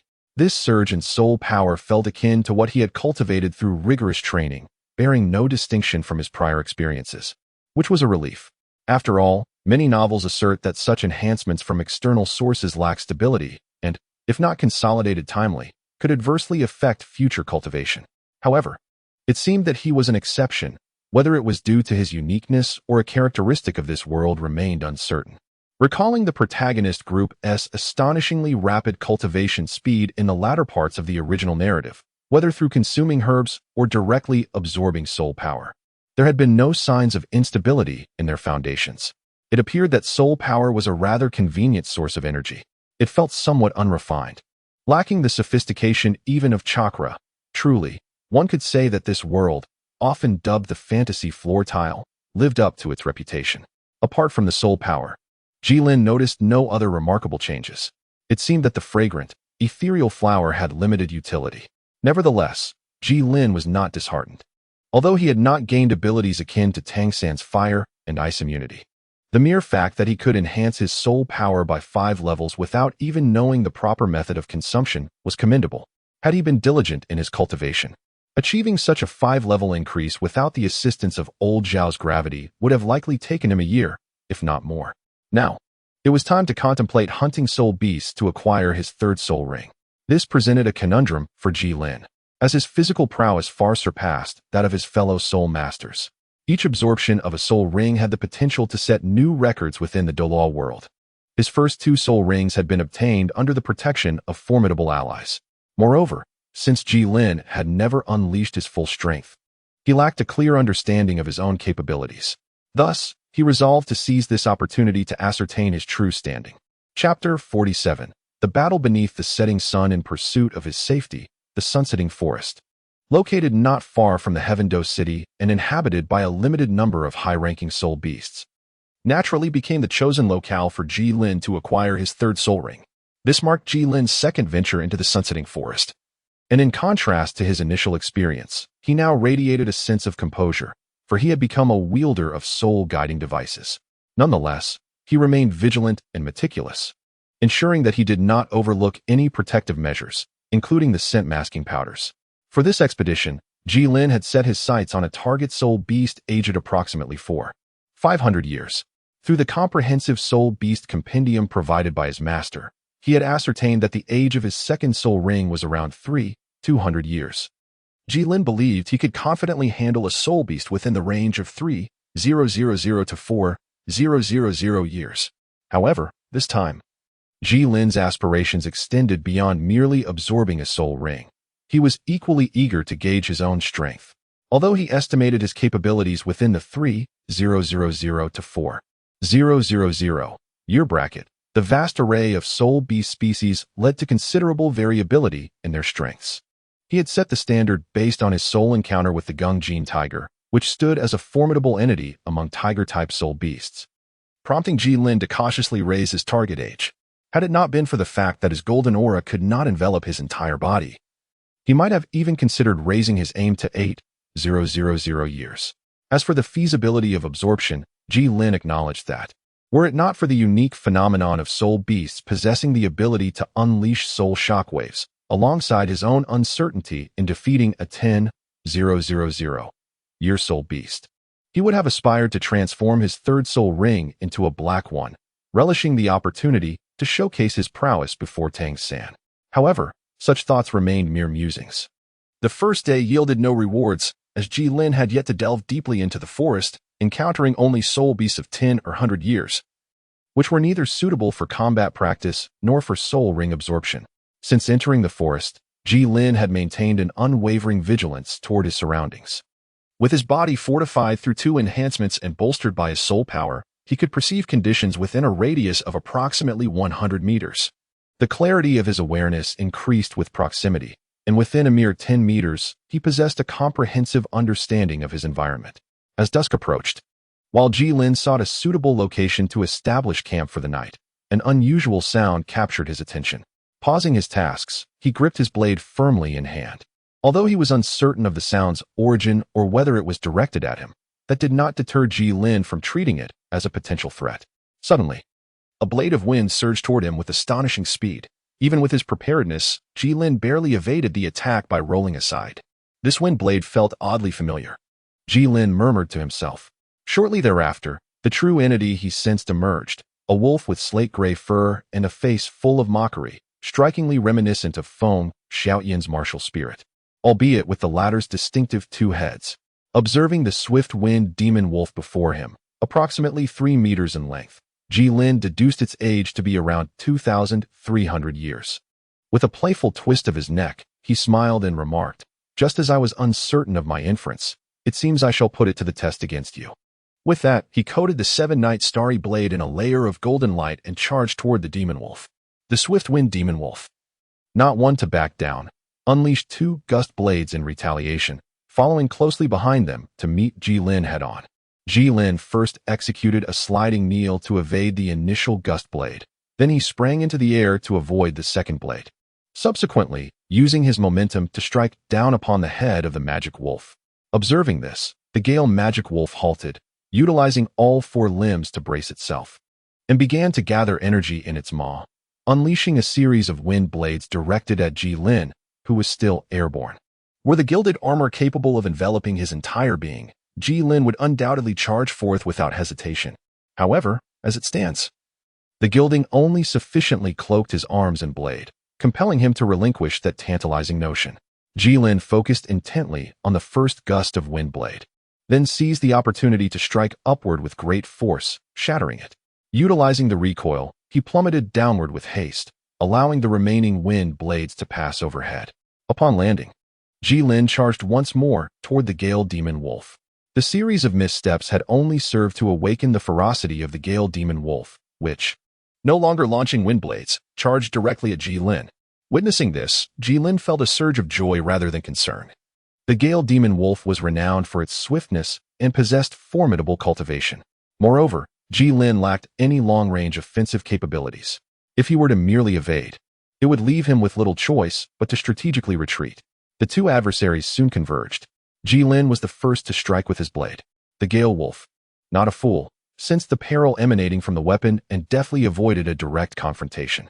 Instead, it sidestepped and retaliated with a claw strike, lunging forward with ferocity. Jilin raised his left arm in defense, yet he was immediately struck and sent flying. He skidded across the ground for a distance of 4 or 5 meters before finally coming to a halt. Jilin was somewhat taken aback. He had initially assumed that the Gale Demon Wolf, renowned for its speed, would not possess considerable strength. To his astonishment, the force behind its attack was formidable, estimated to be around 3,000 pounds. This revelation prompted Jilin to abandon any underestimation of his opponent and to focus intently on the battle. Fully immersed in the fight, Jilin began to gain the upper hand. However, subduing the Gale Demon Wolf would require time, and he was acutely aware that they were in the Soul Beast Forest. Delays could lead to unforeseen consequences. With this thought in mind, Jilin discreetly withdrew the gilded shield enveloping his left hand, feigning fatigue in his soul power and adopting a stance that suggested unsteadiness. Seizing the opportunity, the Gale Demon Wolf raised its right paw and unleashed its full strength. A howl echoed, signifying that the outcome rested on this decisive moment. Contrary to Jilin's expectations of a bloody scene, he instead felt pain radiating from his own paw. Forewarned, Jilin was no longer caught off guard by the Gale Demon Wolf's assault. Realizing his ruse had succeeded, he swiftly severed the creature's right paw and, capitalizing on its anguished cries, delivered a fatal blow to its head. The scorching blood spattered 3 feet high, drenching Jilin's face. He wiped the blood from his visage and gazed down at the wolf's head, which had rolled over at some point, finally letting out a sigh of relief. It was over at last. He had not anticipated that a 300-year-old soul beast would prove to be such a challenge. It seemed he had indeed overestimated his own capabilities. Although he had ultimately vanquished the Gale Demon Wolf, his soul power was now severely depleted, and he estimated he could manage to slay perhaps one more beast of this caliber. If only the gilded shield could cover his entire body, such complications could be avoided.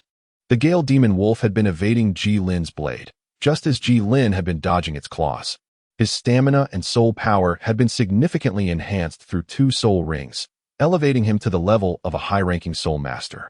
Yet his defensive capabilities had not improved substantially. Otherwise, he would not have fallen victim to Tang San's ambush.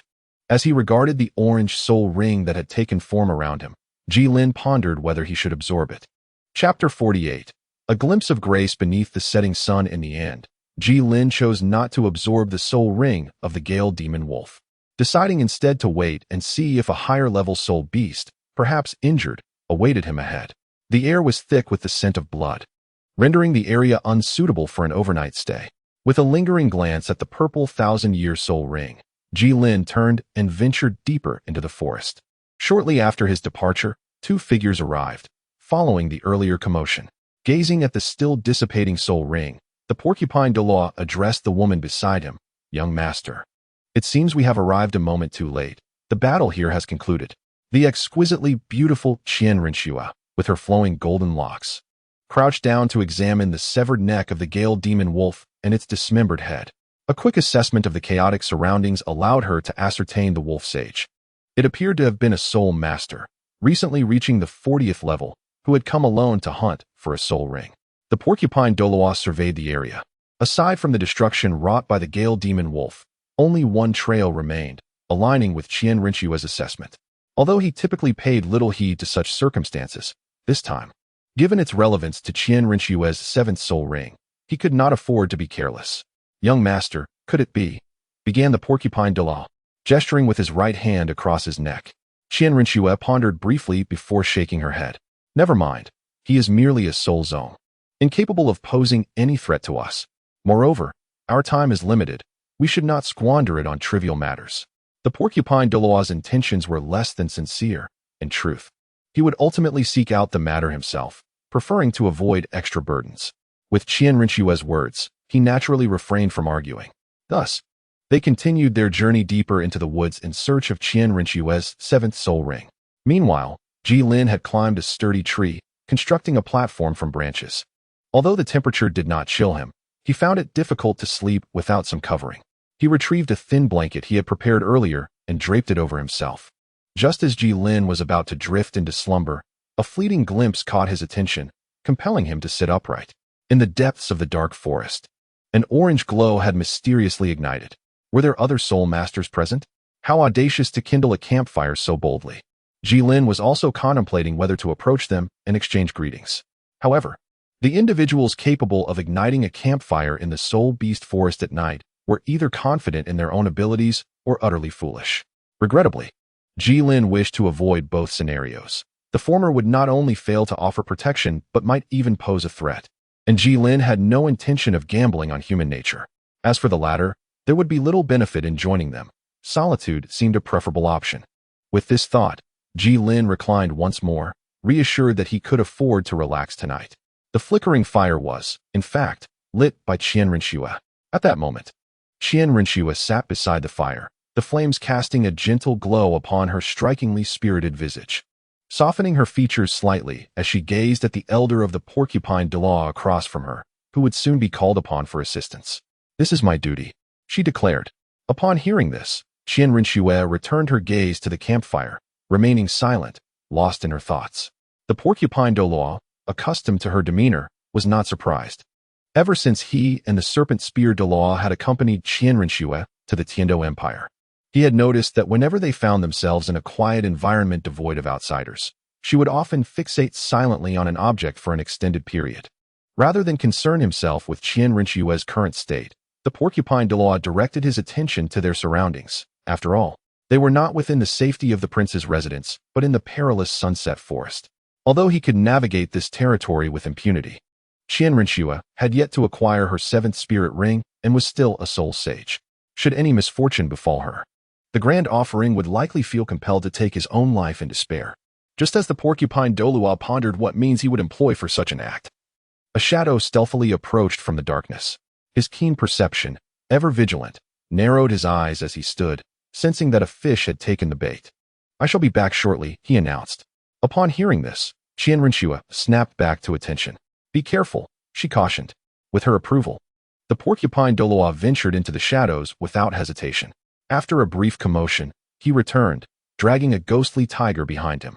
He carelessly placed the creature beside the campfire and sat down, taking a moment to steady his rapid breathing.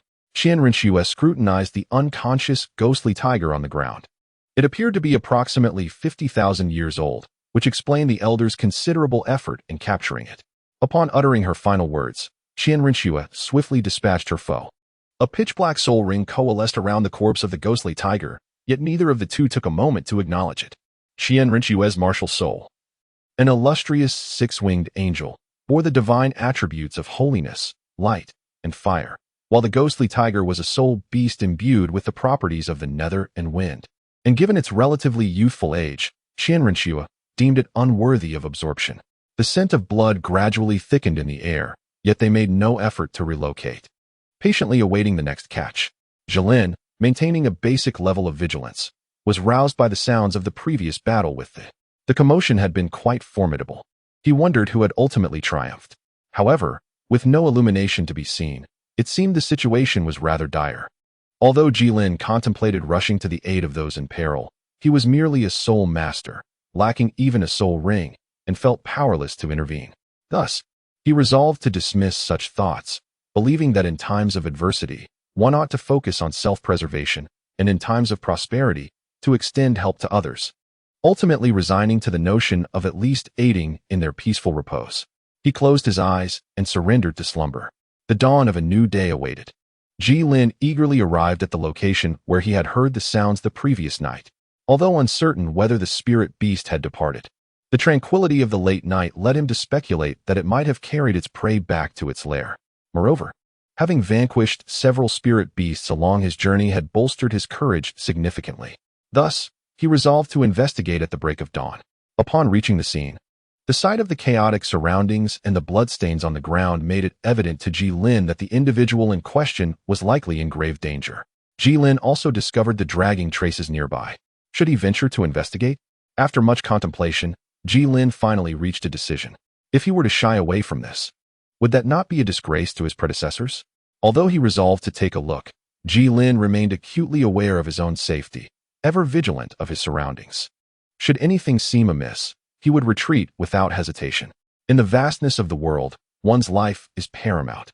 The further he advanced, the more pronounced the scent of blood became, and Ji Lin mentally prepared himself for the scene that awaited him. After a lengthy exploration, he ultimately arrived at the end of the traces. Observing the extinguished bonfire and the now cold ghost tiger beside it, Ji Lin felt a mix of confusion and relief. Just as he was about to turn and leave, a sudden, sharp sound sliced through the air from behind him. Ji Lin also sensed the situation. Before he could draw his dagger, a swift strike landed on the back of his head, rendering him disoriented. In his dazed state, he glimpsed a golden-haired goddess standing before him, facing the rising sun. Chapter 49. You cannot awaken one who pretends to sleep, unless. Observing Ji Lin sprawled on the ground, the Soul Douluo, Cuttlefish, inquired of Qianrenxue, Miss, this young man appears to be Ji Lin, whom you previously attempted to recruit. How shall we deal with him? Qianrenxue was equally surprised that Cuttlefish had recognized Ji Lin. She recalled 2 days prior, while in the guise of Xue Qinghe, she and Ning Fengji had visited Shrek Academy to offer condolences to the Shrek team, which was about to depart for Wuhan City. She noticed 2 members were absent and, upon inquiring, found their expressions somewhat grim as they cited illness and the need for rest, declining visitors. Ning Fengji had also expressed concern. Before they shifted the conversation to the arrangements for the 7 Treasure Glazed Tile School's students studying at Shrek, Qianrenxue couldn't help but laugh at the coincidence. What a stroke of luck! Illness at such a critical juncture? How could a soul master fall ill so easily? Ning Fengji's eagerness to change the topic suggested he was privy to some knowledge or had a personal stake in the matter. Observing Ning Fengji animatedly discussing matters with Flinder and others, Qianrenxue grew increasingly convinced of her suspicions. Damn, I should not have heeded Ning Fengji's advice to approach Tang San as a friend. Otherwise, Shrek Academy would have long since become a branch of my Wuhan Hall. She initially planned to send someone to investigate the matter further, but upon unexpectedly reaching level 70, she had to temporarily set that aside. Yet, it seemed fortune favored her, as this pivotal figure had conveniently presented himself. Qianrenxue marveled at how wondrous fate could be.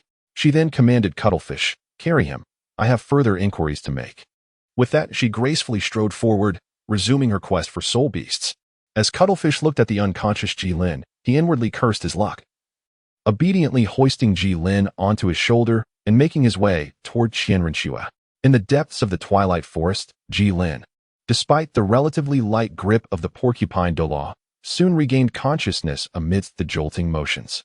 Finding himself hoisted upon the shoulder of another, head downward and backside upward, a wave of humiliation washed over him. Yet, he recognized the futility of resistance against someone capable of rendering him unconscious with such ease.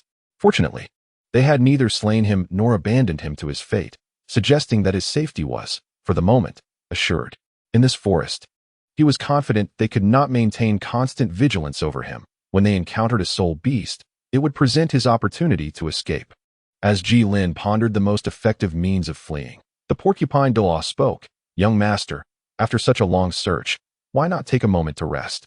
Qianrenxue raised an eyebrow, puzzled as to why this titled Douluo felt the need for respite when she, on the verge of becoming a soul saint, felt no fatigue.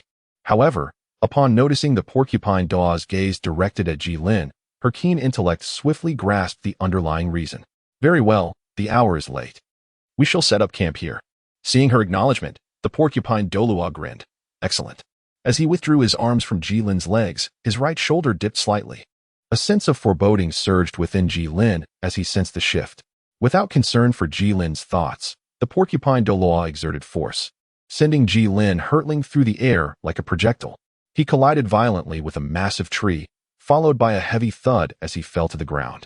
Enduring such a blow, even Ji Lin's formidable physique was momentarily dazed, and he thought he saw stars. Yet, he remained silent, feigning unconsciousness. As the porcupine Douluo approached, stretching his limbs, he muttered to himself, "At last, I can rest properly." He then plopped down upon Jilin, who alone could comprehend the discomfort of such an experience. "You better hope I don't catch you again, or you'll face dire consequences," he warned, his demeanor becoming increasingly brazen as he jostled about. "A gentleman takes his revenge. 10 years is not too late. I can endure." Feeling the weight upon him, the porcupine Douluo remarked, "This is far more comfortable than grass or stones. Young master, why not give it a try?" Qian Rinxue shook her head, unwilling to accept the invitation. Despite having lived as a man for many years, she remained, at her core, a woman. Moreover, she was currently in her true form. As darkness enveloped the surroundings, she proceeded to stoke the campfire. Holding the meat of the soul beasts collected along the way, spices were sprinkled generously upon it. Observing that the porcupine Douluo remained perched upon Jilin, showing no inclination to dismount, Qian Rinxue could not help but shake her head and remarked, "Even those who remain in a perpetual slumber in this life would exhibit some form of reaction when faced with external stimuli. Your pretense is rather excessive." Just as Qian Rinxue's words fell, Jilin suddenly exerted force, propelling his ample posterior away with vigor. The porcupine Douluo, having been thrust into the air by Jilin, swiftly regained composure, adjusting his form mid-flight to land gracefully. Receiving a portion of roasted meat from Qian Rinxue, he took a bite and, with a mouthful, mumbled to Jilin, "Oh, lad, why have you stopped your charade?" Jilin spoke with a hint of irritation. "You all know I am merely pretending. What purpose does it serve for me to continue this charade? Is it merely an opportunity for you to take advantage of me?" He cast a glance at the resplendent array of 9 soul rings, yellow, purple, and black, adorned on the body of the soul Douluo. Yet the remainder of his sentence remained lodged in his throat, unable to escape. The soul Douluo, with a mocking expression, regarded Jilin and urged, "What about my mother?" "Do continue." Jilin retorted, "Your mother, may she enjoy robust health." Upon hearing this, the soul rings surrounding the soul Douluo, it gradually dissipated as he approached Jilin, raising a fist the size of a sandbag and gesturing menacingly, "Watch your words, young man, or else, I am quite formidable. You might want to tread carefully." Jilin placed her hand firmly on her fist in front of her, then slowly pressed it down with determination, sweetly proclaiming, "Rest assured, my dear brother, I am well versed in the ways of the world. Should you instruct me to head east, I shall not stray west. If you command me to chase dogs, I shall not pursue chickens.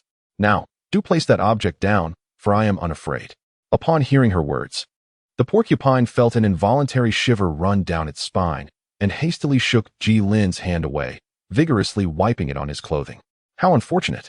In the dim light, Jilin declared his intent to engage in a battle of wits with his adversary, asserting that he would not be easily defeated, dismissing any notion that his efforts in the year 428 had been in vain. "Very well, Elder Porcupine," he said, "I shall speak with him." Upon hearing this, Elder Porcupine first inclined his body slightly towards Qian Rinxue in a respectful gesture, before turning to Jilin with a sinister smile, cautioning, "Young man, choose your words wisely." With that, he vacated the area, retreating to the shade of a nearby tree to meditate in solitude. Jilin also turned his gaze toward Qian Rinxue.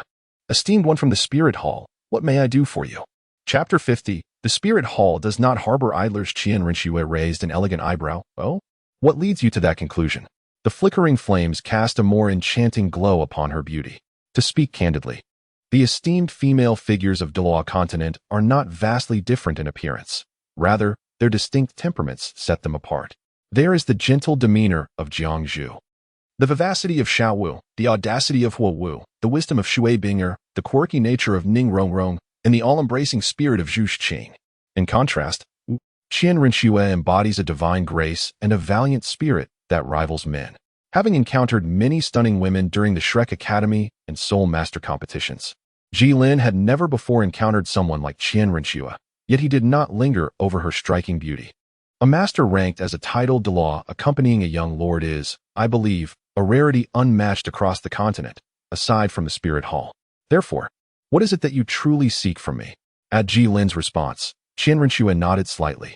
"I require you to answer a few questions." Jilin expressed a hint of surprise, accompanied by a faint smile, as he inquired, I never anticipated that a prominent figure from the spirit hall would pose a question to me. What could it be? However, Qian Rinxue paid no heed to Ji Lin's tone. If I recall correctly, you are affiliated with Shrek Academy. What brings you here alone to hunt soul beasts in the Sunset Forest? Ji Lin shrugged. It's nothing. I merely withdrew from Shrek Academy, and naturally, they will not assist me in hunting soul beasts. Why did you withdraw from Shrek Academy? Ji Lin's eyes twinkled as he cunningly remarked. I intend to work under Prince Xue Qinghe of the Heavenly Dou Empire.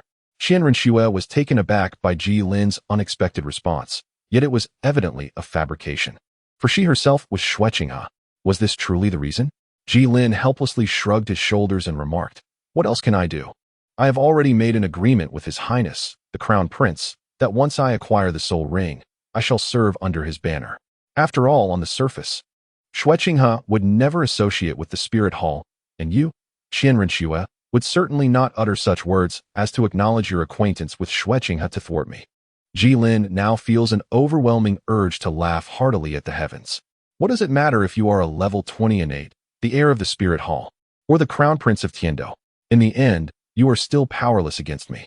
Come, let me behold the look of desperation on your face. Ha ha. Ji Lin could not help but turn his head away, striving to conceal the involuntary smile that tugged at the corners of his mouth from Qian Rinxue's gaze. At that moment, the voice of Xue Qinghe reached his ears, remarking that Ji seemed quite pleased, suggesting he should share his joy with Qinghe as well. Ji Lin hastily turned around, only to find that the stunning beauty had transformed into a perverse man clad in imperial attire. Noticing Ji Lin's astonishment, Xue Qinghe chuckled lightly. How could I forget that you intended to serve under my command, dear brother Ji? Has my memory truly begun to fail me? Ji Lin's facial features were contorted in disbelief, his mind racing with the thought, has this woman lost her mind? After a considerable pause, he gazed at Xue Qinghe with a mixture of emotions. This is utterly unplayable. Ignoring Ji Lin's remarks, Xue Qinghe continued, So, can you now enlighten me as to why you chose to withdraw from Shrek Academy? Ji Lin took out the dagger left by Luo and pointed it towards Xue Qinghe. Apologizing, I made a promise to someone that I cannot disclose. The transformed Qian Rinxue furrowed her brow, puzzled as to why Ji Lin wielded an ordinary dagger. Even if his martial soul lacked any formidable presence, wouldn't it be more advantageous to display the 7 Night Star blade, a gift from her? Meanwhile, the observing approached, releasing his martial soul as he walked. You must think carefully, young man. This wretched dagger will not safeguard you. Ji Lin infused his soul power into the dagger, poised to unleash the latent strength left by Luo at any moment, and chuckled, There's no way around it. As a man, there are always 1 or 2 matters that remain unspoken. He then prepared to strike, but at that critical juncture, Qian Rinxue called for a halt to the actions of the Douluo, not out of sudden benevolence or concern for the threat he posed, but rather to extract some insight from Ji Lin himself. The true impetus behind Qian Rinxue's intervention stemmed from the moment Ji Lin injected his soul power, during which she sensed a wave of divine energy strikingly similar to that of her own deity. Deep down, she recognized the accuracy of her judgment. Ji Lin was indeed connected to the divine.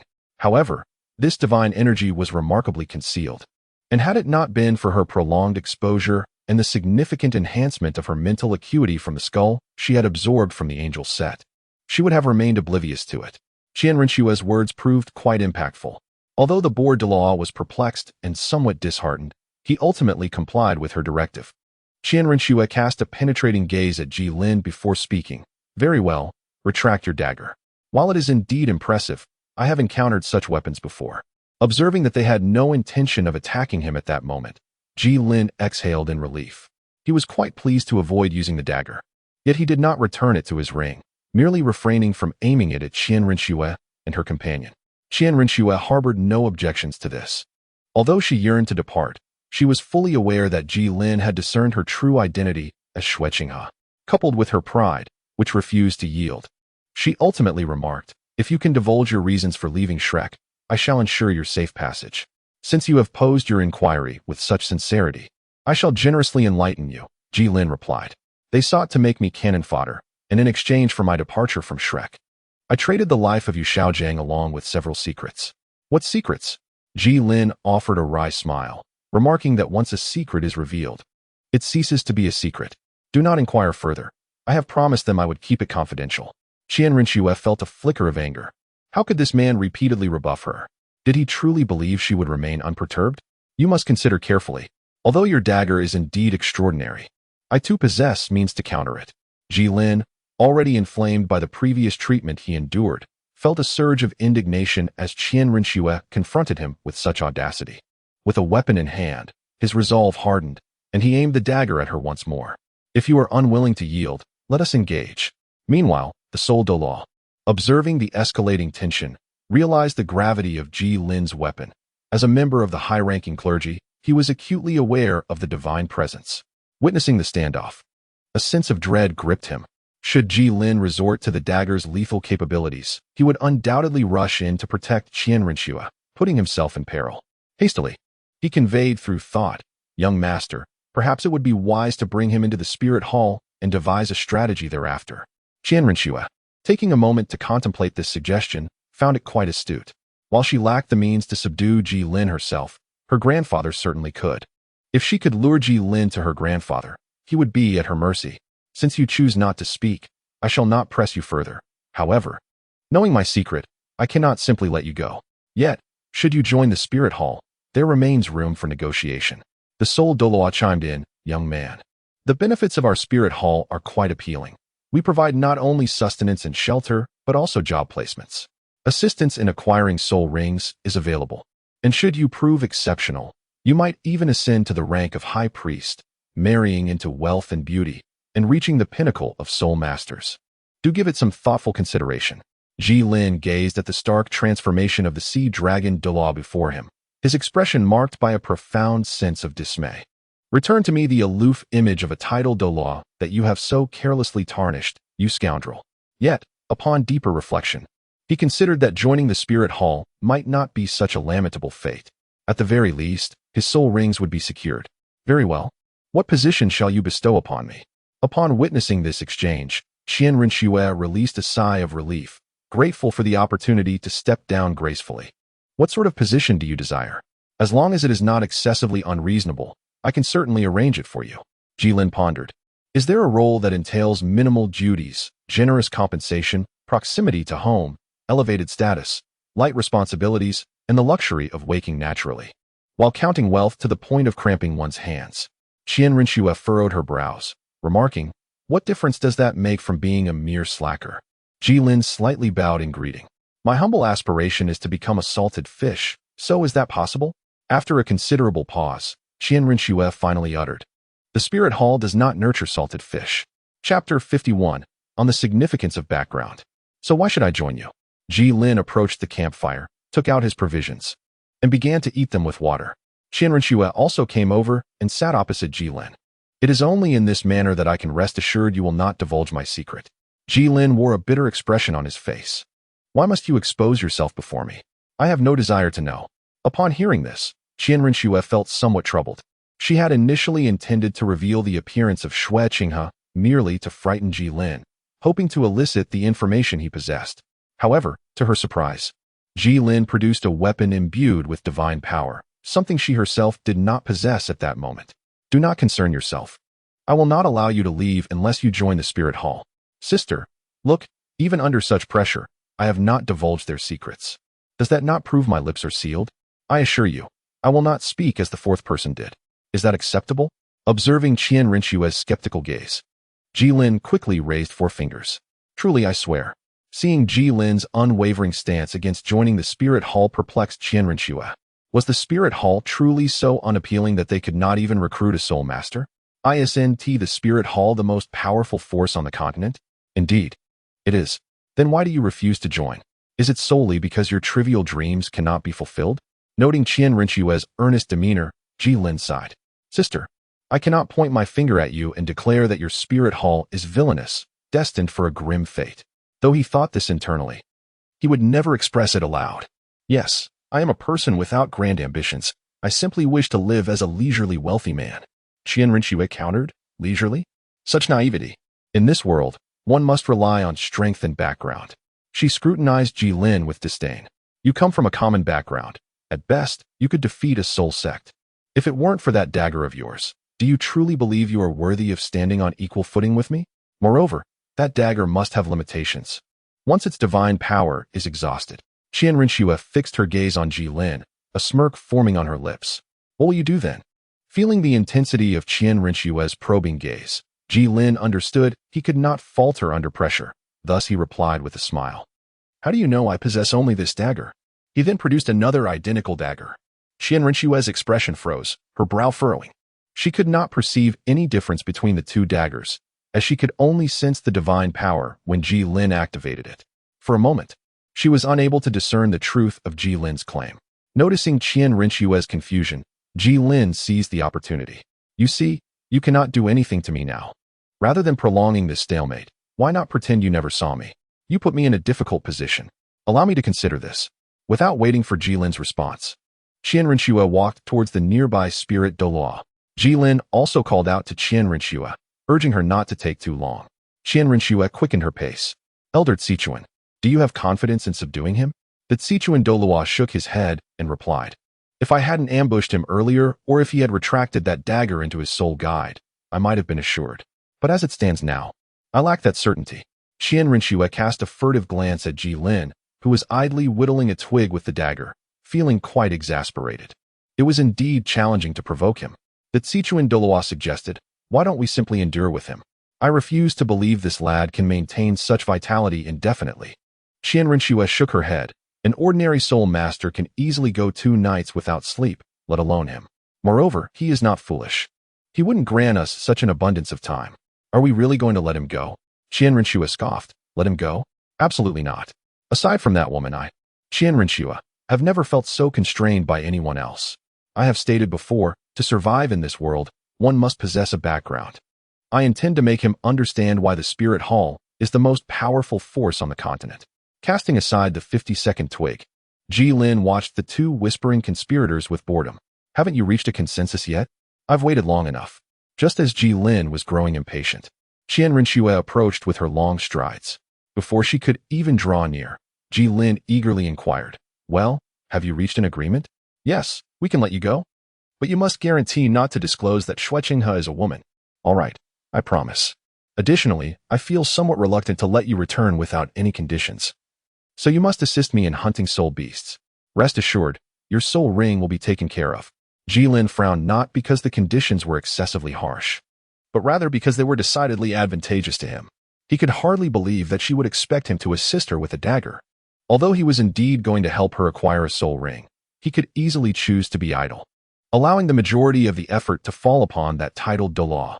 Was it truly possible that such a serendipitous opportunity would simply fall into his lap?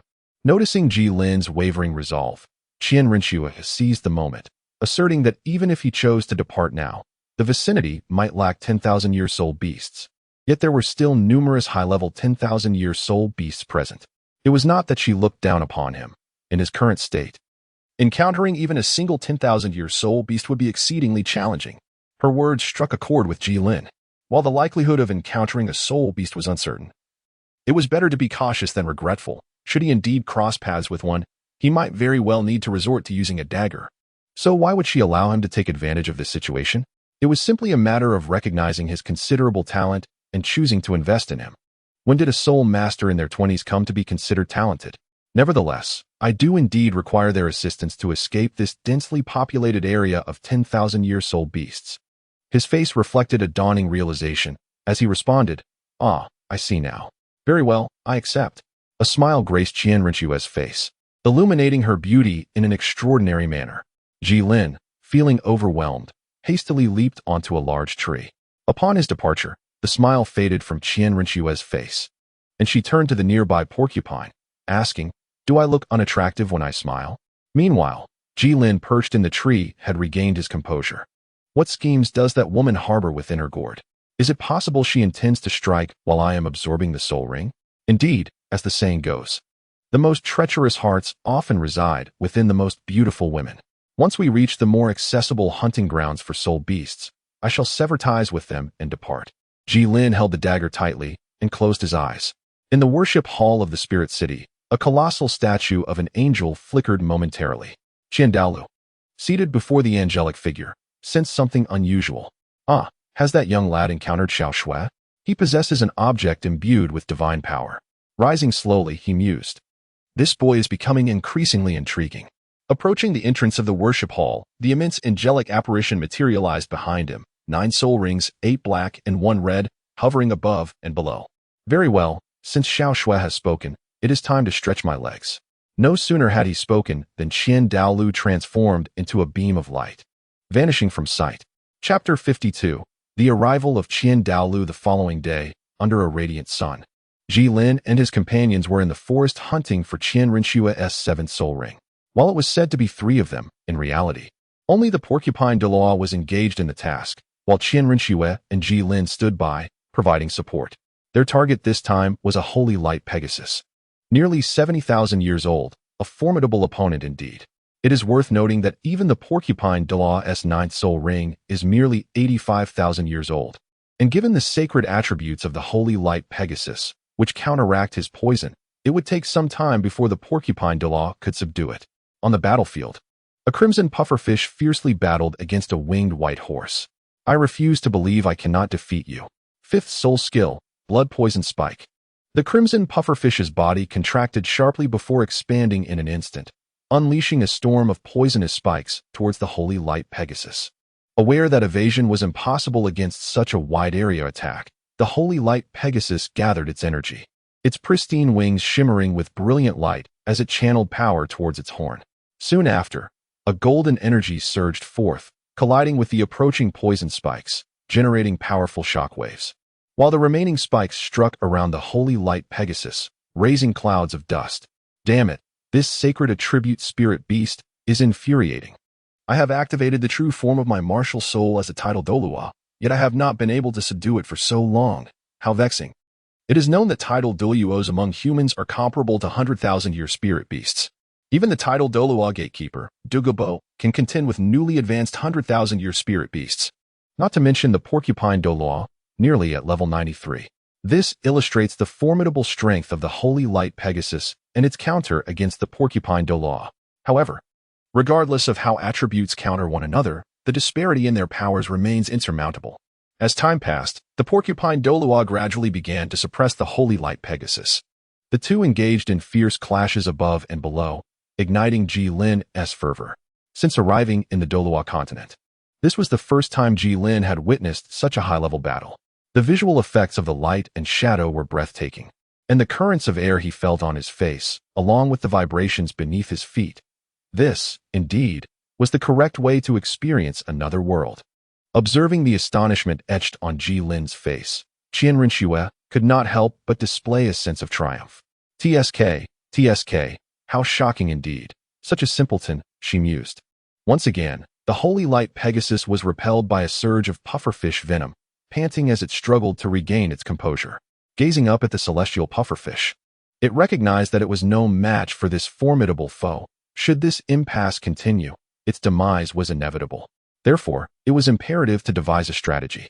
However, its attacks required a significant amount of time to charge, rendering it incapable of striking its adversary. Yet, through the previous skirmishes, the holy light Pegasus discerned that the human engaging it was merely a pawn in the hunt orchestrated by the individual beside it. Thus, it resolved to strike in defense of its own existence. Its wings began to radiate light as the holy light Pegasus concentrated its power. The pufferfish Douluo in the sky chuckled, declaring, "No matter how many times you attempt, you shall never hit me." The holy light Pegasus unleashed a barrage of golden energy orbs, distinct from its usual energy beams, this time targeting Qianrenshue and Jilin. The entire sequence of events transpired with startling abruptness. What? Jilin swiftly regained his composure, his blade glimmering with gilded brilliance as he stood ready, while the other hand grasped a dagger. Unexpectedly, in the next moment, his collar was seized by Qianrenshue, and the two ascended rapidly into the air. Jilin was taken aback by the fact that Qianrenshue had come to his rescue. However, this was not the moment for such contemplation. The alarmed could only rush to their aid with all his might. The flow of light arrived in an instant. Despite Qianrenshue's swift reaction and considerable speed, both of them were still struck by several stray projectiles. Although the gilded armor that covered Jilin's chest absorbed the impact, the force still left him feeling a sense of heaviness in his chest and a pallor on his face. Fortunately, the lower half of Jilin's body, which was unprotected by the gilded armor, remained unscathed.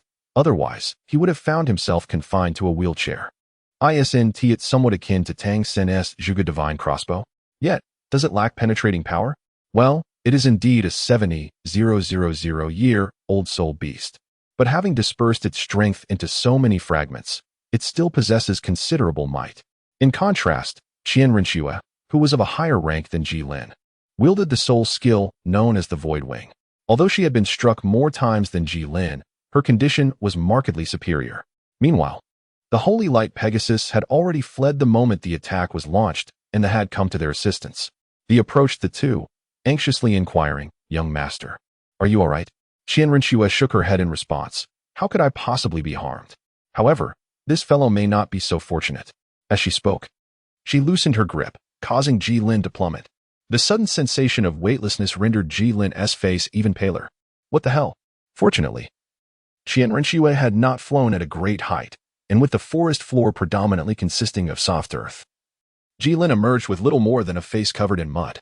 Just as Ji Lin turned over, ready to utter something, a colossal golden sword erupted from the distant forest, instantly leveling everything in its vicinity to the ground.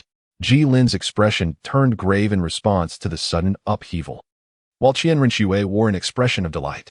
In the next moment, a figure clad in white appeared above Ji Lin and his companions, holding the recently escaped Sacred Light Pegasus. Qian Renxue exclaimed with joy, "Grandfather, you have finally arrived." Qian Douluo slowly descended, first discarding the nearly lifeless Sacred Light Pegasus to the side before turning his attention to Ji Lin and the others. After scanning them closely and confirming that his granddaughter was unharmed, Qian Douluo nodded in acknowledgement. He then addressed the porcupine Douluo, saying, "Si Shue, please patrol the surroundings. I need to speak with Xiao Shui." The porcupine Douluo, relieved that Qian Douluo bore no intention of reproaching him, respectfully replied, "Yes, esteemed elder." With that, he swiftly vanished from sight. Turning his gaze back to Qian Renxue, Qian Douluo remarked, "Indeed, achieving the rank of soul sage at such a young age of 24 in these circumstances speaks volumes of your remarkable talent." He encouraged her, "Go ahead and obtain your 7th soul ring." A smile graced Qian Renxue's lips as she glanced at Ji Lin, her eyes seemingly conveying, "I have my grandfather, and you do not. This is my justification for being willful." Noticing the look from his granddaughter, Qian Douluo chuckled, "Go on, my dear. Do I not know your intentions? Rest assured, I will handle everything well." With Qian Douluo's reassuring words, Qian Renxue felt at ease to begin absorbing her soul ring. As she commenced her task, Qian Douluo finally turned his attention to Ji Lin and, seeing his disheveled appearance, couldn't help but shake his head and chuckle, "My young friend, what misadventures have befallen you in our brief separation?" Ji Lin felt a tinge of confusion. From the reactions of Qian Renxue and the others, he discerned that the middle-aged man before him was indeed one of the pinnacle powers of the current Douluo continent. However, Ji Lin could not recall when he had encountered this esteemed elder from the spirit hall. Perhaps sensing Ji Lin's bewilderment, Qian Douluo smoothly glided his right hand across his face, revealing another visage before Ji Lin's eyes. "Are you the owner of that bookstore?" Chapter 53, Ji Lin's Unconventional Behavior. Upon realizing that Ji Lin recognized him, Qian Douluo smiled and nodded, subsequently transforming back into his previous middle-aged appearance. Ji Lin could not help but voice his thoughts, questioning why these prominent figures seemed to possess peculiar inclinations, reveling in the art of surprise. He mused, perhaps one should forgive an elderly man with little to occupy his time for such quaint hobbies. Regarding the interests of others, Ji Lin chose not to pass judgment. After all, even the formidable emperor of the wild relishes in the consumption of beast milk. Soon, Ji Lin's attention was drawn to another matter. "How do you manage to alter your appearance? Is it some form of soul technique?" Qian Douluo chuckled, "Not quite. It merely involves a modicum of skill coupled with a touch of divine power." Noticing Ji Lin's skeptical expression, Qian Douluo elaborated, "I have lived far longer than you. My century of cultivation has imparted many subtle insights." Seeing this, Ji Lin decided to let go of his doubts and posed a different query. "Do you possess divine power?" A shadow of despondency crossed Qian Douluo's face. "How could that be? I merely borrow a hint of it through my identity as a divine attendant." He paused briefly to sense the surroundings, adding, "Moreover, the dagger you hold is imbued with considerable divine power." Realizing that Qian Douluo was not here to threaten him, Ji Lin felt a measure of relief. Might I inquire why the esteemed high priest of the spirit hall seeks me? Qian Daolu's demeanor turned serious. I have come to discuss a business proposition with you. Business? Ji Lin was perplexed as to what standing he had to engage in commerce with Qian Daoluo. His skepticism rising.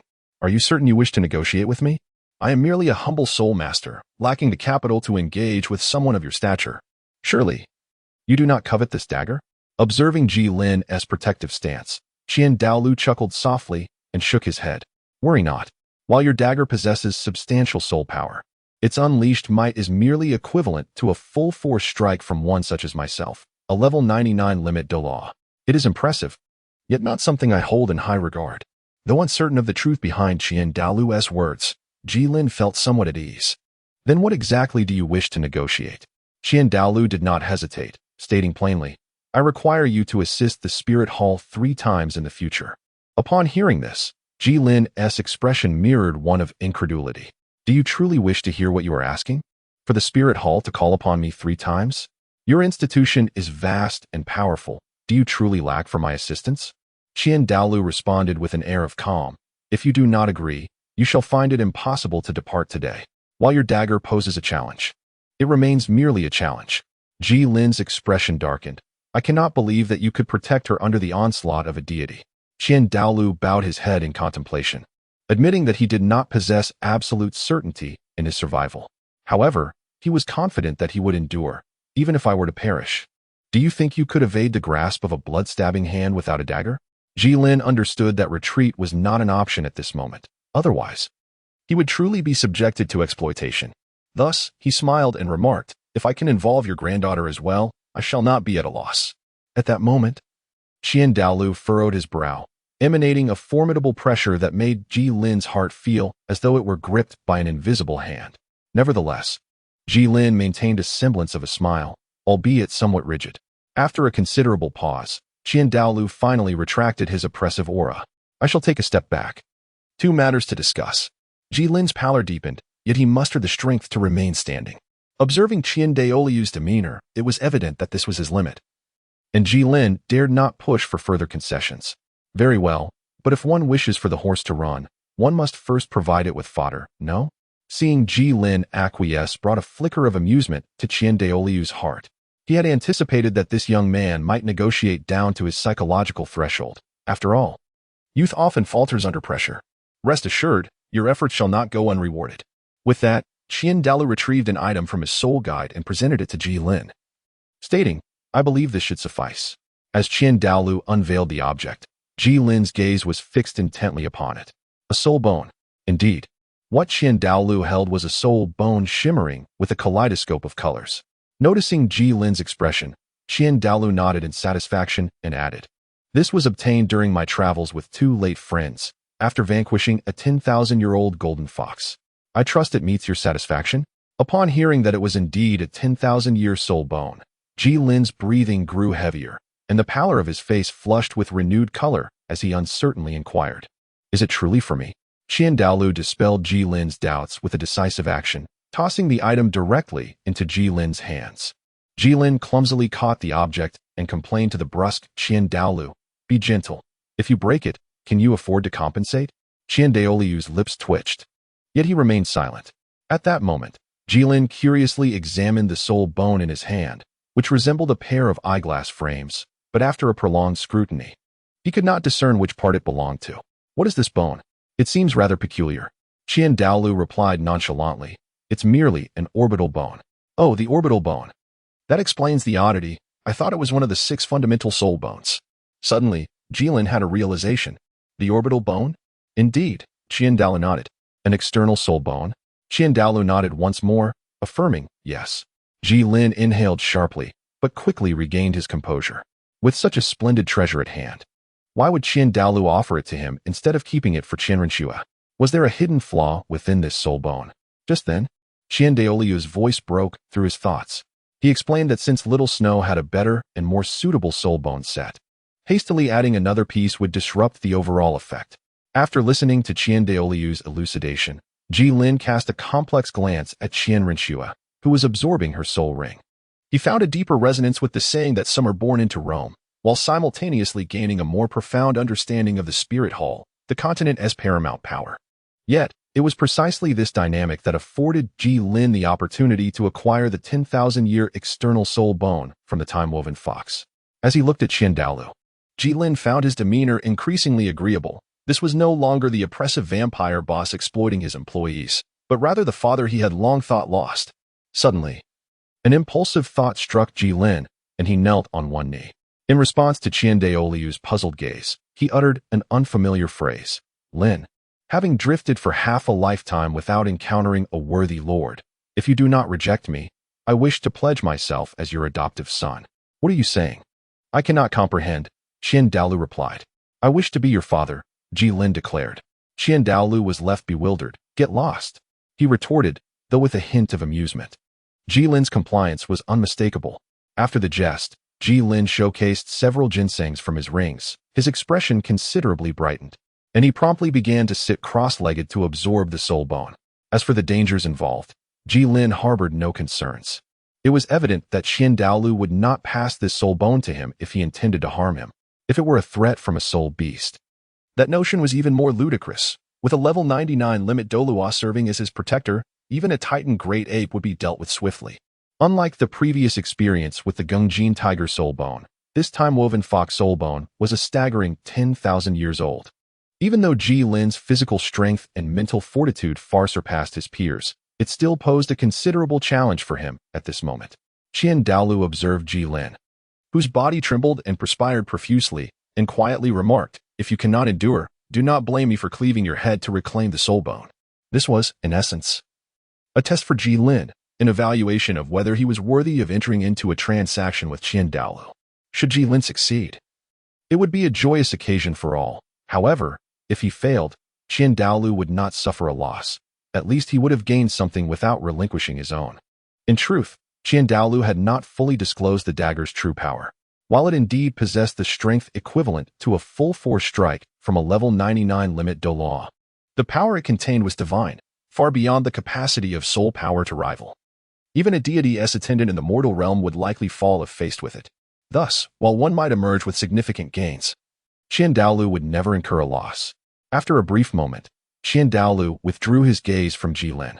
Compared to Ji Lin, he was far more concerned about the safety of Rinxue. Although Rinxue possessed the six-winged angel martial soul and should have no difficulty absorbing a soul ring of 70,000 years as her seventh, the elder Douluo could not suppress his worries. Seeing the beads of sweat on Rinxue's forehead, his heart raced with anxiety, wishing he could bear the burden in her stead. Yet, he was compelled to maintain a stern demeanor. Observing Rinxue, who had grown from a stumbling child to a graceful young woman, a flicker of melancholy passed through Douluo's eyes. Once I am gone, only then will little Shui grow stronger. He cast a glance at Ji Lin from the corner of his eye, hoping the lad could endure, and wishing that his strategic move would benefit little Shui. Time flowed steadily by. The pitch-black soul ring had fully integrated into the six-winged angel's being, and the once chaotic fluctuations of Rinxue's soul power began to calm. Douluo understood that Rinxue had successfully completed the absorption. Sure enough, in the next moment, Rinxue opened her phoenix-like eyes and looked at Douluo. He quickly masked the tenderness in his gaze, replacing it with a facade of neutrality. Now that you have completed this, return with the blood of the essence. After all, you have spent quite some time out here. Do not let your years of effort go to waste. Rinxue opened her mouth, responding, Yes. Watching her retreating figure, Douluo's expression remained indifferent. And after a long pause, he let out a sigh. If only little Shue's relationship with her mother were not so strained. I would have some assurance after my departure. The sky gradually darkened. At this moment, Ji Lin's absorption was also nearing its conclusion. Slowly opening his eyes, Ji Lin felt invigorated, as if he had never perceived the world before with such clarity, akin to having removed a layer of plastic film that had obscured his vision. It seems you have succeeded, quite well indeed. Ji Lin scratched his head, relieved that the spirit bone accumulated over 100,000 years was not as difficult to absorb as he had imagined. Observing Ji Lin's somewhat self-satisfied demeanor, Douluo felt a tinge of exasperation. Enough of your posturing, he said. Come here. There is one final step to complete. Ji Lin was perplexed. What else could there be? Surely, you do not believe that you can so easily take my soul bone. What if you were to have a change of heart? Ji Lin contemplated the matter. After all, this soul bone could be regarded as a supreme treasure. Merely uttering words of assurance would not suffice to instill confidence, and he would feel the same if in the same position. So what do you propose? It's simple. You merely need to take an oath. Douluo spoke as he produced a small statue of an angel. The statue bore an uncanny resemblance to Rinshua, captivating Lin's attention. However, upon closer inspection, he noticed a dazzling golden energy flowing over the statue. Lin gazed at Douluo with a hint of perplexity, noticing that a faint golden energy coursed through Douluo as well. Although it did not shine as brilliantly as that of the statue, its quantity was significantly greater. Could it be that these are the two soul skills bestowed upon me by the soul bone? Sensing Lin's unusual demeanor, Douluo inquired, "What troubles you?" Disturbed by Douluo's interruption, Lin emerged from his contemplative state and replied nonchalantly, "Why does this statue resemble Rinshua so closely? Must one concentrate to perceive it?" Douluo chuckled softly, "Indeed, my dear. Little Shui is, after all, the most qualified among my clan to inherit the divine position of the angel god over the centuries." Lin was reluctant to engage in this discussion with Douluo, as he had come to understand that this old fellow was merely infatuated with his granddaughter. He dismissively remarked, Indeed, Rinshua is the best, Rinshua is supreme." Although Lin's use of the term supreme was somewhat perplexing to him, Douluo instinctively sensed it was not meant as a derogatory term and chose to overlook it. With a casual flick of his finger, he executed a technique known as the judgment sword, cleaving a massive boulder in half from a distance. He then placed the statue upon the smooth, freshly cut surface. "Very well, come forth and make your oath," Lin declared. "I, Lin, hereby vow to undertake 2 tasks for the Spirit Hall, within my capabilities and without contravening my principles. Those who break their word shall face the punishment of the Stone of Oath." No sooner had he spoken than the atmosphere grew still, yet in Lin's eyes, the energy from the statue coalesced into a slender, fundamental line that ascended towards the heavens. Subsequently, a voice, indistinguishable in gender, resonated from above, proclaiming, "The contract has been established." Lin gazed up at the tranquil night sky, where only the stars twinkled, yet he always felt the presence of unseen eyes watching him from behind the celestial bodies. At this moment, Douluo had already secured the statue and was preparing to depart. Lin hurriedly approached, for his 3rd soul ring had yet to materialize. And with such a formidable ally before him, how could he possibly let this opportunity slip away? "Wait," Douluo turned around. "Do you have any further matters to discuss?" Lin awkwardly scratched his head and said, "Well, I haven't obtained a soul ring yet." "Then you should hunt a soul beast." "I'm not in a position to conjure one for you." "Wait, you aren't actually asking me to assist you in the hunt, are you?" Under the piercing gaze of Douluo, Lin shyly nodded. "How could you possibly muster the courage to make such a request? I simply cannot manage it alone." "Is that so? However, my daily schedule is exceedingly hectic, and time is a precious commodity, unless what? There must be an additional fee." Chapter 55. An unexpected first blood on a main road outside of Heaven-Do City. Lin reclined comfortably upon his horse, a dagger hanging at his waist. It had been 3 days since he acquired his 3rd soul ring and emerged from the Sunset Forest. In the end, Douluo could no longer endure Lin's persistent entreaties and assisted him in securing a soul beast of approximately 15,000 years, and it was entirely complimentary. After Lin absorbed the soul ring, he left behind a token and departed without looking back. At this moment, Lin was at a loss about his next destination, as he had no friends or family in this area. After pondering for a while, he suddenly recalled that Luo had left an address before departing. Retrieving the letter Luo had left behind, he bypassed the familiar words he had read countless times, and for the first time, he truly focused on the address, south of Notting City, a sack. Dismounting, he took out a map, which he had acquired during his time at Shrek through Old Zhao from Yushaojiang. It was a detailed map of the continent, measuring 3 meters in width and 5 meters in length, painstakingly crafted by the Spirit Hall over a decade. Lin knew this because the back of the map bore such information, along with a considerate note regarding its expected lifespan. Lin swiftly located Notting City on the map. However, as he ventured southward in search of a place named Asak, he found no trace of it. Surely, Luo would not deceive him. So what could be the reason for this absence of the quaint town on the map? Given the immense power of the Spirit Hall, they must have knowledge of its existence. Yet, why was it not even marked on a map meant for their own use? Had the town vanished? Or was there an intent to conceal something? At that moment, a few heads were visible in the nearby grass, engaged in conversation. "Boss, when do we strike? We have been watching for quite a while." A bald man with a scar beneath his eye spoke. "Just wait a moment. You all sneak over quietly. When I fire the jade cannon, we'll rush in together." "Understood, boss." Once his subordinates reached the designated position, the bald soul master wasted no time.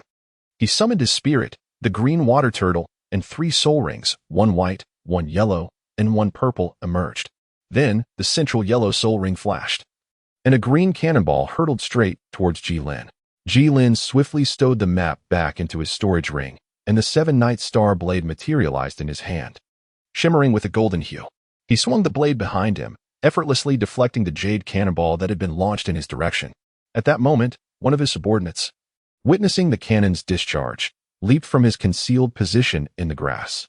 Before he could even summon his martial spirit, he was struck by the jade cannonball, hurtling backward for several meters, landing on the ground in an unconscious state, his fate uncertain. All of this transpired in a heartbeat, catching the bald-headed spirit master off guard. He had anticipated gaining the upper hand, yet the tables had turned, with his side suffering a casualty first. This young man possessed an uncanny ability, as if he had eyes in the back of his head. Nevertheless, the bald-headed spirit master remained composed. After all, he was not alone. His team included 3 formidable spirit masters, whereas the opposition had only 1. The advantage was undeniably his. With this thought in mind, the bald-headed spirit master charged forward, leading his 3 subordinates in an assault against Jilin. However, each of their attacks, which seemed destined to strike Jilin, was narrowly evaded time and again. This infuriated them, compelling them to exert even more effort in their attempts to land a hit. Yet Jilin refrained from counterattacking, focusing solely on evading their relentless onslaught. After 5 exhausting minutes, the bald-headed spirit master and his companions found themselves bent over, hands on their knees, gasping for breath, with one even struggling to maintain his martial spirit form. Jilin remarked, "I have scarcely completed my warm-up, and yet you have already fallen." However, witnessing their plight, Jilin felt no inclination to prolong the encounter. With a surge of power in his legs, he propelled himself forward like an arrow released from its bow. Amidst their cries of anguish, Jilin executed his assault with precision. Steadying himself, he sheathed his blade, signifying the end of the confrontation.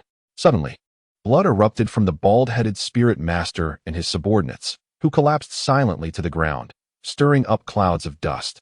Jilin approached, crouched down, and gently patted the bald spirit master's face. "Hey, stop playing dead.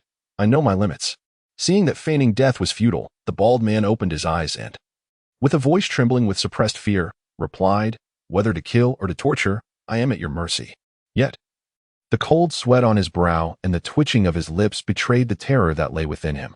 Season Lin, in a playful spirit, resolved to have a bit of fun, thus rising to his feet, gripping the hilt of his knife firmly. "Let us meet again in the next life," he declared, poised to strike. Observing that Season Lin was indeed prepared to bring down the blade, the bald man, no longer daring to gamble on whether Season Lin would relent, hastily cried out, "My lord, spare me. My lord, spare me." Jilin appeared oblivious to the increasingly terrified pleas of the bald man. The blade fell nonetheless, and the bald man, in a state of despair, shut his eyes tightly. However, the anticipated pain never arrived. As he opened his eyes, intending to glance back to discern the situation, he felt a sudden chill at his neck. It turned out that Jilin's blade was pressed firmly against the bald man's throat, and any slight movement of the knife would have sliced through the skin. Jilin plunged the knife into the ground, crouched down, and smiled at the bald man, saying, "Where has your previous bravado gone? Why is it absent now? If one can survive, it is wise to be flexible." Jilin shook his head, on the verge of uttering a word, when he instinctively sensed a disturbance behind him and turned around. To his astonishment, blood erupted forth as the bald man's head rolled away. The minion, who had previously been sent flying by the jade cannon, was taken aback by this turn of events, initially intent on launching a surprise attack. He had not anticipated Jilin's keen awareness. With his elder brother now decapitated, he hastily fled the scene. The other minions, who were feigning death, promptly followed suit. In an instant, only Jilin and the lifeless body of the bald man remained. Jilin gazed silently at the severed head that had rolled far away, his expression a tapestry of complexity. "What on earth is happening? I never intended to kill you. At worst, I would have merely bound you or handed you over to the city guards nearby. Yet, the grim reality remains that the bald man met his demise at my hands. Reluctant to leave his body exposed in the wilderness, Ji Lin retrieved the head and chose a lush spot to dig a grave. After carefully reassembling the head with the body and placing them in the earthen pit, he began to cover it with soil. Observing the mound before him, which barely reached his waist, Ji Lin contemplated and then produced some fruits and meat from his storage ring. Brother, this was not my intention. Surely, as a man of stature, you can overlook this matter. The fruits and meat were procured from the finest shop in Tiando City, untouched by my lips, and now offered to you. As for alcohol, I regret to say I have none, as I neither drink nor brought any along. Let us make do with this. With that, Ji Lin poured out a jug of grape juice onto the ground. Let it be a toast of wine. May you journey well, brother. He traced a cross over his chest, murmuring softly, May you ascend to bliss, and may there be no Ji Lin in heaven. Amen. Chapter 56. Returned to Lan Village after properly honoring the soul of the bald man. Ji Lin mounted his horse, his lips still moving in murmured incantations. Even though you perished by my hand, it was never my intention, was it? Had your underling not stealthily approached from behind, I would not have inadvertently taken your life. Alas, I wish I had opened my foresight earlier. The ancient soul bone, aged 100,000 years, bestowed 2 skills upon Ji Lin, 1 passive, granting immunity to all forms of mental assault, including but not limited to dizziness and enchantment, and 1 active, which Ji Lin named Future Sight. This ability was straightforward in its function, consuming both soul power and mental strength to foresee the future. The further into the future he attempted to gaze, the greater the energy expenditure. Currently, Ji Lin could only glimpse 20 seconds ahead with utmost effort, though the consumption for visions within 3 seconds was minimal, akin to the previous enhancement he had experienced. Upon absorbing the Millennium Soul Ring, Ji Lin's level ascended to 33. He speculated that this significant advancement was not solely due to the 3rd soul ring being of ancient lineage, but also attributed to the benefits of the ethereal herb he had previously consumed. After all, the enhancement from the golden liquid was far superior to its prior effects. Ji Lin could now cover both his upper body and thighs simultaneously, and even transfer the golden essence to his visage. As for his forthcoming journey, Ji Lin had long since devised a plan. Luo Xin had mentioned the necessity of completing the training outlined in the book he left behind, specifically, mastering it to the point of unleashing sword energy before he could proceed. Thus, Ji Lin intended to seek a tranquil location for thorough cultivation. In his mind, a destination had already taken shape. After several days of relentless travel on horseback, Ji Lin finally arrived at his destination, Lan Village, late this evening. If one were to inquire about the places on Douluo continent that Ji Lin held in high regard, Lan Village would undoubtedly be among them. Although not far from the main road, the village saw few outsiders throughout the year, as most travelers along this route were soul masters, making it a perfect fit for Ji Lin's desire for solitude. However, upon his arrival, he was met not with the warm welcome of the villagers as before, but rather a somber atmosphere. Ji Lin found the situation quite peculiar. At this hour, it was customary for the village children to gather beneath the grand tree at the village entrance to play. However, today, there were not even the faintest traces of a single child. Had everyone in the village retired for the night so early? That seemed unlikely, considering the sun had yet to set. With these thoughts swirling in his mind, Ji Lin ventured deeper into the village. Yet, the further he walked, the more unsettling the atmosphere became. The entire village was enveloped in an eerie silence, prompting Ji Lin to heighten his vigilance. At that moment, a figure clad in a black robe caught Ji Lin's attention from a distance. Finally, he encountered another person. Before he could approach, Ji Lin called out, "Fellow villager, what is happening here? Where are the others?" The figure turned at the sound of Ji Lin's voice, and with just one glance, Ji Lin's brow furrowed. It was a face he had never seen before. During his 4 months in Lan Village, while he might not have known every villager by name, he certainly recognized their faces. He was certain that he had never encountered this individual.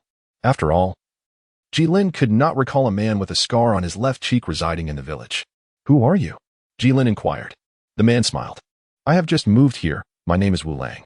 You must be the owner of the bamboo house that the village chief mentioned. It is a pleasure to meet you." Ji Lin displayed a look of sudden realization, exclaiming, "Oh, I see. But what about village chief Li and the others? I haven't seen them." Wu Lang sighed, Alas, you know the village chief is quite advanced in age, and his health has waned over the years. Just a couple of days ago, he accidentally fell while digesting his meal in the evening and, regrettably, did not rise again.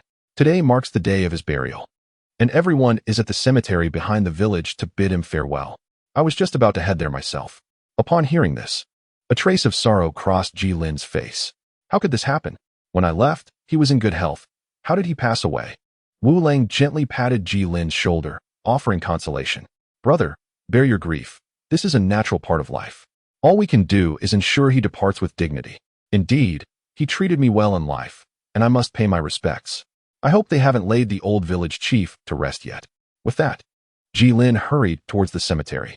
Observing Ji Lin's anxious figure, Wu Lang wore a knowing smile and called out, Brother, wait for me. He too began to chase after Ji Lin. The two arrived at the cemetery of Lan Village, which was situated on the less fertile land behind the village. Chosen for its picturesque scenery, scattered about were mounds of earth, rising to waist height, yet no funeral procession was in sight.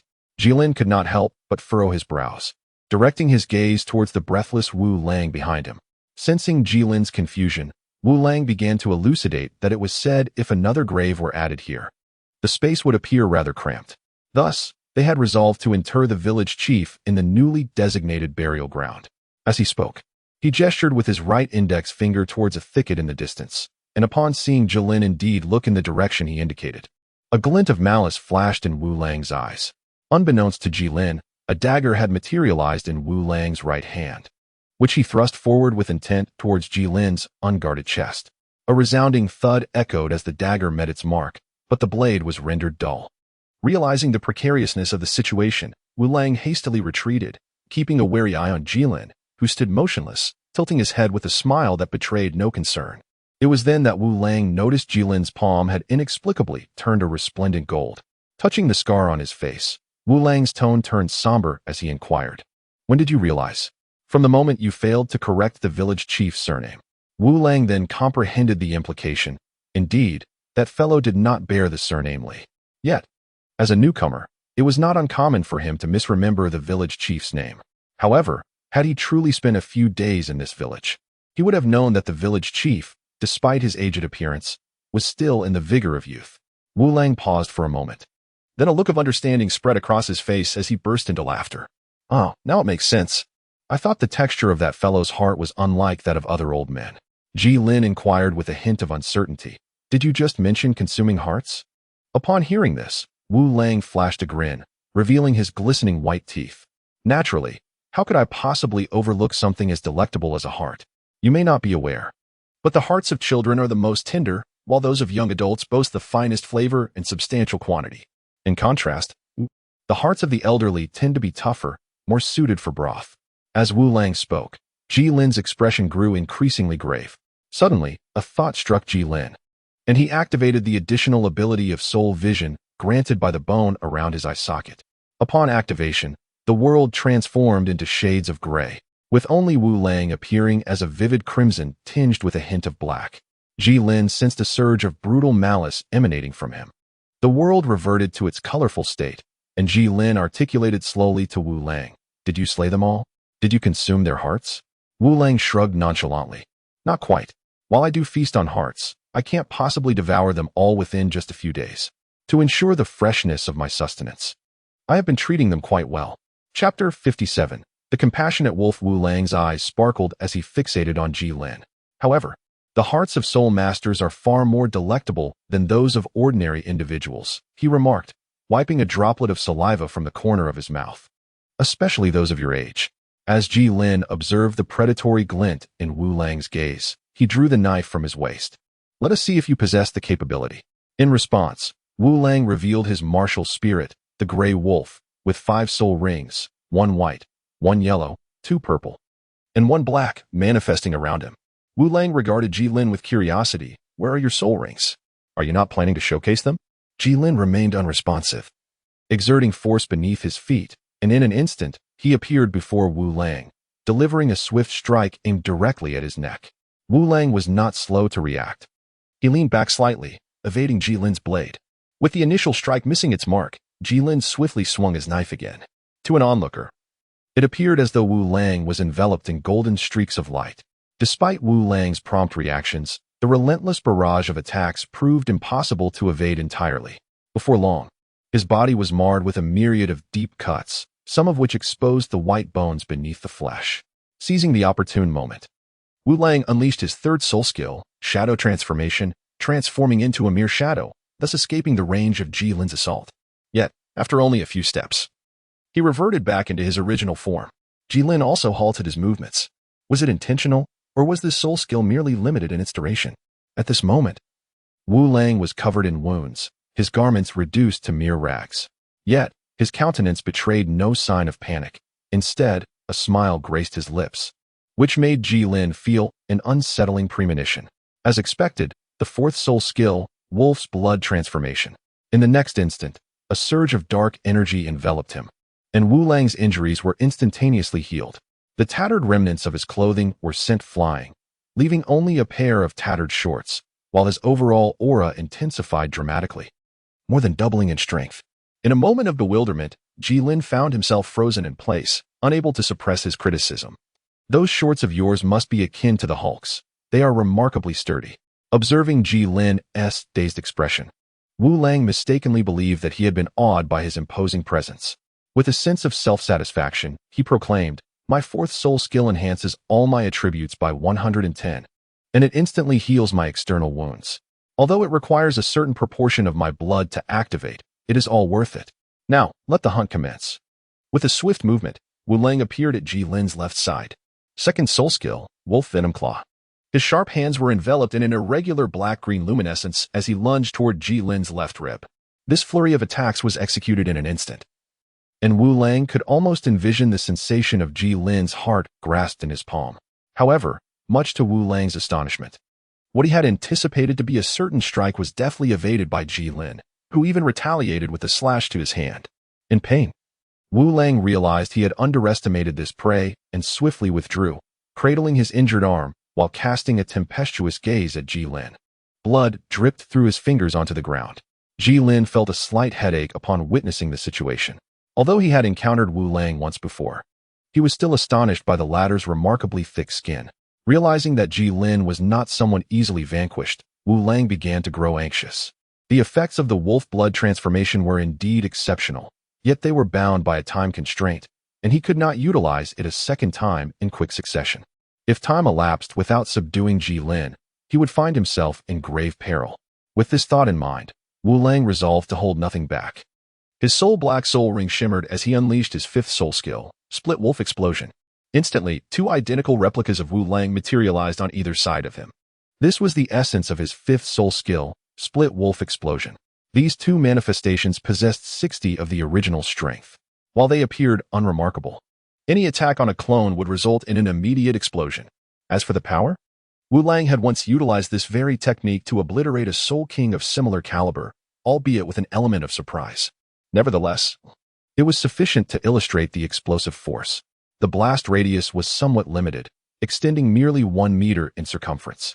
The three Wu Langs began to maneuver around Ji Lin, with one of them declaring, "Kid, do you know what I consumed before feasting on human hearts?" Ji Lin remained silent, vigilant against Wu Lang's impending attack.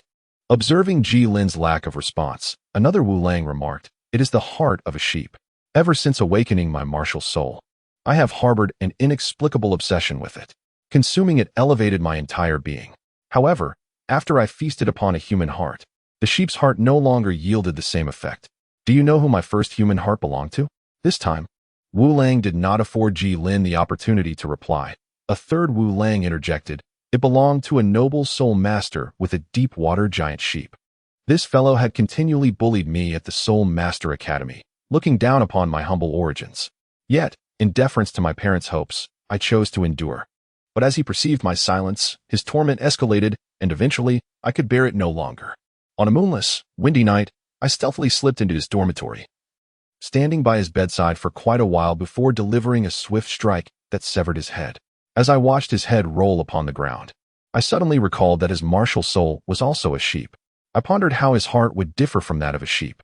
Thus, I extracted his heart and roasted it in the woods before consuming it. The sensation remains etched in my memory.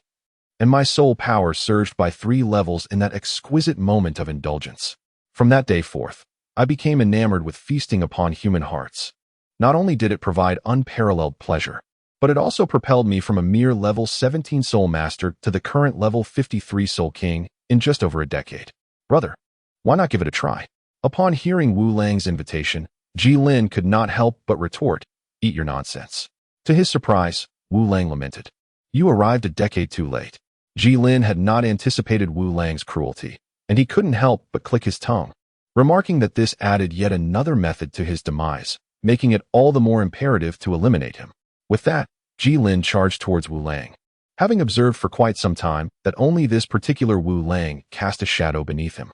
Upon noticing this, Wu Lang felt a surge of joy, prompting the other two to halt and turn to pursue Ji Lin, seemingly intent on thwarting his advance. Meanwhile, the remaining one also rushed towards Ji Lin, creating a scene where Ji Lin found himself encircled within a triangle formed by the 3 Wu Langs. As Ji Lin drew nearer to the Wu Lang directly in front of him, the true Wu Lang revealed a sinister smile, akin to that of the self-important Soul King.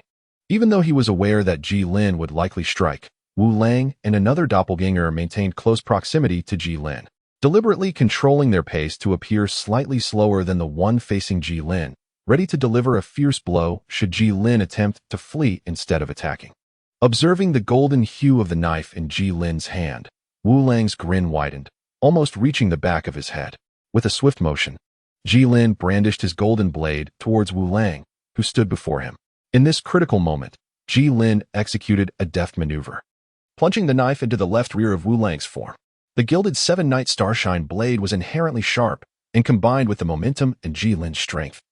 It pierced through Wu Lang with lethal precision. Whether it was mere coincidence or fate, the blade found its mark right at Wu Lang's heart.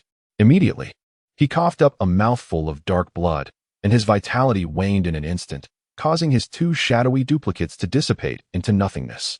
"How did you discern my true form?" he gasped, blood flowing uncontrollably from the corner of his mouth. Ji Lin pondered for a moment. "My eyes have been kissed by time." "Indeed, how delightful that is." Ji Lin withdrew the blade, and Wu Lang collapsed to the ground, curling his body as he murmured, "Do not waste it." With that, his right hand reached toward his heart. Yet, before he could touch it, his hand fell lifelessly. As he gazed upon the motionless Wu Lang, Ji Lin let out a long sigh. This marked Ji Lin's first deliberate act of murder, and an unsettling premonition washed over him. He sensed that in the future, he might take the lives of many more. Chapter 58. Immature Thoughts. After resting for a while, Ji Lin's nearly depleted soul power had recovered to a considerable extent. Only then did he rise to search the village. According to Wu Lang, there should still be individuals in Lan Village who had not yet fallen victim to the malevolence. Indeed, Ji Lin discovered survivors in the cellar of the village chief's home. Ji Lin counted and found that there were 56 individuals, nearly half of what he had anticipated. Fortunately, Wu Lang had not spoken falsely. Indeed, they were well fed and well cared for. Contrary to Ji Lin's imagination of a scene filled with emaciated figures, the individuals appeared relatively clean and devoid of any unpleasant odors. According to their accounts, those who failed to maintain cleanliness would be executed on the spot. At that moment, Ji Lin was uncertain whether it was the villagers' penchant for cleanliness or Wu Lang's aversion to odorous food.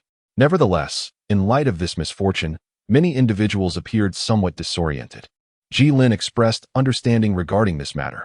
After rescuing them, he walked alone toward the bamboo house they had previously occupied. The villagers behind him could not help but burst into tears. Ji Lin quickened his pace. Upon returning to the bamboo cottage, he found it relatively clean despite having been unattended for several days. Lying on the bed, weariness enveloped him from all directions. Although his soul power had nearly replenished, it was essential to recognize that Ji Lin had maintained his precognitive vision throughout. This ability not only drained soul power and mental energy, but merely gazing into the future was an exceedingly exhausting endeavor. Furthermore, Ji Lin had exceeded the safety threshold of 3 seconds on more than one occasion. Thus, he could not resist the fatigue any longer and gradually succumbed to sleep. While Ji Lin drifted into slumber, the remaining villagers were uncovering the bodies of those slain by Wu Lang. Wu Lang consumed only the hearts.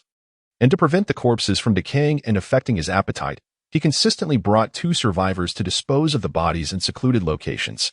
When the villagers discovered the scene, several lone wolves, having roamed for a decade, were still feasting on the putrid flesh. Upon encountering a dozen robust men wielding farming tools, the wolves exhibited a hint of trepidation but bared their teeth and slowly retreated, ultimately vanishing into the forest. The villagers, undeterred by the grotesque sight, silently loaded the already decaying and mangled corpses onto the carts they had brought. It took them numerous trips to transport all the bodies. By the time Jilin awoke the following day, he observed the remaining villagers each hauling something on carts, even the few surviving children working together to push one. Upon closer inspection, he found several bodies that had been mended.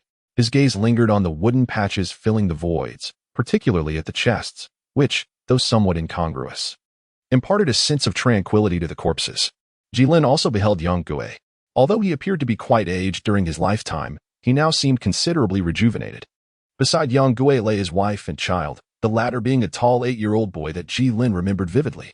Witnessing this family in such a state evoked a profound sense of nostalgia in Jilin, prompting him to reflect on the passage of time and the changes it brings. At that moment, the acting village head of Lawn Village approached, an elderly survivor named Tommy, who held the highest age and esteem within the village. Tommy had come to invite Jilin to the burial ceremony. Jilin did not shirk his responsibilities. The group gathered beside the pre-dug graves. None of them could comprehend how so much work, recovering and burying bodies, had been accomplished in just one day. Gazing at the multitude of graves before him, Jilin realized that his previous estimation of casualties had been underestimated. There were at least 100 graves in sight. The villagers toiled in silence. And although Jilin wished to lend a hand, he was gently dissuaded by Tommy, who insisted that such tasks were best left to them. Jilin could only stand quietly by the side. The villagers' funeral was remarkably simple, devoid of any grand ceremony, musical instruments, or recitations of scriptures. There was no coffin, only modest, unadorned graves and the loved ones lying beside them. The proceedings were exceedingly straightforward, and before long, 100 or so mounds were completed. After a brief pause, the crowd rose and began their return. Jilin walked at the rear, a sense of weight settling in his heart. At that moment, Tommy slowed his pace and approached Jilin, seemingly eager to convey something, yet hesitating with unspoken reservations. Upon hearing this, Jilin remarked that the village chief should speak candidly. Tommy, infused with a hint of desperation in his tone, implored, "Might it be possible for Lord Ji to extend his stay in our village?" Jilin had initially intended to remain in Lawn Village for a while, and Tommy's request aligned perfectly with his own intentions. Upon receiving Jilin's affirmative response, a smile blossomed on Tommy's previously troubled face, reminiscent of a flourishing chrysanthemum. "On behalf of all the villagers, I extend our heartfelt gratitude to you, my lord." He then attempted to bow deeply, but Jilin swiftly supported him, preventing him from kneeling. "No need for that," he reassured. As Jilin assisted Tommy to his feet, he voiced his curiosity. "Why has no one considered relocating closer to the city, given the circumstances?" With a sigh, Tommy replied, "My lord, what you may not know is that Lawn Village is but 4 generations old. I am the 2nd generation. 60 years ago, my forebears fled here in search of refuge from the turmoil in nearby Soto City, where they could no longer reside.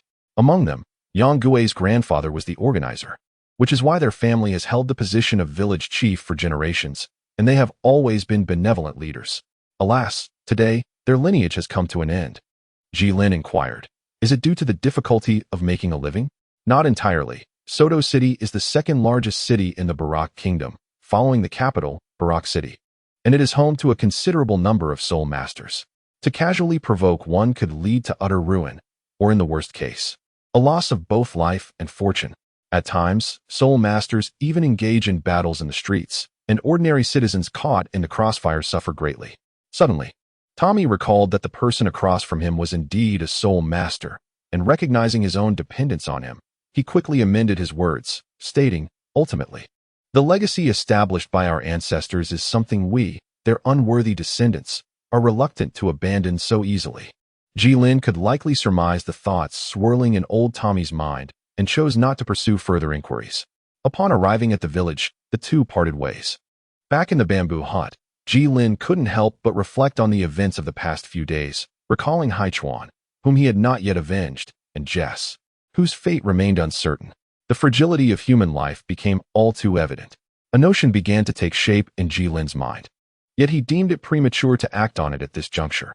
Without formidable strength, failure would be inevitable.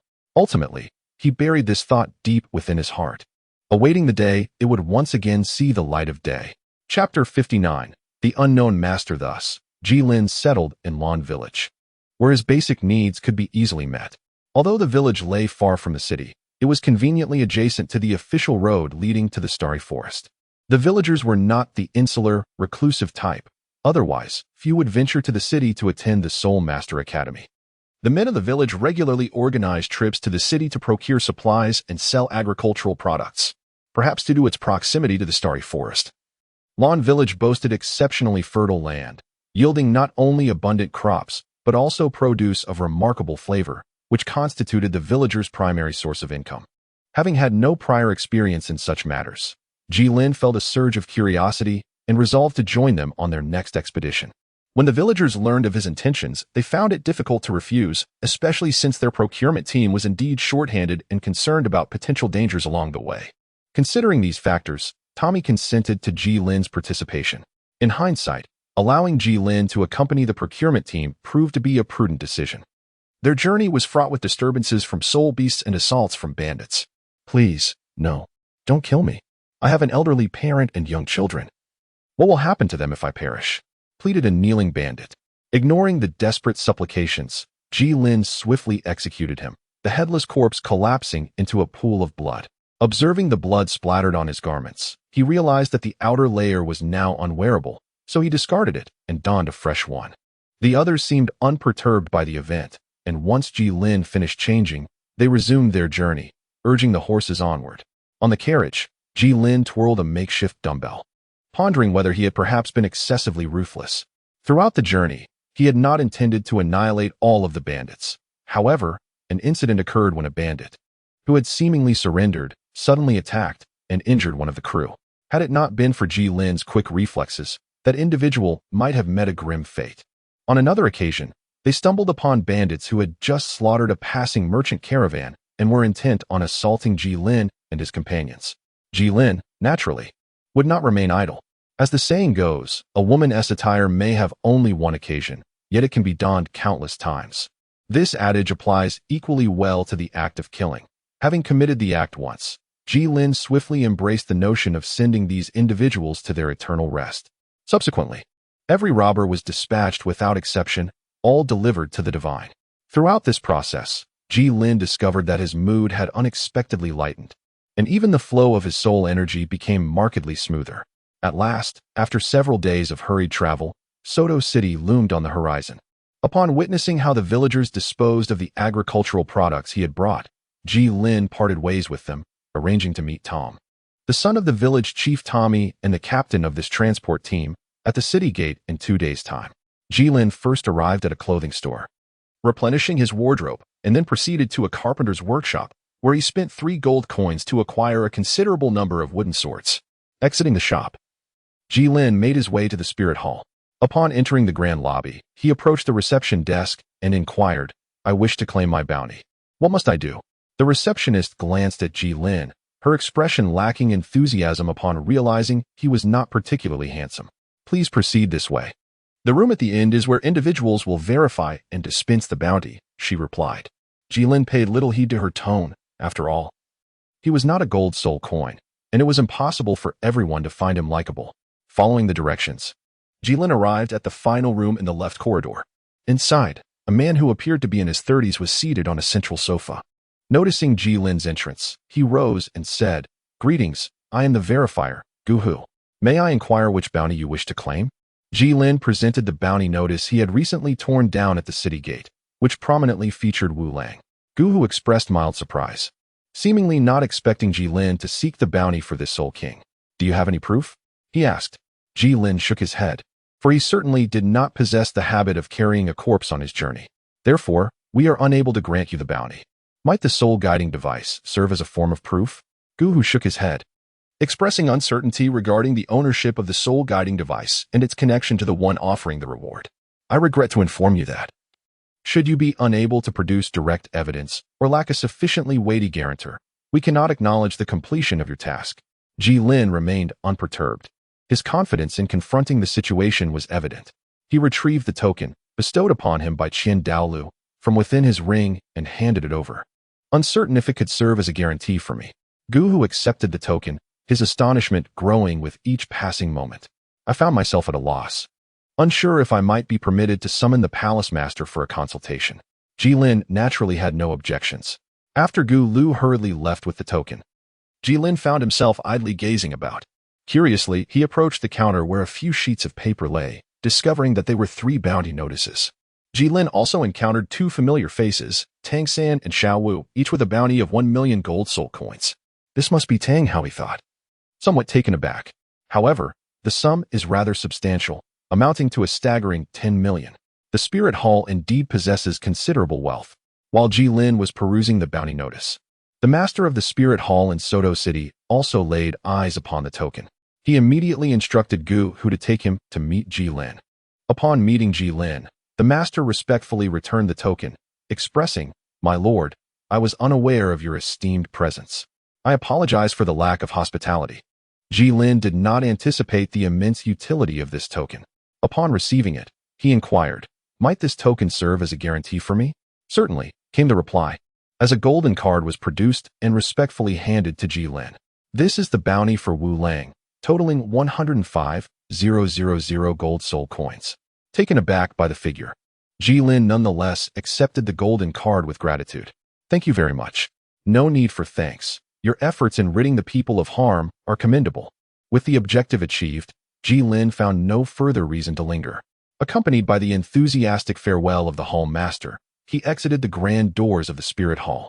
Observing Jilin's vanishing figure, Guhu queried with a hint of confusion, "Master, wasn't Wu Lang's bounty set at 100,000? When did it increase by 5,000?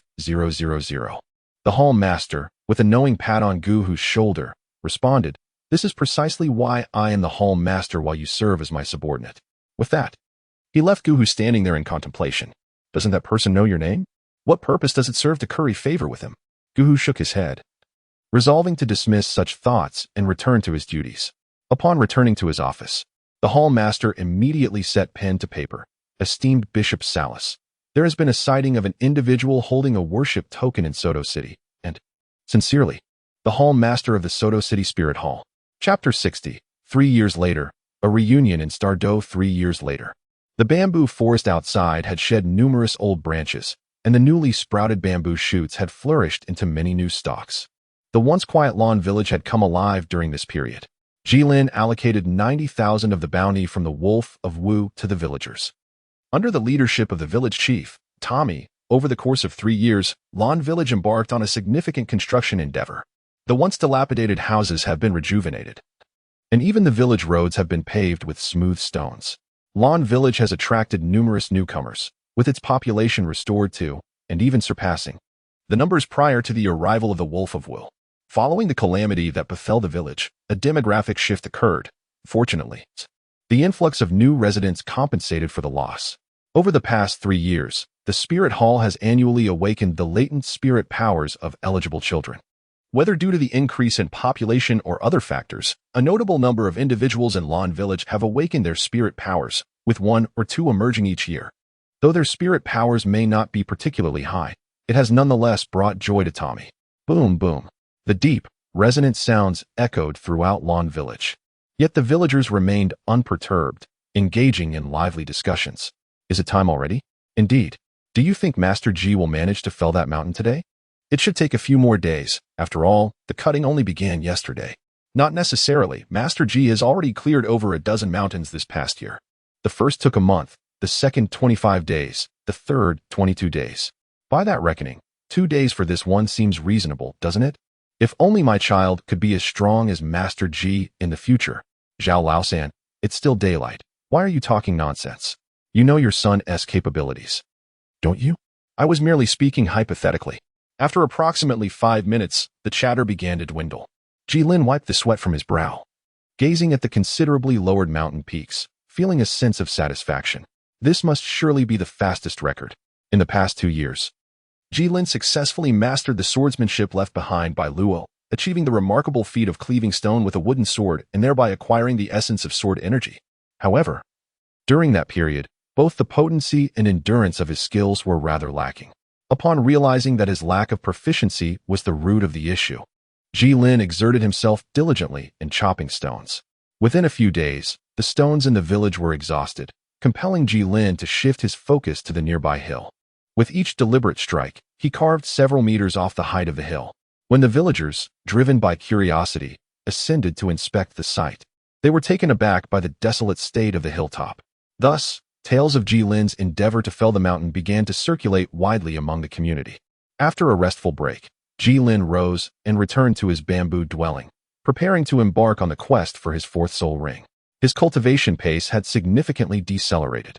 Over the past 3 years, he had only managed to elevate his level to 40, although the majority of his time was devoted to the honing of his sword energy. This was a stark contrast to his previous progress, which had faltered by more than double. Jilin has a premonition that after reaching level 40, these conventional exercises may no longer be effective for him. At such moments, he finds himself reminiscing fondly about Zhao Wujie's gravity skills, which boasted remarkable speed. Yet for now, this is merely a fleeting thought. After all, his current situation with Shrek Academy is fraught with tension, and it is perhaps best to avoid encounters. Now that his sword energy has been cultivated to a considerable extent, granting him a genuine offensive capability, it is time to seek out a soul ring. Jilin sought out Old Tommy to discuss the matter. Old Tommy initially believed that Jilin had merely ventured out to hunt soul rings and would soon return. However, Jilin expressed that he might not come back at all. This revelation left Old Tommy in contemplative silence for a considerable time, before he finally smiled and wished Jilin a smooth journey and a future brimming with promise. Jilin smiled and nodded. "Then I shall take your kind words to heart." The two walked towards the village entrance, greeted by the cheerful salutation of the villagers they encountered along the way. Jilin smiled in response. Upon reaching the village entrance, Jilin said to Tommy, "All right, this is where I shall leave you. The bamboo house of the elder will always be reserved for you." Jilin chuckled, "No need for that. I am merely a transient soul. It is unnecessary to leave anything behind for me. Perhaps we shall meet again by fate." With those words, Jilin placed his left hand upon the hilt of his dagger and departed from Lawn Village, perhaps for the last time. Tommy stood at the village entrance, lingering even after Jilin had vanished from sight. The starry forest was the place that left the most profound impression on Jilin. He had awakened there, narrowly escaped death, acquired his first spirit ring, and obtained his inaugural soul bone. This place held too many of Jilin's first experiences. Before he could fully reflect on these memories, he spotted a familiar figure in the town. Coincidentally, a small stone lay at his feet. Without hesitation, Jilin kicked it into the air, the stone whistling as it soared. The figure noticed and swiftly turned, catching the stone in hand and scanning the passers-by with vigilance. Observing this, Jilin applauded and approached, exclaiming, "It's been quite a while, Brother Feng. Your skills have improved tremendously." Feng Xiaotian scrutinized Jilin for a moment before uncertainly inquiring, "Ji brother?" Jilin, having undergone 3 years of rigorous training, had gained several centimeters in height. Now standing around 1.90 meters, gazing at the masked man before him, who was about 1.82 meters, Jilin smiled and reached out, intending to drape his arm around Feng Xiaotian's shoulders. Feng Xiaotian, sensing Jilin's intention, retreated with a grin, saying, "Is it appropriate to embrace so soon after our reunion?" Undeterred by his missed attempt, Jilin swiftly moved, catching Feng Xiaotian off guard as he placed his hand on his shoulder, cheerfully remarking, "You're making me feel a bit forlorn. It's been ages since we last met. Shouldn't we share some warmth?" The corners of Feng Xiaotian's mouth stiffened beneath his mask. This speed I didn't even have time to react. He glanced up, scrutinizing Jilin's face, which was not particularly handsome, and found himself momentarily puzzled by Jilin's intentions. "May I ask what brings you to seek me out, Brother Feng?" Noticing Feng Xiaotian's willingness to engage, Jilin candidly replied, "Since you are here, you must be hunting for spirit rings as well. Would you allow me to join you?" Feng Xiaotian contemplated refusing out of concern for his own strength, but recalling Jilin's speed from earlier, he found himself unable to voice his objections. After a lengthy pause, he finally said, "I am assisting someone else in hunting spirit rings, so I cannot decide on my own." Jilin's curiosity intensified. Who could possibly compel Brother Feng to assist in hunting soul rings? A man or a woman? A woman. Jilin nodded and remarked, "Oh, it's a woman. Could it be that your heart belongs to the enchanting Huowu?" He cast a mischievous glance at Feng Xiaotian, whose ears had turned crimson. "How did you know?" Feng Xiaotian inquired, a hint of embarrassment in his voice. Come on, is it so difficult to find out? In the Shinkong Academy. Who doesn't know that the charming Feng is already taken? Feng Xiaotian scratched his head, feeling somewhat bashful. Is that so?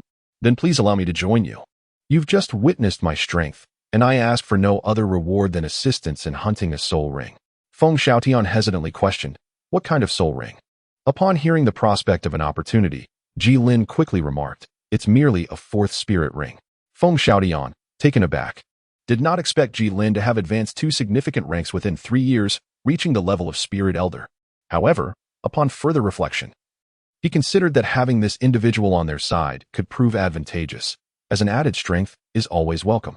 After all, with 2 spirit emperors on his team, he had little to fear from Ji Lin, who was merely a prospective spirit ancestor. This could also serve to remedy the regrets from the previous Spirit Master competition, allowing him to witness Ji Lin's true capabilities. Chapter 61. Further into the Stardow Forest, following closely behind Feng Xiaotian, Ji Lin arrived at their hotel, where the remaining members of the group were gathered in the dining hall. Feng Xiaotian approached and announced, it seems our team may soon welcome a new member. Huo Wu, intrigued, cast a curious glance at Ji Lin standing behind Feng Xiaotian and inquired, who is this? He looks somewhat familiar. Ji Lin stepped forward and introduced himself, saying, I am Ji Lin. You might recognize me from the previous Soul Master competition. At that moment, a middle-aged man in his 40s, dressed in a blue outer garment, interjected, are you the great Soul Master from the Shrek team, who possesses 2,000-year soul rings? Ji Lin nodded, affirming his identity. Huo Wu, seated with her legs crossed and arms folded, scoffed, what business do the Shrek people have here? Ji Lin was perplexed as to why Huo Wu would display such fiery passion. Perhaps it was due to Tang San's remark about his blue silvergrass immunity. Reflecting on this, Ji Lin clarified, allow me to correct you. I am a former member of Shrek Academy. However, Huo Wu was relentless, retorting, and what of it? You must remember, you were once a Shrek student. Once a Shrek, always a Shrek. Feng Xiaotian frowned and interjected, Huo Wu, please stop. Huo Wu, taken aback by Feng Xiaotian's defense of Ji Lin, stormed off to her room in a huff, prompting Huo Wu Shuang to hastily follow her. Meanwhile, Ji Lin remained lost in contemplation, pondering whether Huo Wu might be a fellow townsfolk. Feng Xiaotian cast an apologetic glance at Ji Lin, who snapped back to reality and urged, why are you staring at me? Go after her and offer some comfort. With such a dense mind, you shouldn't be telling others you're my disciple. Rolling his eyes at Ji Lin's lack of awareness, Feng Xiaotian nonetheless stood up to pursue Huo Wu. At that moment, a middle-aged man, who had just recognized Ji Lin, remarked, it seems you share quite a good rapport with Xiaotian. I am curious, what have you taught him? Ji Lin waved his hand and pulled out a chair to take a seat. It's nothing, merely a matter of experience, he remarked. When did your relationship with Shrek deteriorate to such an extent? The hostility in your eyes was quite palpable when you recognized me. It only seemed to ease after I mentioned that I am no longer affiliated with Shrek. The middle-aged man appeared somewhat astonished, not expecting Ji Lin's perceptiveness to be so keen. It seems you have genuinely severed ties with Shrek and are no longer residing in the Heaven-Do City. Ji Lin remained non-committal. At this moment, a curvaceous middle-aged lady interjected. Since Tang San and his companions triumphed over the Golden Generation to secure victory in the Soul Master Tournament, the royal family has ardently supported Shrek Academy. The predicament faced by other institutions is all too evident.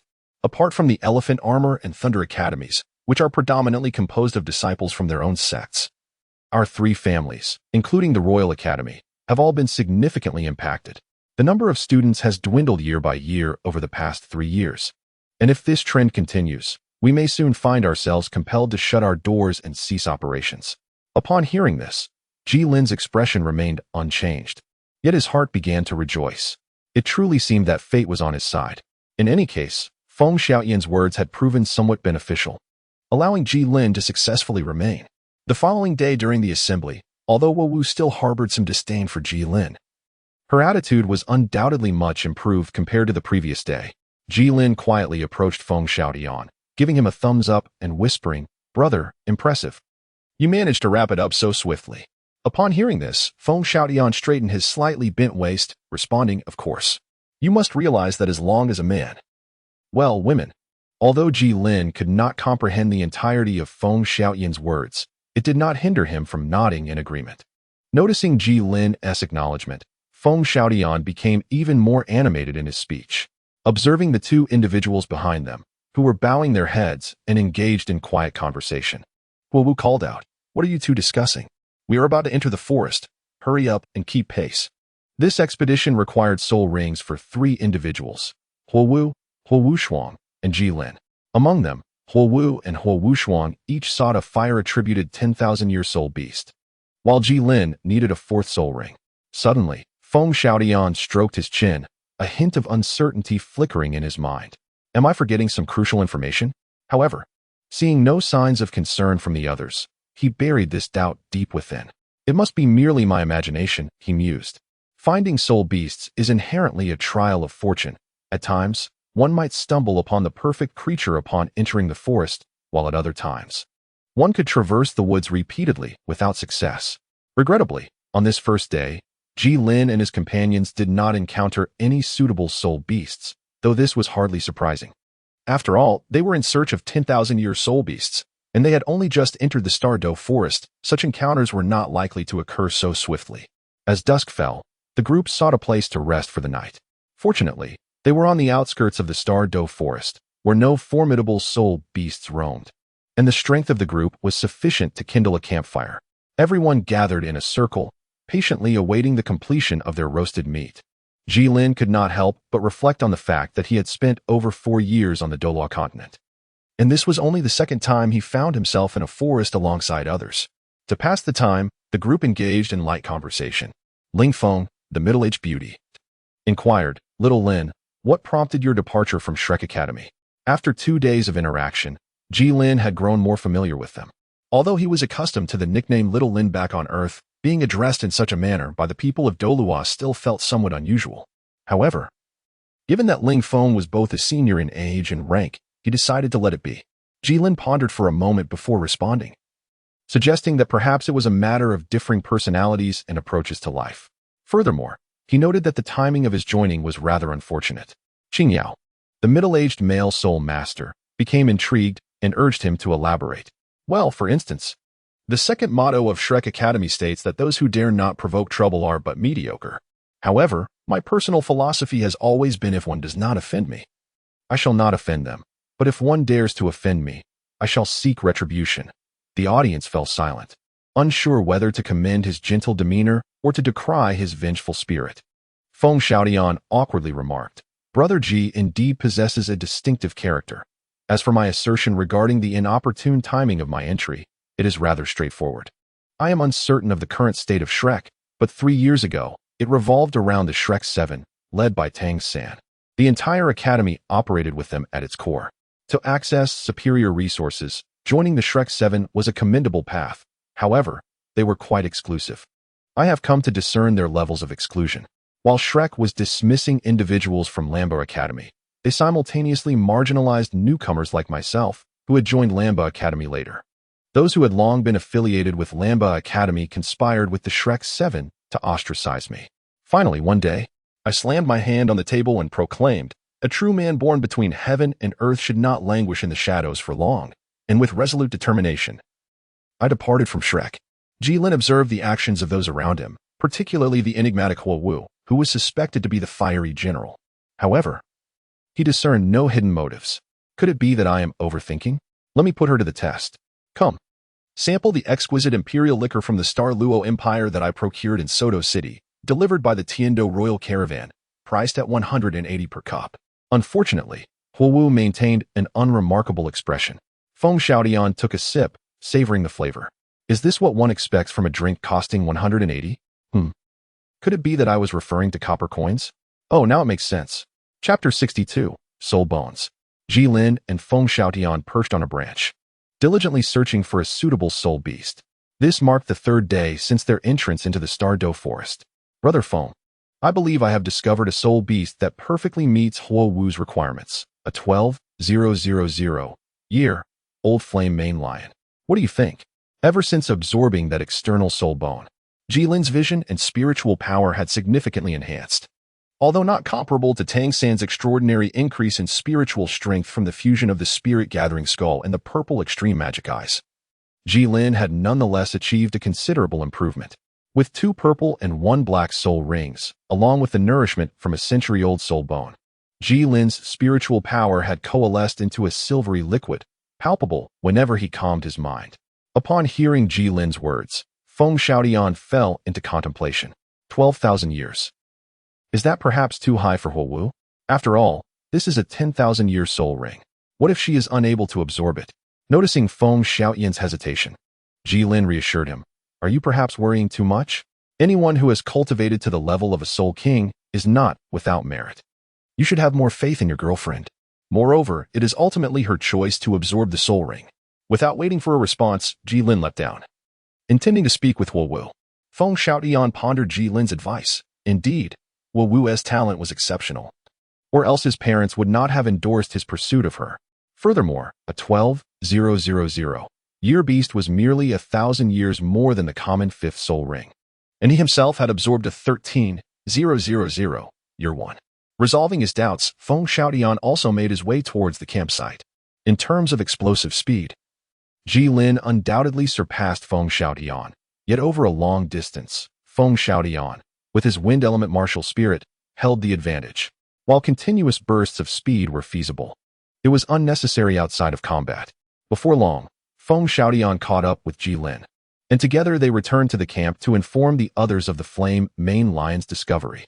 As anticipated, upon hearing the news, Huowu Shuang promptly decided to pass this opportunity to his younger sister. Naturally, the formidable Huowu would not relinquish it easily. This left Feng Xiaotian feeling both relieved and anxious. Once the decision was made, the group wasted no time. Ji Lin led the others to the previously discovered flame main lion. With the combined efforts of the 2 soul emperors, Ling Feng and Qing Yao, the lion was effortlessly subdued, showing that they had ample strength remaining. This success bolstered Ji Lin's confidence for the upcoming soul ring hunt. Observing the defenseless flame main lion before her, Huowu wasted no time, launching an attack that struck its face, sending it to its final rest. Time flowed steadily as Huowu absorbed the soul ring. Others surrounded Huowu, serving as her guardians. Feng Xiaotian gazed solemnly at Huowu's delicate form, which trembled incessantly, while Huowu Shuang's face mirrored his concern. 2 hours later, Ji Lin, feeling somewhat bored, leaned against a grand tree, yawning repeatedly out of tedium. With nothing to occupy his time, he decided to utilize his spiritual energy vision to observe the group. Though the red energy within Huowu's body appeared somewhat chaotic, it remained under control and continued to grow, suggesting that there was likely no cause for alarm. Ji Lin glanced at the others in succession. Naturally, the 2 leading teachers possessed the greatest energy, yet Feng Xiaotian radiated the most brilliance. At present, the reason for the varying luminosity of energy remains unclear. However, contemplating the angelic statue and the energy of Qian Douluo, Ji Lin surmised that the brighter the energy, the purer and higher its rank.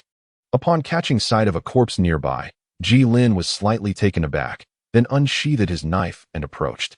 The others, noticing this scene, were perplexed by his intentions and were about to inquire when, at that moment, the aura surrounding Huowu surged, and she slowly opened her eyes. The crowd, momentarily forgetting Ji Lin, hastily redirected their attention to Huowu. Huowu, how do you feel? Is there anything amiss? How is my sister feeling? What soul skill has Huowu acquired? Several voices clamored simultaneously, leaving Huowu somewhat dazed. I feel great. There is nothing wrong, and I am quite satisfied with the soul skill I obtained. Upon hearing this, both Feng Xiaotian and Huowu Shuang breathed a sigh of relief. At this juncture, Ji Lin stepped forward and remarked, it seems you have succeeded. Huowu instinctively furrowed her brow. Despite having developed a relatively favorable impression of Ji Lin over the past few days, the fact that he was once part of Shrek Academy prevented her from truly considering him a friend. Ji Lin cast the object in his hand onto the leg of Huowu, declaring, Come now, fresh and hot. Witnessing the filthy piece, still stained with blood, resting upon her thigh, Huowu was on the verge of an outburst. However, a voice filled with uncertainty emerged from Feng Xiaotian nearby, inquiring, Is this a soul bone? Upon hearing this, Huowu seized the bone from her leg and, after a brief moment of contemplation, looked up at Ji Lin with a complex expression. She had confirmed that it was indeed a soul bone. Everyone turned their gaze towards Ji Lin, astonished that such a fool still existed in this world. He could have kept it all to himself, yet he chose to reveal it instead. Ji Lin shrugged and glanced at me, exclaiming, Wait, no, I've mixed things up. Huowu, hurry up, or it will lose its freshness. This soul beast was defeated by you, and the soul ring is for you to absorb. The soul bone appears to have no connection to me. Ling Feng smiled and remarked, since Ji has said so, Xiaowu, you should accept it. But, aunt, disobedient children are not endearing, Feng Xiaotian interjected. Ji, let us converse over there. With that, he turned and led the way. Jilin placed his hand upon the hilt of his sword, only to lower it moments later, trailing behind Feng Xiaotian, his countenance pale as a ghost. The two arrived at a secluded spot, where Feng Xiaotian spoke first. Thank you, Brother Ji. Jilin waved his hand and said, just put in some extra effort when you help me hunt the soul beast later. Feng Xiaotian chuckled and replied, no worries, it's merely a 10,000-year soul beast. We got this covered. Then, a thought crossed Feng Xiaotian's mind, and he inquired, what type of soul beast are you planning to pursue? Jilin was somewhat taken aback, yet the smile at the corners of his eyes was impossible to conceal. Did I not mention this to you all? It seems that indeed, I desire a soul ring that is approximately between 30,000 and 40,000 years old, with no restrictions on its type. This revelation stemmed from Jilin's observations through his soul power over the past few years. At this moment, Feng Xiaotian recalled a previously overlooked detail. This individual before him was even more extraordinary than Tang San. So, what of your third soul ring? Jilin wore a calm expression. It is 15,000 years old. Feng Xiaotian furrowed his brows. Are you speaking in human language? You wouldn't be having second thoughts, would you? No, right? No, right? Who? Who is having second thoughts? That's good then, let us return. As Jilin's figure receded, Feng Xiaotian appeared contemplative. A soul beast of 30,000 years pales in comparison to a 10,000-year soul bone. Moreover, Jilin had previously made a promise to him. This fellow is indeed quite remarkable. Chapter 63, The Blue Void Madness. Upon their return, Huowu had already commenced the absorption of the soul bone. In truth, Huowu harbored some reluctance towards absorbing this soul bone, yet Ling Feng whispered in her ear, do you not wish to keep pace with Feng Xiaotian? Feng Xiaotian was, after all, the most gifted individual in this generation of the Five Elements Academy, possessing a mutated martial soul, the Gale twin-headed wolf, and innate full soul power. Had he not been so engrossed in researching the 36 winged slashes of the Gale demon wolf, he might have achieved the rank of Soul King 4 years prior. It is noteworthy that the innate soul power of the golden generation of the Spirit Hall is merely level 9. Hulaina is slightly better, but still falls short of level 10, being only level 9.5. Woo-woo. With her innate soul power of only 8.5, had previously been able to rival Feng Xiaotian. However, now that he had completed his self-created soul technique, his cultivation speed had naturally surged. He had reached the rank of Soul King 1.5 years ago, while Huowu had only just attained the same stage. Presently, Feng Xiaotian had already become a high-level Soul King at level 55. Although the acquisition of this soul bone may not allow her to catch up entirely, it would certainly prevent her from falling too far behind. Thus, Huowu reluctantly accepted the soul bone. The absorption of the soul bone was remarkably smooth, as soul bones and soul rings originate from the same source. According to Yu Xiaozhang's theory, this scenario maximizes the effectiveness. Indeed, after completing the absorption, Huowu's face radiated excitement. Feng Xiaotian, filled with curiosity, inquired, how does it feel now that you have absorbed the soul bone? Excellent. Not to mention the enhancement in physical fitness and soul power, this soul bone has granted me a soul technique perfectly suited to me, ignition. It enhances my flame attacks by 30, and my 5th soul technique can increase by 50. Even you would not stand a chance against me now. Feng Xiaotian could not help but gasp in astonishment. He had not anticipated such a significant enhancement from a single soul bone. Since solidifying their relationship with Huowu, they had engaged in numerous sparring sessions, all of which had concluded with Feng Xiaotian's victory. However, now that Huowu could utter such words, it seemed he would not be able to best her anytime soon. Nevertheless, Feng Xiaotian was not overly concerned, for he cherished her deeply. Subsequently, Huowu turned her gaze towards Jilin, fumblingly uttering a word of thanks. Jilin nonchalantly remarked, it's no trouble. Just exert yourself a bit more when assisting me in hunting the soul beast later. Huowu smiled in response, absolutely. Perhaps fortune was on their side, as the group soon encountered a blazing fire lizard. Although it was merely around 11,000 years old, it was certainly as formidable as the previous flame mane lion. However, the two leading instructors did not intervene this time. Newly ascended to the rank of Soul King, Huowu willingly took on the task, naturally enlisting the aid of Feng Xiaotian, who stood nearby. Under Jilin's amused gaze, Feng Xiaotian, with a hint of reluctance, charged forth. It must be said, their cooperation was remarkably harmonious. Though both wielded fire attributes, Huowu's damage output was somewhat limited, yet with Feng Xiaotian by her side, the odds shifted. Furthermore, Huowu specialized in control, making damage secondary to her primary objective of creating opportunities for Feng Xiaotian to strike. Amidst Huowu's occasional resistance against the fiery rings and the disturbances from her newly acquired lion dance projectile, the blazing fire lizard ultimately succumbed under Feng Xiaotian's relentless tactics. Huowu also acquired her first 10,000-year soul ring, officially becoming a soul king. Meanwhile, Feng Xiaotian and Huowu busied themselves, rummaging through the remains of the blazing fire lizard. Jilin felt a tinge of curiosity. "What are you two up to?" he inquired.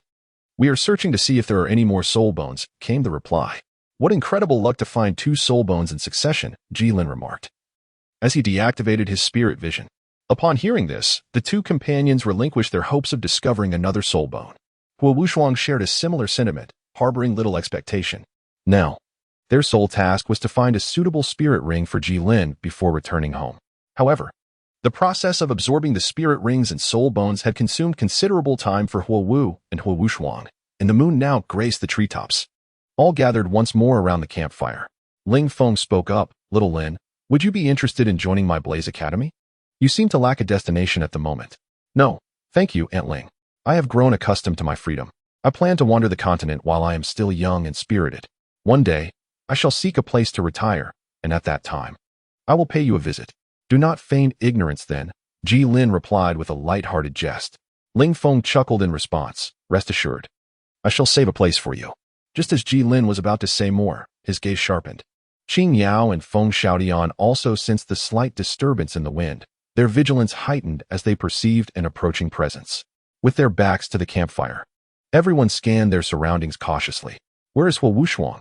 Feng Xiaotian asked. "I am unsure. While I cannot sense anything, there was a moment when the wind felt amiss," he replied. Suddenly, Jilin yanked Feng Xiaotian aside, simultaneously shouting for everyone to retreat. The others, all at least soul kings, reacted swiftly, hastily vacating the area. In the next moment, a colossal mantis materialized in the very spot where Feng Xiaotian had stood. This formidable creature measured over 3 meters in length, its body a deep, shadowy hue. Its forelimbs resembled 2 exquisitely crafted blades, while its triangular head cocked at an odd angle, fixated on Jilin. Seemingly taken aback that its attack had missed its mark, as Jilin was still sifting through the information regarding this soul beast in his mind, Feng Xiaotian beside him suddenly exclaimed, "The azure void mantis truly exists." Jilin's gaze was fixed intently on the Qingshu mantis before him as he spoke. "Brother Feng, please elaborate.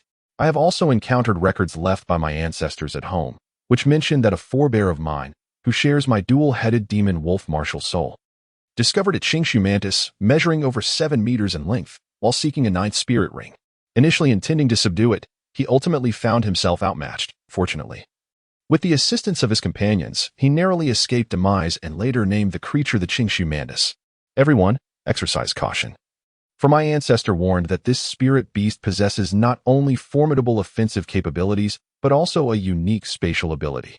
Upon hearing Feng Xiaotian's words, Jilin resolved to abandon the pursuit of this spirit beast, recognizing that once the requisite time had passed, the type of spirit beast would hold little significance for him.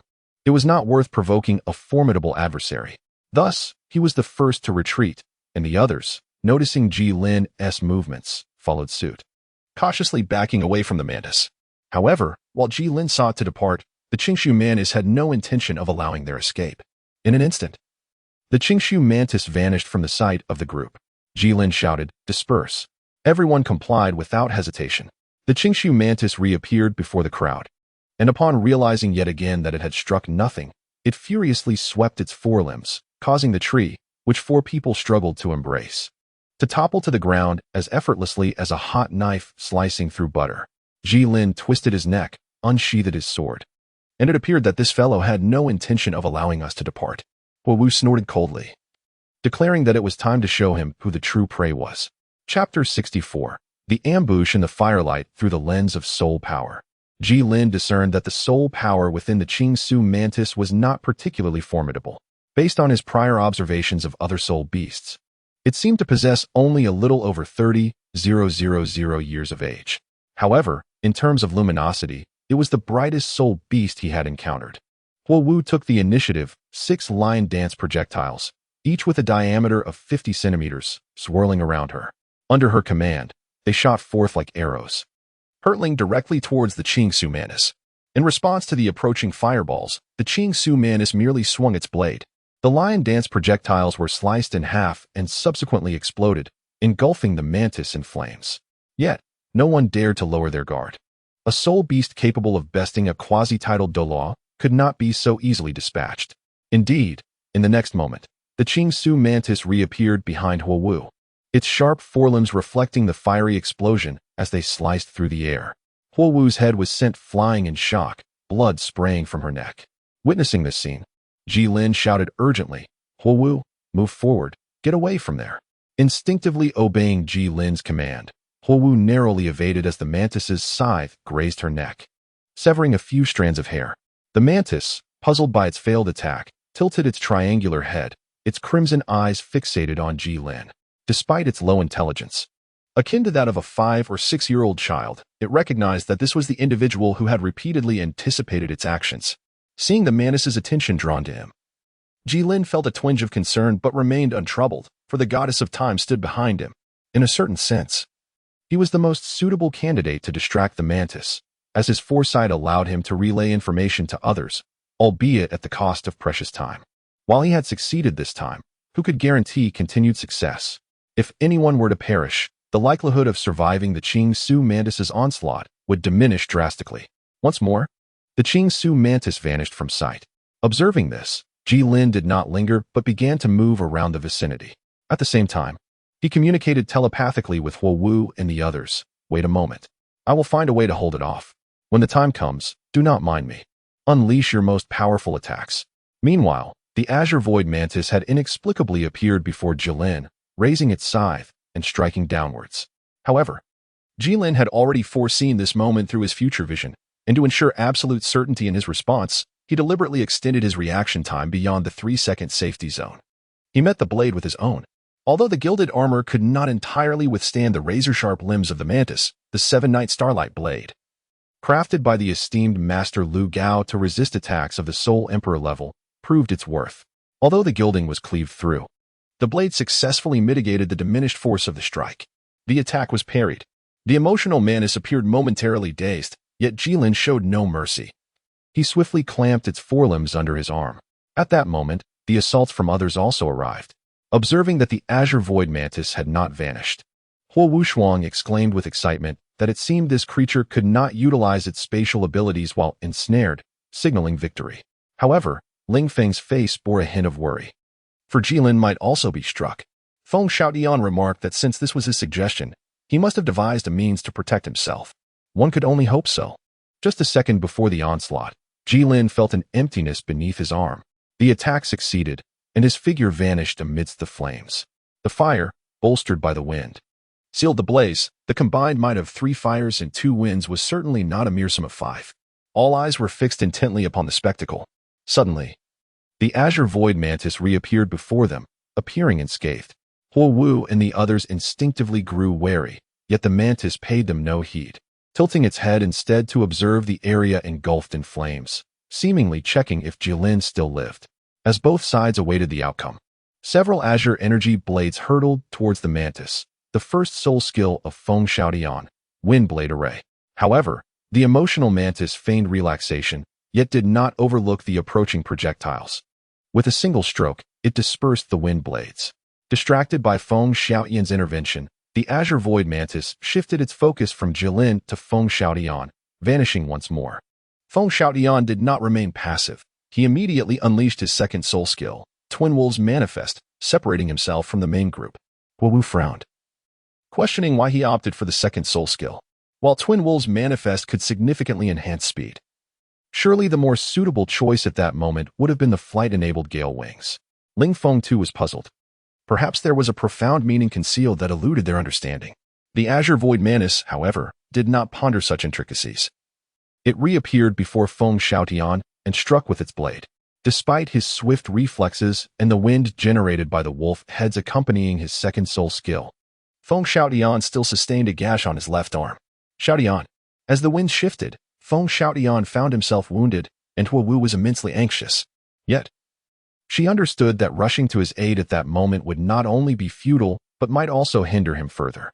Despite her profound concern, she restrained herself from dashing forward.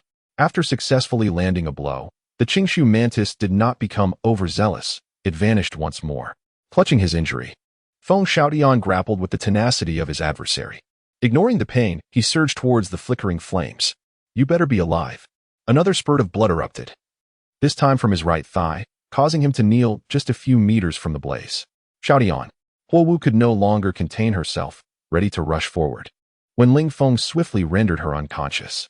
I'm sorry, Xiao Wu, but I cannot allow you to walk into death. Ling Feng, though equally anxious, maintained a composure befitting an experienced soul emperor, far superior to the youthful soul kings like Huowu. The esteemed Qin Yao of the Shinsong Academy has yet to intervene. Why are you so hasty, little girl? The Qingshu mantis reappeared before Feng Xiaotian, its right forelimb raised ominously. However, instead of fear, a smile crept upon Feng Xiaotian's face as he declared, Your end is nigh. A blade gleaming with golden light emerged from the mantis's neck, accompanied by Ji Lin's voice from behind. Well done. If you had arrived any later, I would have truly perished. I had no choice. This was the most viable method I could conceive to vanquish it. At that moment, the Qingshu mantis was not yet defeated, preparing to muster its last strength to take down the kneeling Feng Xiaotian. But would Ji Lin allow it to fulfill its intent? With a twist of the hilt, he forcefully hurled the Qingshu mantis into the still-burning flames. Ji Lin turned around, resting the blade upon his shoulder. You stay here and tend to your wounds. Do not move. I shall take care of a pest. With that, he stepped into the flames and vanished from sight. Feng Xiaotian knelt on the ground, regaining his senses after a considerable while. Why does my rear end feel so elevated? Chapter 65, The Fourth Soul Ring without waiting for others to assist him. Feng Xiaotian managed to rise unaided. Though he appeared quite battered, his injuries were not as dire as one might presume. Most of the distress stemmed from pain. After administering basic first aid to staunch the bleeding, Ling Feng voiced her lingering questions. Feng Xiaotian chuckled. Did not Ji Lin communicate with us earlier? Beyond urging us to attack with utmost vigor, he also requested my cooperation. He mentioned he would feign death, removing himself from the Qingsu mantis's line of sight, while I was to devise a means to lure the Qingsu mantis to that spot, convincing it that I had lost the will to fight, thus allowing Ji Lin to strike decisively. How troublesome of him to leave such a dilemma for me without further elaboration. Fortunately, the intellect of a 10,000-year-old beast is not particularly high. It should fall for such an obvious ruse. Upon hearing Feng Xiaotian's explanation, Ling Feng's expression shifted to one of realization as she turned to Qin Yao. So, you were already aware of their plan? Qin Yao shrugged. Xiaotian communicated with me earlier. Although he did not state it outright, he advised me to refrain from engaging unless my life was in peril, and instructed me to obstruct Huowu. Yet, you were the one who acted first. Ling Feng's gaze drifted to the diminishing flames. How did that fellow manage to survive our onslaught? Though his soul ring is indeed extraordinary, it should be impossible for him to remain so sprightly under an assault capable of severely wounding a soul sage. Who knows? After all, such beings have emerged before. Upon hearing this, Ling Feng ceased her contemplation. Observing Ji Lin, who was now partially visible, she approached. All right, I shall go check on that lad. Ji Lin was wiping the bloodstains from his hands with his tattered clothing. Upon witnessing this, Ling Feng couldn't help but twitch her lips. Your actions are rather ruthless, aren't they?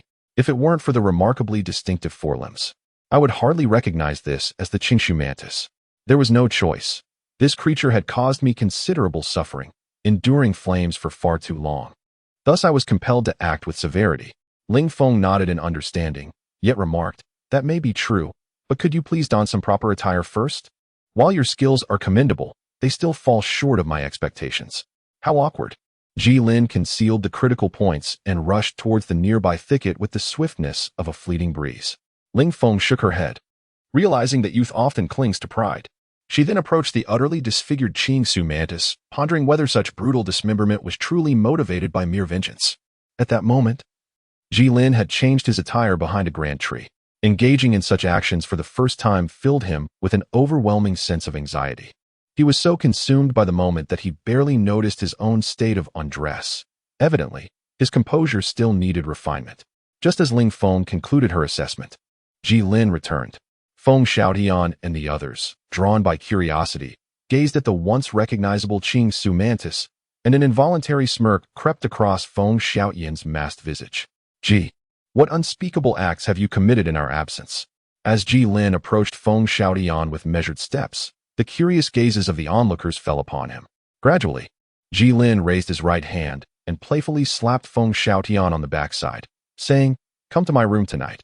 I shall speak to you slowly." Feeling the impact of the hand, Feng Xiaotian, a tad nervous, replied, "This doesn't seem appropriate." After a gentle rub, Ji Lin reassured him, "Do not worry. My bed is quite spacious, and I possess some charm as well." With a playful wink, he exerted a bit more pressure with his hand. "No, please." Witnessing the interaction between the two, Ling Feng felt a headache coming on. How could I suspect this character of ulterior motives? After the jest, Ji Lin shifted to more serious matters. "Are you prepared, Brother Feng?" "I am about to begin." Feng Xiaotian responded earnestly, "Rest assured, I have arrived early. With me here, you need not fear." With that, Ji Lin settled down cross-legged, ready to absorb his fourth soul ring. The others instinctively took their positions around him. Though, as Feng Xiaotian indicated, such commotion would surely attract attention. One could never be too cautious. After all, circumstances are rarely absolute. As Ji Lin absorbed his soul ring, Huo Wu gradually awakened. Observing Feng Xiaotian, who had his back to her, and Ji Lin, who was engaged in the soul ring absorption not far away, she sensed that no calamity had befallen them and sighed in relief. Noticing the movement behind him, Feng Xiaotian turned and inquired, "Awake, are you?" "Yes," Huo Wu replied, noticing the bandaged wound on his body. "Your injury? Do not worry, it is merely a surface wound." "That is good to hear." She then turned her gaze back to Ji Lin, observing the profound depths of his black aura, and remarked, "I truly envy him. As a soul king, I possess only one 10,000-year soul ring, while he has already acquired two. I wonder what he and Tang Xin have consumed to grow so formidable." Feng Xiaotian, I once heard a rumor suggesting that Ji Lin's ability to absorb soul rings beyond their age is exchanged for soul skills. Oh. It seems I have indeed never witnessed him using any soul skills. Indeed, all strength comes with unseen hardships, Feng Xiaotian concurred. There is no power without cause. 3 days later, at a small town outside the Stardow Forest, Ji Lin was bidding farewell to Feng Xiaotian and the others. "Ji brother, are you truly not returning to Shinfeng with us? I wish to explore the continent a bit longer. Besides, encountering members of Shrek Academy in Tiando would be rather awkward." Feng Xiaotian seized his persuasion. "Then come visit me in Tiando when you have the chance. The doors of Shinfeng will always remain open for you. Rest assured, an opportunity will arise. Take care. Take care." Just as Ji Lin was watching them depart, Huo Wu suddenly turned around and called out, "Hey, once you reach Tiando, do not forget that this young lady is still at Chihua." Having spoken, he swiftly turned around, surpassing several individuals, including the smiling Feng Xiaotian. Ji Lin also placed his hand beside his mouth and called out, "Rest assured, as long as Brother Feng does not feel jealous, staying at your place will pose no issue." A gust of wind swept in, yet Ji Lin effortlessly evaded it. Get lost. Observing the figures of Shenfeng and Chihua vanish at the end of the path, Ji Lin turned and re-entered the forest. Casually, he dispatched a bear-like soul beast. Having no time to regard the rising white soul ring, he kicked the carcass aside, sprinkled powder to mask the scent, and then proceeded directly into its lair. After moving a massive stone to seal the entrance, Ji Lin revealed the greatest treasure of this venture, a fragment of a left leg bone that floated in his hand, emanating a dark blue glow. Ji Lin took a deep breath and commenced the absorption of his third soul bone. Chapter 66, The Inconsistent Su Yu Tao. The left leg bone of the Qingshu mantis bestowed upon Ji Lin its signature spatial ability, which he named Void Walking. By harnessing this ability, Ji Lin could enter a state of void, with the duration determined by the amount of soul power he possessed. While in the void, he could observe the outside world, yet remained unable to interfere unless he exited the void state. Moreover, he could move within the void, reappearing precisely where he chose to emerge. Ji Lin was immensely satisfied with this soul skill. As soon as he emerged, he was eager to put it to use. Looking around, he noticed several lone wolves feasting on the carcass of a bear-type soul beast, having consumed nearly half of it. Despite Ji Lin having scattered a substantial amount of scent-masking powder, the keen noses of the lone wolves proved formidable, allowing them to track him nonetheless. Just right. I shall use you as subjects for my skill experiment. In the next moment, Ji Lin vanished from sight, advancing step by step toward the lone wolves while in his void state. At that moment, he could clearly discern every strand of fur on the wolves. Unable to resist the urge to reach out and touch, his hand passed straight through the head of a lone wolf. The creature seemed to sense something amiss, abruptly jolting and breaking free from Ji Lin's influence, lowering its body and baring its teeth at him, provoking confusion among the other lone wolves. Did it only realize my presence upon contact? Observing his hand that had just traversed the wolf's body, a bold thought surged into Ji Lin's mind. What would happen if I emerged from the void while inside a lone wolf's body? Resolute, Ji Lin immediately extended his magical claw toward another lone wolf. The instant he penetrated its form, his figure reappeared in the external world. The sudden occurrence startled the lone wolf, which quickly fled, then, like its previous companion, bared its teeth at Ji Lin. However, Ji Lin had no time to observe them. He raised his right hand and was astonished to find that his palm had vanished without a trace, the severed edge as smooth as a mirror, revealing the bones and flesh within. Strangely, not a single drop of blood was shed, and Ji Lin felt no hint of pain. Ji Lin remained silent, quietly vanishing from his original position, only to reappear beside the snarling lone wolf. The sudden and elusive presence of Ji Lin instilled a sense of fear in the lone wolf. In an attempt to dispel his trepidation, the lone wolf launched a direct assault on Ji Lin. Ji Lin showed no mercy. With a swift motion, he unsheathed his blade and cleaved the foe in two. The gory remnants scattered, shattering the last vestiges of defiance among the remaining lone wolves, who, with tails between their legs, fled in haste. Ji Lin did not resort to total annihilation. After glancing at the fleeing lone wolves, he turned back to the hotel. Notably, Ji Lin had entered by phasing through the wall. This ability, however, consumed a significant amount of spiritual energy, as he had expended nearly half of it in such a brief time. Observing his recovered hand, Ji Lin speculated that manifesting directly within other objects might be feasible. Yet it would require an abundance of spiritual energy. At present, he could not even restore a single hand, so he decided to temporarily abandon this notion. Traversing through inanimate objects proved considerably easier than through living ones. It appeared that spiritual energy was indeed the key. Although the skill of void walking was not as flawless as Ji Lin had envisioned, it remained undeniably powerful. Overall, this encounter had been remarkably fruitful for Ji Lin.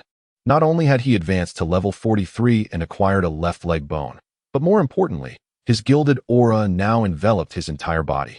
The only regret was that the 10,000-year eye socket bone did not absorb energy to enhance itself like the right arm bone. It was uncertain whether it was incapable of further enhancement or simply looked down upon it.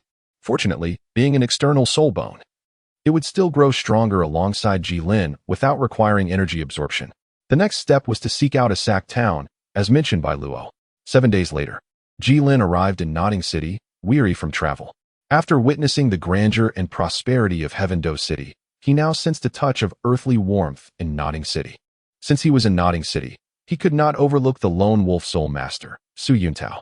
Armed with the token bestowed by Qian Douluo, Ji Lin was granted unimpeded access to meet Su Yuntao. Taking a moment to scrutinize the young man standing respectfully before him, Ji Lin inquired, "Are you Su Yuntao?" "Yes, esteemed sir. How may I assist you?" Su Yuntao replied, his heart racing with apprehension, unsure why such a significant figure, one revered by the Home Master, would seek out someone like him, a mere level 31 soul master. "I have heard you are preparing to assist those villages in awakening their martial souls." "Indeed." "Then allow me to join you," Ji Lin stated.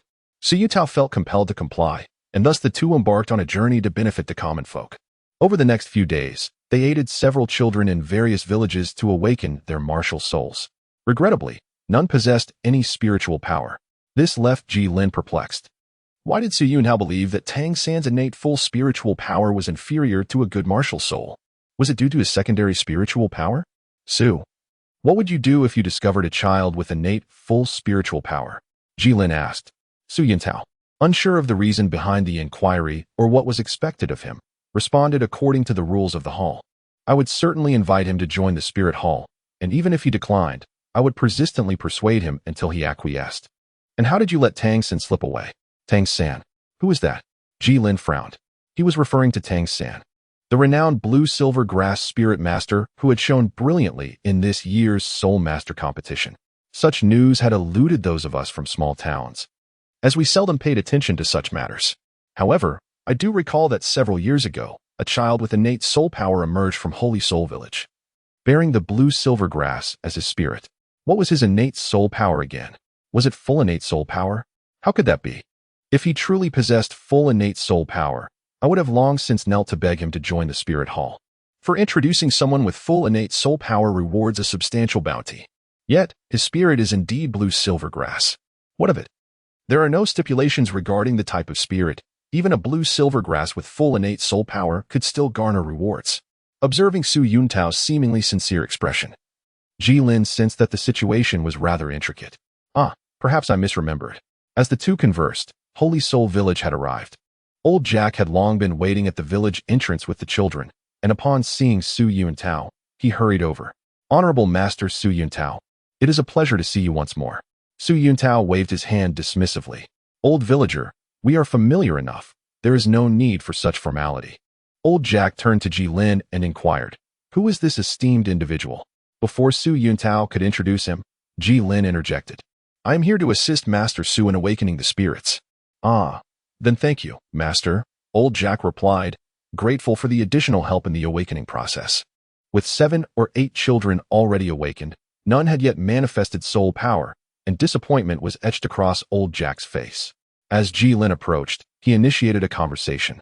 Village Chief Jack, I have heard that a soul master possessing the blue-silver grass emerged from your village a few years ago. Upon hearing this, the once stooped figure of Old Jack straightened, his countenance brightening from its previous glow. Indeed, that child, Little San, is a source of pride for our Holy Soul Village. Is that so? Do you recall what his innate soul power was? Inquired Su Ji, struggling to recollect. Innate full soul power. At that moment, Su Yuntao assisted the last child in awakening their martial soul, yet still no soul power was detected. Well, Old Jack, it is time for us to take our leave. Despite the absence of anyone awakening their soul power, Old Jack remained gracious. Safe travels to you both. And thank you once again. This exchange illustrated the amicable relationship between Su Yuntao and the villagers. Upon exiting Holy Soul Village, Ji Lin proposed to part ways at a fork in the road. Su Ji, I must decline to continue with you. Let us part ways here. Upon hearing this, Su Yuntao felt a surge of joy, having longed for Ji Lin to depart swiftly. However, after serving as a foundational staff member for so long, he understood the necessity of maintaining appearances. Thus, he feigned regret, saying, the world can be unfamiliar for one such as yourself. Allow me the honor of escorting you a little further. Ji Lin found it perplexing how someone could utter such words while appearing so joyous. You need not worry. You have your responsibilities, and I have my journey. May you take care. You too. After parting ways with Su Yuntao, Ji Lin suddenly recalled that Tang San and Tang Hao resided in Holy Spirit Village, and his mother, the Blue-Silver Emperor, was concealed behind a waterfall planted by Tang Hao. Given the tendencies of the Tang family, Ji Lin harbored doubts whether Tang Hao visited his wife while Tang San was away. Although this was a fantastical realm and the Blue-Silver Emperor was among the elite spirit beasts, it remained a mere plant. Once it had been human, but now reverted to vegetation, it should not be able to move about freely. Perhaps it was situated near Holy Spirit Village? Should he go in search of it? This notion was swiftly dismissed by Ji Lin. Setting aside whether Tang San had ventured to the City of Slaughter, it was likely that Tang Decue would be guarding it. Was he to deliver himself to death? Even if Tang San and Tang Hao were absent, what could Ji Lin gain? Destroying a plant? Or perhaps acquiring a fragment of the Blue-Silver Emperor's right leg bone, aged 100,000 years? Frankly, Ji Lin held a certain disdain for this soul bone. Flying? Aside from its remarkable healing ability akin to the indomitable nature of wildfires, it seemed to lack any other notable attributes. Nevertheless, it paled in comparison to the 9th soul skill of Bibi Dong, the Death Spider Queen, which granted her immortality. After all, even when reduced to fragments by the sea god, Bibi Dong could regenerate, while Tang San likely would not have survived. Although Ji Lin felt little fondness for Tang San and Tang Hao, he held a deep admiration for the Blue-Silver Emperor, Anin. For a mother to sacrifice herself for her child is truly commendable. Qian Xuanji was indeed lacking, being overwhelmed in a 3-on-1 battle. especially considering that Tang Hao had just acquired his ninth soul ring. If it were truly effective, the world would already bear the surname Qian. Yet, this also indirectly highlighted the immense benefits a 100,000-year soul ring could provide to a soul master. In conclusion, risking so much for a single soul bone was not worthwhile. Furthermore, the spirit hall had searched extensively without success. How much time would Ji Lin alone consume in pursuit of it? Setting these thoughts aside, Ji Lin continued his journey southward. After more than half a month of traversing mountains and valleys, he had yet to encounter even a solitary figure, let alone the town of Asak. In a fit of frustration, Ji Lin tossed the map onto the ground. Could it be that Luo had made a mistake? How could a town possibly be established in such a remote location? After venting his irritation, Ji Lin picked the map back up and muttered to himself, "I'll search for another 3 days. If I still find nothing, I shall return home. I'll head to Sea God Island ahead of Tang San. Even if I cannot obtain the Sea God's legacy, it would still be worthwhile to take advantage of the situation." It is no wonder Ji Lin is so anxious to elevate his strength. Since the 5-year agreement, we have entered an era of explosive power. One must possess at least the strength of a soul Douluo to avoid being treated as cannon fodder. Just as Ji Lin had anticipated. Following the acquisition of his 4th soul ring nearly a month ago, conventional training had ceased to yield any results, indicating that his soul power had not seen even the slightest increase. This was a first for Ji Lin since arriving in Douluo. Thus, he harbored an intense hope of discovering the town that Luo had mentioned. Ji Lin speculated about Luo's identity, suspecting he might be a deity, though he could not ascertain which one. However, given that a god had provided him with this address, it surely could not be an ordinary place. Aside from the possibility of divine heritage, it should also be capable of aiding him in rapidly enhancing his strength. If there turned out to be nothing at all, he would have no choice but to journey to Sea God Island, hoping that Tang San had not yet arrived there. As another day passed, Ji Lin gazed at the buildings before him, astonished. There truly was a town here. Upon entering and surveying the surroundings, Ji Lin found nothing out of the ordinary. Was this indeed the Asak town that Luo had spoken of? It seemed no different from an ordinary town. Out of the corner of his eye, Ji Lin caught sight of a suspicious figure lurking in the shadows behind him. Aside from the peculiar behavior of the townsfolk, many of the individuals he encountered along the way regarded him with palpable hostility, exhibiting a notable xenophobia. However, one could comprehend this reaction, as it is often said that impoverished and desolate regions give rise to unscrupulous characters. Soon, Ji Lin had completed a circuit of the area. It would be inaccurate to say he returned empty-handed. Rather, he was simply at a loss. Given that it was his first day in town, it was not surprising that he had not uncovered anything of significance. Thus, he resolved to inquire with a local for some information, where, one might wonder, would be the most conducive place to gather intelligence. Drawing upon his past experiences, Ji Lin made his way to the town's Soul Tavern, which he had discovered during his earlier exploration. As he stepped into the establishment, every patron turned their gaze towards him. This caused Ji Lin to frown, deepening his sense of unease regarding the townspeople's insular nature. Undeterred by the malevolent stares, he approached the bartender stationed at the counter. Upon reaching the front, Ji Lin found himself puzzled once more. There was no visible menu, leaving him clueless about the offerings. Although he was bemused by the tavern's lack of transparency, he nonetheless inquired, "What do you have for sale?"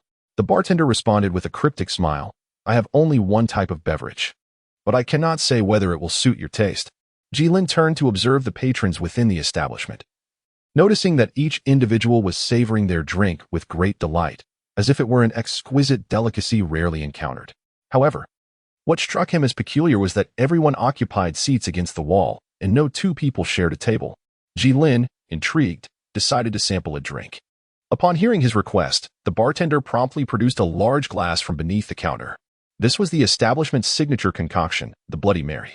Chapter 68. The Divine Condor Hero Bloody Mary? Surely not. Looking down, Ji Lin indeed saw a cup filled with a crimson liquid, and as he inhaled, he could distinctly detect a hint of a metallic scent. At that moment, Ji Lin felt somewhat bewildered. Is this Bloody Mary made from human blood? In the city of slaughter? Is sure a god? The bartender, overhearing Ji Lin's soft murmurs, expressed surprise. You are familiar with the city of slaughter? Then, with a chuckle, he continued, how foolish of me to ask such a question. Anyone who arrives here must certainly know of the city of slaughter. The bartender then scrutinized Ji Lin. It seems you two have come for the city of slaughter, or rather, for that purpose. So, will you drink it? Only by consuming this can you possibly gain entry into the great city of slaughter. And what of those people over there? Did they not drink as well? Why have they not entered? Jilin inquired. The bartender cast a disdainful glance at the patrons, sneering, just a bunch of cowards.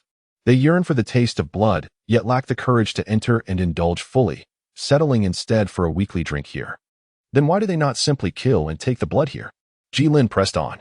The rules of the city of slaughter dictate that only in the inner city is killing permitted. They do not possess the audacity to defy such laws. Jilin nodded, realizing that the townspeople, who gazed at him with palpable malice, were nonetheless too intimidated to take action.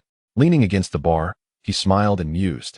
I have no desire to consume this, yet I yearn to enter the city of carnage. What shall I do?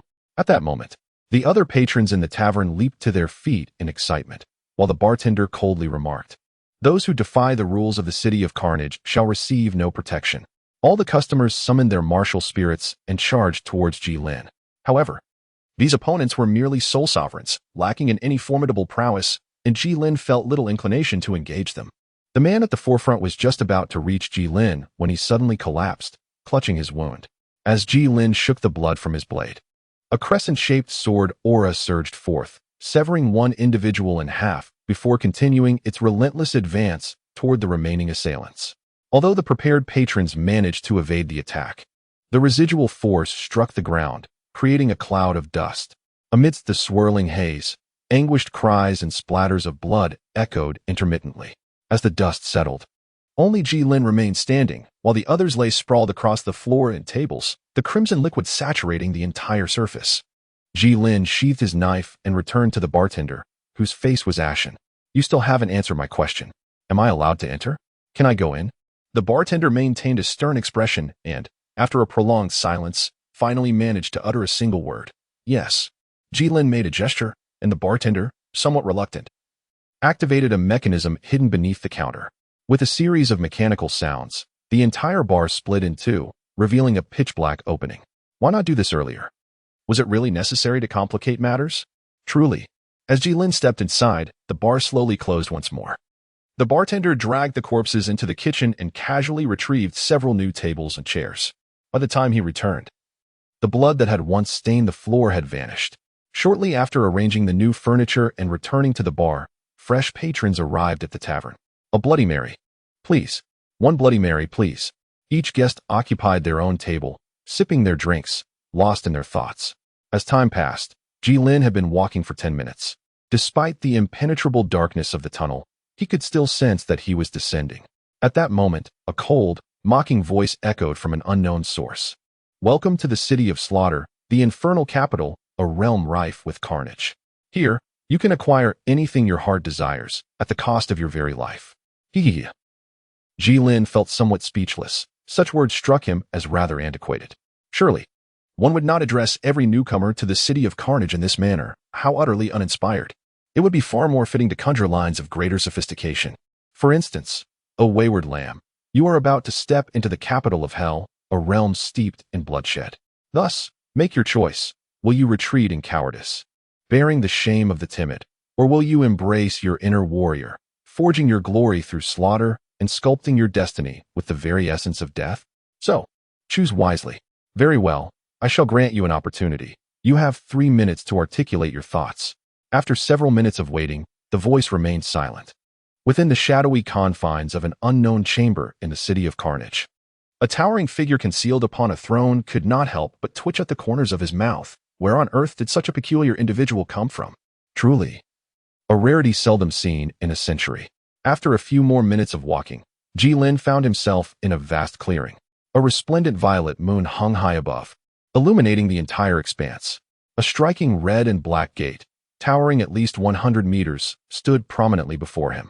In front of the gate, there appeared to be several small black dots. With his keen eyesight, Jilin discerned that they were a troop of soldiers clad in black armor. As he approached, he realized that at the forefront stood a figure reminiscent of the legendary divine eagle hero from Douluo. Jilin recalled that this place should belong to a knight, upholding the principle favored by his mentor.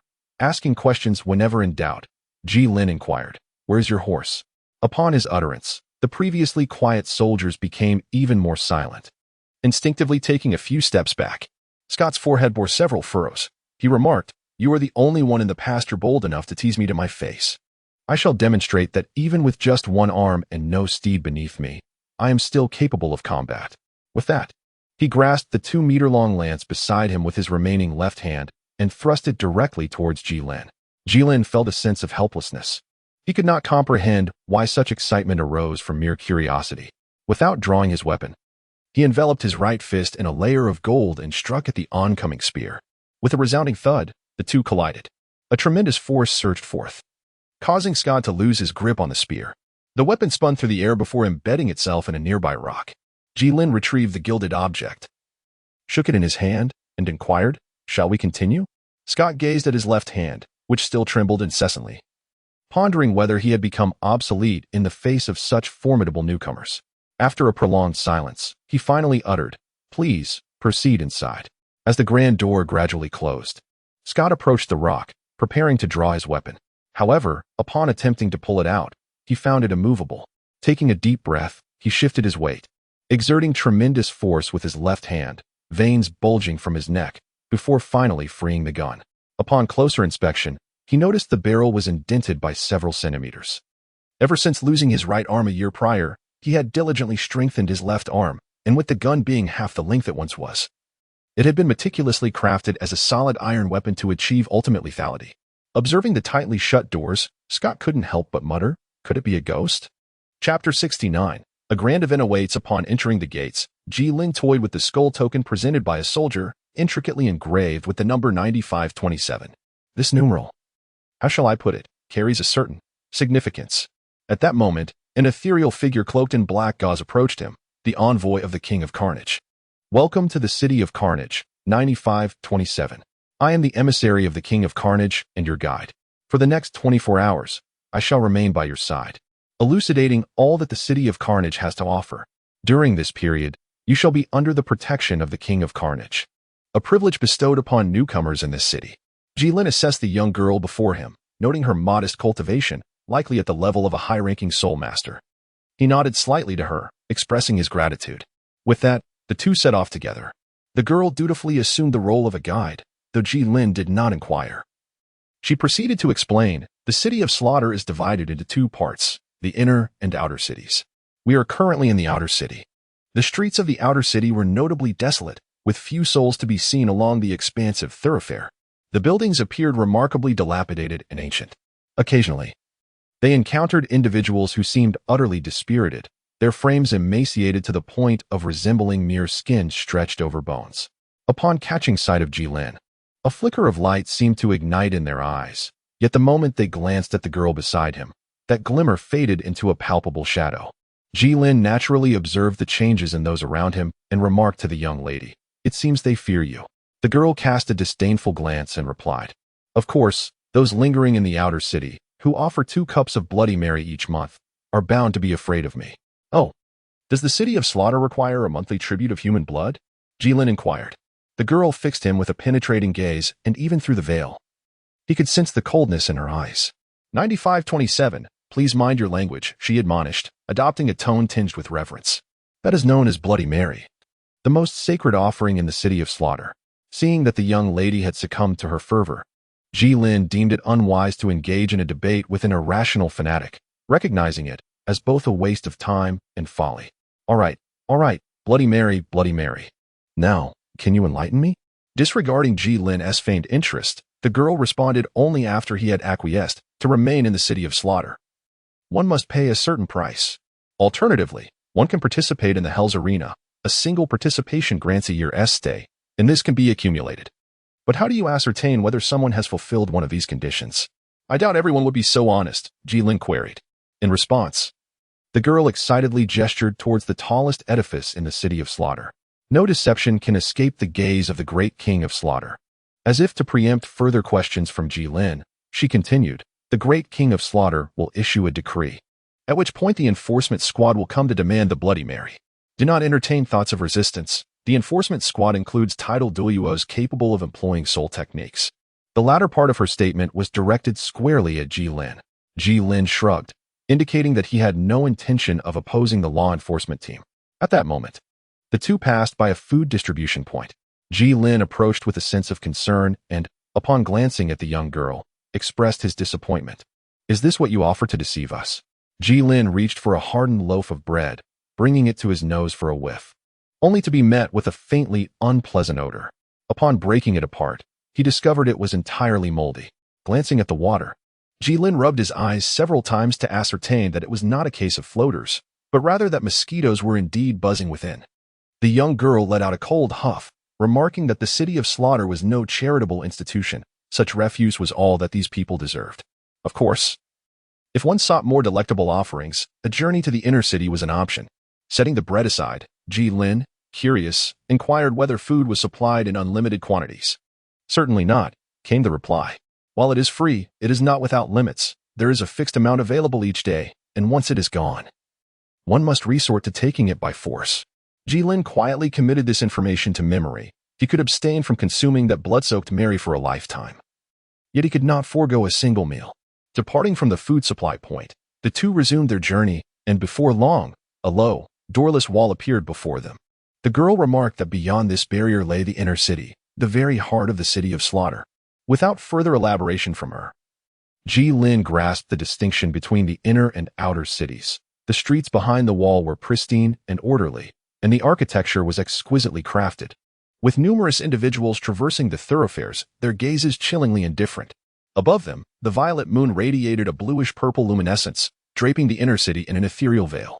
The girl continued her exposition, stating that although they did not prohibit the interchange between the two cities, they encouraged entry into the inner city. However, not everyone possessed the requisite courage. Unlike the outer city, the inner city permitted indiscriminate slaughter, allowing any method of killing. She cautioned Jilin not to stray from her side once they entered the inner city, for she could not guarantee his safety, should he perish. They would not pursue accountability on his behalf. In stark contrast to the outer city, the denizens of the inner city appeared not only physically robust, but also emboldened. And despite the presence of the messenger of the King of Slaughter, many cast avaricious glances toward Jilin. The girl beside him also began to circulate her spiritual energy, poised for action at any moment. As they ventured deeper, the throngs of people grew denser and more frenzied. Along the way, Jilin had already witnessed 3 instances of public bloodletting. At the center of the inner city stood a grand structure reminiscent of the ancient Roman Colosseum. This was the hellish arena of slaughter the girl had mentioned. At that moment, nearly 100 individuals lurked at the exit, their expressions grave yet their eyes ablaze with madness. A chilling aura emanated from them, coalescing into a palpable presence above their heads. As Jilin merely utilized his mental prowess to perceive the surroundings, he was instantly drenched in cold sweat, as if a formidable soul beast of 10,000 years were lurking behind him. Is this the essence of murderous intent? Even the young lady beside him stuttered. Let us observe for a moment before we venture into the hell arena. That is indeed a prudent suggestion. What? Let us proceed thus. In truth, it was not only Jilin and his companion. Numerous onlookers surrounded the hell arena, each one eager to participate or perhaps seize an opportunity. At that moment, someone remarked, "Is that not the Wild Wolf Gang? Who are they stalking?" Another responded, "Who else could muster such a crowd in the entire city of Carnage? Are you suggesting it is the Azura King? Why could it not be the Hell Messenger? Pray, the Hell Messenger is not present today." Chapter 70, 8848 is reserved for last as a chorus of footsteps echoed. Over 100 members of the Wild Wolf Gang licked their parched lips, their eyes fixated intently on the exit. Jilin and others also stirred themselves with renewed vigor. Under the eager gazes of the crowd, a shadow gradually emerged from the exit of the slaughterhouse, and as he drew nearer, everyone was able to discern his features. The newcomer stood at an impressive height of around 6 feet, with a slender physique and flowing azure hair cascading over his shoulders. He donned a somewhat tattered blue-black robe, and while his handsome and gentle features should have radiated charm, they now appeared strikingly rigid, as if someone owed him a considerable debt that remained unpaid. Jilin took out a mirror, gazing at his extraordinary visage, then looked up at Tang San, thinking to himself, is it possible that Tang San has undergone cosmetic surgery at a place like Xiaxiba? The Wild Wolf Gang, noticing their target had arrived, made no attempt at pleasantries, as a throng of individuals surged towards Tang San. In an instant, the entrance to the hellish slaughterhouse became a cacophony of chaos. The growls of bears, roars of tigers, howls of wolves, cries of eagles, hisses of snakes, and the neighing of horses filled the air, embodying a rich diversity of species. An array of weaponry was present. from swords and spears to axes and halberds, showcasing the full spectrum of armaments.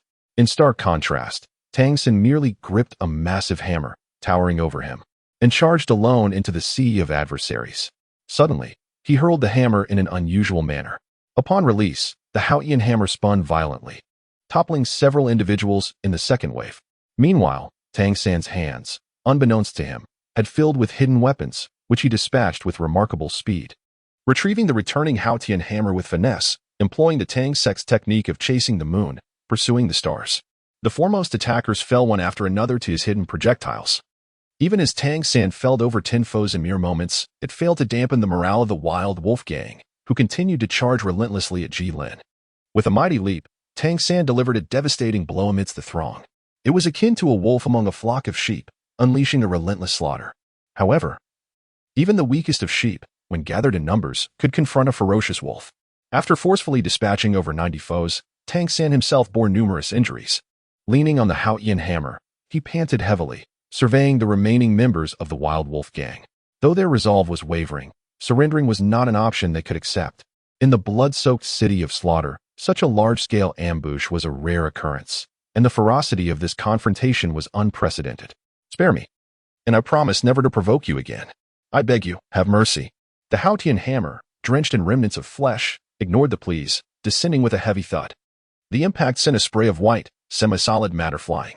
After shattering the skull of the last adversary, Tang San was now covered in wounds, his once respectable robes stained crimson, the source of which remained uncertain, whether it was his own blood or that of his foes. Upon witnessing this, Jilin couldn't help but ponder the profound transformation that the city of Slaughter could instigate in an individual. Although the majority of those present possessed relatively low soul power, there were still 2 soul emperors among them. The rest were at least soul masters. Jilin mused that he could certainly manage. Given that these individuals were unable to employ soul techniques, a skill he had long since mastered. However, he would never achieve such rapid and reckless actions. Indeed, it was madness. At this moment, Tang San bore no resemblance to the astute strategist from the Soul Master competition. He appeared more akin to a wolf on the prairie, ferocious and resolute. On several occasions, he seized opportunities for attack at the cost of his own injuries. With a cold gaze, he swept the area, and upon spotting Jilin, a flicker of surprise crossed his eyes. Observing Tang San in such a state, none dared to approach and provoke him. Yet, in the next instant, Tang San transformed into a phantom, darting away into the distance. The onlookers quickly realized that the Shura King was nearing his end. They rallied together to eliminate him. If they could vanquish him, their fears would dissipate.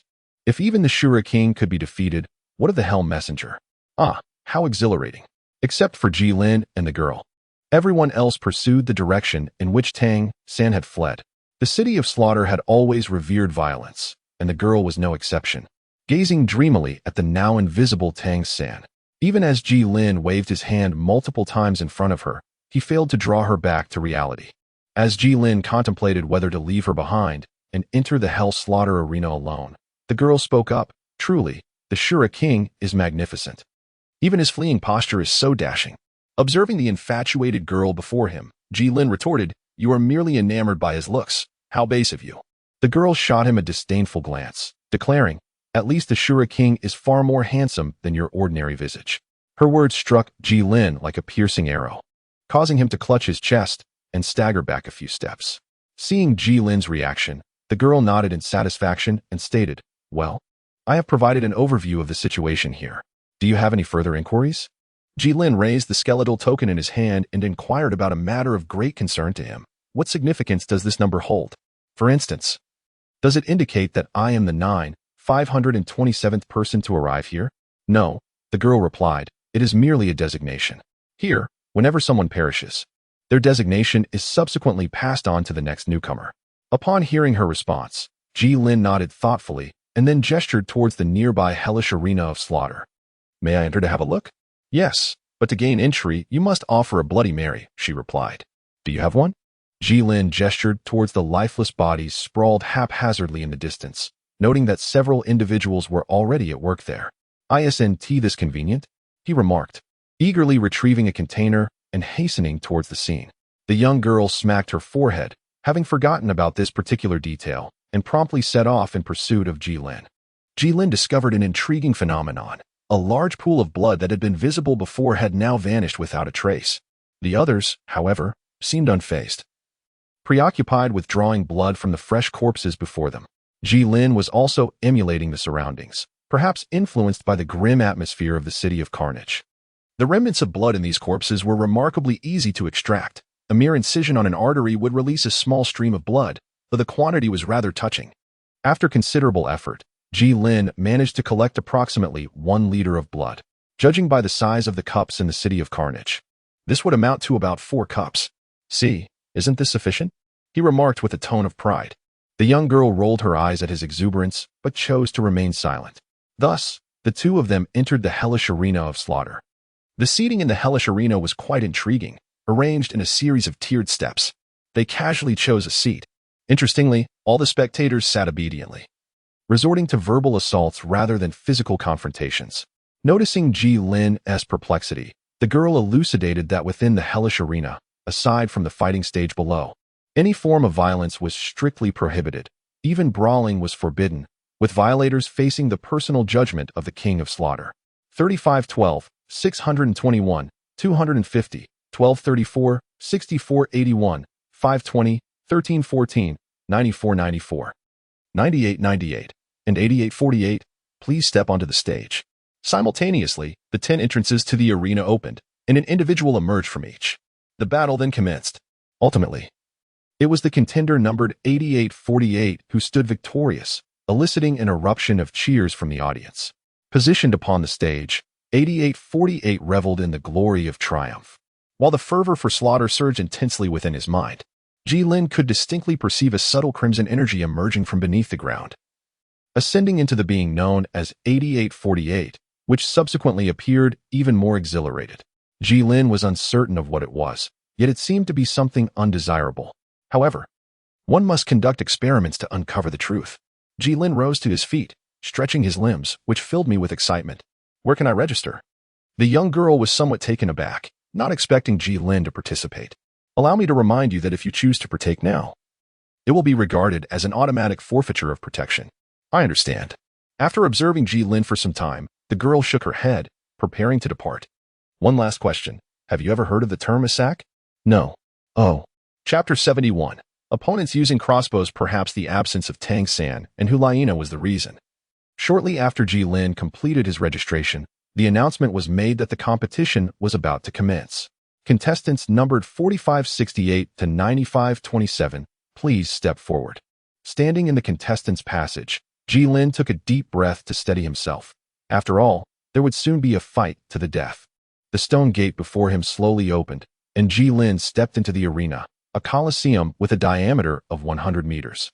The 10 contestants emerged from their respective passages, cautiously eyeing one another. According to the rules of the hellish arena, participants in the same match could not have a difference of more than 5 matches in their experience, and each individual could only compete once a day. This regulation was instituted to prevent seasoned fighters from indiscriminately slaughtering lesser opponents and to enhance the thrill of each duel.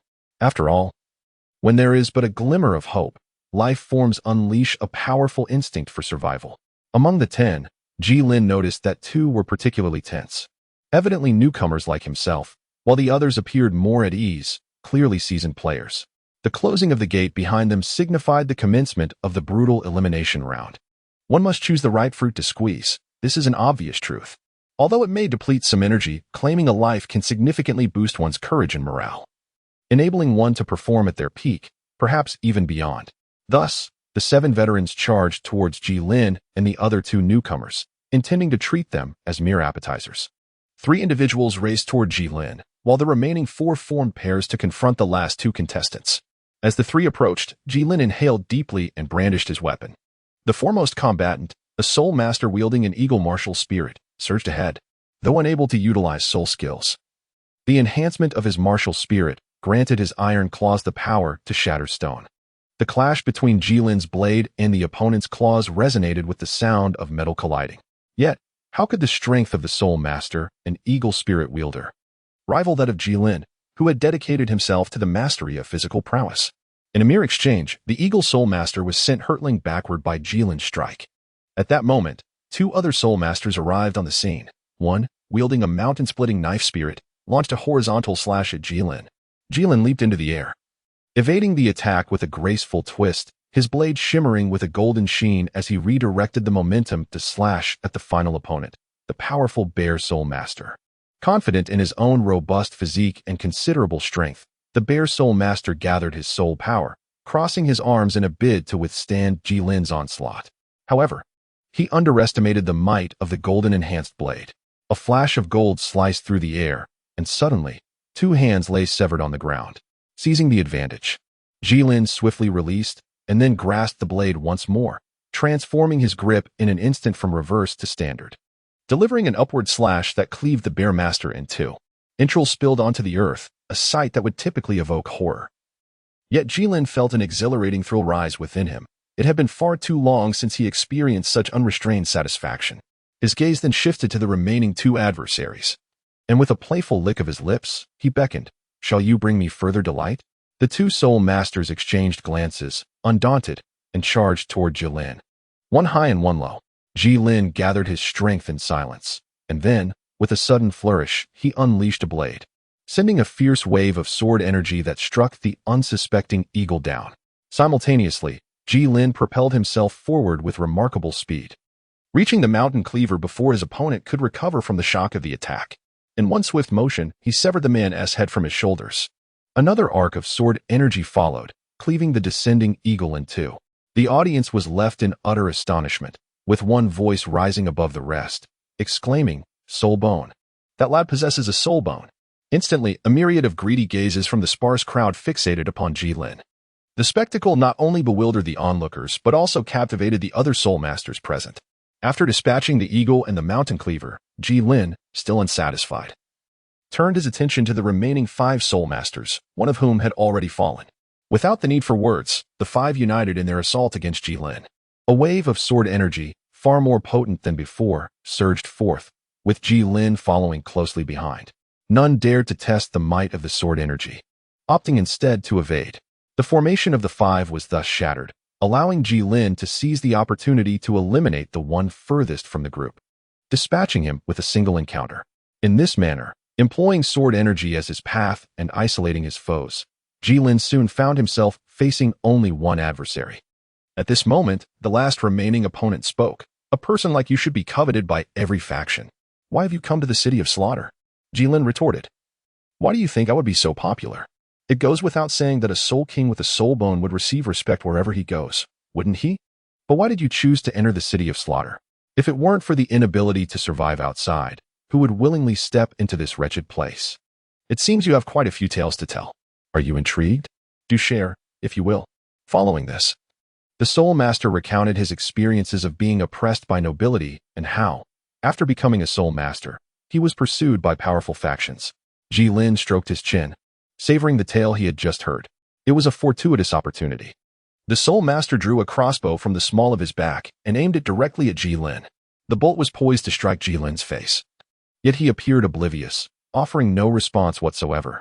A flash of golden light briefly illuminated Jilin's face, abruptly halting the smile on the Soul Master's visage. With a resounding thud, an arrow struck the ground beside them. Jilin rose to his feet and approached the Soul Master step by step. The individual attempted to struggle, persistently launching crossbow bolts, yet each time they were thwarted by a glimmer of gold. Seizing a bolt, Jilin examined it with curiosity, noting its resemblance to Tang San's Zhuge Divine Crossbow. When did Soul Masters begin to rely on such external implements? The man resigned himself to his fate, wryly reflecting that since the arrival of the Azura King a year ago, such devices had become all the rage. Jilin felt a tinge of curiosity. Are there among you individuals capable of creating such artifacts?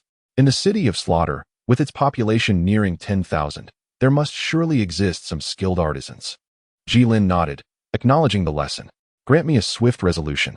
Jilin patted his shoulder, reassuringly, just as the two brushed past each other. That person's head fell to the ground. With the final adversary dispatched by Jilin, the gateway, symbolizing the victor, slowly creaked open. The city of slaughter was diminutive. Yet, Jilin's performance today spread with remarkable rapidity. As dusk descended, after vanquishing the last pursuer, Tang San, weary and worn, sought refuge in a shadowy corner to rest. Coughing, he wiped the blood from the corner of his mouth and murmured, "Could it be the one wielding the black blade?"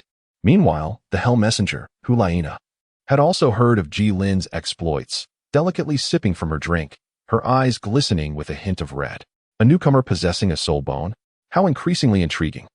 Chapter 72. The Escape. In a certain scarlet chamber of the city of Slaughter, a deep, raspy voice, laced with languor, emanated from the throne.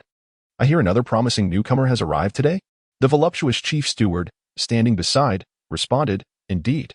How did they perform? They nearly single-handedly concluded that match. A pale, ghastly visage emerged from the shadows of the throne. Do you recall who last exhibited such prowess? The Shura King. Indeed, the King of Slaughter remarked with evident vexation. Who was responsible for guiding him? The steward replied respectfully, Number 24.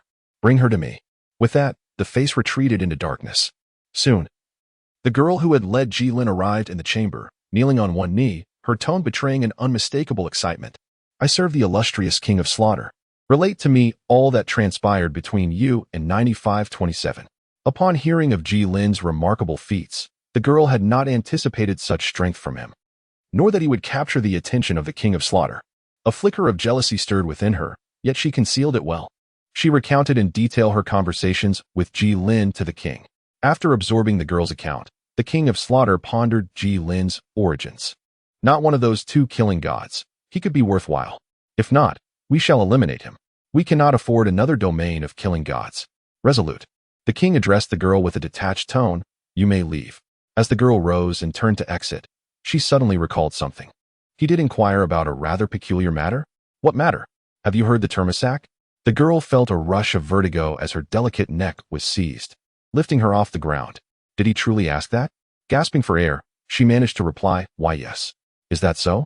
The King of Slaughter murmured softly. With a sharp crack, he brutally snapped the girl's neck and cast her lifeless body into the abyss, where it landed with a dull thud.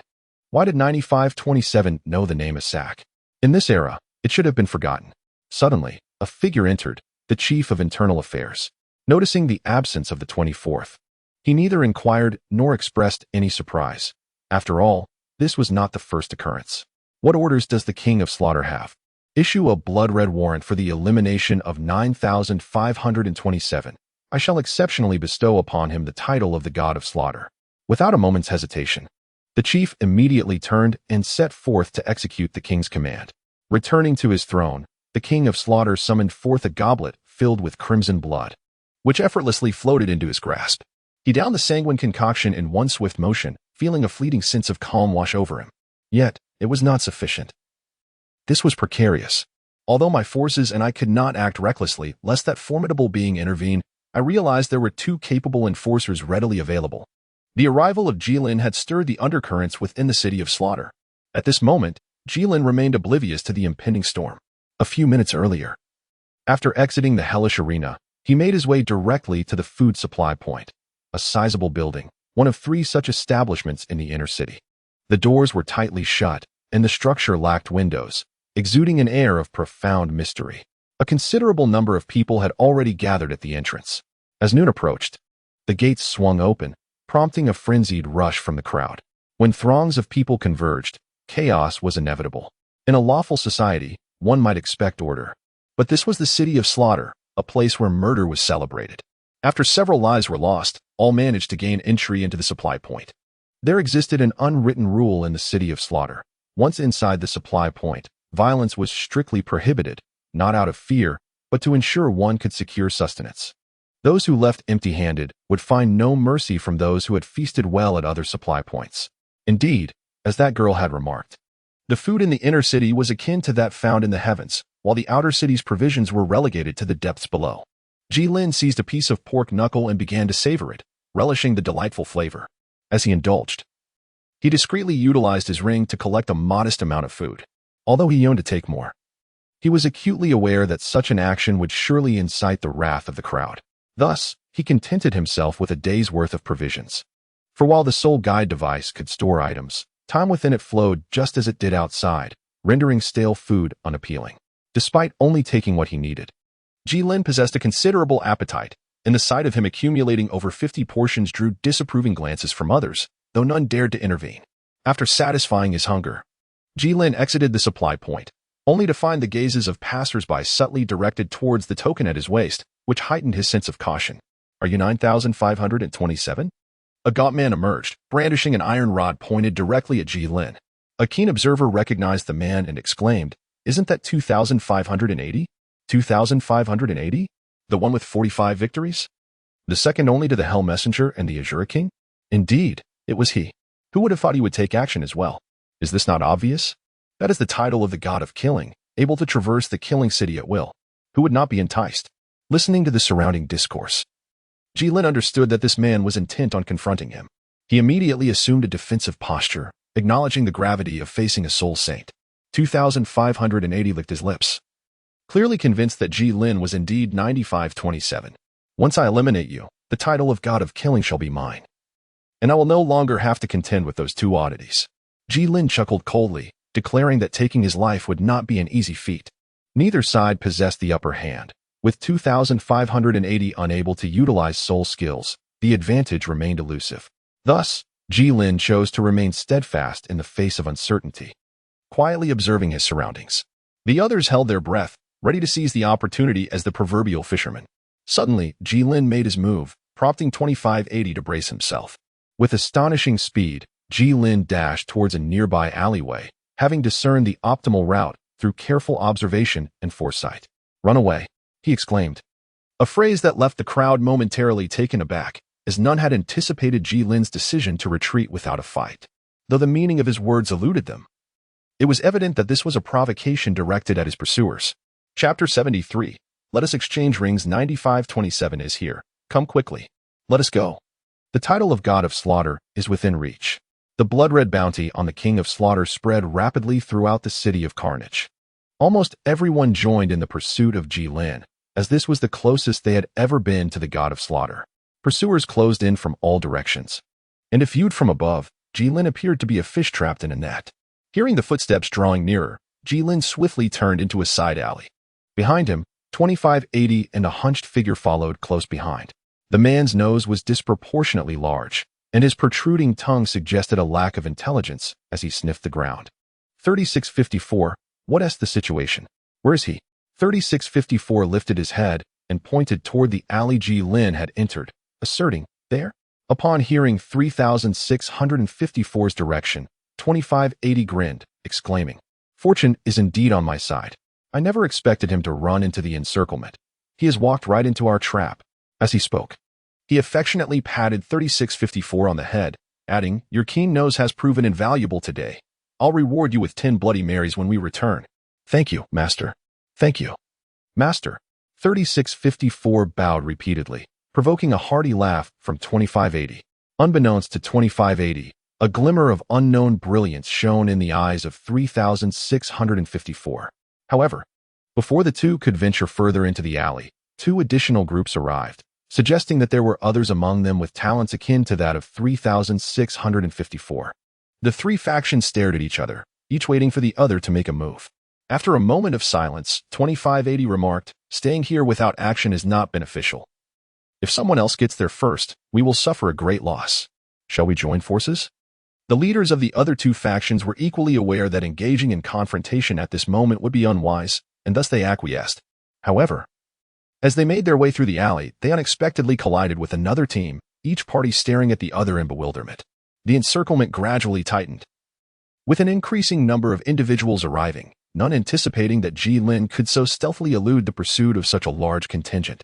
Witnessing this scene, 2580, filled with rage, struck a nearby wall with a fist, causing it to collapse with a resounding crash.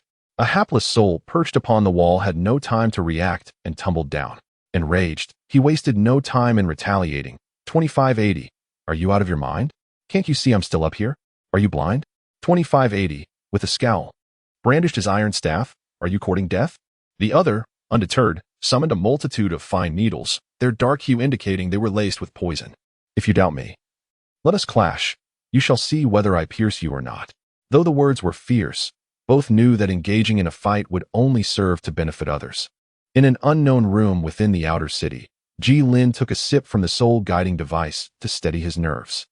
Utilizing his ability to traverse the void and foresee the future, Ji Lin successfully escaped the encirclement and reached the outer city. What is wrong with that old bat? Have I somehow offended him? Jilin truly could not fathom why the King of Slaughter harbored such animosity towards him, even going so far as to bestow upon him the exorbitant title of the God of Murder. It is noteworthy that, although there exists no realm of the God of Murder, this title grants one the privilege of unrestricted access to the City of Slaughter, placing its bearer in a position of authority second only to the King of Slaughter himself, truly a case of being one above all others. This revelation underscores the immense allure it holds for many, to the extent that they might even forsake their grievances. However, the pressing concern at hand is to devise a strategy to navigate the current predicament, for it is said that while one may engage in thievery for 1,000 days, one cannot expect to guard against thieves indefinitely. In the inner city, the violet moon had now extinguished, and the streetlights began to flicker to life. Yet, unlike the violet moon, the illumination provided by the streetlights was limited in scope. Jilin wandered on the edge of illumination, pausing before a grand edifice. The plan commenced. Jilin murmured softly, and in the next instant, his figure vanished from sight. Within the supply point, a silhouette abruptly materialized. Indeed, it was Jilin. Observing the desolate room, Jilin furrowed his brow. However, he did not depart but instead settled down in a corner, closing his eyes to rejuvenate his spirit. Time flowed by unnoticed, and soon it would be time for the distribution of food. At that moment, a subtle wave of spiritual energy stirred Jilin from his meditative state. Holding a radiant crystal aloft, he beheld a phenomenon that could only be described as magical. Before his eyes, shelves brimming with food began to rise gracefully from the ground, transforming the once empty room into a veritable cornucopia of culinary delights. Jilin scratched his head, contemplating the situation. However, he did not lose sight of his primary objective and promptly began to utilize his soul-guiding device to gather provisions. In pursuit of efficiency, Jilin concealed some of his belongings in a different location. Before long, his ring was filled to capacity. Observing the ample remaining food, he retrieved a bracelet specifically, the one belonging to the soul master who wielded a crossbow. Though it possessed a modest capacity of merely 5 cubic units, it proved to be just sufficient. At that moment, Jilin could hear sounds emanating from outside. The wind howled fiercely. Cloaked in a hood, adorned with a mask, and draped in a cape, Jilin blended seamlessly into the throng of individuals awaiting their meals. Though Jilin's attire may appear peculiar, it is not the most bizarre one can encounter. Others merely cast a fleeting glance before turning their attention elsewhere. The moment the door swung open, Jilin dashed away like the wind, leaving the others momentarily stunned before he bolted from the supply point. What is this fellow racing off for? By heavens, is he possessed by a starving ghost? He deserves to be overwhelmed. Yet, upon entering, the crowd was met with nothing but empty shelves, devoid of even a trace of sustenance. Anger surged among them. That lad certainly has audacity. Old M.O., I crave blood. In their hearts, everyone had issued a death warrant against Jilin, yet they all rushed towards other supply points. After all, one is made of iron, and food is steel. A missed meal stirs a profound hunger. In this city of slaughter, the majority possess low soul power, making the preservation of stamina paramount. Eventually, after the loss of several lives, the tumult subsided. Meanwhile, Jilin, observing the individual he had struck down, nodded in satisfaction. Quite impressive. This physique bears a remarkable resemblance to mine. However, the face, well, that is easily remedied. With that, he raised his blade and struck down decisively. With such a blow, even your own mother would fail to recognize you. Jilin then proceeded to snatch the soul-guiding ring from the fallen man's right hand. Oh, 12 cubic, quite commendable. I'll exchange this for yours. He then adorned his own ring in its place. Chapter 74, 9,528 Faces Defeat Incompetent Fools. Unable to handle a single 9527 with so many of them. In the city of slaughter, in an unmarked room, the king of slaughter hurled his wine glass, spilling the Bloody Mary across the floor. The chief steward retrieved the glass that had rolled to his feet and approached the king, stating, "The Azura king has responded." The king paused, intrigued. "Oh, what did he say?"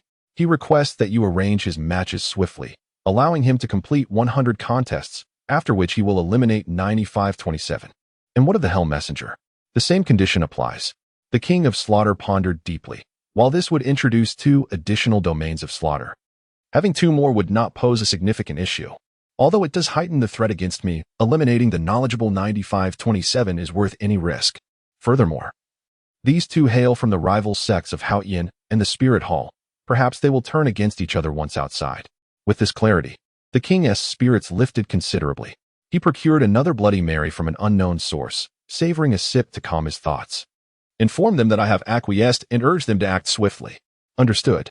The overseer bowed and performed a courteous gesture before gradually retreating. The chamber was left with only the King of Carnage, who, after a moment of profound silence, consumed the remaining Marie in a single gulp, then clenched his right fist and struck the throne with great force.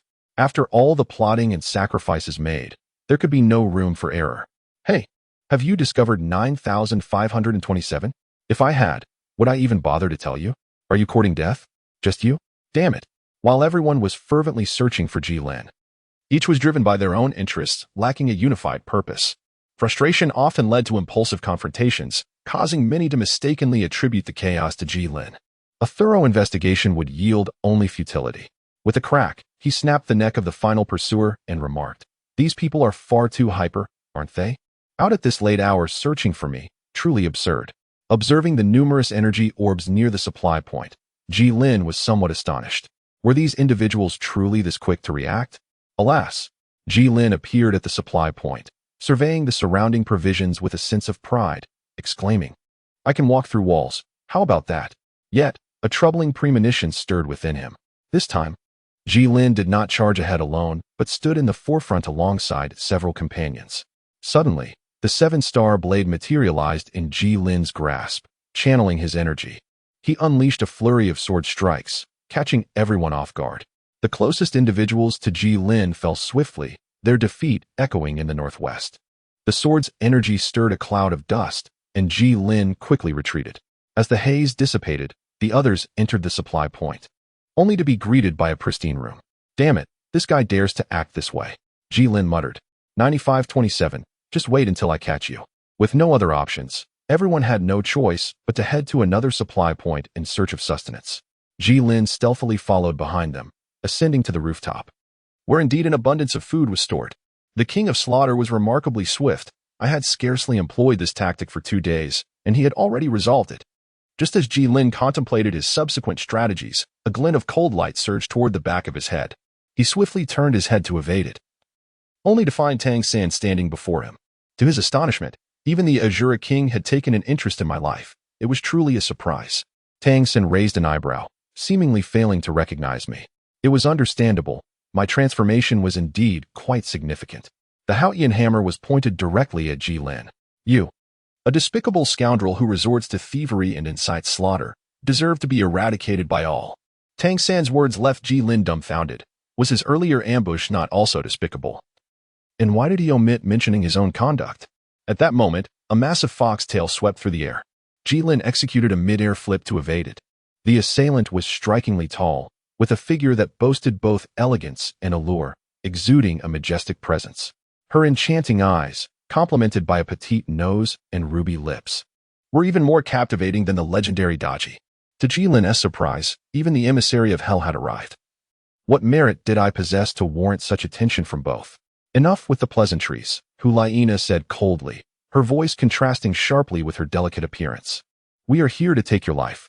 With that, the immense colorful fox-tail launched another assault on Jilin. Witnessing this, Tang San, unwilling to back down, charged forward with the Haotian hammer in hand. Jilin was entirely enveloped in gilded armor, save for his head, which remained unprotected. As he observed the approaching foxtail, he immediately swung his blade to strike. However, just as the tail was about to collide with Jilin's weapon, it exhibited an extraordinary agility, akin to a nimble serpent, ensnaring Jilin's sword and exerting pressure in an effort to dislodge it from his grasp. In a display of strength, he swiftly propelled Hulaina towards Tang San, proclaiming that he had never known defeat. Tang San, left with no choice, halted his movements, catching Hulaina while simultaneously rotating his body to evade. Concurrently, 9 flying daggers soared forth, reminiscent of a phoenix taking flight, leaving onlookers in awe. These were the 8th-ranked hidden weapons of the Tang sect, the phoenix leading 9 chicks.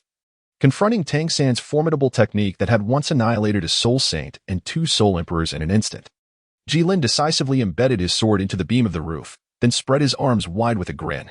Witnessing Jilin's disdainful demeanor, Tang San scoffed, deeming him arrogant.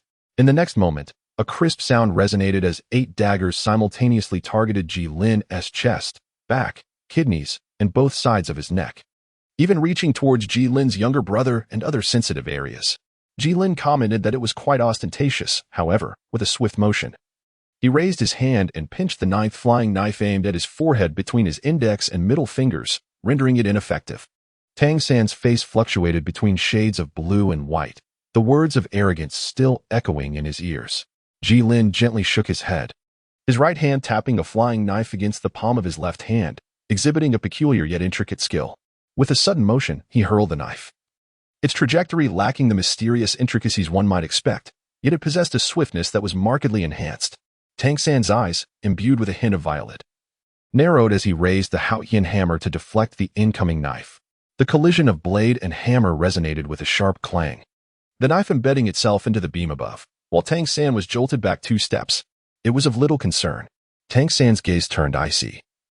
Fueled by the wounds inflicted upon his master, the peril facing the 7 treasure glazed tile school, the honor of hidden weapons, the glory of the Tang sect. And above all, this person must not be spared. Brandishing the Haotian hammer and employing the ghost shadow phantom steps, with glimmers of crimson flashing in his eyes, Tang San charged forward. Chapter 75, The 36 Stratagems. The golden cicada sheds its shell. The fierce battle among Ji Lin, Tang San, and Hulaina atop the rooftop swiftly captured the attention of all. Look, the Azura King and the Hell Messenger seemed to be engaging with 9527. Indeed, it appeared that their presence rendered any interference from others futile. Who says that? One might wonder. Can I not play the role of a fisherman? Just days prior, those who had pursued the Azura King after he was injured by the Wolf Gang shared a similar sentiment, yet now their graves were overgrown with grass. What grass grows so swiftly? Blue silver grass. Even though Tang San and Hulaina were notorious for their formidable reputations, some still aspired to be the proverbial yellow sparrow, 2580 being one of them. Once again, Hulaina ensnared Ji Lin's blade with her foxtail, aware that her strength paled in comparison to Ji Lin's. She knew that should he reveal even the slightest vulnerability, Tang San would undoubtedly seize the opportunity to inflict significant damage. Tang San would not let such a chance slip by. He swung the Haotian hammer with all his might, aiming a devastating blow at Ji Lin's head. Just as Hulaina had anticipated, Ji Lin found himself unable to shake her off in time. In response to the ferocious onslaught of the Haotian hammer, Ji Lin relinquished his grip on the sword with his right hand and pivoted to meet the hammer with a powerful punch. A tremendous crash ensued, and both combatants staggered back several paces. At that moment, the rooftop was on the verge of collapse, beginning to sway precariously. Ji Lin shook his slightly numb hand and addressed the 2 individuals, stating that he had a rather enjoyable day and looked forward to their next encounter. With a subtle bend of his knees, he leaped into the air, aiming to land on the rooftop opposite him. Hulaina turned her body halfway, using her tail with force to hurl the 7-night starry blade towards Ji Lin, who was suspended in midair. Sensing the blade hurtling towards him, Ji Lin made a slight adjustment to his posture, preparing to evade the impending strike. A splendid opportunity presented itself. As Ji Lin and the blade narrowly brushed past one another, Tang San and 2580 simultaneously launched their attacks, with the Haotian hammer and the Bingtian staff striking almost in unison. The Bingtian staff moved in a straight line, while the Haotian hammer followed a curved trajectory. Before this, both parties were well aware of the terrifying defensive capabilities of Ji Lin. Thus, their mutual objective was focused on the unprotected head of Ji Lin. In midair, Ji Lin first seized the blade to cleave through the iron rod, then unleashed a wave of sword energy directed at 2580. Caught off guard, 2580 was severely wounded by the strike. A beam of blue light emanated from Tang San's eyes, swiftly pursuing Ji Lin. This was one of Tang San's trump cards, the purple extreme divine light. Even with the formidable protection of the 10,000-year external soul bone, Ji Lin dared not gamble on his immunity. Positioning his blade defensively to withstand the attack, the blue-purple extreme divine light accurately struck the 7-night starry blade, prompting Ji Lin to breathe a sigh of relief as he successfully blocked it. However, to his astonishment, Tang San shouted loudly, instantly amplifying the output of the purple extreme divine light. In the next moment, the 7-night starry blade shattered into 2 halves, one of which was sent flying, while Ji Lin narrowly tilted his head to evade the oncoming debris. The purple extreme divine light dissipated due to Tang San's excessive energy expenditure. Ji Lin's lips involuntarily curled into a smile, yet the Haotian hammer suspended in midair showed no mercy. Perhaps it was mere coincidence. but the Haoyan hammer collided with the severed half of a long blade, both striking Ji Lin's face in unison. No, the sound abruptly ceased, blood splattered, and Ji Lin was sent crashing through the roof. Hulayina cast a profound glance at the man beside her, contemplating the terrifying calculation that allowed one to use the enemy's blade to end the enemy, truly deserving of the admiration she held for him. Tang Sen also sensed Hulayina's gaze, yet he refrained from offering an explanation, as he too felt somewhat bewildered. Everyone immediately rushed over, eager to ascertain whether Ji Lin was alive. If he were not, perhaps they could claim the kill for themselves. 3654, assist me in checking. Yes, Lord 2580. A splatter, white blade turned crimson. 3654, you, splatter, splatter. Safe travels, Lord 2580, haha. Despite the considerable toll on his energy, Tang San was the first to arrive. He approached cautiously, flipping over the body face down, seeking to confirm whether life still resided within. Upon seeing the mangled visage, Tang Sen could not help but frown, uncertain if this indeed was Ji Lin. He picked up a nearby broken blade, still stained with blood. Tang Sen turned too,